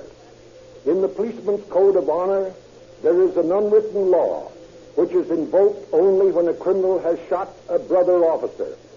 But when it is invoked, let the criminal beware, for the Royal Northwest Mounted has no sterner code. Our story tonight tells of the unwritten law. I shall now turn the microphone over to Pat Weaver, who will carry on with the story. Thank you, Chief Black. In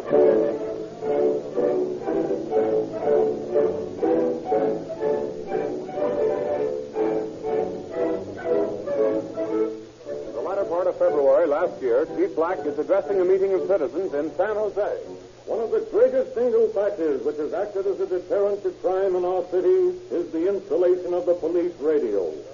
Our station, KGPN, is in constant touch with the patrol cars cruising the city. And the rapidity with which these cars now arrive at the scene of a disturbance spells ruin for all but the most wary criminals. Tonight, I have planned a demonstration for you to show you just how efficiently our radio police works. I have here on the platform a telephone and a radio receiving set tuned in on the police broadcasting station.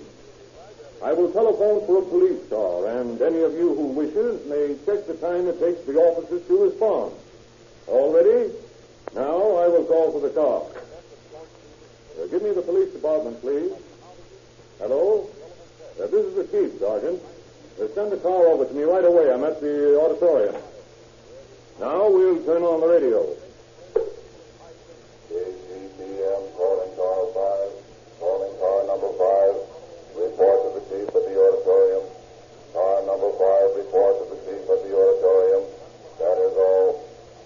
There you are. No matter what the call, whether it is some boys creating a disturbance or a murder, your request for the police is referred to the car in your district just as quickly as that. It's a lot different than policing when I joined the force back in the 90s.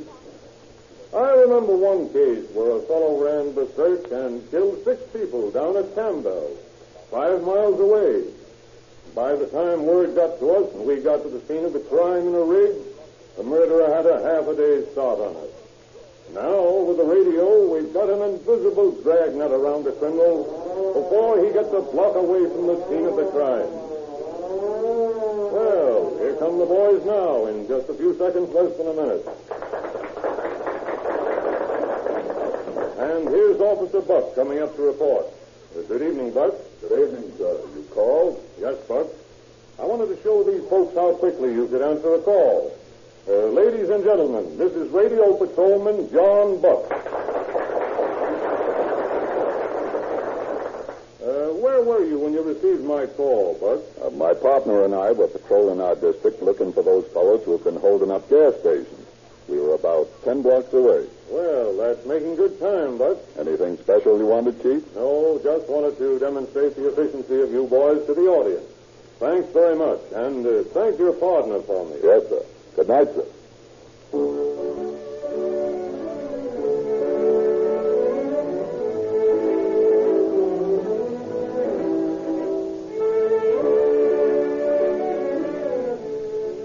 Black continues his address explaining the operation of the police force. Officer Buck joins his partner, Clinton Moon, in radio car number 5. What does the skipper want? Just showing off radio efficiency to the citizens. He's awfully proud of it, isn't he? I'll say he is. He's a great guy, the chief. None better. Hey, Clint, that looks suspicious. What? See that car parked in that closed service station over there? Yeah. Might be the guys that have been pulling all those jobs down this way. They drive past slow, and I'll shoot my light over there. They don't like to be investigated. They're pulling out. Turn around, and we'll follow them. Okay.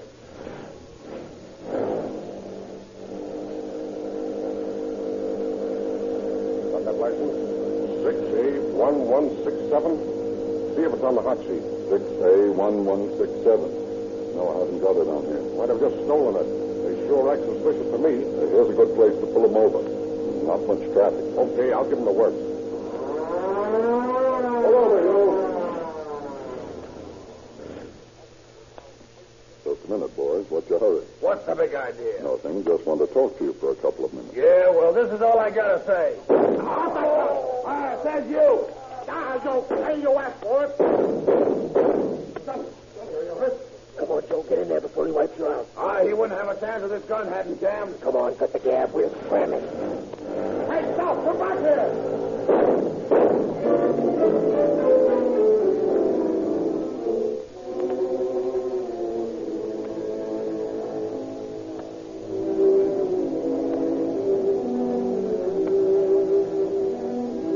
Can reload his revolver, the bandits have disappeared into the night. Moon turns his attention to his wounded partner, who is bleeding profusely.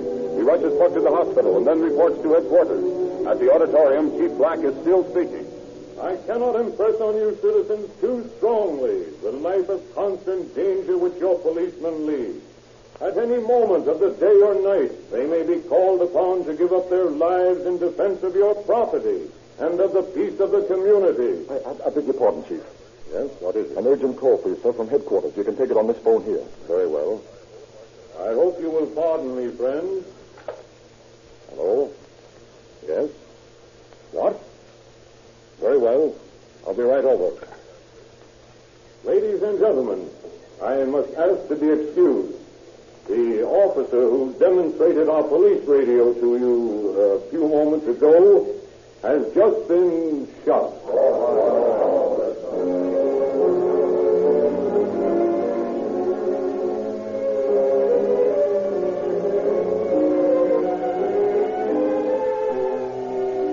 At headquarters, Moon reports the details of the shooting to Chief Black. And that's the story, Chief. We got the license number, and the car was a small black coupe. Let's see. That license number was 6A1167. All right. Ed? Yes, Chief. Got that description? Yes, sir. Ask Sheriff Emig to put it on the teletype to all points and broadcast it to our prowl cars. Yes, sir.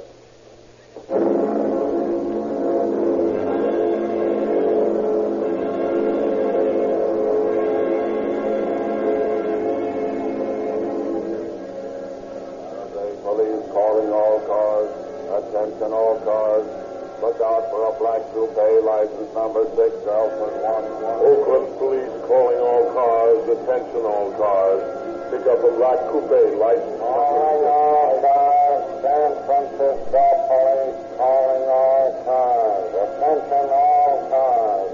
Watch for black coupe, license number 6L1167.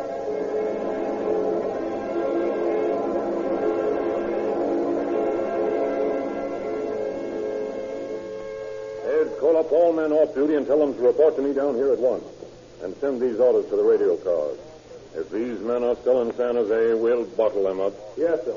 I want the rest of you men who are here to get out in the cars and cover the territories marked here on the map. Walter, this will be your section. Okay, Chief. And Max, I want you to cover the south end of town. Yes, sir. And the rest of you to take the sectors I've already assigned to you. Keep in touch with headquarters. Yes, sir. Okay, Chief. All right now, boys, get going. I'll be here. I got a check with San Francisco and Oakland. Well, boys, it's up to us. I guess you all know what I'm thinking. Sure we do. Those guys didn't give John a chance. They shot first, and that's just what I intend to do. And me too. Yeah, now, wait a minute. Not so loud. Don't let the chief hear us. Well, my bet is he feels the same way about it, even if he can't say so officially. Then it's agreed? Sure. When we find these birds, we shoot first, and we'll ask questions later. Okay. Let's go then.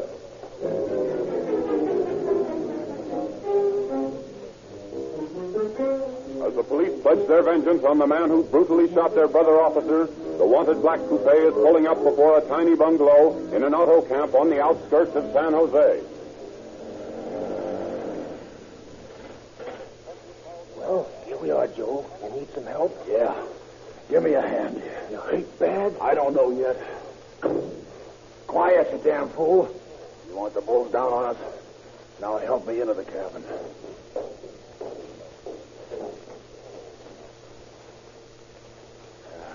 There we are. Get me over to that Davenport quick.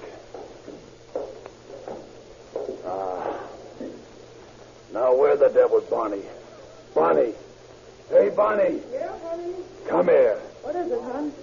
What's the matter? Plenty. Get the bandages out and the iodine. Joe, you're hurt. Sure, I'm hurt. Who did it? How did it happen? Stow the chatter, will you? I'm bleeding. Can't you see I'm bleeding? Tell me what happened. I plugged a cop. His partner let me have it. You plugged a cop? Oh, Joe, what'd you do that for? Now, listen here, Bonnie. You're an okay kid, and I like to have you around, but I ain't answering any foolish questions. You mind your own business, and I'll mind mine. But, Joe, I love you. You don't know what it means to be left here night after night while you're out. You ever known if you come back alive or... Not at all. Yeah, well, if it gets you so upset, you can always walk out, you know. That door is always open. Joe, you know I wouldn't do that. Yeah. You'd be better off without this broad, Joe. We had nothing but bad luck ever since you picked her up. Joe, you're going to let him talk like that? I'm going to plug both of you if you don't stop this gabbing and bandage me up. We ain't got all night to sit around here chewing the fat. We got a highball out of here.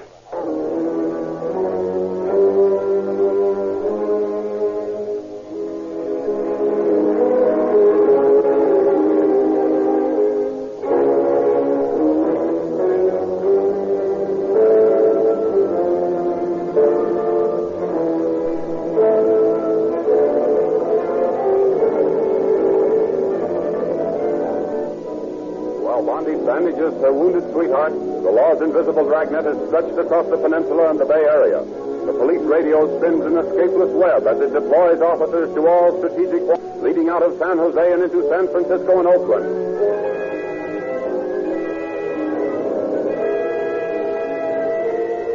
And up on the coast from Eureka to El Centro, from the Sierras to the sea, the police teletype picks out the warning to all officers to pick up the wanted black coupe.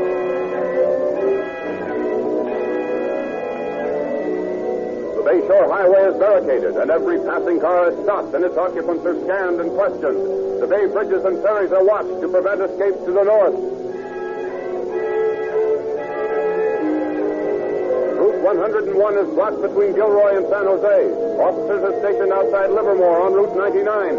Escape to the south is cut off.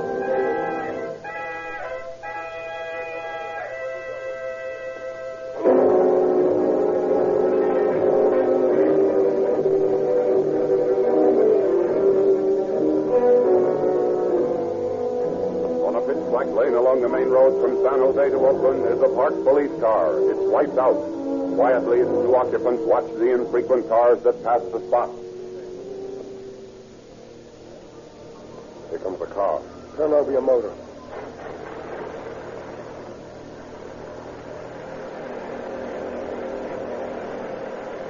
No, that was a sedan. Wish I could smoke. You better not. We don't want anybody to see us. Yeah, that's right. Remember, this time we shoot. Don't worry. There's no witnesses out here. And the story is they resisted arrest. Right. They'll get what's coming to them. On your toes. Here comes another one. Get that gap ready. Yes, sir. It's a coupe, and that's the license number. Let's go.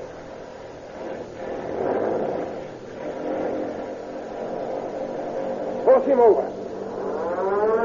Get over, you. Let him have it. Don't shoot. Don't shoot. You didn't give Buck a chance. Hey, Harry, hold it. What's the matter? They got a woman in there. Ah, nuts. Stick up your hands, you three. Now, come out of there holding them up. I'll open that door. What's all this about? What do you want with us? You're under arrest. What for? Assault with a deadly weapon with intent to commit murder. That's ridiculous. Come on, cut out that talk. Get out of there. Hurry up, you. Look here, you guys are all wrong. There's some mistake. Listen, mister. Nothing would give me more pleasure than an excuse to shoot you. Now, you shut up or I'll plug you for resisting arrest.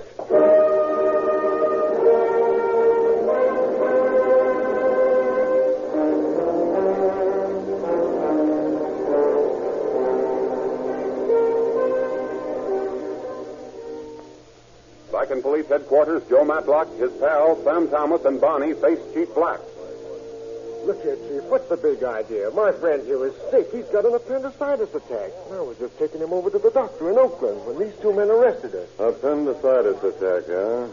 He's not suffering from appendicitis. He's got 3 bullet holes in him. Ed? Yes, sir? Have the sergeant fingerprint these 3 prisoners, and then take this man who's suffering from appendicitis and have him treated for his bullet wounds. Yes, sir. Listen, Chief, you got a bum steer. What do you want to fingerprint us for? We ain't done nothing. Why, I'm a plumber. I got credentials. Let me show you my papers. We're on the up and up. Yeah? Well, if you're on the up and up, then you won't mind being fingerprinted, for elimination. But, Chief, that's just a lot of time wasted. You better let us go. I got to get my pal to the hospital. Yes, please, sir. He's in great pain. I don't doubt it.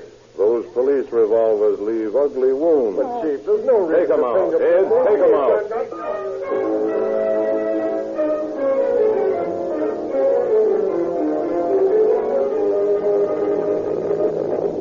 There's the dope on the mugs and the prints of those 3 prisoners, sir. We made 2 of them. The girl don't seem to have a record. Mm-hmm.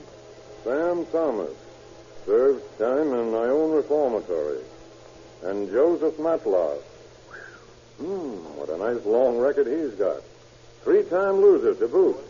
What's the doctor say? He's touching up the guy now. He'll send him in as soon as he's ready.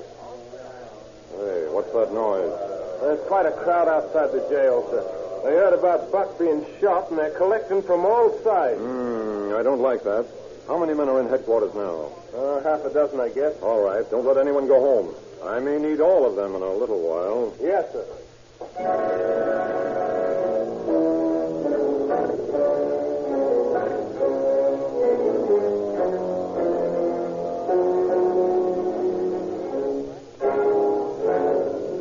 Matlock is treated for his wounds and then is thrown into a cell with his frightened partner, Sam.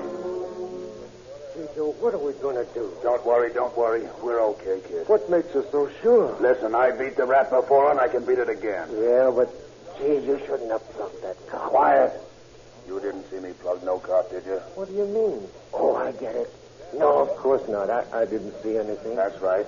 And you ain't gonna squeal, are you? Well, you know me better than that, Joe. Yeah, well, I ain't so sure. You ain't been through as many of these things as I have. They're liable to get tough with you. That don't scare me. I ain't squawking, but I'm worried. Well, forget it. This is gonna be a pipe. They ain't got anything on us. Oh, I wish I could be sure. That other bull saw us. He ain't certain it was us he saw. Why, when I get a mouthpiece down here from Frisco, we'll be out of here in no time. Gee, I hope so. If that guy dies, this'll be murder. Yeah, only we didn't do it, see?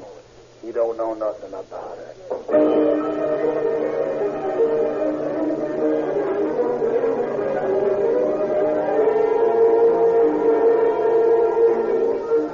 Of a couple of dozen idlers outside the jail grows momentarily. Soon 100 people stand in the streets, staring into the jail windows. 15 minutes later, 200 people have gathered. Traffic is jammed, and scores are added to the crowd every second. Within an hour, 1,000 citizens mill around the jail, allowing themselves to be whipped into mob frenzy by a self-appointed leader who addresses them from the top of an automobile. Are you citizens and taxpayers, or are you citizens? Fellow citizens, citizens, a friend of many of us, John Buck, was shot down in cold blood tonight. The man that shot him was in that building. Are we going to stand and let by and let him get by with a crime as black as that? Are we going to see our taxes spent on a long and costly trial for a ruffian, a rascal who might work the sympathies of a jury to the point where he might gain his freedom? Or shall we take the law in our own hands? Shall we act as our grandfathers acted in the days of 49 and tender out the sort of justice this sort of thug deserves? We're on a rope,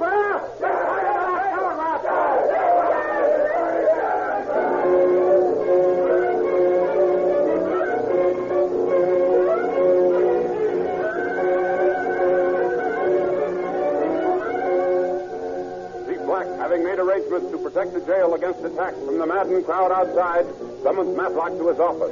The criminal, conscious of the mutterings of the crowd, looks uneasily at the bars in the high, narrow window, glances fearfully at the chief, twitches, weaves back and forth in his seat like an animal at bay.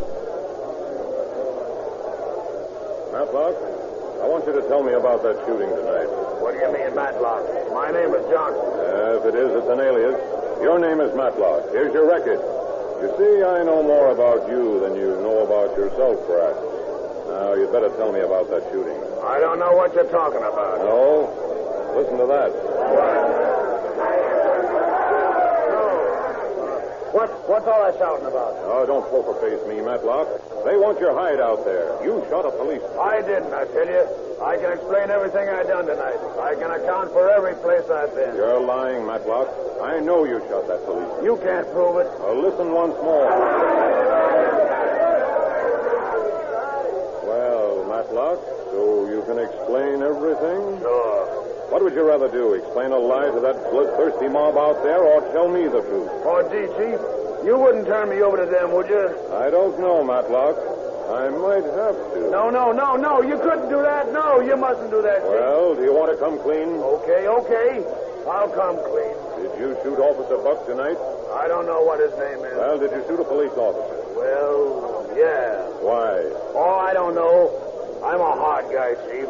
I don't take back talk from no one, and I don't like bulls. So you go around shooting them, is that it? Well, not exactly, but this big flat foot ran us into the curb, and I wouldn't take any of his lift. He started snooping around, so I let him have it. I can't afford having anybody monkeying around me. Why not? Well, you see, I'm a three-time loser, Chief. I'm out on parole. I know if he found anything on me, it'd be just too bad, so I took my chance in shooting it out. And here you are. Yeah, here I am. Please don't. Did you break out those submachine guns? Yes, don't. Tell the boys to stand by. No, don't let them get me, Chief. Please save me. Chief. We'll see. Quiet now. Cut that out. I'll open the doors, but I don't want any of that racket. I'll stand back 6 paces from that door when I count 3. The man that's any closer when I open the door is going to be sorry. Ready? 1, 2, 3. Now, what is it? Wait a minute. Who's the ringleader of this outfit? I'll talk with these citizens, Chief. Well, what do you want? One of our peace officers was shot tonight. He may die. Yes? We want to settle this matter in our own way. We want to take the whole thing off your hands. You want to lynch this man? Yeah, him and his partner and that girl. You want to avenge the attempted murder of a police officer? Yeah. And to do that, you would set aside the authority vested in the police department? I don't know what you're talking about. We want this man's body. Now, look here. You're not very consistent. And demanding the right to lynch this man, you infer no confidence in the police department, a member of which you are trying to avenge. Now, that doesn't make sense, does it? Well, but... Does it? Well, you don't understand. I do understand. You have no faith in the police department. Oh, no, it isn't that. We have faith in the police department, all right? Oh, you do? Sure we do. How about the rest of you? Okay. Then this is all I've got to say to you. Go home and cool off. You say you have faith in the police department. Very well. There are 6 officers in here armed with submachine guns. They are pledged to keep the peace even at the cost of human lives. You say you have faith in your police. Well, let me assure you that these men will turn these machine guns on you as the lawbreakers and offenders to the police that you now are, unless you disperse at once and go to your homes.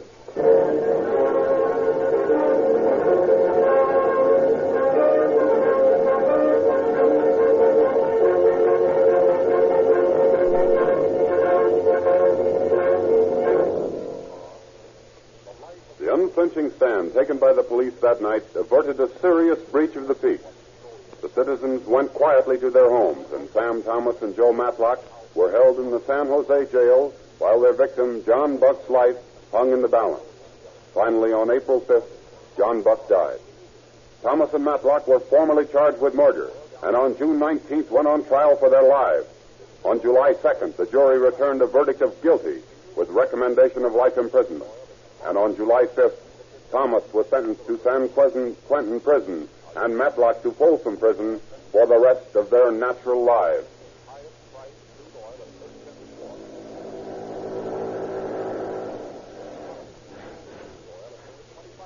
Hello there, Rio Grande.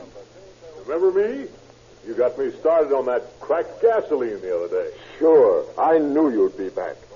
How did you like it? Well, I guess there is a difference in gasolines after all. The old bus seems to have more pep, all right. I don't have to shift gears so often either. And it certainly starts in a hurry. So fill her up on Rio Grande Cracked again. Boy, I'm sold. I told you so. That cracked gasoline ought to sell for more money, because Rio Grande stations are certainly offering the best gasoline value in this market.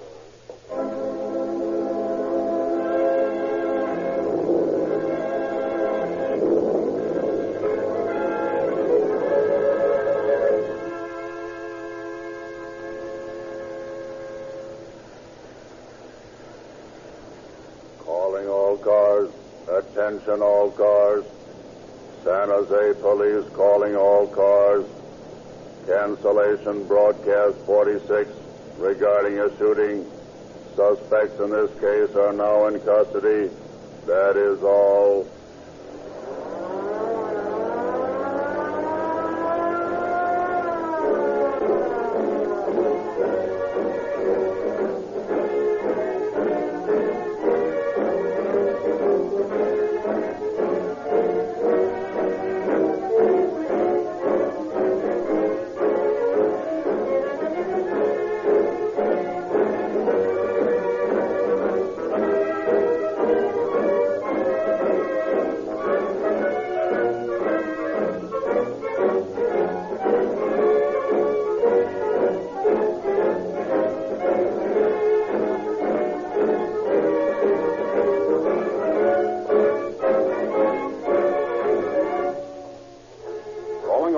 Is written and produced by William N. Robson. The orchestra was conducted by Claude Sweeten. In tonight's dramatization, you have heard the following radio artists. The role of Chief Black was played by Walter White. Carl Cronkey played Patrolman Moon. Laura Jane Heller played Bonnie. Ed Max played Patrolman Buck. Harold Helvenston played Sam Thomas.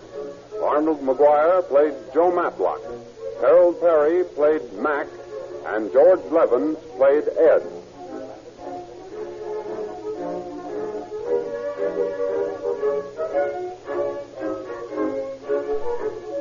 This is your narrator, Pat Weaver, saying good night for the Rio Grande Oil Company. Rio Grande Craft will give you as many miles for your money as any gasoline you will buy. Fill your tanks tomorrow at your Rio Grande dealer for sparkling performance and dependable mileage. Crooks will settle your gasoline problem for good, for its quality never varies.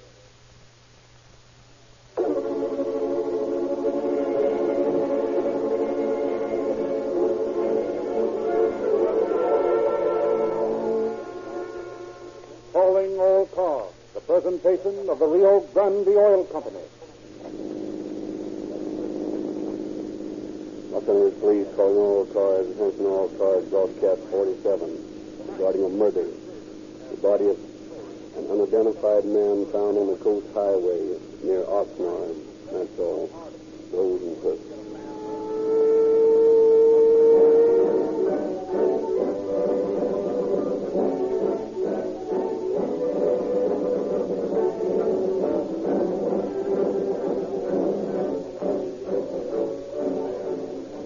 Ladies and gentlemen, Calling All Cars is pleased to present as its guest artist Miss Joan Moss, lovely Paramount screen star, who will play the part of Christine McSwiggan in tonight's dramatization.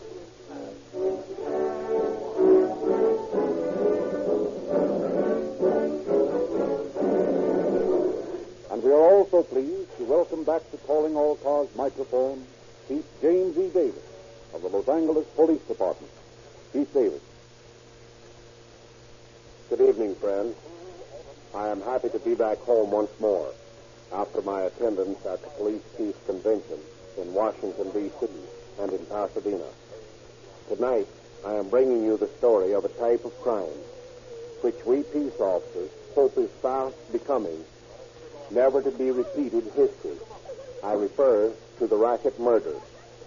Conditions constantly change. Fortunately, the conditions under which racketeers and gangsters flourish are now unprofitable. It is our pledge to you, the public, and our undying efforts are directed toward the extinction of crime through its intelligent prevention. This includes many complicated factors. Through our record bureau, we have, over a period of years, been slowly building up indices of crime frequency which, when finally perfected, will inform us in advance on what day and at what place we may expect to anticipate a burglary, robbery, or other holdup. When we have finally accomplished this tremendous task of record indication of crime expectancy, our job will be relatively simple. We will be on the scene of the crime before the criminals themselves. Tonight's story has, I feel, the elements of a fictional detective story. Yet it all happened. It is all true. The records of it exist in our files in the record department. Only the names have been changed out of courtesy to innocent people who might be injured or embarrassed by the broadcasting of them. Tonight, let me take you on, let me take you on, let me take you on, let me take you on, let me take you on, let me take you on, let me take you on, let me take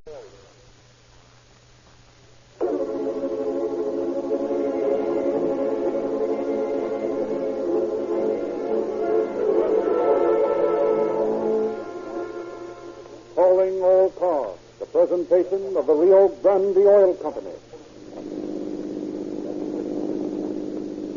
Los Angeles Police calling all cars, attention all cars, broadcast 47, regarding a murder. The body of an unidentified man found on the coast highway near Oxnard. That's all. Rose and Cook.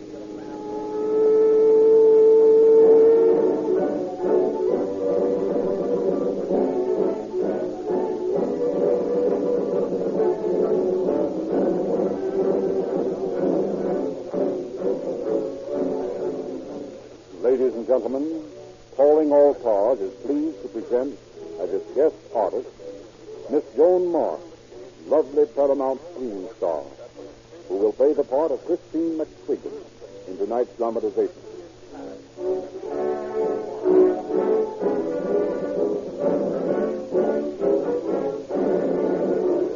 And we are also pleased to welcome back to Calling All Cars microphone Chief James E. Davis of the Los Angeles Police Department. Chief Davis.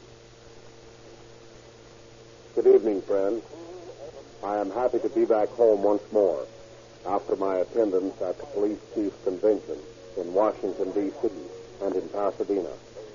Tonight, I am bringing you the story of a type of crime which we peace officers hope is fast becoming never to be repeated history. I refer to the racket murders.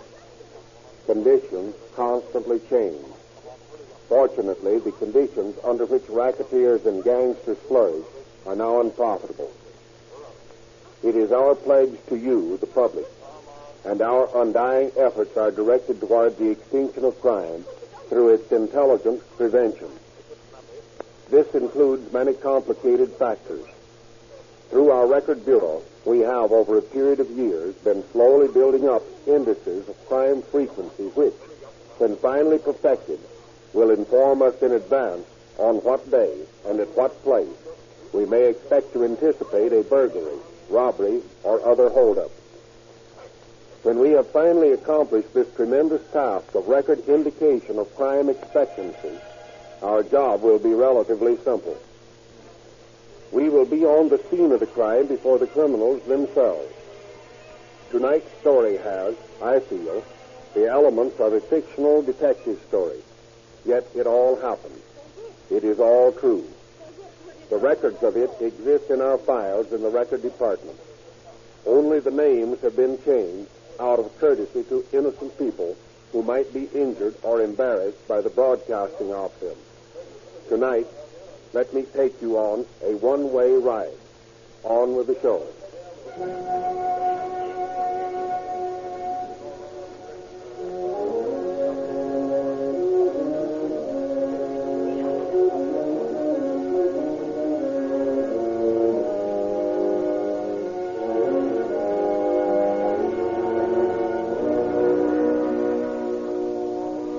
It is several hours past midnight. Along the coast highway rumbles the modern freight. Intercity trucks, huge monsters bearing tremendous burdens of oil, of tomatoes, gasoline, chickens, automobiles, and celery, linking city with city, town with town. Like sluggish beasts of the night, they snort slowly up hills, roll with ponderous clanking down into valleys. We hop aboard one of them now as it rumbles through Camarillo and on toward Conejo Grade, its powerful headlights throwing an eerie glow on the high arch of eucalyptus overhead. The relief driver, striving to keep his partner awake, chats with him as he faces the road ahead, his face patterned into hard creases by fatigue, his body jouncing stiffly on the hard seat of the truck pad. Hey, is this load of gasoline leaking, Joe? No, it's just bum gasoline. Not refined yet. They can smell the crude oil on it yet. I get paid for hauling it, but they couldn't pay me to use it. Yeah? What kind of gas do you use in this truck, Joe? Listen, I own this truck, and I got to pay the repair bills. I ain't taking no chances. I'm buying the best gasoline I can get. Rio Grande crack gasoline or nothing else. Say, that Rio Grande crack is the gasoline they're using in police cars, ain't it? Sure. I should think it would be too good for an old truck like this. Listen, no gasoline's too good for any kind of engine. I use Rio Grande crack in the old Ford, the Model T, and you think it'd run on kerosene. Well, it will. But by gosh, when I feed it crack gasoline, it runs like a new streamlined Chrysler. Say, look at that guy coming toward us. I guess he's using that crack gasoline all right. Must be doing 80. Hey, Joe, what's the matter with you? You nearly ran over that guy. I couldn't help it. I gave him my lights, and he left his full on. There ought to be a law against these automobiles cluttering up the road. What's the matter? You getting sleepy? Yeah, sort of. This is a tough run. First load of loss in one jump. Yeah, especially when you're stirring enough gasoline to float a battleship. Come on, I'll take on for a while. Oh, no, you're all in, too. Well, I don't want to go skidding over the side somewhere up on the grade. Oh, don't worry. I'm going to pull up beside the road for a while. We can both get a nap. Yeah, that's a good idea. Sure, what's the difference if we're half an hour late getting in? Tell them we had tire trouble. Okay. Well, this looks like a good place here. Say, Joe, look. There's a guy laying in the ditch. Where? Right up the road there. Oh, yeah. Hey, do you suppose this is a hold-up decoy? Maybe. Let's get out of here, then. Wait a minute. We got a gun with us, haven't we? Yeah. Well, come on, break it out. And if it's a hold-up gag, well, we'll let them have it quick enough. Yeah, but... Now, listen now. Maybe this guy's hurt. Maybe he needs help. Okay, then. Here's the gun. You carry it. All right, let's get a look at it.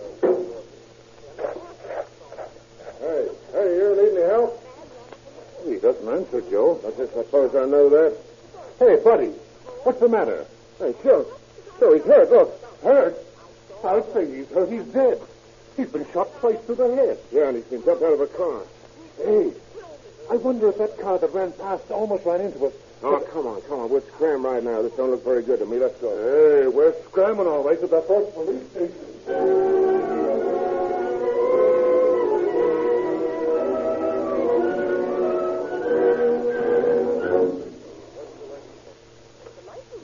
Langley Sheriff's Office, homicide detail. Hello, Ventura calling. Hold the line, please. You may go ahead. Hello? Hello. LA Sheriff's Office? Yeah? Deputy Wallace from Ventura County. Yeah? Found a body on the highway near Camarillo this morning. Yeah? Shot twice to the head. Yeah? Well, what do you want us to do about it? Well, we think he was bumped off in your county and dumped out up here. Yeah? What makes you think so? Well, it looks that way. We need some help on this case. Okay, I'll send somebody up right away.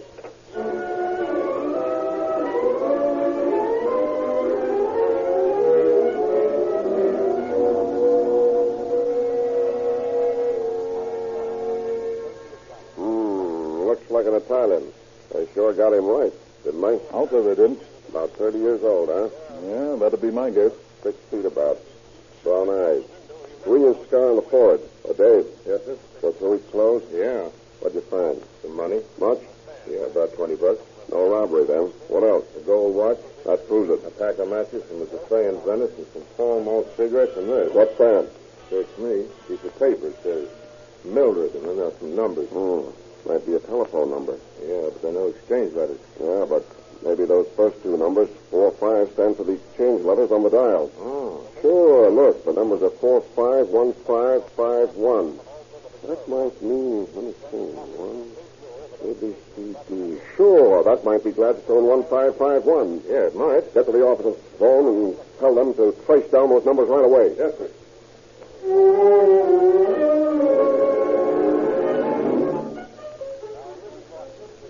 Cooperating with the sheriff's office, the telephone company quickly reports that the number Gladstone 1551 is registered to a Mr. Thomas Myers. He and his wife are requested to come to headquarters to be questioned by Captain Bright of the sheriff's homicide detail. Mrs. Myers, there's been a murder committed. A murder? Yes. A man was found shot to death near Camarillo this morning. Well, and just what has this got to do with my wife and myself? That, Mr. Myers, is what I've asked you to come down here for. Find out just what it has to do with you. What do you mean? Your wife's name and telephone number were found in the murdered man's pocket. What? Yes, Mrs. Myers, your name and telephone number were found in his pocket. Oh, but this is ridiculous. I'm sorry, but it's true. Fingerprints of the victim haven't helped to identify him. Perhaps you or Mr. Myers can. But I don't know anybody like that. Anybody that goes around getting shot. He was about 6 feet tall, well-dressed, scar on the forehead. Smoked Pall Mall cigarettes, and he carried your phone number in his pocket. But there's... And here's the picture of the body. You know him? Oh, horrible. You, Mr. Myers? No, I never saw him before in my life. And furthermore... Wait a minute, Mr. Myers. No shadow of suspicion is directed against you or Mrs. Myers. We're trying to get an identification. Yes, but you've heard my wife and I both tell you we never saw the man. Then how does it happen your phone number was in his pocket? How should I know? And your wife's name? Do you mean to infer that I want an identification of this body. Wait a minute. Wait a minute. Tom. Okay. Maybe Christine. Christine, who's she? My... Go ahead, Mildred. Tell him. She's my sister. Yes? Well, she's been having trouble with her husband, and she's been living in Venice with a girlfriend. Yes? Well, I've been worrying about her, so last night Yes, what happened last night? Well, Mr. Myers and I drove to Venice to get her, to bring her back to town to stay with us. Tom stayed in the car, and I went up to the apartment. There were 3 men there. They looked like Italians. Italians? Yes. What happened? Well, I wanted to talk to Christine. There wasn't any place to go, but finally we went into the bedroom. I argued with her for quite some time. Christine, darling, we're worried about you, Tom and I. You don't have to worry about me. No, but you do. Christine, honey, when Mama passed on, almost the last thing she said was for me to look after you. I'm all right, Mildred. Well, maybe you are, but I don't like all this. Oh, what? What's the matter with this place? Oh, it's all right, honey. Look, honey, wouldn't you like to come back with us for a few days? Oh, do let me take care of you. Please, you look tired. It'll do you good, Christine. Oh, Mildred, I'm not a baby. Well, I know you aren't. But somehow to me, Christine, you are a little bit. You always were Mama's baby, you know. Yes, I know. Always somebody's baby. What do you mean? Oh, nothing. Okay, Mildred, I'll go with you. Oh, that's fine, Christine. I'm awfully glad. Only Mildred, will you come back for me in about a half an hour? What? After all, Stella and the boys have been pretty nice to me. I want to say goodbye in my own way. All right, honey. I'll be waiting outside in half an hour. Okay, I'll be there. So we drove around for about half an hour, and then we came back and we parked outside. And just before Christine came out, those three fellows left the place and got into a gray Packard Roadster and drove away. Gray Packard Roadster, got that? Yes, sir. Go ahead, Miss Myers. Well, on the way back to town, Chris didn't seem a bit like herself. She didn't talk at all. She was sort of blue. And when we got to the house, she suddenly demanded that Tom take her back to Venice. Did he? Did I? Yes, I did. Didn't get back until 2 in the morning. What was the big idea? I don't know. Only she said again that they'd all been so nice to her down there that she couldn't walk out on them. Only what? Only this morning she came back to town and went straight out to my aunt's. Oh, I can't make head nor tail out of the whole thing. What's your sister's full name? Christine McSwiggin. And what's the name of this estranged husband of hers? Well, I don't know if Oh, go ahead. Tell them, Mildred. Well, she's married to Ted McSwiggin. Ted McSwiggin. Oh, the big shot Hollywood bootlegger, huh? Yes. And she's been playing around with some smooth Italian boys, huh? Well, that makes the picture a little different. Sergeant. Yes, sir. Tell the boys to bring in Ted McSwiggin. I've got a few questions that I think he's got the answers to. While one detail of men search for Ted McSwiggin, another combs the town for his estranged wife, Christine. She is the first to be apprehended and brought into Captain Bright's office. Mrs. McSwiggin, there was a murder committed last night. What do you know about it? Only what my sister told me she'd learned from you. What's the name of the girl you've been living with? Stella. Stella Passetta. And who are those three Italians who visited you last night? Oh, just some friends of Stella's and mine. I insist on knowing their names. Well, one was named Frankie, one they called Tommy, and the other was Vince. I don't know their last names. What happened last night when they came to see you? Oh, nothing. They just dropped in. What'd you have to drink? Nothing. The boys don't drink. Only a little wine sometimes, and they didn't have any of that with them. Now, tell me in your own words what happened last night. Well, they just dropped in to say hello, and my sister came in, too, and wanted me to go back to L.A. with her. And I told her I'd meet her in half an hour, and after that, she left me. Well, Chris, maybe I don't see you for a long time. Oh, Frankie, why not? Where are you going? I'm going to Frisco, maybe. What's the big idea? I've got a deal up there. Maybe I want you to come up there. You like her to do that? Maybe. Okay. I'll call you long distance when she's set up. Will you? On the level? Sure. Frankie Moretta, he never go back on his word. And I'll call you here the first chance I get. Oh, no, not here. Why not? I'm going up to town for a while with my sister. Oh, okay. What's your number? Her number's Gladstone 1551. Now, wait till I write it down. Now, first, tell me, what's your name? Her name's Mildred. Oh, Mildred, huh? All right, what's the number? Gladstone. Gladstone. How do you spell it out? Oh, just put it down in numbers like you dial it. Oh, sure. That's better. Now, what's the number? 451551. Oh, she's a pipe. No, you call me. Don't forget. Forget? How could I forget the Bambina Christina? Oh, Frank. Oh, so you gave him your sister's phone number, eh? Yes. Mrs. McSwiggin, I have a picture here. I'd like you to see it. You recognize this body? Oh, it's Frankie. It's Frankie. I thought so. What's left of him. Tough seeing your sweetie look like that, huh? He isn't. He wasn't my sweetie. He was just a friend of mine. Oh, yeah? Well, who killed him? How should I know? You ought to know, Mrs. McSwiggin. You ought to have a pretty good idea, for instance, whether Mr. McSwiggin killed him or not. Ted! Why, you're crazy. Ted wouldn't. Yeah? Well, maybe he wouldn't. But we're going to make sure of that by placing him under arrest on suspicion of murder. From all I gather, he had the best motive of any suspect I've seen so far.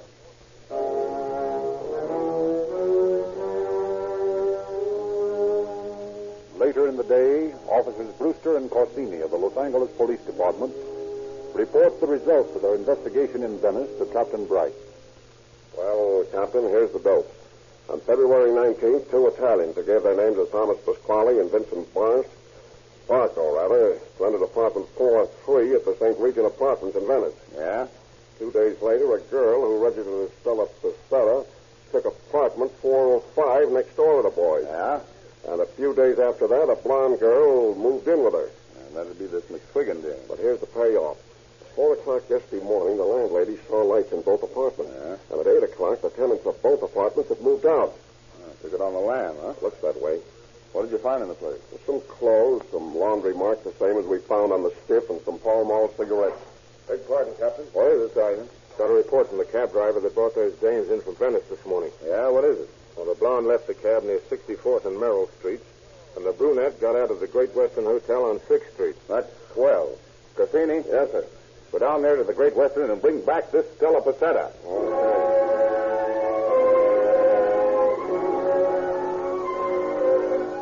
Corsini and Brewster discover that although no one is registered at the Great Western by the name of Pissetta, a woman answering the description given by the cab driver came into the hotel that morning and gave her name as Mrs. Troncalli. The two detectives lose no time in getting to her room. Just a minute, honey. Miss Pissetta? What? You are Miss Pissetta? Oh, well, no, you made a mistake. I'm Mrs. Troncalli. I was expecting somebody else. Mrs. Troncalli, eh? Alias Miss Pissetta, or is it the other way around? You made a mistake. Now go away and stop bothering me. We're police officers. Will you come with us quietly? I certainly will not. You're mistaken. I'm Mrs. Troncalli. Well, in that case, we'll only detain you for a few minutes, just long enough for you to prove to us that you are Mrs. Troncalli. Oh, all right. I'll go with you. That's more like it. Well, can I phone a friend of mine first? No, I'm afraid we can't let you do that. Well, can I leave a note in the lobby? Note? Why, yes, I guess there's no objection to that, is there, Captain? None that I can think of. Excuse me just a minute while I write it. Sure, go ahead.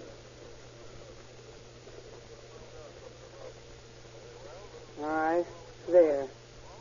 Now, are you gentlemen ready? Ready and waiting. Let's go. Now, perhaps you can tell me what is the occasion for this charming visit. The captain wants to ask you a few questions. A few questions about what? Better let him tell you. Our orders are to bring you in. Well, I don't see why. I haven't parked near any fire plugs or disturbed the peace or broken the speed limit. Why do the police want to talk to me? Well, just hold your horses and you'll find out. Well, it's all a mystery to me. Oh, just a minute. I want to leave this note. Yeah, go right ahead. Yes, Mrs. Troncalli, what can I do for you? Hey, give this note to my friend when he comes in. Oh, certainly. Thanks. All right, gentlemen. I'm your guest for the rest of the evening. Charming. Let's go out this way. Oh, Corsini. Yes? You're going out to the car. I just thought I've got to call into the station. Okay, hurry up. Hey, you. Yes, is something you wish? Yeah, give me the note that dame just left. Oh, I can't do that, you know. You're not the gentleman for whom it was intended. Yeah? You see this buzzer? Oh, detective. Yeah, well, now hand it over. Yes, here. Honey, they are taking me to jail. Stay away until you hear from me. I'll take care of this, buddy, and don't deliver any messages to anyone. We'll be back.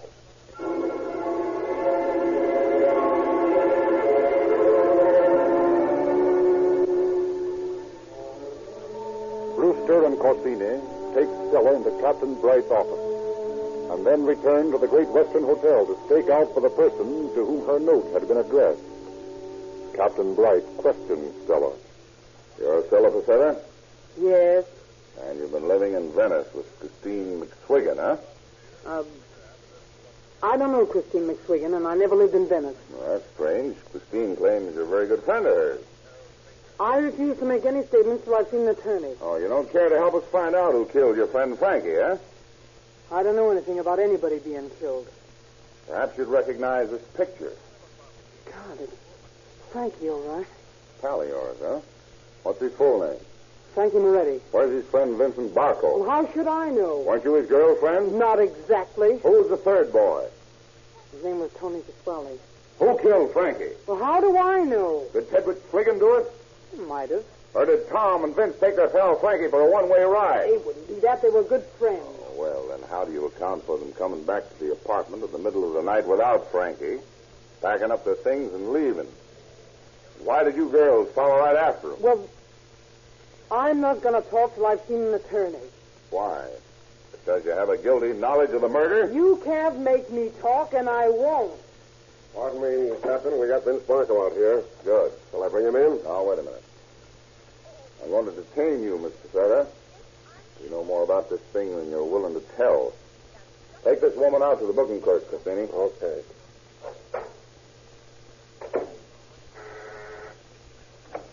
Yes, sir. Bring in Barco, Brewster. Yes, sir. All right, you come on in.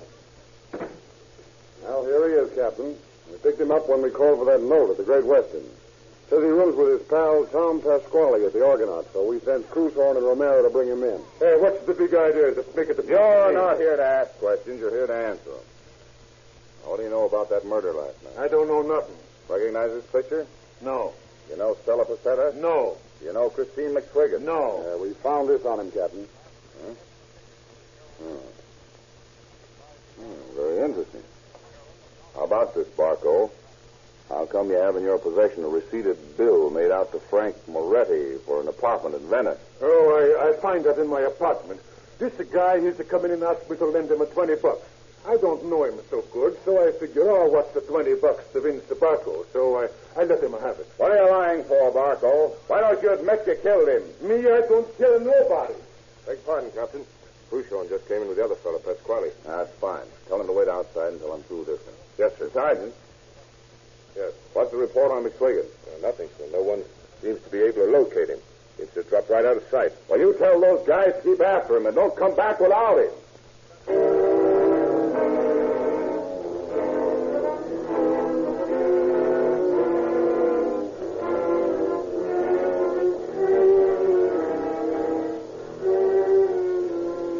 Barco refuses to give any information. But his partner, when questioned, admits having known Moretti but denies any knowledge of the murder. From him, Bright learns that Moretti was a native of New York. He sends New York police photographs of the body and fingerprints of the dead man and asks for further identification.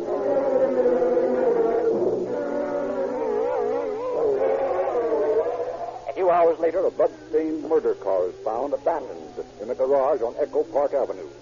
Attendants identified Pasquale and Barco as the men who left it there.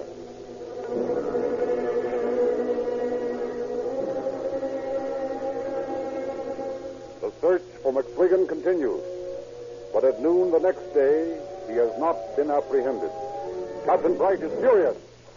Portrayal, Trouser. Yes, sir. What about this guy McSwigan? Well, the boys say they can't find him any place. I don't know. Look here, I want that man brought in here if I have to send every policeman in Los Angeles. Do you understand? Yes, sir, but I don't see why... Don't give me any excuses. Go get him. Beg pardon, sir. Here's the make sheet for today. Thanks, Sergeant. And Cassini, don't come back without him. Yes, sir. Well, I'll see it. Cassini. Yes, sir. Come here. What is it, Captain? I think I can give you a line on where you can find McSwigan. You can, sir? According to this make sheet, he was picked up night before last with suspicion of robbery. You mean he's been in the can all through this thing? Looks like it. But you can find him at Lincoln Heights Jail. Bring him over here anyway. I might as well talk to him. All right, Captain.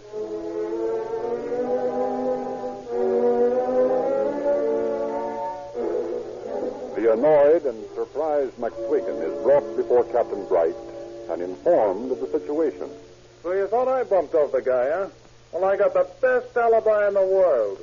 I was in the can. Well, what time was you arrested? About 8 p.m. Taking a couple of suits of clothes from my house to my car. Some smart old biddy up the street calls the cops. And they pinched me for robbery. Imagine getting pinched for carrying your own clothes from your own house to your own car. I was bunged up plenty. I guess it was the best break a guy could have had. You can't pin this one on me. You got any idea who did this job? How should I know? My wife, Christine's been running around with some wamps. Maybe they did it. I told her to keep away from those birds. Why? Don't you think I know a racket man when I see one? Was the guy on this picture one of the Italians you refer to? Boy, they sure got him, didn't they? What a neat bumpo. Was this one of the guys? Yeah, that's one of them. I saw him with Chris a couple of times. You know, Captain, that dame's nuts running around with a bunch of mugs like that. Yeah. Well, you had a very good motive for wanting this man out of the way, McSwiggin. Yeah, that's what you think. But my wheels don't go around that way. I knew she'd get tired of him sooner or later and come back to me. And if she didn't, well, what of it? The best dame in the world walked out on me. I'll just mix another drink. Beg pardon, Captain. What is it? Wire from New York, sir, in reply to your query about Moretti. What's it say? Moretti is a gunman with a record in New York. His brother was bumped off a few months ago by Tony Barco, brother of the Vince Barker we've got in custody. The families have been running after this mob for years. Oh, so it's a vendetta, huh? Looks that way. That's the way these Italians work. If you ask me, Barker bumped off Moretti to avenge the death of his brother. Yeah, and if we don't send Barco up for murder, we'll have another homicide in our hands as soon as another Moretti can get out here from New York. Yeah, that's right, Captain. But before you go into that, would you mind returning my suit of clothes and my wife and let me get the hell out of this joint?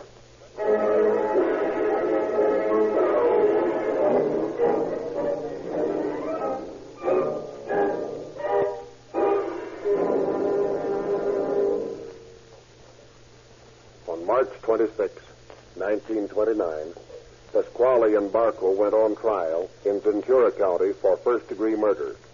On April 5th, Barco was found guilty of murder in the first degree, while Pasquale was found not guilty, due principally to an alibi established for him by many friends who rallied to his defense and convinced the jury of his innocence. There was not a shadow of doubt in the minds of the officers who worked on the case that Pasquale, too, was guilty. But the jury felt otherwise, and so permitted a man who is unquestionably a murderer to have his liberty. Thank you, Chief Davis. And now, ladies and gentlemen, I want you to meet our guest artist of the evening, Miss Joan Marsh, whom you have just heard in the part of Christine McSwiggin. Miss Marsh.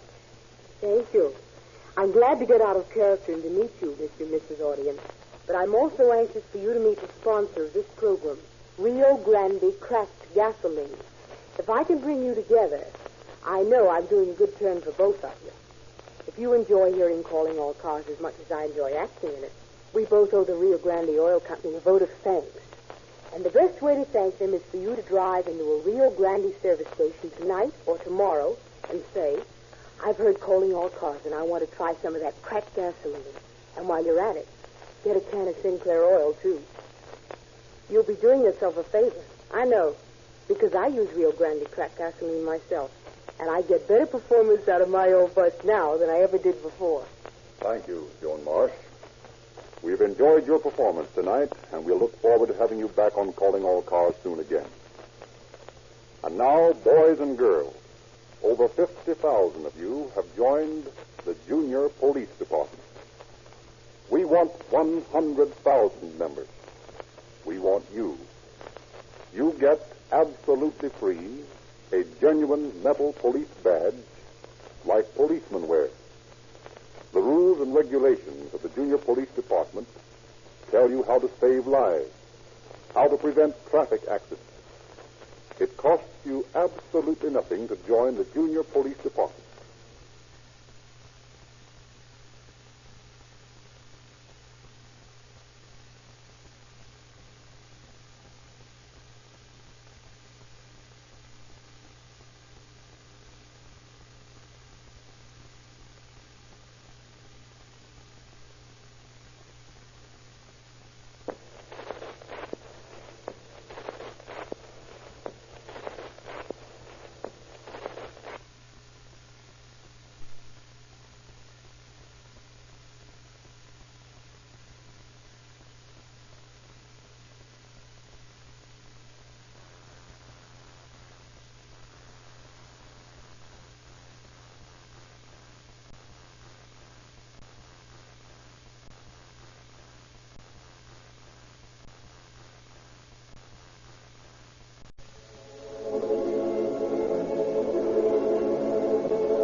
Calling All Cars, the presentation of the Rio Grande Oil Company. Police calling all cars, attention all cars, broadcast number 48 regarding a burglary at the Italian-American Grocery Company on North Broadway. That's all. Rose and first.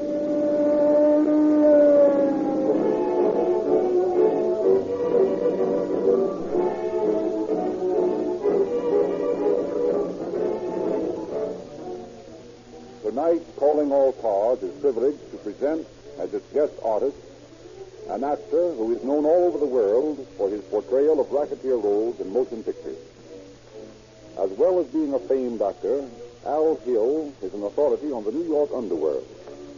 His autobiography, Easy Picking, was a bestseller of 18 months ago.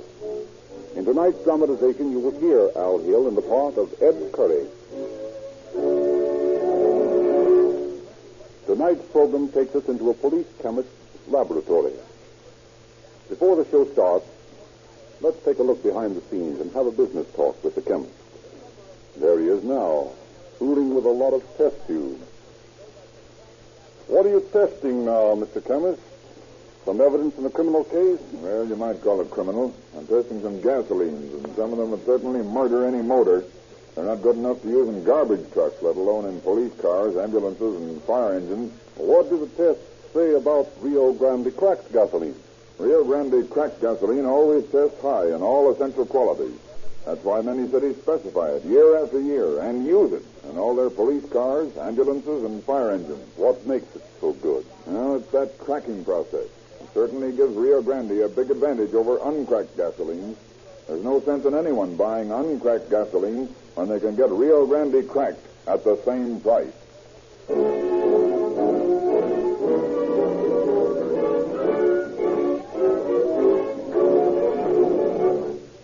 Tonight, Chief Davis has sent as his personal representative Captain Bert Wallace, Chief of the Homicide Detail of the Los Angeles Police Department. Captain Wallace. Good evening, friends. Police work has changed more radically in the past 5 years than in any other similar period since the kings of old empowered lantern swinging watchmen to keep the peace in the towns and cities of antiquity. Science has come to our aid. Psychology has clarified the workings of the human mind and provided the police officer with a powerful weapon for penetrating the strange mental quirks lawbreakers often display. We have fingerprints classified in an elaborate system that in some cases records as many as 5 million separate sets of prints. Chemistry and physics provide us with definite procedure to detect the lawbreaker and prosecute him, although he has the best alibi in the world. Such is the case in tonight's story. Without the aid of our police chemists, we could not have sent this band of burglars to the prison reward they so richly deserve. Who but a trained scientific criminologist would have thought to search in a trouser cuff for the damning clue? Yes, such apparently innocent and unimportant things as the fuzz and dust in the trouser cuff is often the thin line between the victory of the forces of right or the powers of wrong. And now, on with the show.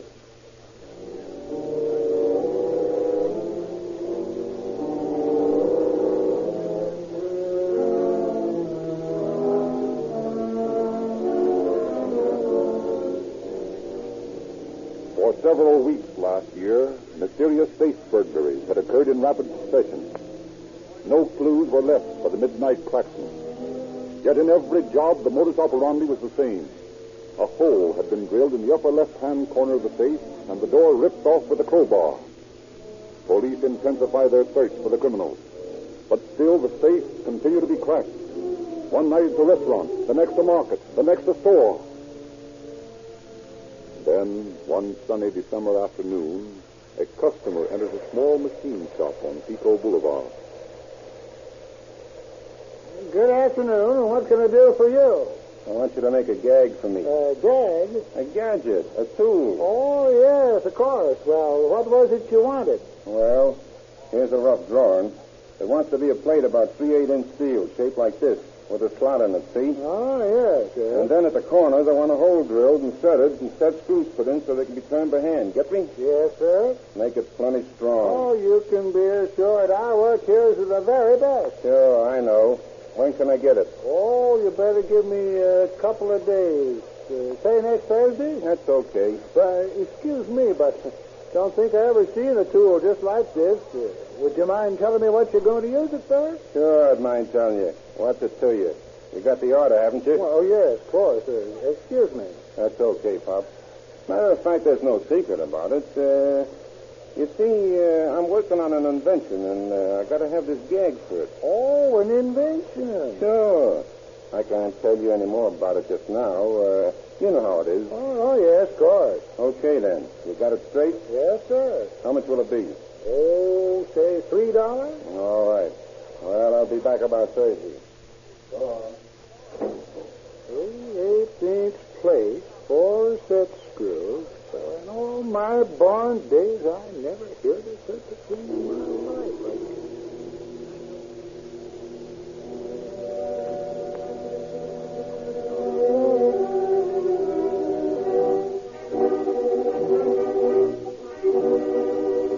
The next night, 2 men enter a small rooming house on North Broadway. Now, remember where we want it. Sure, I know. Where's the landlady's place? This door here. Hey, landlady. Open up. Oh, hold your horses till I get me wrap around. Modest biddy, ain't she? Yeah. Now, what's all the excitement raising the roof off of the house at this hour of the night? We want a room. A room, is it? You'd think you wanted the whole building, the racket you're making. What kind of a room do you want? Just a room. We want a swap for the night. Well, I've got a nice room on the street for 75 cents a night. No, 75 cents a night's too high. Yeah, and besides, I don't like the street. How about one on this side of the house? Well, you don't get the air only from a skylight. That's okay. We don't want no air. We want to sleep. Well, whatever you say, here's the key. It's number 15. And that'll be 50 cents in advance. In advance? Hey, we got a bag. And I don't care what you have. It's 50 cents in advance. How do I know you ain't got that bag stuffed with newspapers? All right. Here you are. It's 50 cents a piece. A piece?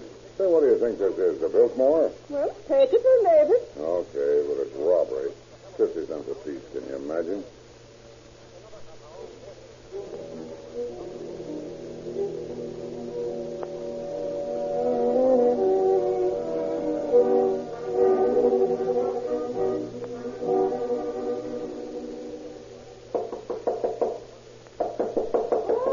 All right, just a minute.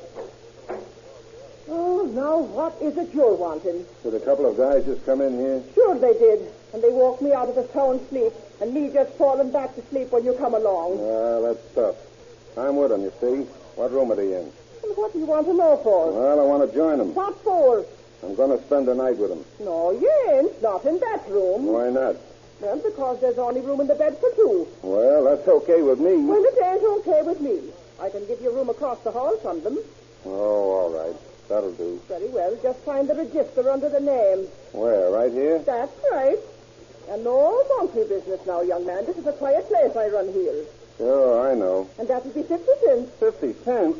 That's pretty steep, ain't it? Maybe it is for some, but them as ain't got 50 cents, I don't want me place, I don't. Well, look, I only got 40 cents. That's enough. But I got a pack of cigarettes here. They're worth 15 cents. I'll give them to you, too. I want cash, and besides, I don't smoke. Well, if you don't smoke, you can give them to your old man, can't you? You ain't got enough money, young man, and my feet is getting cold standing out here into the hall. Oh, nuts.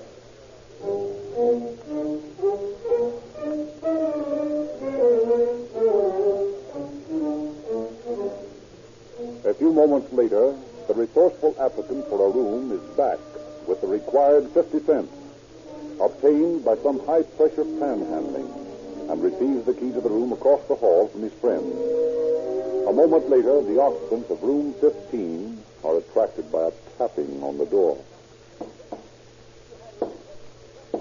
Hey, that's Ed. Let him in. Okay. Hello, boys. Hey, where you been? Got held up.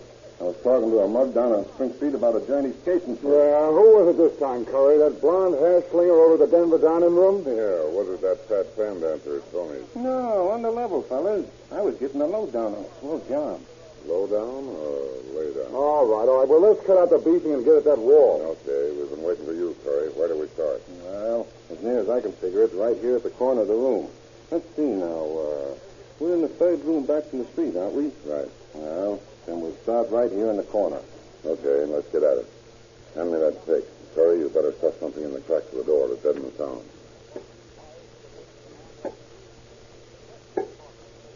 How is it? Pretty soft. We ought to get through this wall in a couple of hours.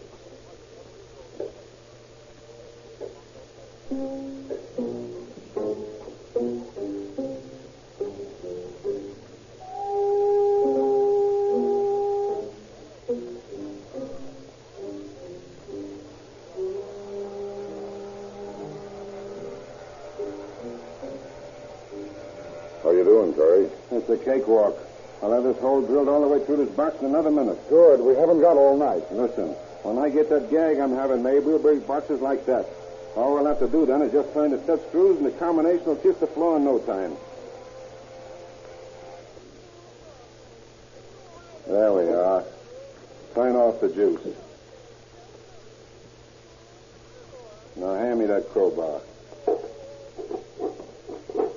Okay, boys. Now let's lean on this thing. Steady. Come on. Get down on it.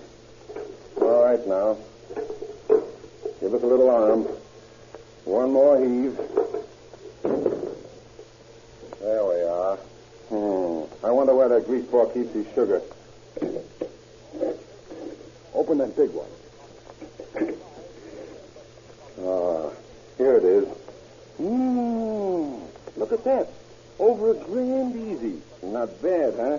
Oh, boy. Oh, well, let's make Kitty's eyes sparkle. Then forget that broadhead and let's get out of here. Okay. Get that stuff in the bag. Get that stuff packed in the bag, George, will you? And throw this dough in there, too. We've got to take it on the lam now, quick.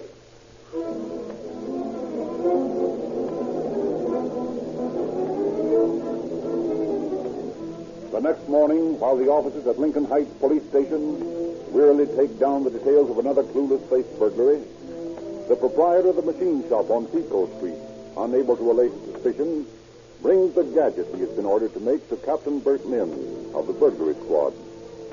So there it is, sir. I just can't figure out what he wanted it for, but it seems sort of suspicious to me. I suppose maybe I'm a little foolish. It shouldn't be taking up your time. On the contrary, I think your suspicions are correct. Send in Chilson and Castle. Now, what did this man look like? Well, he didn't look like no inventor. He looked like a sporting man to me. What do you mean by that? Oh, had his hair slicked back and had on a kind of flashy tie. How tall was he? Oh, I'd say about medium height. 5'10"? Yeah, about that. Yeah, how old? Ooh, around 30, I guess. What color hair? Black. What color eyes? Let's see. They was gray, I think. All those Cap? Oh, yes, boys. This gentleman just brought this in. Got any idea what it is? Sure. You turn the screws and you pull the combination out of the safe. Right. Now, the guy that ordered this thing will call for it this afternoon. I want you boys to stake out and find out where he goes. I think he may have something to do with these burglary jobs that have been bothering us. Want us to pick him up? Nah, just keep on his tail. Sooner or later, he'll hang himself.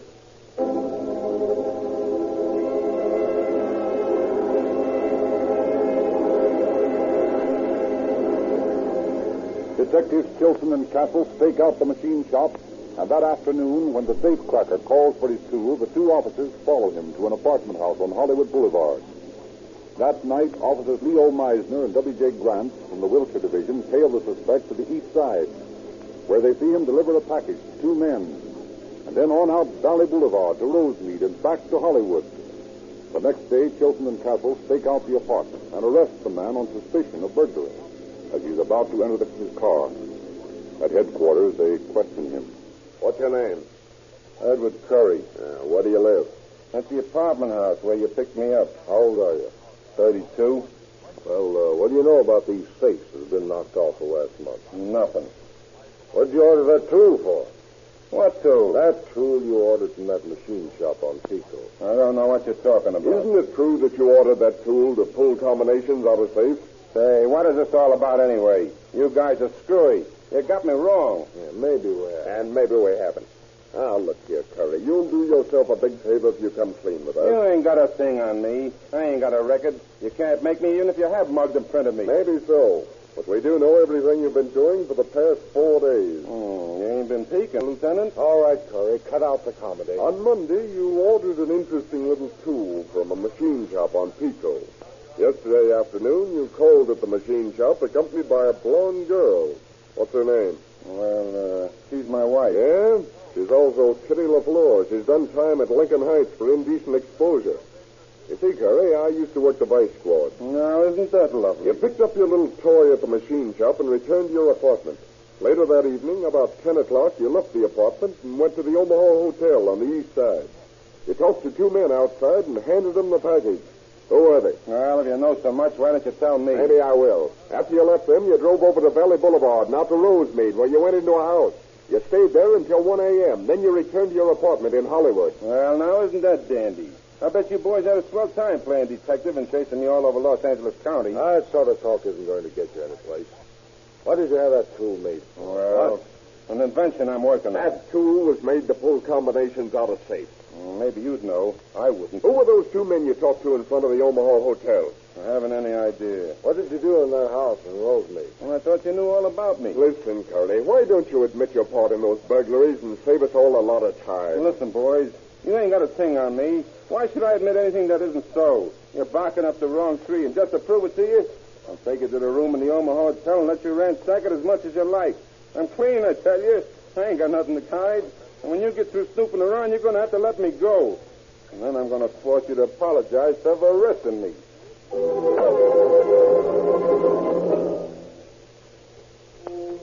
Gilson and Castle escort Curry to the room in the Omaha Hotel. They search the place carefully and find nothing. See? What'd I tell you? You're a wise guy, aren't you, Sheriff? I don't need to be a wise guy. I'm clean. And like I said before, you ain't got a thing on me. Well, maybe you're right at that, Curly.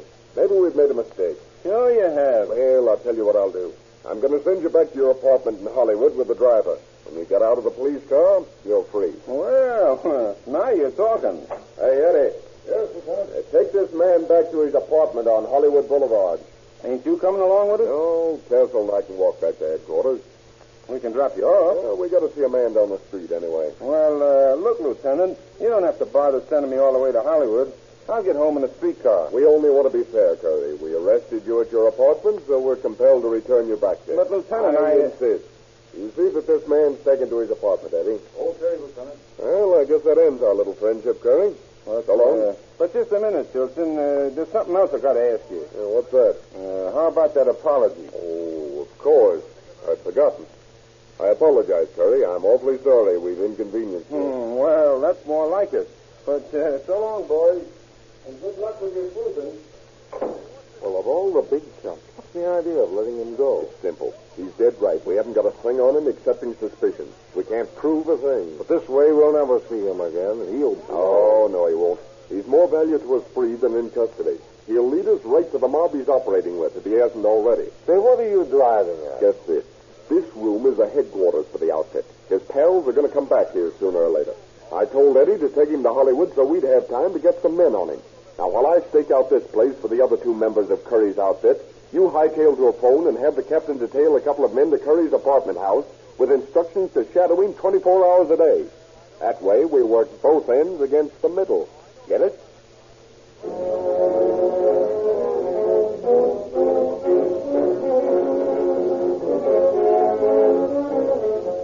Gilson's hunch is correct. For while Castle is phoning headquarters, two men enter the apartment.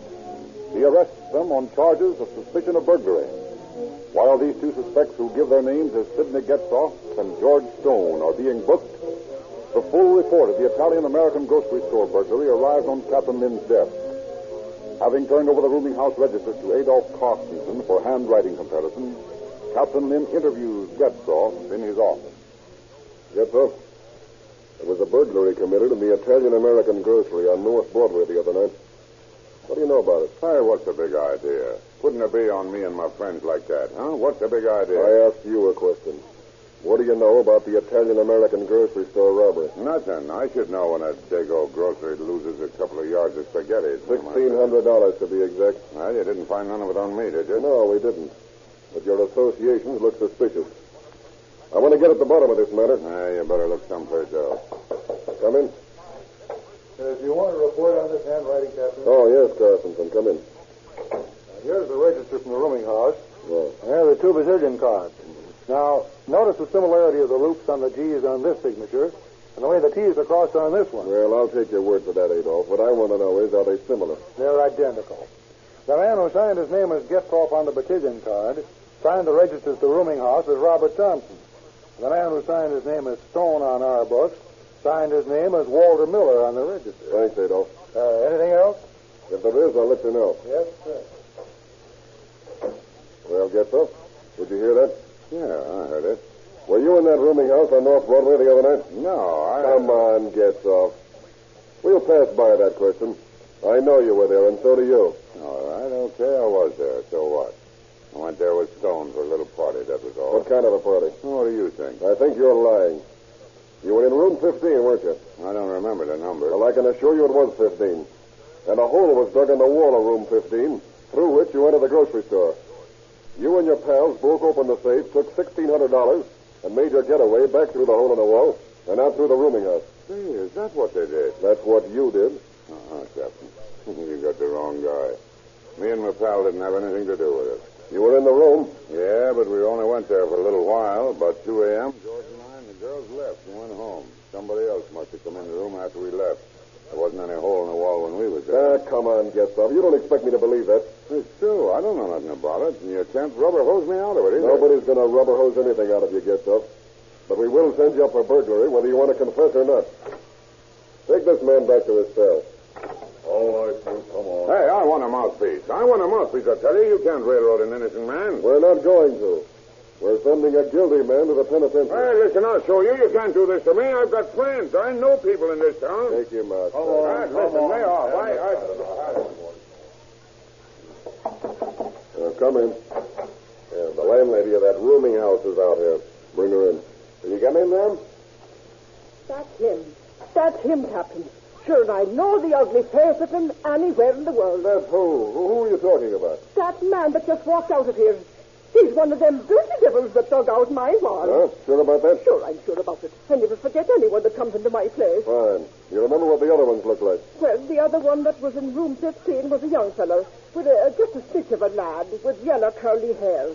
I'm sure it's to sleep in his father's house he should be instead of out with the likes of them bums. Yeah, that'd be Stone, right. And what does the third fellow look like? Well, sure, he was about 30 years old with black hair and kind of a flashy dresser like. Sounds like Curry. Sure. Look here, Chilton. You and Castle go out and pick up Curry. On your way out, ask Carsonson to compare Curry's handwriting with the register. Okay. And stop by Central. Tell Ray Pinker to go out to the Italian-American grocery store and look the place over for any physical evidence. Right.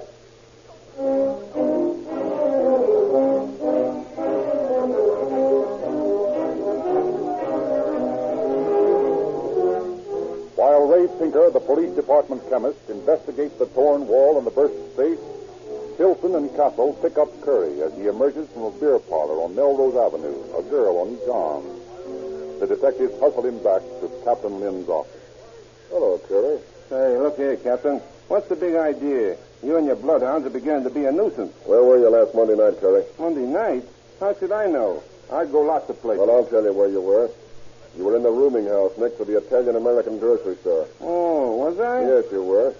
And you burglarized the safe in the Italian-American grocery store that night. Is that so? Yes, that's so. Now, do you want to talk? Well, maybe I was in the joint. I was delivering some whiskey that night for a bootlegger friend of mine. Well, I took some stuff up there, that's all. Yes, and you beat the Italian-American grocery store out of $1,600 while you were there. You can't prove a thing. You signed the register in that rooming house under the name of Al Smith. Your handwriting on the blotter and the handwriting on the register are identical. I'll try to prove that in court. We will. Come in. I just came back from that Italian-American grocery company, Captain. Oh, yes, Pinker. What did you find? Well, I got some samples of the fireplace and plaster, some wood fibers, slivers of steel, and shellac. Any fingerprints? No. Just one of the suspects? Yeah. I was just questioning him. Do you mind sending him outside for a minute? No, of course not. Send the sergeant in for the prisoner. Take this man outside for a few minutes, Sergeant. Yes, sir. You'll save yourself a lot of grief if you let me go. You heard the captain. Oh, all right. Now, what is it, Ray? What sort of a case have you got against those suspects? Not very tight. I'm afraid they can beat the rap. Not when I'm through. Listen, I also found a button in that safe. Yeah? Yeah. Now, what I want you to do is send that guy over to jail. Put him in dungarees and send me his clothes as well as the clothes of the other two and any clothes you found at that room at the Omaha Hotel. Why? What's the dope? I'd rather tell you tomorrow after I get the stuff. I may be crazy, but I think I can send those guys up for you.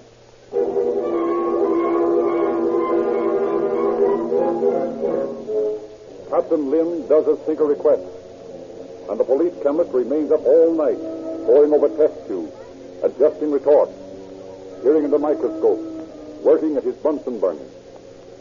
The next morning, he reports to Lynn. Well, Ray, I got your man. You have? How? It sounds silly, but they'll send themselves to the pen on their trouser cuffs. What are you talking about? Well, I told you yesterday I got specimens of fire clay and plaster, wood fiber, steel, and shellac from the scene of the crime. Yeah?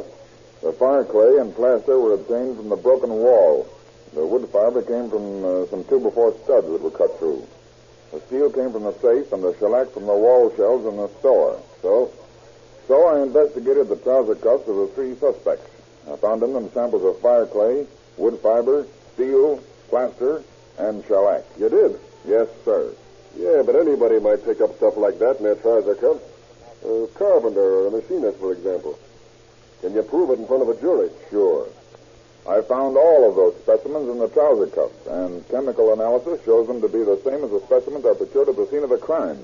Now, any single specimen on the suspect wouldn't be enough to convict, but the combination of specimens is sure to convince any jury. And furthermore, this will cinch it. What? This broken button. Yes? I found it inside the safe. You did? Yeah. See this leather jacket? Yeah. This is Getzoff's jacket.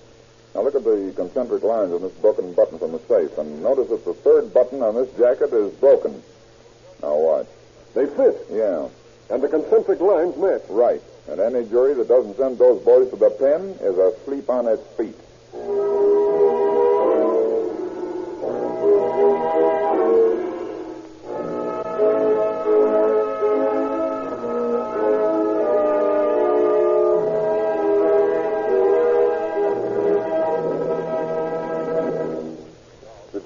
Not asleep on its feet. Getzoff, Stone, and Curry went on trial. Getzoff stoutly maintained testimony that Stone, the kid, was not present at the time of the crime, resulting in his acquittal. But Getzoff's broken button convicted him, and Edward Curry's record, provided by a half a dozen eastern cities, showing a total of 68 arrests for crimes ranging from petty theft to suspicion of murder, plus Ray Pinker's expert testimony convicted him, and the two men were sentenced to San Quentin Penitentiary for from 1 to 15 years on a verdict of second-degree burglary. Thank you, Captain Wallace. And now tonight, ladies and gentlemen, I'm going to call for a curtain speech from a member of our cast who is really an expert on criminology, one who has been associated with most of the big-shot racketeers throughout the United States and knows how to talk their language. In a moment, I shall introduce Al Hill, who played the part of Ed Curry, leader of the safe-cracking gang in tonight's broadcast. But first, let me ask the boys and the girls who are listening if they have yet joined the Junior Police Department.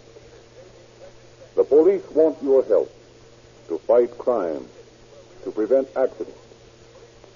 And if you enroll, you get a genuine metal police badge. Just get father or mother to ask at any service station selling Rio Grande cracked gasoline for a Junior Police Department enrollment card. There's nothing to buy, and you get your police badge absolutely free. And now, as I promised, I introduce to you our guest artist, a man who has appeared in over 100 movies for the various studios, and the author of a bestseller, Easy Pickings, a book dealing with racketeering. Al Hill. Well, I was a pretty bad guy tonight. But I am pleased to compliment the producers of Calling All Cars for the stark realism they put into their programs. Tonight's show, for instance, depicted three underworld characters as they really are. And believe me, I know. Many years ago, when I came in contact with such characters, there were no such things as police radio patrol cars. And now now that the police have cars equipped with radio and powered with Rio Grande cracked gasoline, I am positively certain that the crook hasn't a chance. Well, just today I learned a lesson when I was hurrying to the studio. Matter of fact, I was hitting 50 on a side road. I thought I was getting away with it. But just as nice as you please, a police car breezed up alongside of me. And now, I have a lovely little souvenir in my vest pocket. Yes, sirree. Tonight after I came here, I learned that the police car was powered with Rio Grande cracked gasoline. So from now on, I'll be using Rio Grande, too. That police car performance sold me today. There's no two ways about it, folks. Anyone who has an ounce of sense must know that crime don't pay. Why, that was illustrated to me this very morning by watching a little mouse getting his head caught in a trap for stealing some cheese. You just can't get away with it. That is all. Al Hill. Thank you, Mr. Hill.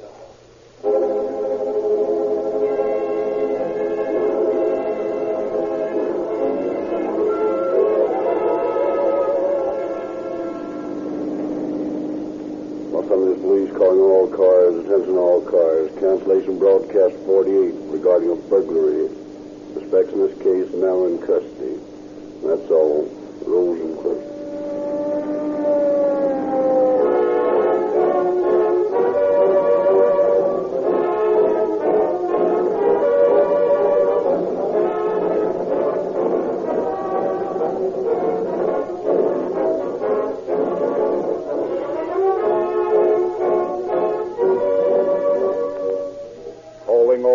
Is written and produced by William N. Robeson. Your narrator, Frederick Lindsley, bids you good night for the Rio Grande Oil Company.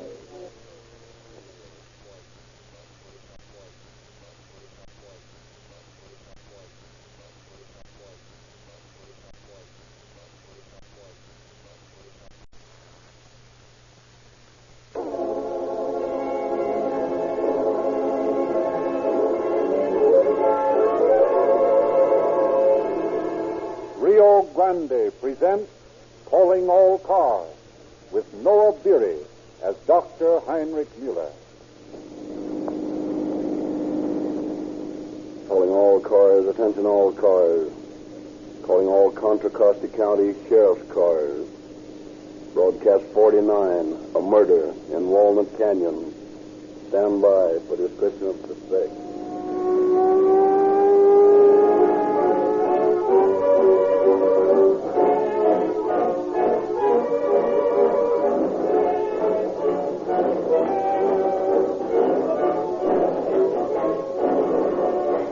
On a dark road leading to a northern California city, two police officers in a patrol car are puzzled by the erratic actions of a big sedan traveling ahead of them.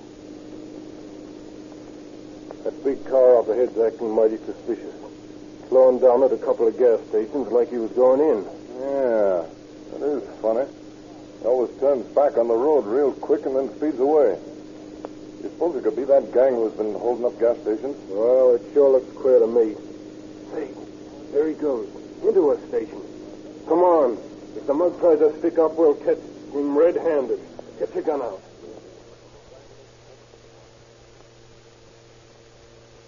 Fill her up with crack, and you'd better let me have a couple of quarts of Sinclair, Pennsylvania motor oil.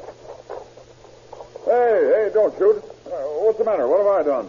Well, now that I see who it is, I guess it's a false alarm. But I sure thought I was going to stop a gas station robbery. We've been driving in and out of every station for the past mile. And I figured you were looking for one to stick up. Well, that is funny. As a matter of fact, I've been looking for a station and sold Rio Grande cracked gasoline. I won't use anything else in my car. Hey there, wait a minute. What kind of oil is that you're giving me? Why, Pennsylvania oil, sir. Well, I want Sinclair, Pennsylvania oil in cans. I don't like to buy oil in bulk. I like to know what I'm getting. Open a can of Sinclair, Pennsylvania, will you? Yes, sir. By the way, what do you officers know about this murder in Walnut Creek? Oh, you mean that savage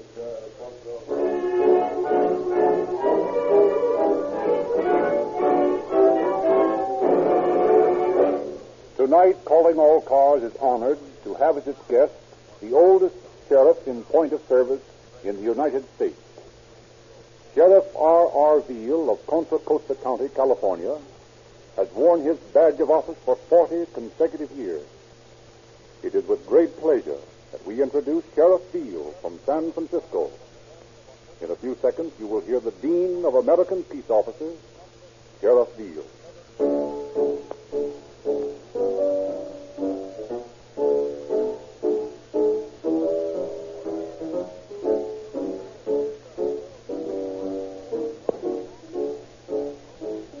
Good evening.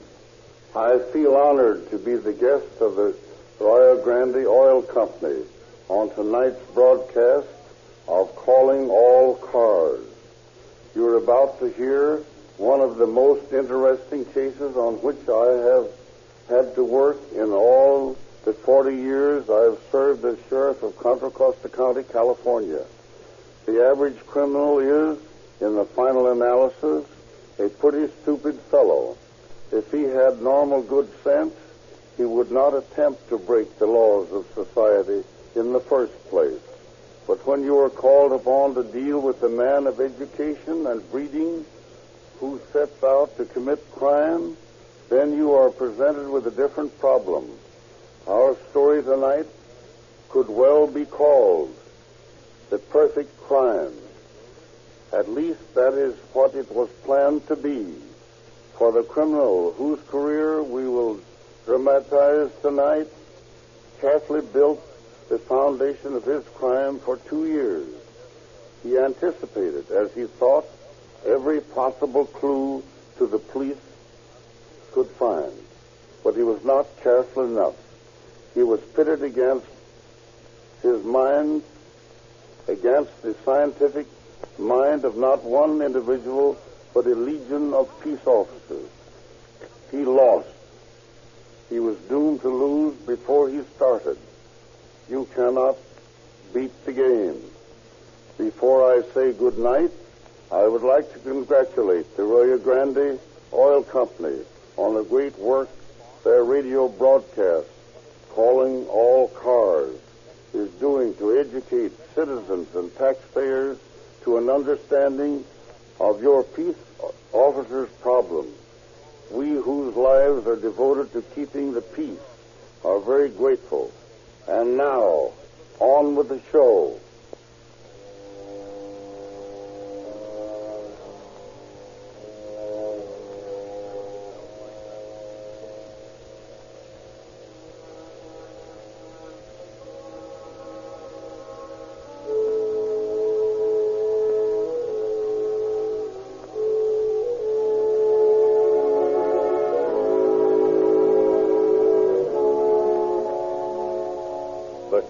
Above Walnut Creek are soft, flushed masses heaving up toward the star-dotted night sky. Down the canyon, the deep shadows are pushed aside by a twinkling beam of light.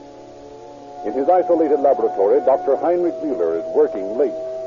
The Mexican watchman, making his rounds with his little dog, peers through the window, sees the doctor's huge frame bent low over his report, and hears the doctor humming an old German song.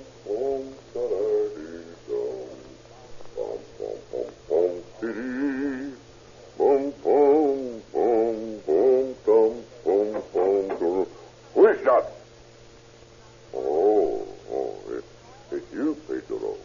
You frightened me. Oh, I'm very sorry, senor. I was making my rounds and I see the light. Oh, yeah, quite right. I was going to call you anyway. Si, senor. What is it you wish? Well, I just wanted to tell you that I would be working late tonight. All night, perhaps, and you needn't stay. Muy bien, senor. But could not you work as well tomorrow when it is light? Oh, it's too bad you lose your sleep. I must work tonight. I have much to do tonight. And then, well, it will be all over, but the shouting. All over but the shouting? Yeah. Oh, my experiment, of course. Tonight I will conclude it. Tonight I will have the formula for artificial silk. For an artificial silk so fine, so strong, so beautiful, that no one could detect it from natural silk. And that will make you mucho dinero, much money, eh, senor? Yeah, Pedro. My experiment tonight will make me much money? Oh, you will please give me some of that silk for my woman to make a dress, senor. Eh? Of course, Pedro, of course. And I'll tell you what else I will do. I will match your dollars for some of that silk to make your daughter's dresses, too, eh? $1? Pero, senor, I am a poor man. I cannot afford to gamble. Oh, of course, I was just fooling, Pedro. I am a poor man, too. Oh, look, here's all the money I have. Why, I haven't even $1. Look, 98 cents. That's all I have in the world. Well, senor, after tonight's work, you will be rich. Yeah, Pedro. After tonight's work, I will be rich. And then, perhaps I can get for myself a new ribbon for my watch fob. Oh, did I ever show you my watch, Pedro? No, I think not, senor. It's very interesting. Watch this watch. I got it from my core mate at Heidelberg. Well, but you wouldn't know anything about that, would you, eh? No, Oh, it's nearly 9 o'clock. 5 minutes of 9, to be exact. I must get back to my work. Si, senor. You may go home to bed, Pedro. Oh, muchas gracias, senor. Come on, Perito. Oh, where is he, my little dog? I don't see him. Oh, there he is, sniffing at that locket. Hey, you! Swine! Get out! Oh, senor, you did not have to kick me, Perito. Take that dog out of here, and never bring him around me again. But he did no harm, me, Perito. I don't like dogs. Now get out! Get out! And stay out! Si, senor. Buenas noches, senor. Swinehorn. You'll never know how nearly your little Perito spoiled my great work. Well, and now to get down to business. Well, good, Thomas. So you're beginning to smell so badly that little dog wanted to investigate, eh?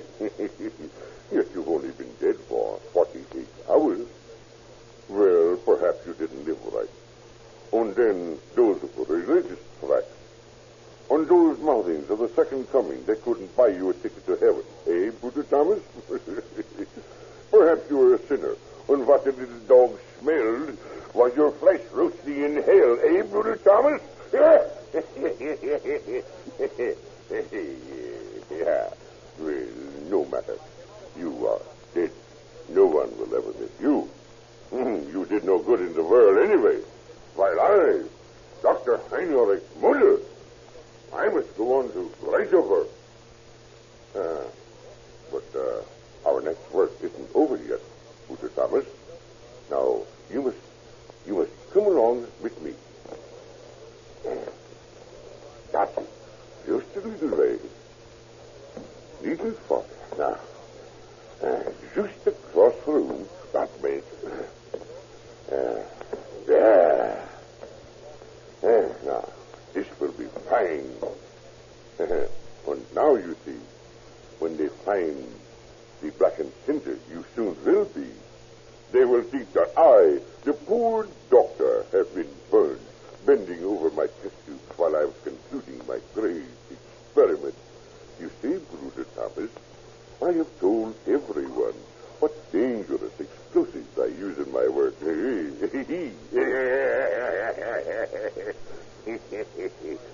Oh, yes. Now, here are the 98 cents I have already shown to Pedro. These go in your right hand, trousers, pocket. And there now is my watch. Pedro will recognize that, too. I hate to let you have that, Brother Thomas. But, I think I can get an element somewhere with the $200,000 worth of insurance which my wife will collect after my... Oh, pardon me, Brother Thomas. I mean your party. This close. There. You look convincing enough to me. Dressed in mine clothes, with mine 98 cents on mine watch in your pocket. Oh, you would almost pass for me as it is.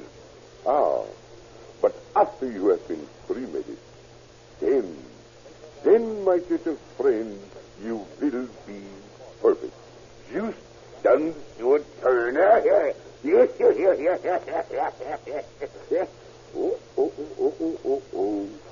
Oh, I nearly forgot one thing. One little fatal thing. You have all your teeth, Brother Thomas, while I, unfortunately, am minus my left canine. Oh, now, that would have been an error. But that's quickly rectified. Oh, this chisel and hammer will do the trick in just 1 second.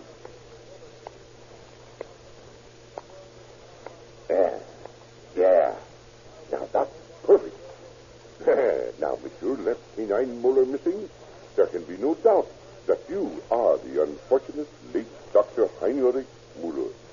And I will carry this little tooth of yours with me always, Brother Thomas, as my last souvenir of you, my good friend.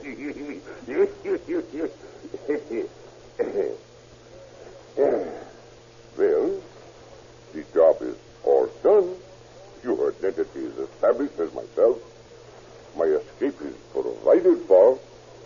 And there remains but to pour this test tube into this beaker. So, a highly inflammable substance. On this I will pour over your clothes. So you are sure to burn. And now to pour the water off this phosphorus.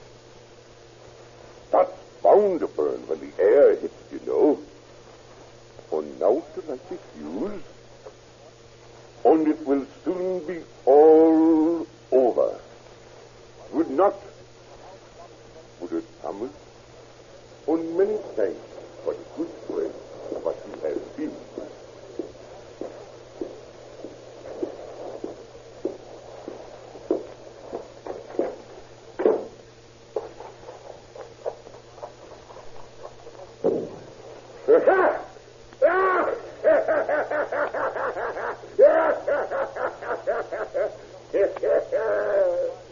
Auf Wiedersehen, Bruder Thomas. Auf Wiedersehen.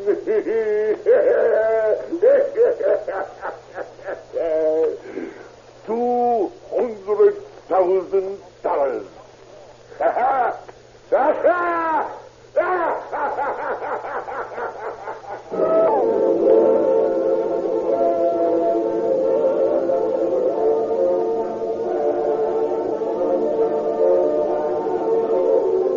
Quiet, dark fields of Walnut Canyon are lit with the flaring flames of Dr. Heinrich Muller's laboratory. Pedro, the watchman, just retiring in his cabin a quarter-mile away, is attracted by the explosion. He calls the fire department, and grabbing an extinguisher, rushes up the hill to fight the flames himself. With the assistance of the fire department, the blaze is put out before the laboratory is completely destroyed. When the charred body is discovered on the laboratory floor, Sheriff R.R. Veal of Contra Costa County is notified. He arrives on the scene with his son, Under Sheriff W.M. Veal, just after the doctor's wife. When the soldier, senor, you are the sheriff? Yes, what's the trouble? Well, there was a fire, and when the fire is out, we find the body. Whose place is this? This is the laboratory of Dr. Muller. And who is the dead man? He is Dr. Muller. How do you know? Madre Dios, I worked for him. I talked to him just a half hour ago. Yes, Dad. Phone to the coroner and take a look around. Okay. Who's this woman? That is Senora Muller. Oh, I see. I beg pardon, ma'am. I'm the sheriff. Is this your husband? Have you any idea how this happened? He was working on a new formula. The chemicals are explosive. Something must have gone wrong. I see. Oh, he was the best man in the world. A great scientist and a perfect husband. Oh. Will you send for the undertaker, Sheriff? Oh, it was so horrible. I never done. I'm sorry, ma'am, but we must wait for the coroner to arrive. The coroner? Why? He's dead. He was killed in his own laboratory. That he's dead violently, and in all such cases, the coroner must investigate the scene before the body is removed. Does that mean there must be an inquest? Yes. Oh, but Sheriff, that's so unnecessary. I'm sorry, but it's the law. Very well. But won't you please get it over with just as soon as possible? Oh, you can't stand much more. Yes, ma'am, we certainly will. Now, I'd suggest that you go home and try to get some rest. Rest? Rest?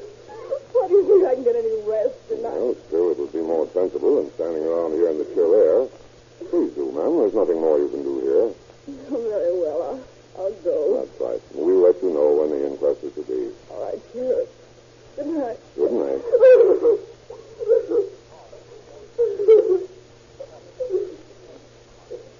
Get rid of her, Dad? Yes, why? I found some things that don't look right. What? Well, this, for instance, a half-burned Bible. It was in the wastebasket. Well? Mueller was a scientist. He never had a reputation for being particularly religious. Yeah, so I've heard. And the inscription in the flyleaf of this Bible reads, Brother Thomas Harwood, Holy City, California. Holy City. That's the religious colony down near Santa Cruz, isn't it? That's right. Let's ask that watchman about this thing. Hey, you. Si, senor. You know a man by the name of Thomas Harwood? Thomas Harwood? Why, there was a man, El Doctor, called Brother Thomas. He worked here for a while. Know anything about him? No, he was a very religious man. He was like a saint. Where is he now? I have not seen him for 2 days now. Thanks. That's all for a minute. But don't go away. Oh, no, senor. I stay right here. I found something else, Dad. What? Blood on an unburned board in the floor of the locker. Yes? It was dried, probably a day or two old. I've chipped off a piece of the board. Good. You better beat it back to the office and analyze it right Well, away. that's just what I'm going to do. There's something about this whole thing that just doesn't seem right to me. Under Sheriff Beale works long into the night, examining the sample of blood-stained wood. The next morning, he reports to his father. Well, Bill, what did you find? It's human blood, Dad, and it's at least 2 days old. Then we have a murder case on our hands. Right. And the absence of his brother Harwood looks mighty significant. Still, the watchman Pedro has a convincing story. With no proof. Harwood and Pedro may be confederates in the crime. Well, you better check back on Miller's movements for the past few days and also take Pedro over to Berkeley and question him on Chief Vollmer's lie detector. Yes, sir. Mr. Thompson, see you. What does he want? This is Mr. Mueller's attorney. Oh, very well. Send him in. Okay, Bill, you better get Yeah, right away. Good morning, sir. What can I do for you? Miss Mueller's attorney. Thompson's the name. I'm pleased to make your acquaintance. Won't you sit down? Thank you. No, what is it? Sheriff, my client is extremely upset about this whole thing. Naturally. He wants to get it over with as quickly as possible, and I've come to see you to find out how soon the inquest can be held so she can dispose of the body. Well, I can't tell you that, Mr. Thompson. Why not? Mr. Mueller met his death through an accidental explosion of chemicals. It's quite evident. And there are some extenuating circumstances about this case that requires an autopsy. An autopsy? Why? Anyone can see that the man was burned to death. It was clearly accidental. It was not accidental, Mr. Thompson, and the man was not burned to death. He was murdered.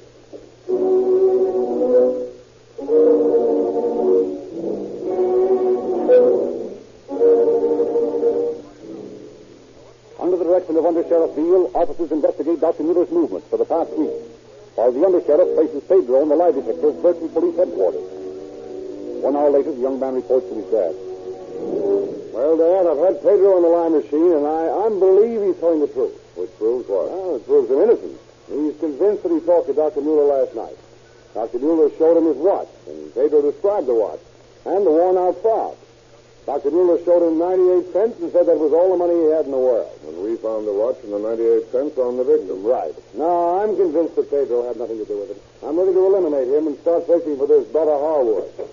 Oh, good morning, Dr. Lee. Good morning, Sheriff. I've completed my autopsy. Good. What did you find? The victim met his death by hemorrhage of the brain, caused by 3 heavy blows in the skull by some blunt instrument. How long ago were these blows struck? And the man has been dead 2 days. Yeah, but Pedro, the watchman, claims he'd seen Dr. Mueller last night at 9 o'clock. Bill, I don't think the victim is Dr. Mueller. What? There's very great room for doubt. According to the statement of Mr. and Mrs. Carter, with whom the doctor had dinner last night, he ate spinach, beans, coffee, and pie. Yes, that's right. And I examined the contents of his stomach, and I found no traces of any of these foods. But Mrs. Mueller positively identified the body this morning. She pointed out that her husband had his left canine tooth missing. Well, now, wait a minute. The left canine tooth of the victim was knocked out after death. Well, I'll be a cockeyed turnkey. And furthermore, I've examined some of the unburned portions of the victim's clothing. They were soaked in inflammable chemicals. Murdered and then made into a torch, Right. Now we've got to start all over again. Look here, Dr. Leach. I don't doubt your word, but we've got to prove beyond the shadow of a doubt that the victim is not Dr. Mueller. Is there any portion of the victim's body that isn't burned beyond recognition? Well, yes, the right side of his face lay on the floor. Any hair on it? Yes, some on the temples. Fine. What are you going to do, Bill? I'm going to get some of the combings out of Dr. Mueller's hairbrush and ask Schneider over at the university to compare them. That'll give us another check.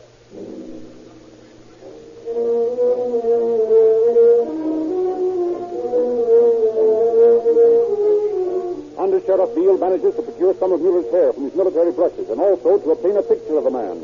Albert Schneider, criminologist at the University of California, examines the hair and finds the combings are different from the victim's hair.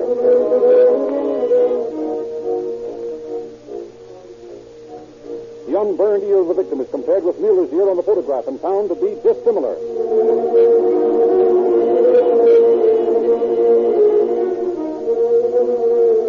Through the aid of the San Francisco examiner, a dentist is found who had done work on Dr. Mueller's teeth. He examines the corpse and finds that the body is not that of Mueller. Police now center their search for Harwood. An undertaker in Placerville is located who identifies the murder victim as Harwood himself, friendless itinerant laborer and religious fanatic. $1,000 reward. Arrest and hold one Dr. Heinrich Mueller, wanted for murder. 36 years old, height 6 feet 1 inch, weight 200 pounds. Mueller is wanted for the murder of Thomas Harwood in his laboratory at Walnut Creek, Contra Costa County, California, on Thursday, July 30th, 1925 at 9 p.m. Mueller was heavily insured for the benefit of his wife. $1,000 reward would be paid for the arrest and delivery of Heinrich Mueller to me at any place in the world. Arrest, hold, and wire at my expense. I hold warrant for murder.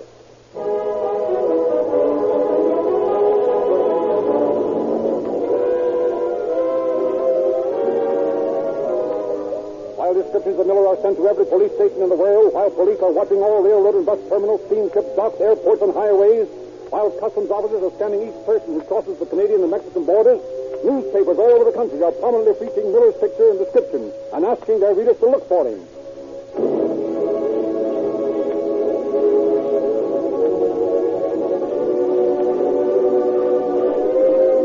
But 10 days pass and no trace is discovered of the fugitive.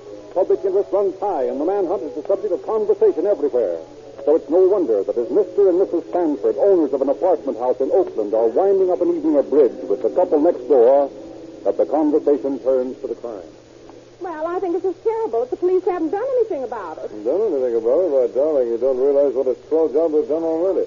I was talking to my friend Ralph Pigeon. You know him, Eddie. He's a patrolman on the Berkeley Force. Sure, I know Ralph. Why, Ralph tells me that if it hadn't been for Sheriff Veal insisting on an autopsy, we'd have buried that poor Harwood thinking he was Mueller. Yeah, Mrs. Mueller was anxious to get the thing over with.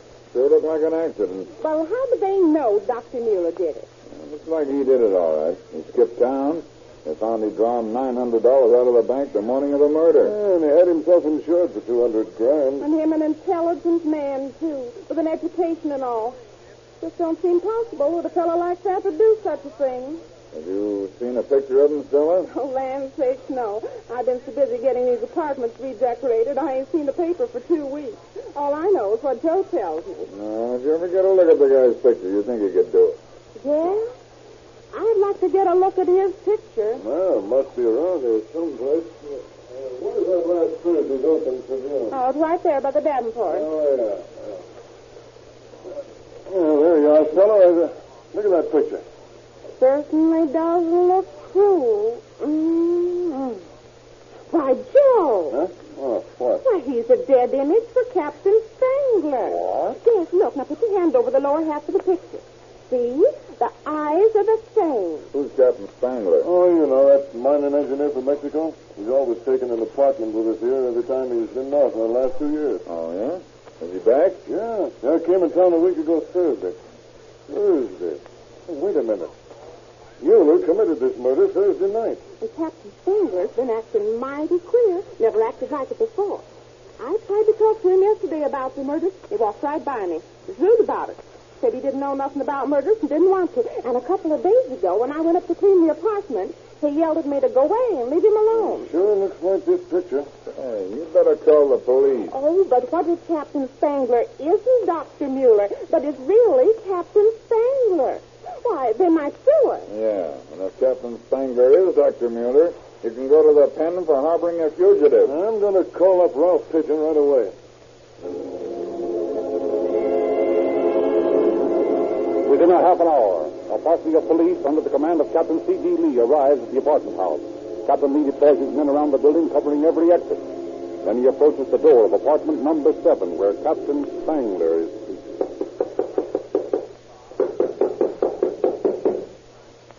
I can hear someone moving around in there. Hit it again.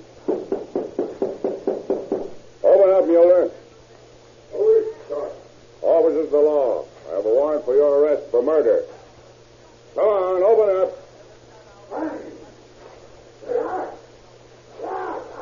Come on, break this door now. Break it in.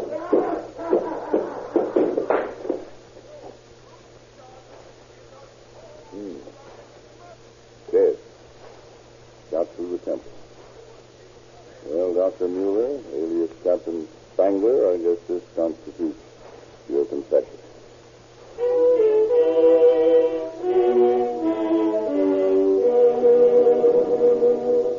In the murderer's apartment were found timetables, railway tickets, and packed luggage. Every detail of the crime and the getaway had been carefully planned.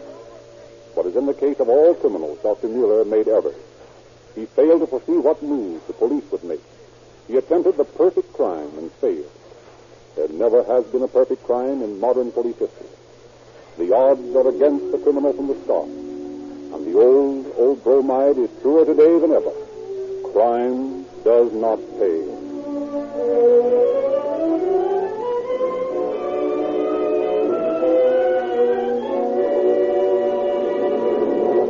And now, in appreciation of the fine performance given tonight by our guest star, Mr. Noah Beery, I am authorized to enroll him as a member of Rio Grande's Junior Police Department. And Mr. Beery is to be more than a member. He is hereby given an honorary appointment as Lieutenant of Junior Police. Mr. Beery, if you'll just stand up here close to the microphone, I'll pin this lieutenant's badge on you right now. Oh.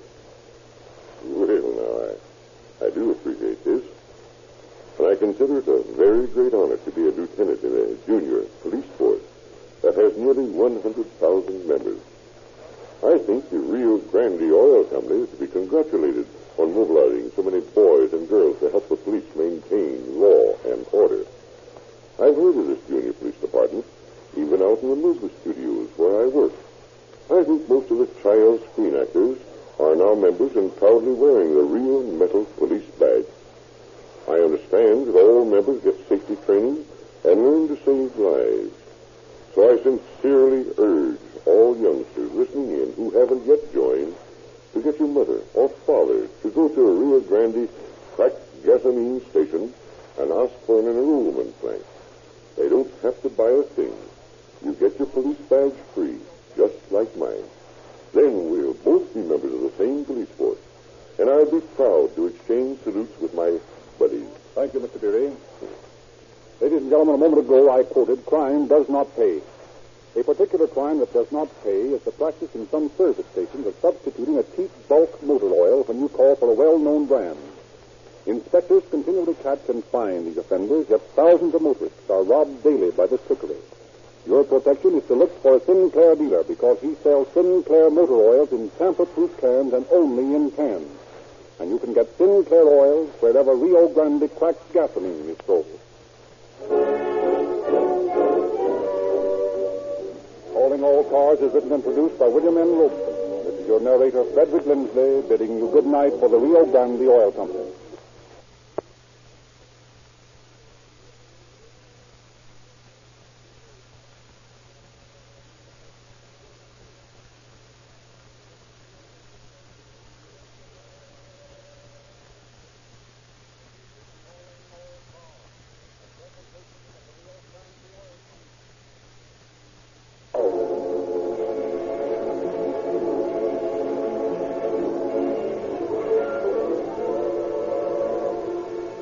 Calling All Cars, the presentation of the Rio Grande Oil Company. Los Angeles Police calling all cars, attention all cars. Calling all Los Angeles County Sheriff's cars, broadcast 50 regarding a murder on Riverside Drive. All cars be on the lookout, all cars be on the lookout, all cars be on the lookout, all cars be on the lookout, all cars be on the lookout, all cars be on the lookout, all cars be on the lookout, all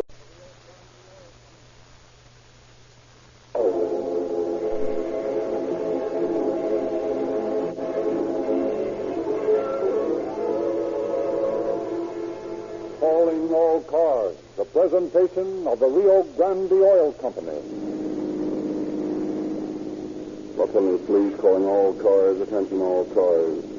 Calling all Los Angeles County Sheriff's cars, broadcast 50 regarding a murder on Riverside Drive. All cars be on the lookout for a Buick Coupe, page 642, 8S Sugar 642, 8 Sugar 642. The suspect is believed to have escaped in this car. That's all. Rose and Crooks.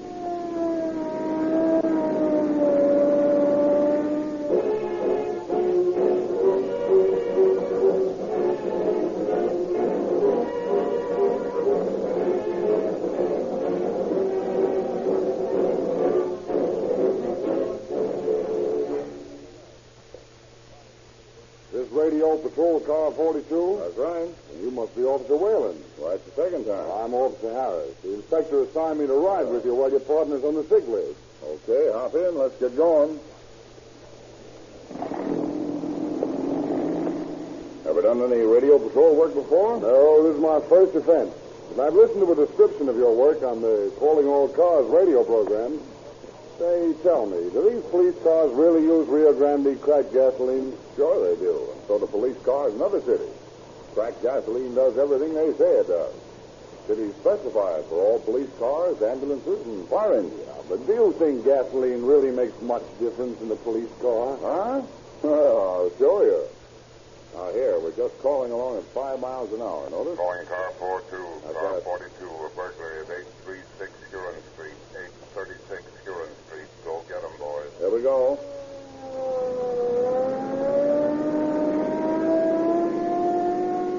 Now, there we are. 80 miles an hour. Boy, I'll show you what police car performance means. We'll use every bit of power we can get out of that Rio Grande cracked gasoline.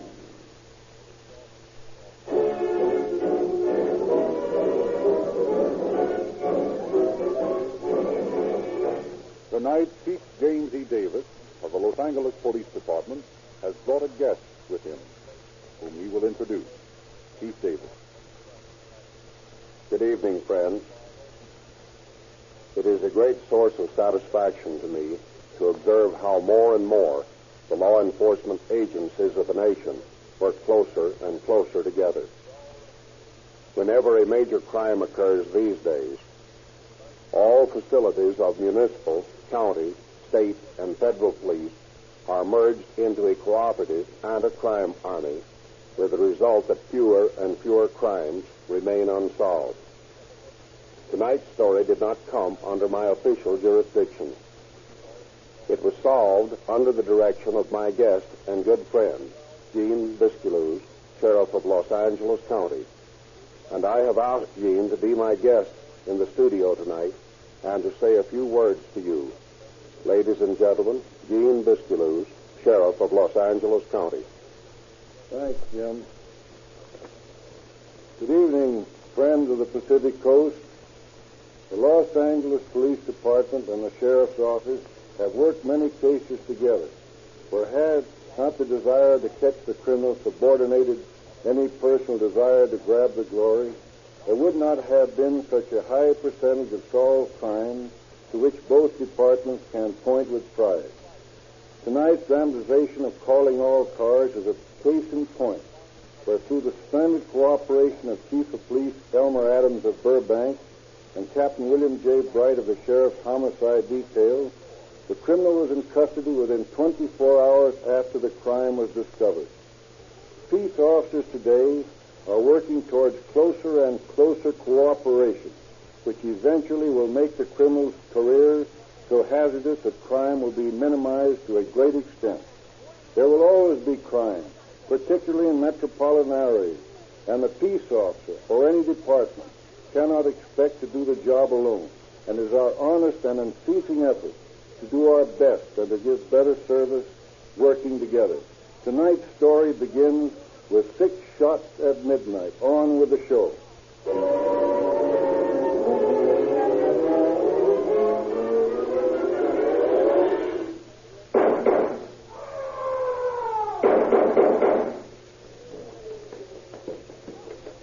Mr. Lewis, wake up! Wake up!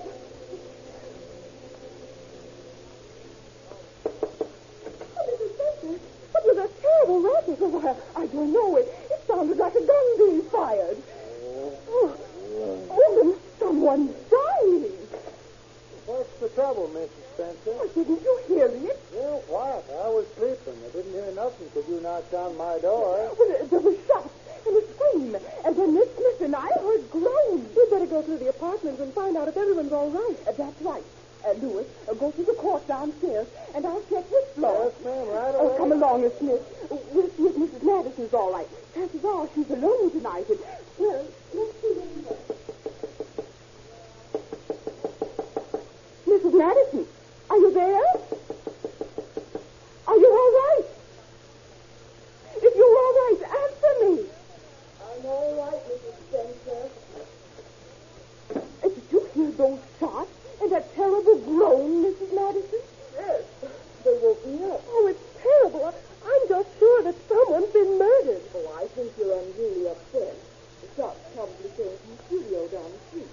Or maybe you picture there tonight. Yes, but those horrible groans and that shriek. You're forgetting a few shots from the backyard.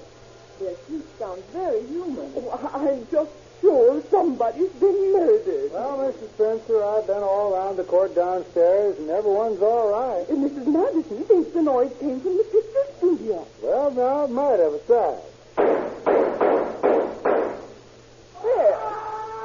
There, listen to that. And there go the peacocks. Now, they sound very much like a human being. And, there's your mother, Mrs. Spencer. Oh, I'm just sure I heard human groans. Just goes to show what imagination will do for you. Yes, Mrs. Spencer.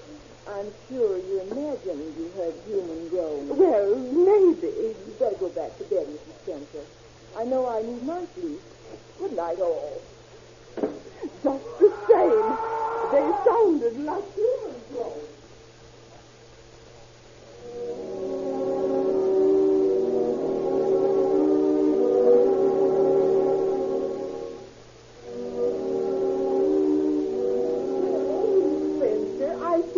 Take this apartment. I'm sure you'll like it here. I know I fell so close to the studio.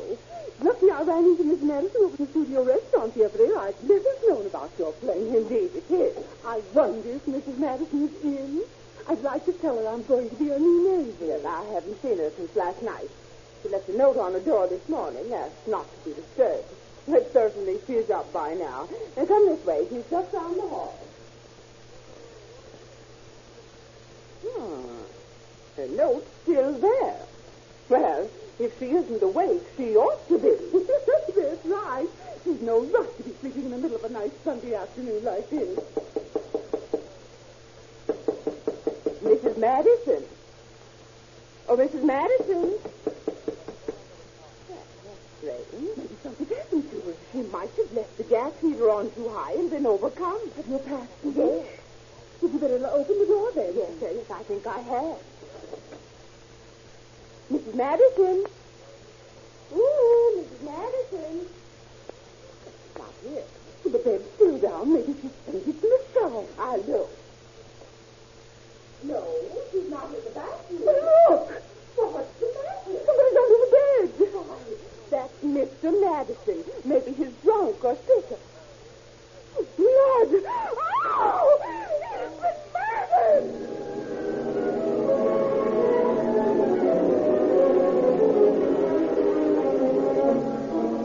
Mrs. Spencer phones the Burbank police, and they enlist the aid of Captain Bright of the Sheriff's Homicide Detail. As quickly as high-powered police cars can carry them, Chief Elmer Adams of Burbank, accompanied by deputy sheriffs, arrive at the scene of the crime. While the police photographer photographs the victim from every angle, Captain Bright and Chief Adams attempt to reconstruct the crime. Well, apparently he was shot in the back while he was lying in bed. Yes, the blood in the bed sheets would seem to indicate that. He fell off the bed in his death throes and was shot again through the right arm and the eye as he lay on the floor. Yes, and those bullet holes in the plaster there indicate the murderer missed his mark twice. Must have been blind with anger to miss it this way. Yeah. Oh, hello, Killian. What did you find? Well, the victim's name is Eric Madison. He and his wife moved in here about a month ago. Where is his wife? She hasn't been seen since early this morning. The manager's husband saw her go out about 8 o'clock. When was the victim last seen alive? Last night. Who saw him? Lewis, the custodian. Is he here? Yeah, he's right outside in the hall. I'll talk to him. You, Mr. Lewis? Yes, sir? When did Eric Madison alive? Oh, last night at a few minutes before 10, they passed through the lobby on the way to his apartment. Did he speak to you? Yes, he said, good evening, Ed. Where was Mrs. Madison at that time? Sitting right there in the lobby within a few foot of me. Didn't Mr. Madison speak to her? Nope. He just passed by like you hadn't seen her.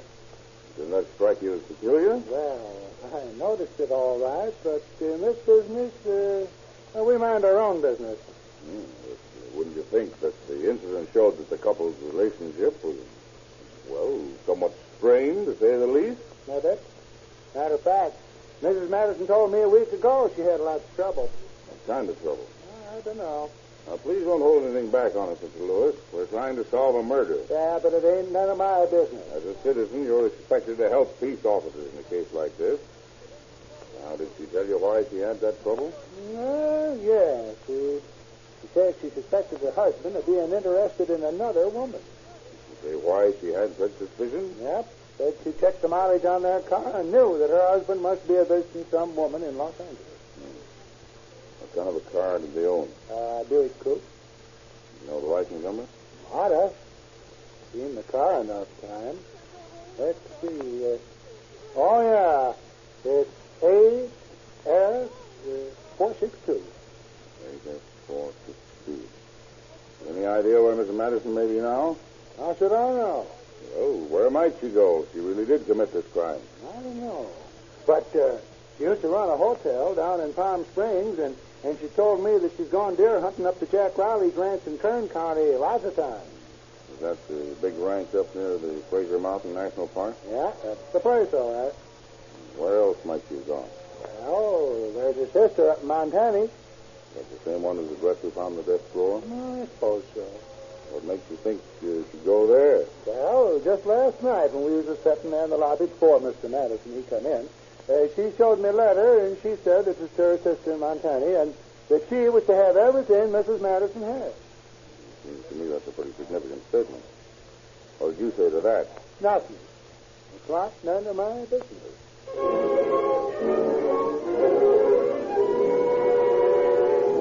Returning to headquarters, Captain Bright and Deputy Sheriff Killian sit down to discuss their findings and plan their strategy. Well, from what I can get out of that fellow Lewis, it looks as though there might be a jealousy motive. Right. Now, we might as well begin by eliminating the possible places to which you might escape. Got a description? Yes, in full. Good. Now, trace the route you might possibly take between here and Dillon, Montana, and send the description to every town along the way. Also get it out on the state teletype. Sign Sheriff Fitzgerald's name to it. Yes, sir. Now, Lewis said she used to run a hotel in Palm Springs, and that she also has gone deer hunting at Jack Riley's ranch in Antelope Valley. Well, if she'd be escaping to either of those places, she'd undoubtedly pick on Jack Riley's place. You've got a lot more chances hiding up there in the woods than you have down in the desert of Palm Springs. Right. So let's work on the Jack Riley lead first.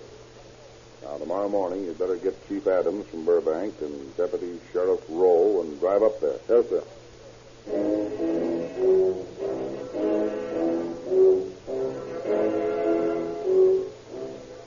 Early the next morning, the three officers set out north on the ridge route. At a state highway checking station, they discovered that the wanted car with the identifying license number had passed through the station the day before and had turned off toward Fraser Mountain Park. Elated, the officers hurry as fast as the steep mountain grades will permit to the ranch of Jack Riley. They are met at the door of the cabin by Riley himself. Well, what do you want? Officers of the law. Are you Jack Riley? Yes, I'm Riley. We've come for Nellie. Nellie who? Nellie Madison. She's here, isn't she? I haven't seen Nellie Madison since last fall. Yeah? Those tire marks in the driveway look fresh to me. Mind taking a look in the garage, Chief? Okay. You can't go snooping around my place without a search warrant. Now, get this straight, Mr. Riley. We're here investigating a murder. If you interfere, we'll gladly lock you up. Now, listen, I know my rights. If you take a bit of advice, you'll shut up. The Buick's here, all right. Fine. Now, Mr. Riley, you know what it means to be harboring a fugitive? Why did you say she wasn't here? Well, she did come in yesterday, but I don't know where she is now. She said some trouble with her husband. You're lying, Riley. She's in your house now, and we're going in to get her. Well, you won't find her. She's been gone a good long time. One side, Riley. Come on, boys. I'll look through this bedroom. You boys take the other room.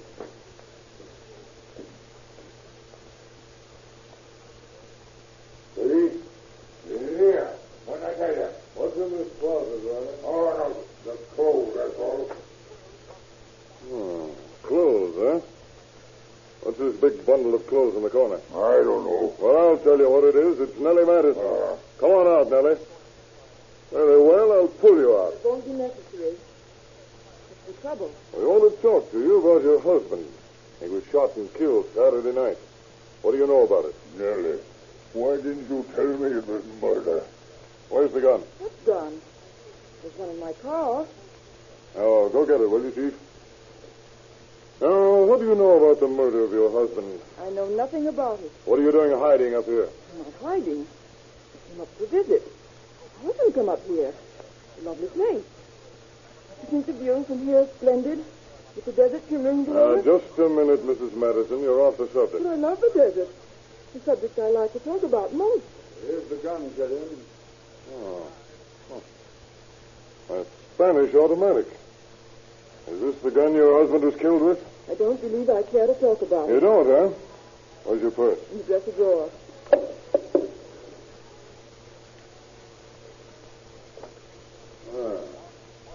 How about this, Mrs. Madison? What? Here are 2 sales slips. You bought this Spanish gun the day before the murder. And you bought a Colt 3220 the day of the murder. Where's the Colt? I gave it to my husband. He wanted it for protection. How about this sharpened paring knife, Miss Madison? Oh, that I might want it to know something sometime. And this note, what about it? It reads, in case of death, I wish all my personal belongings to go to my sister, which is Mary E. Hennenberry of Dillon, Montana. Mr. Thatcher of Palm Springs has many things in storage which I wish sent to her. Signed, Nellie B. Madison. What does this mean, Miss Madison? You intend to kill yourself? I don't care to talk until I've seen an attorney. All right, get your things on. You're coming with us. Why? Must I make it any clearer? You're under arrest, Mrs. Madison, on suspicion of murder.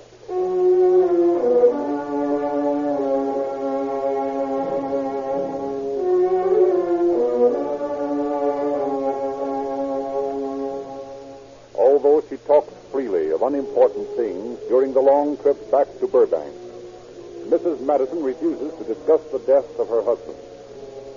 When the officers and their prisoner arrive at the Burbank police station, Captain Bright is waiting there for them.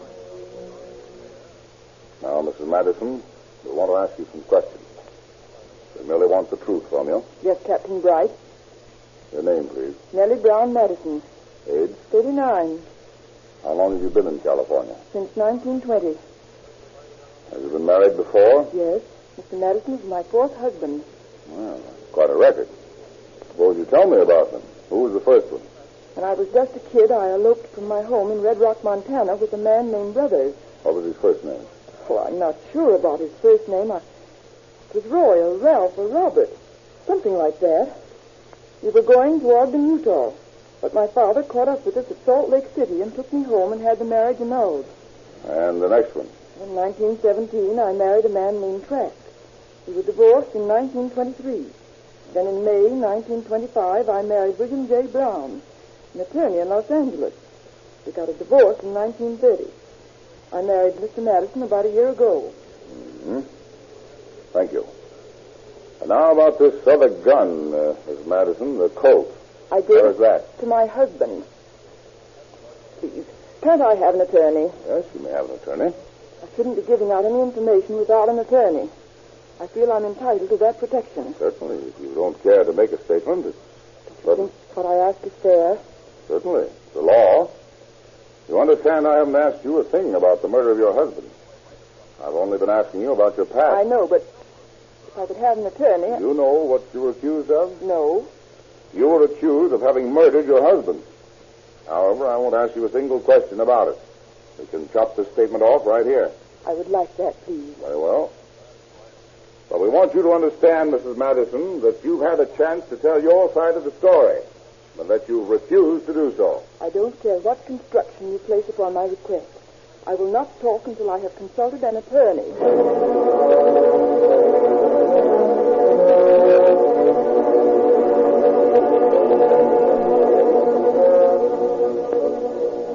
On March 29, 1934, Nellie Madison is arraigned in Burbank Police Court on a charge of first-degree murder. She pleads not guilty, and the trial is set for June 6th. Mrs. Madison refuses to make a statement. Her attorneys promise a perfect defense.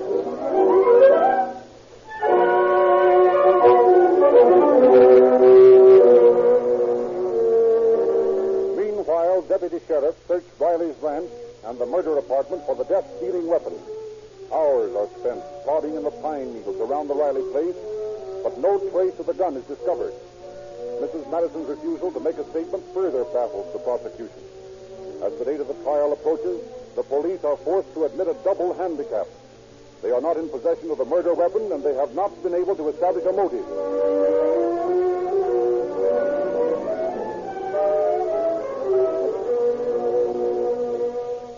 The trial opens on June 6th, with Deputy District Attorneys George Stallman and Paul Palmer handling the prosecution.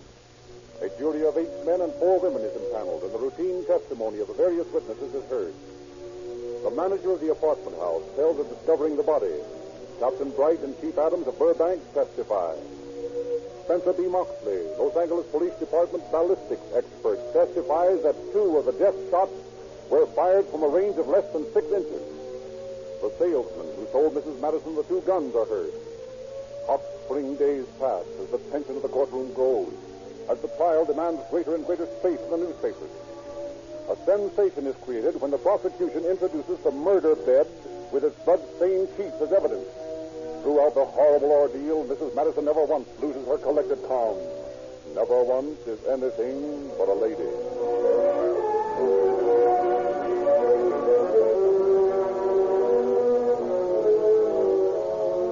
Then a week after the trial began, Mrs. Madison's attorneys begin their perfect defense. Your Honor, I would like to call another witness. You may. Mr. Arthur, please. Promise to tell the truth, the whole truth, and nothing but the truth to help you, God. I do. Your name, please. Ralph T. Arthur. You were acquainted with Eric B. Madison? Yes. How long? For about a year. Mr. Arthur, I have here a photograph of the body of the victim in this case as it lay on a slab in the county morgue. Is this Eric Madison? No. That is not the Eric Madison I knew. Order in the court. Now, Mr. Arthur, here is a picture identified as a photograph, a photographer's portrait of Eric Madison. Do you recognize it? Why, yes, that is Eric. Will you tell the court, please, the difference between these 2 pictures? Well, this corpse here has a scar on his forehead and a mole on either side of his nose, and the picture of Eric hasn't. Did Eric Madison have a scar on his forehead or moles on either side of his nose? No, not that I can remember. Your Honor, my client is accused of murdering her husband, but I will establish beyond a shadow of a doubt that she could not be guilty of this crime, for the victim is not her husband. Order, clear the courtroom.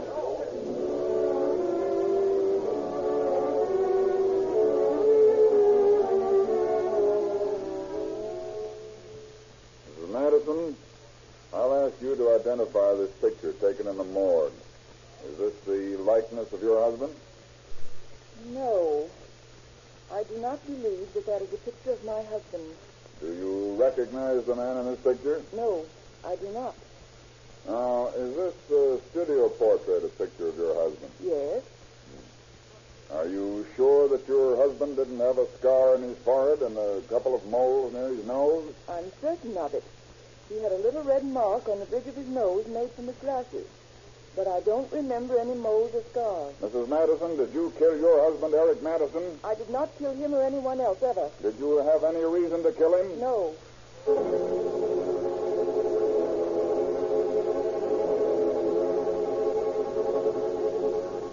The prosecution procures the original negative of the disputed Madison portrait from the photographer in Portland and quickly blasts the defense contention that the victim is not Madison by showing how the original negative was retouched to remove the scars and molds before the final prints were made. By June 21st, Deputy District Attorney Solomon begins his summary to the jury.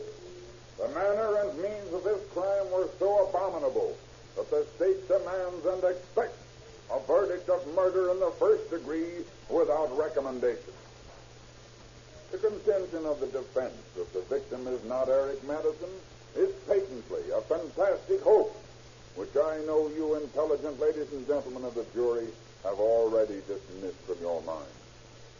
If we have not proved beyond a shadow of a doubt that the murdered man is Madison, then you are entitled to retire to the jury room and find Nellie Madison not guilty.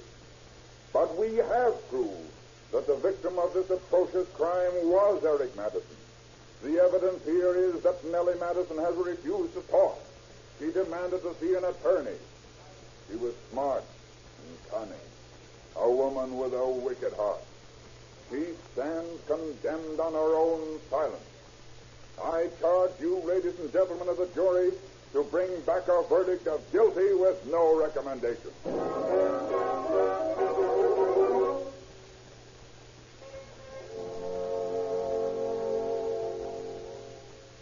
Ladies and gentlemen of the jury, did you ever lose suddenly and horribly someone you held most dear?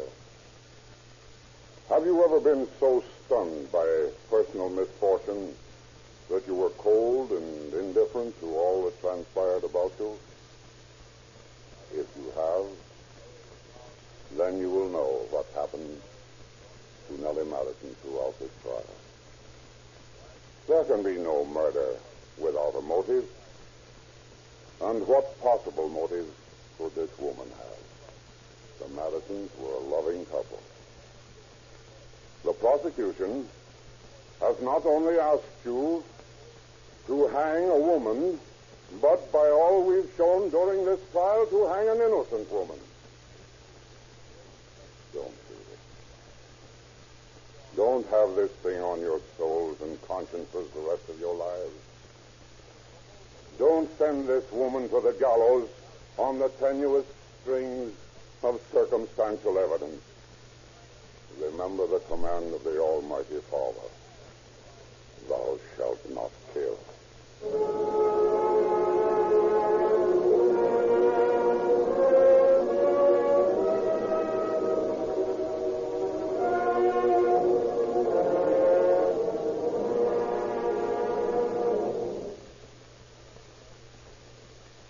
But the sentimental appeal of the defense could not sway the jury.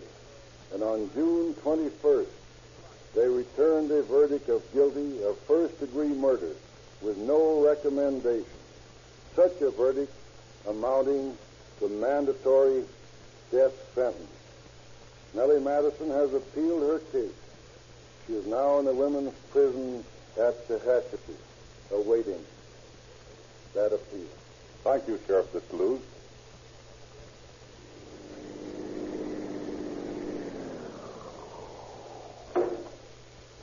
Well, there you are, Officer Harris. How did you like your first ride in a police car? Oh, I feel kind of worn out.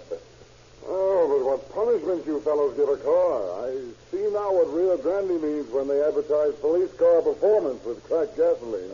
No ordinary gasoline will do for police work. We've got to have all the power there is in the engine.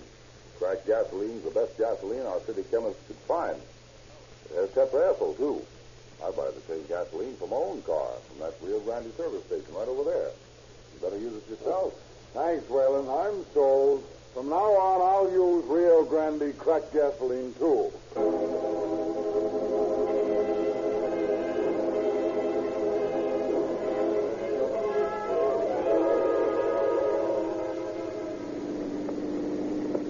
Los Angeles Police calling all cars, attention all cars, attention all Los Angeles County Sheriff's cars. Cancellation broadcast 50 regarding a murder. Suspect in this case is now in custody. That's all. Rolls and Crooks.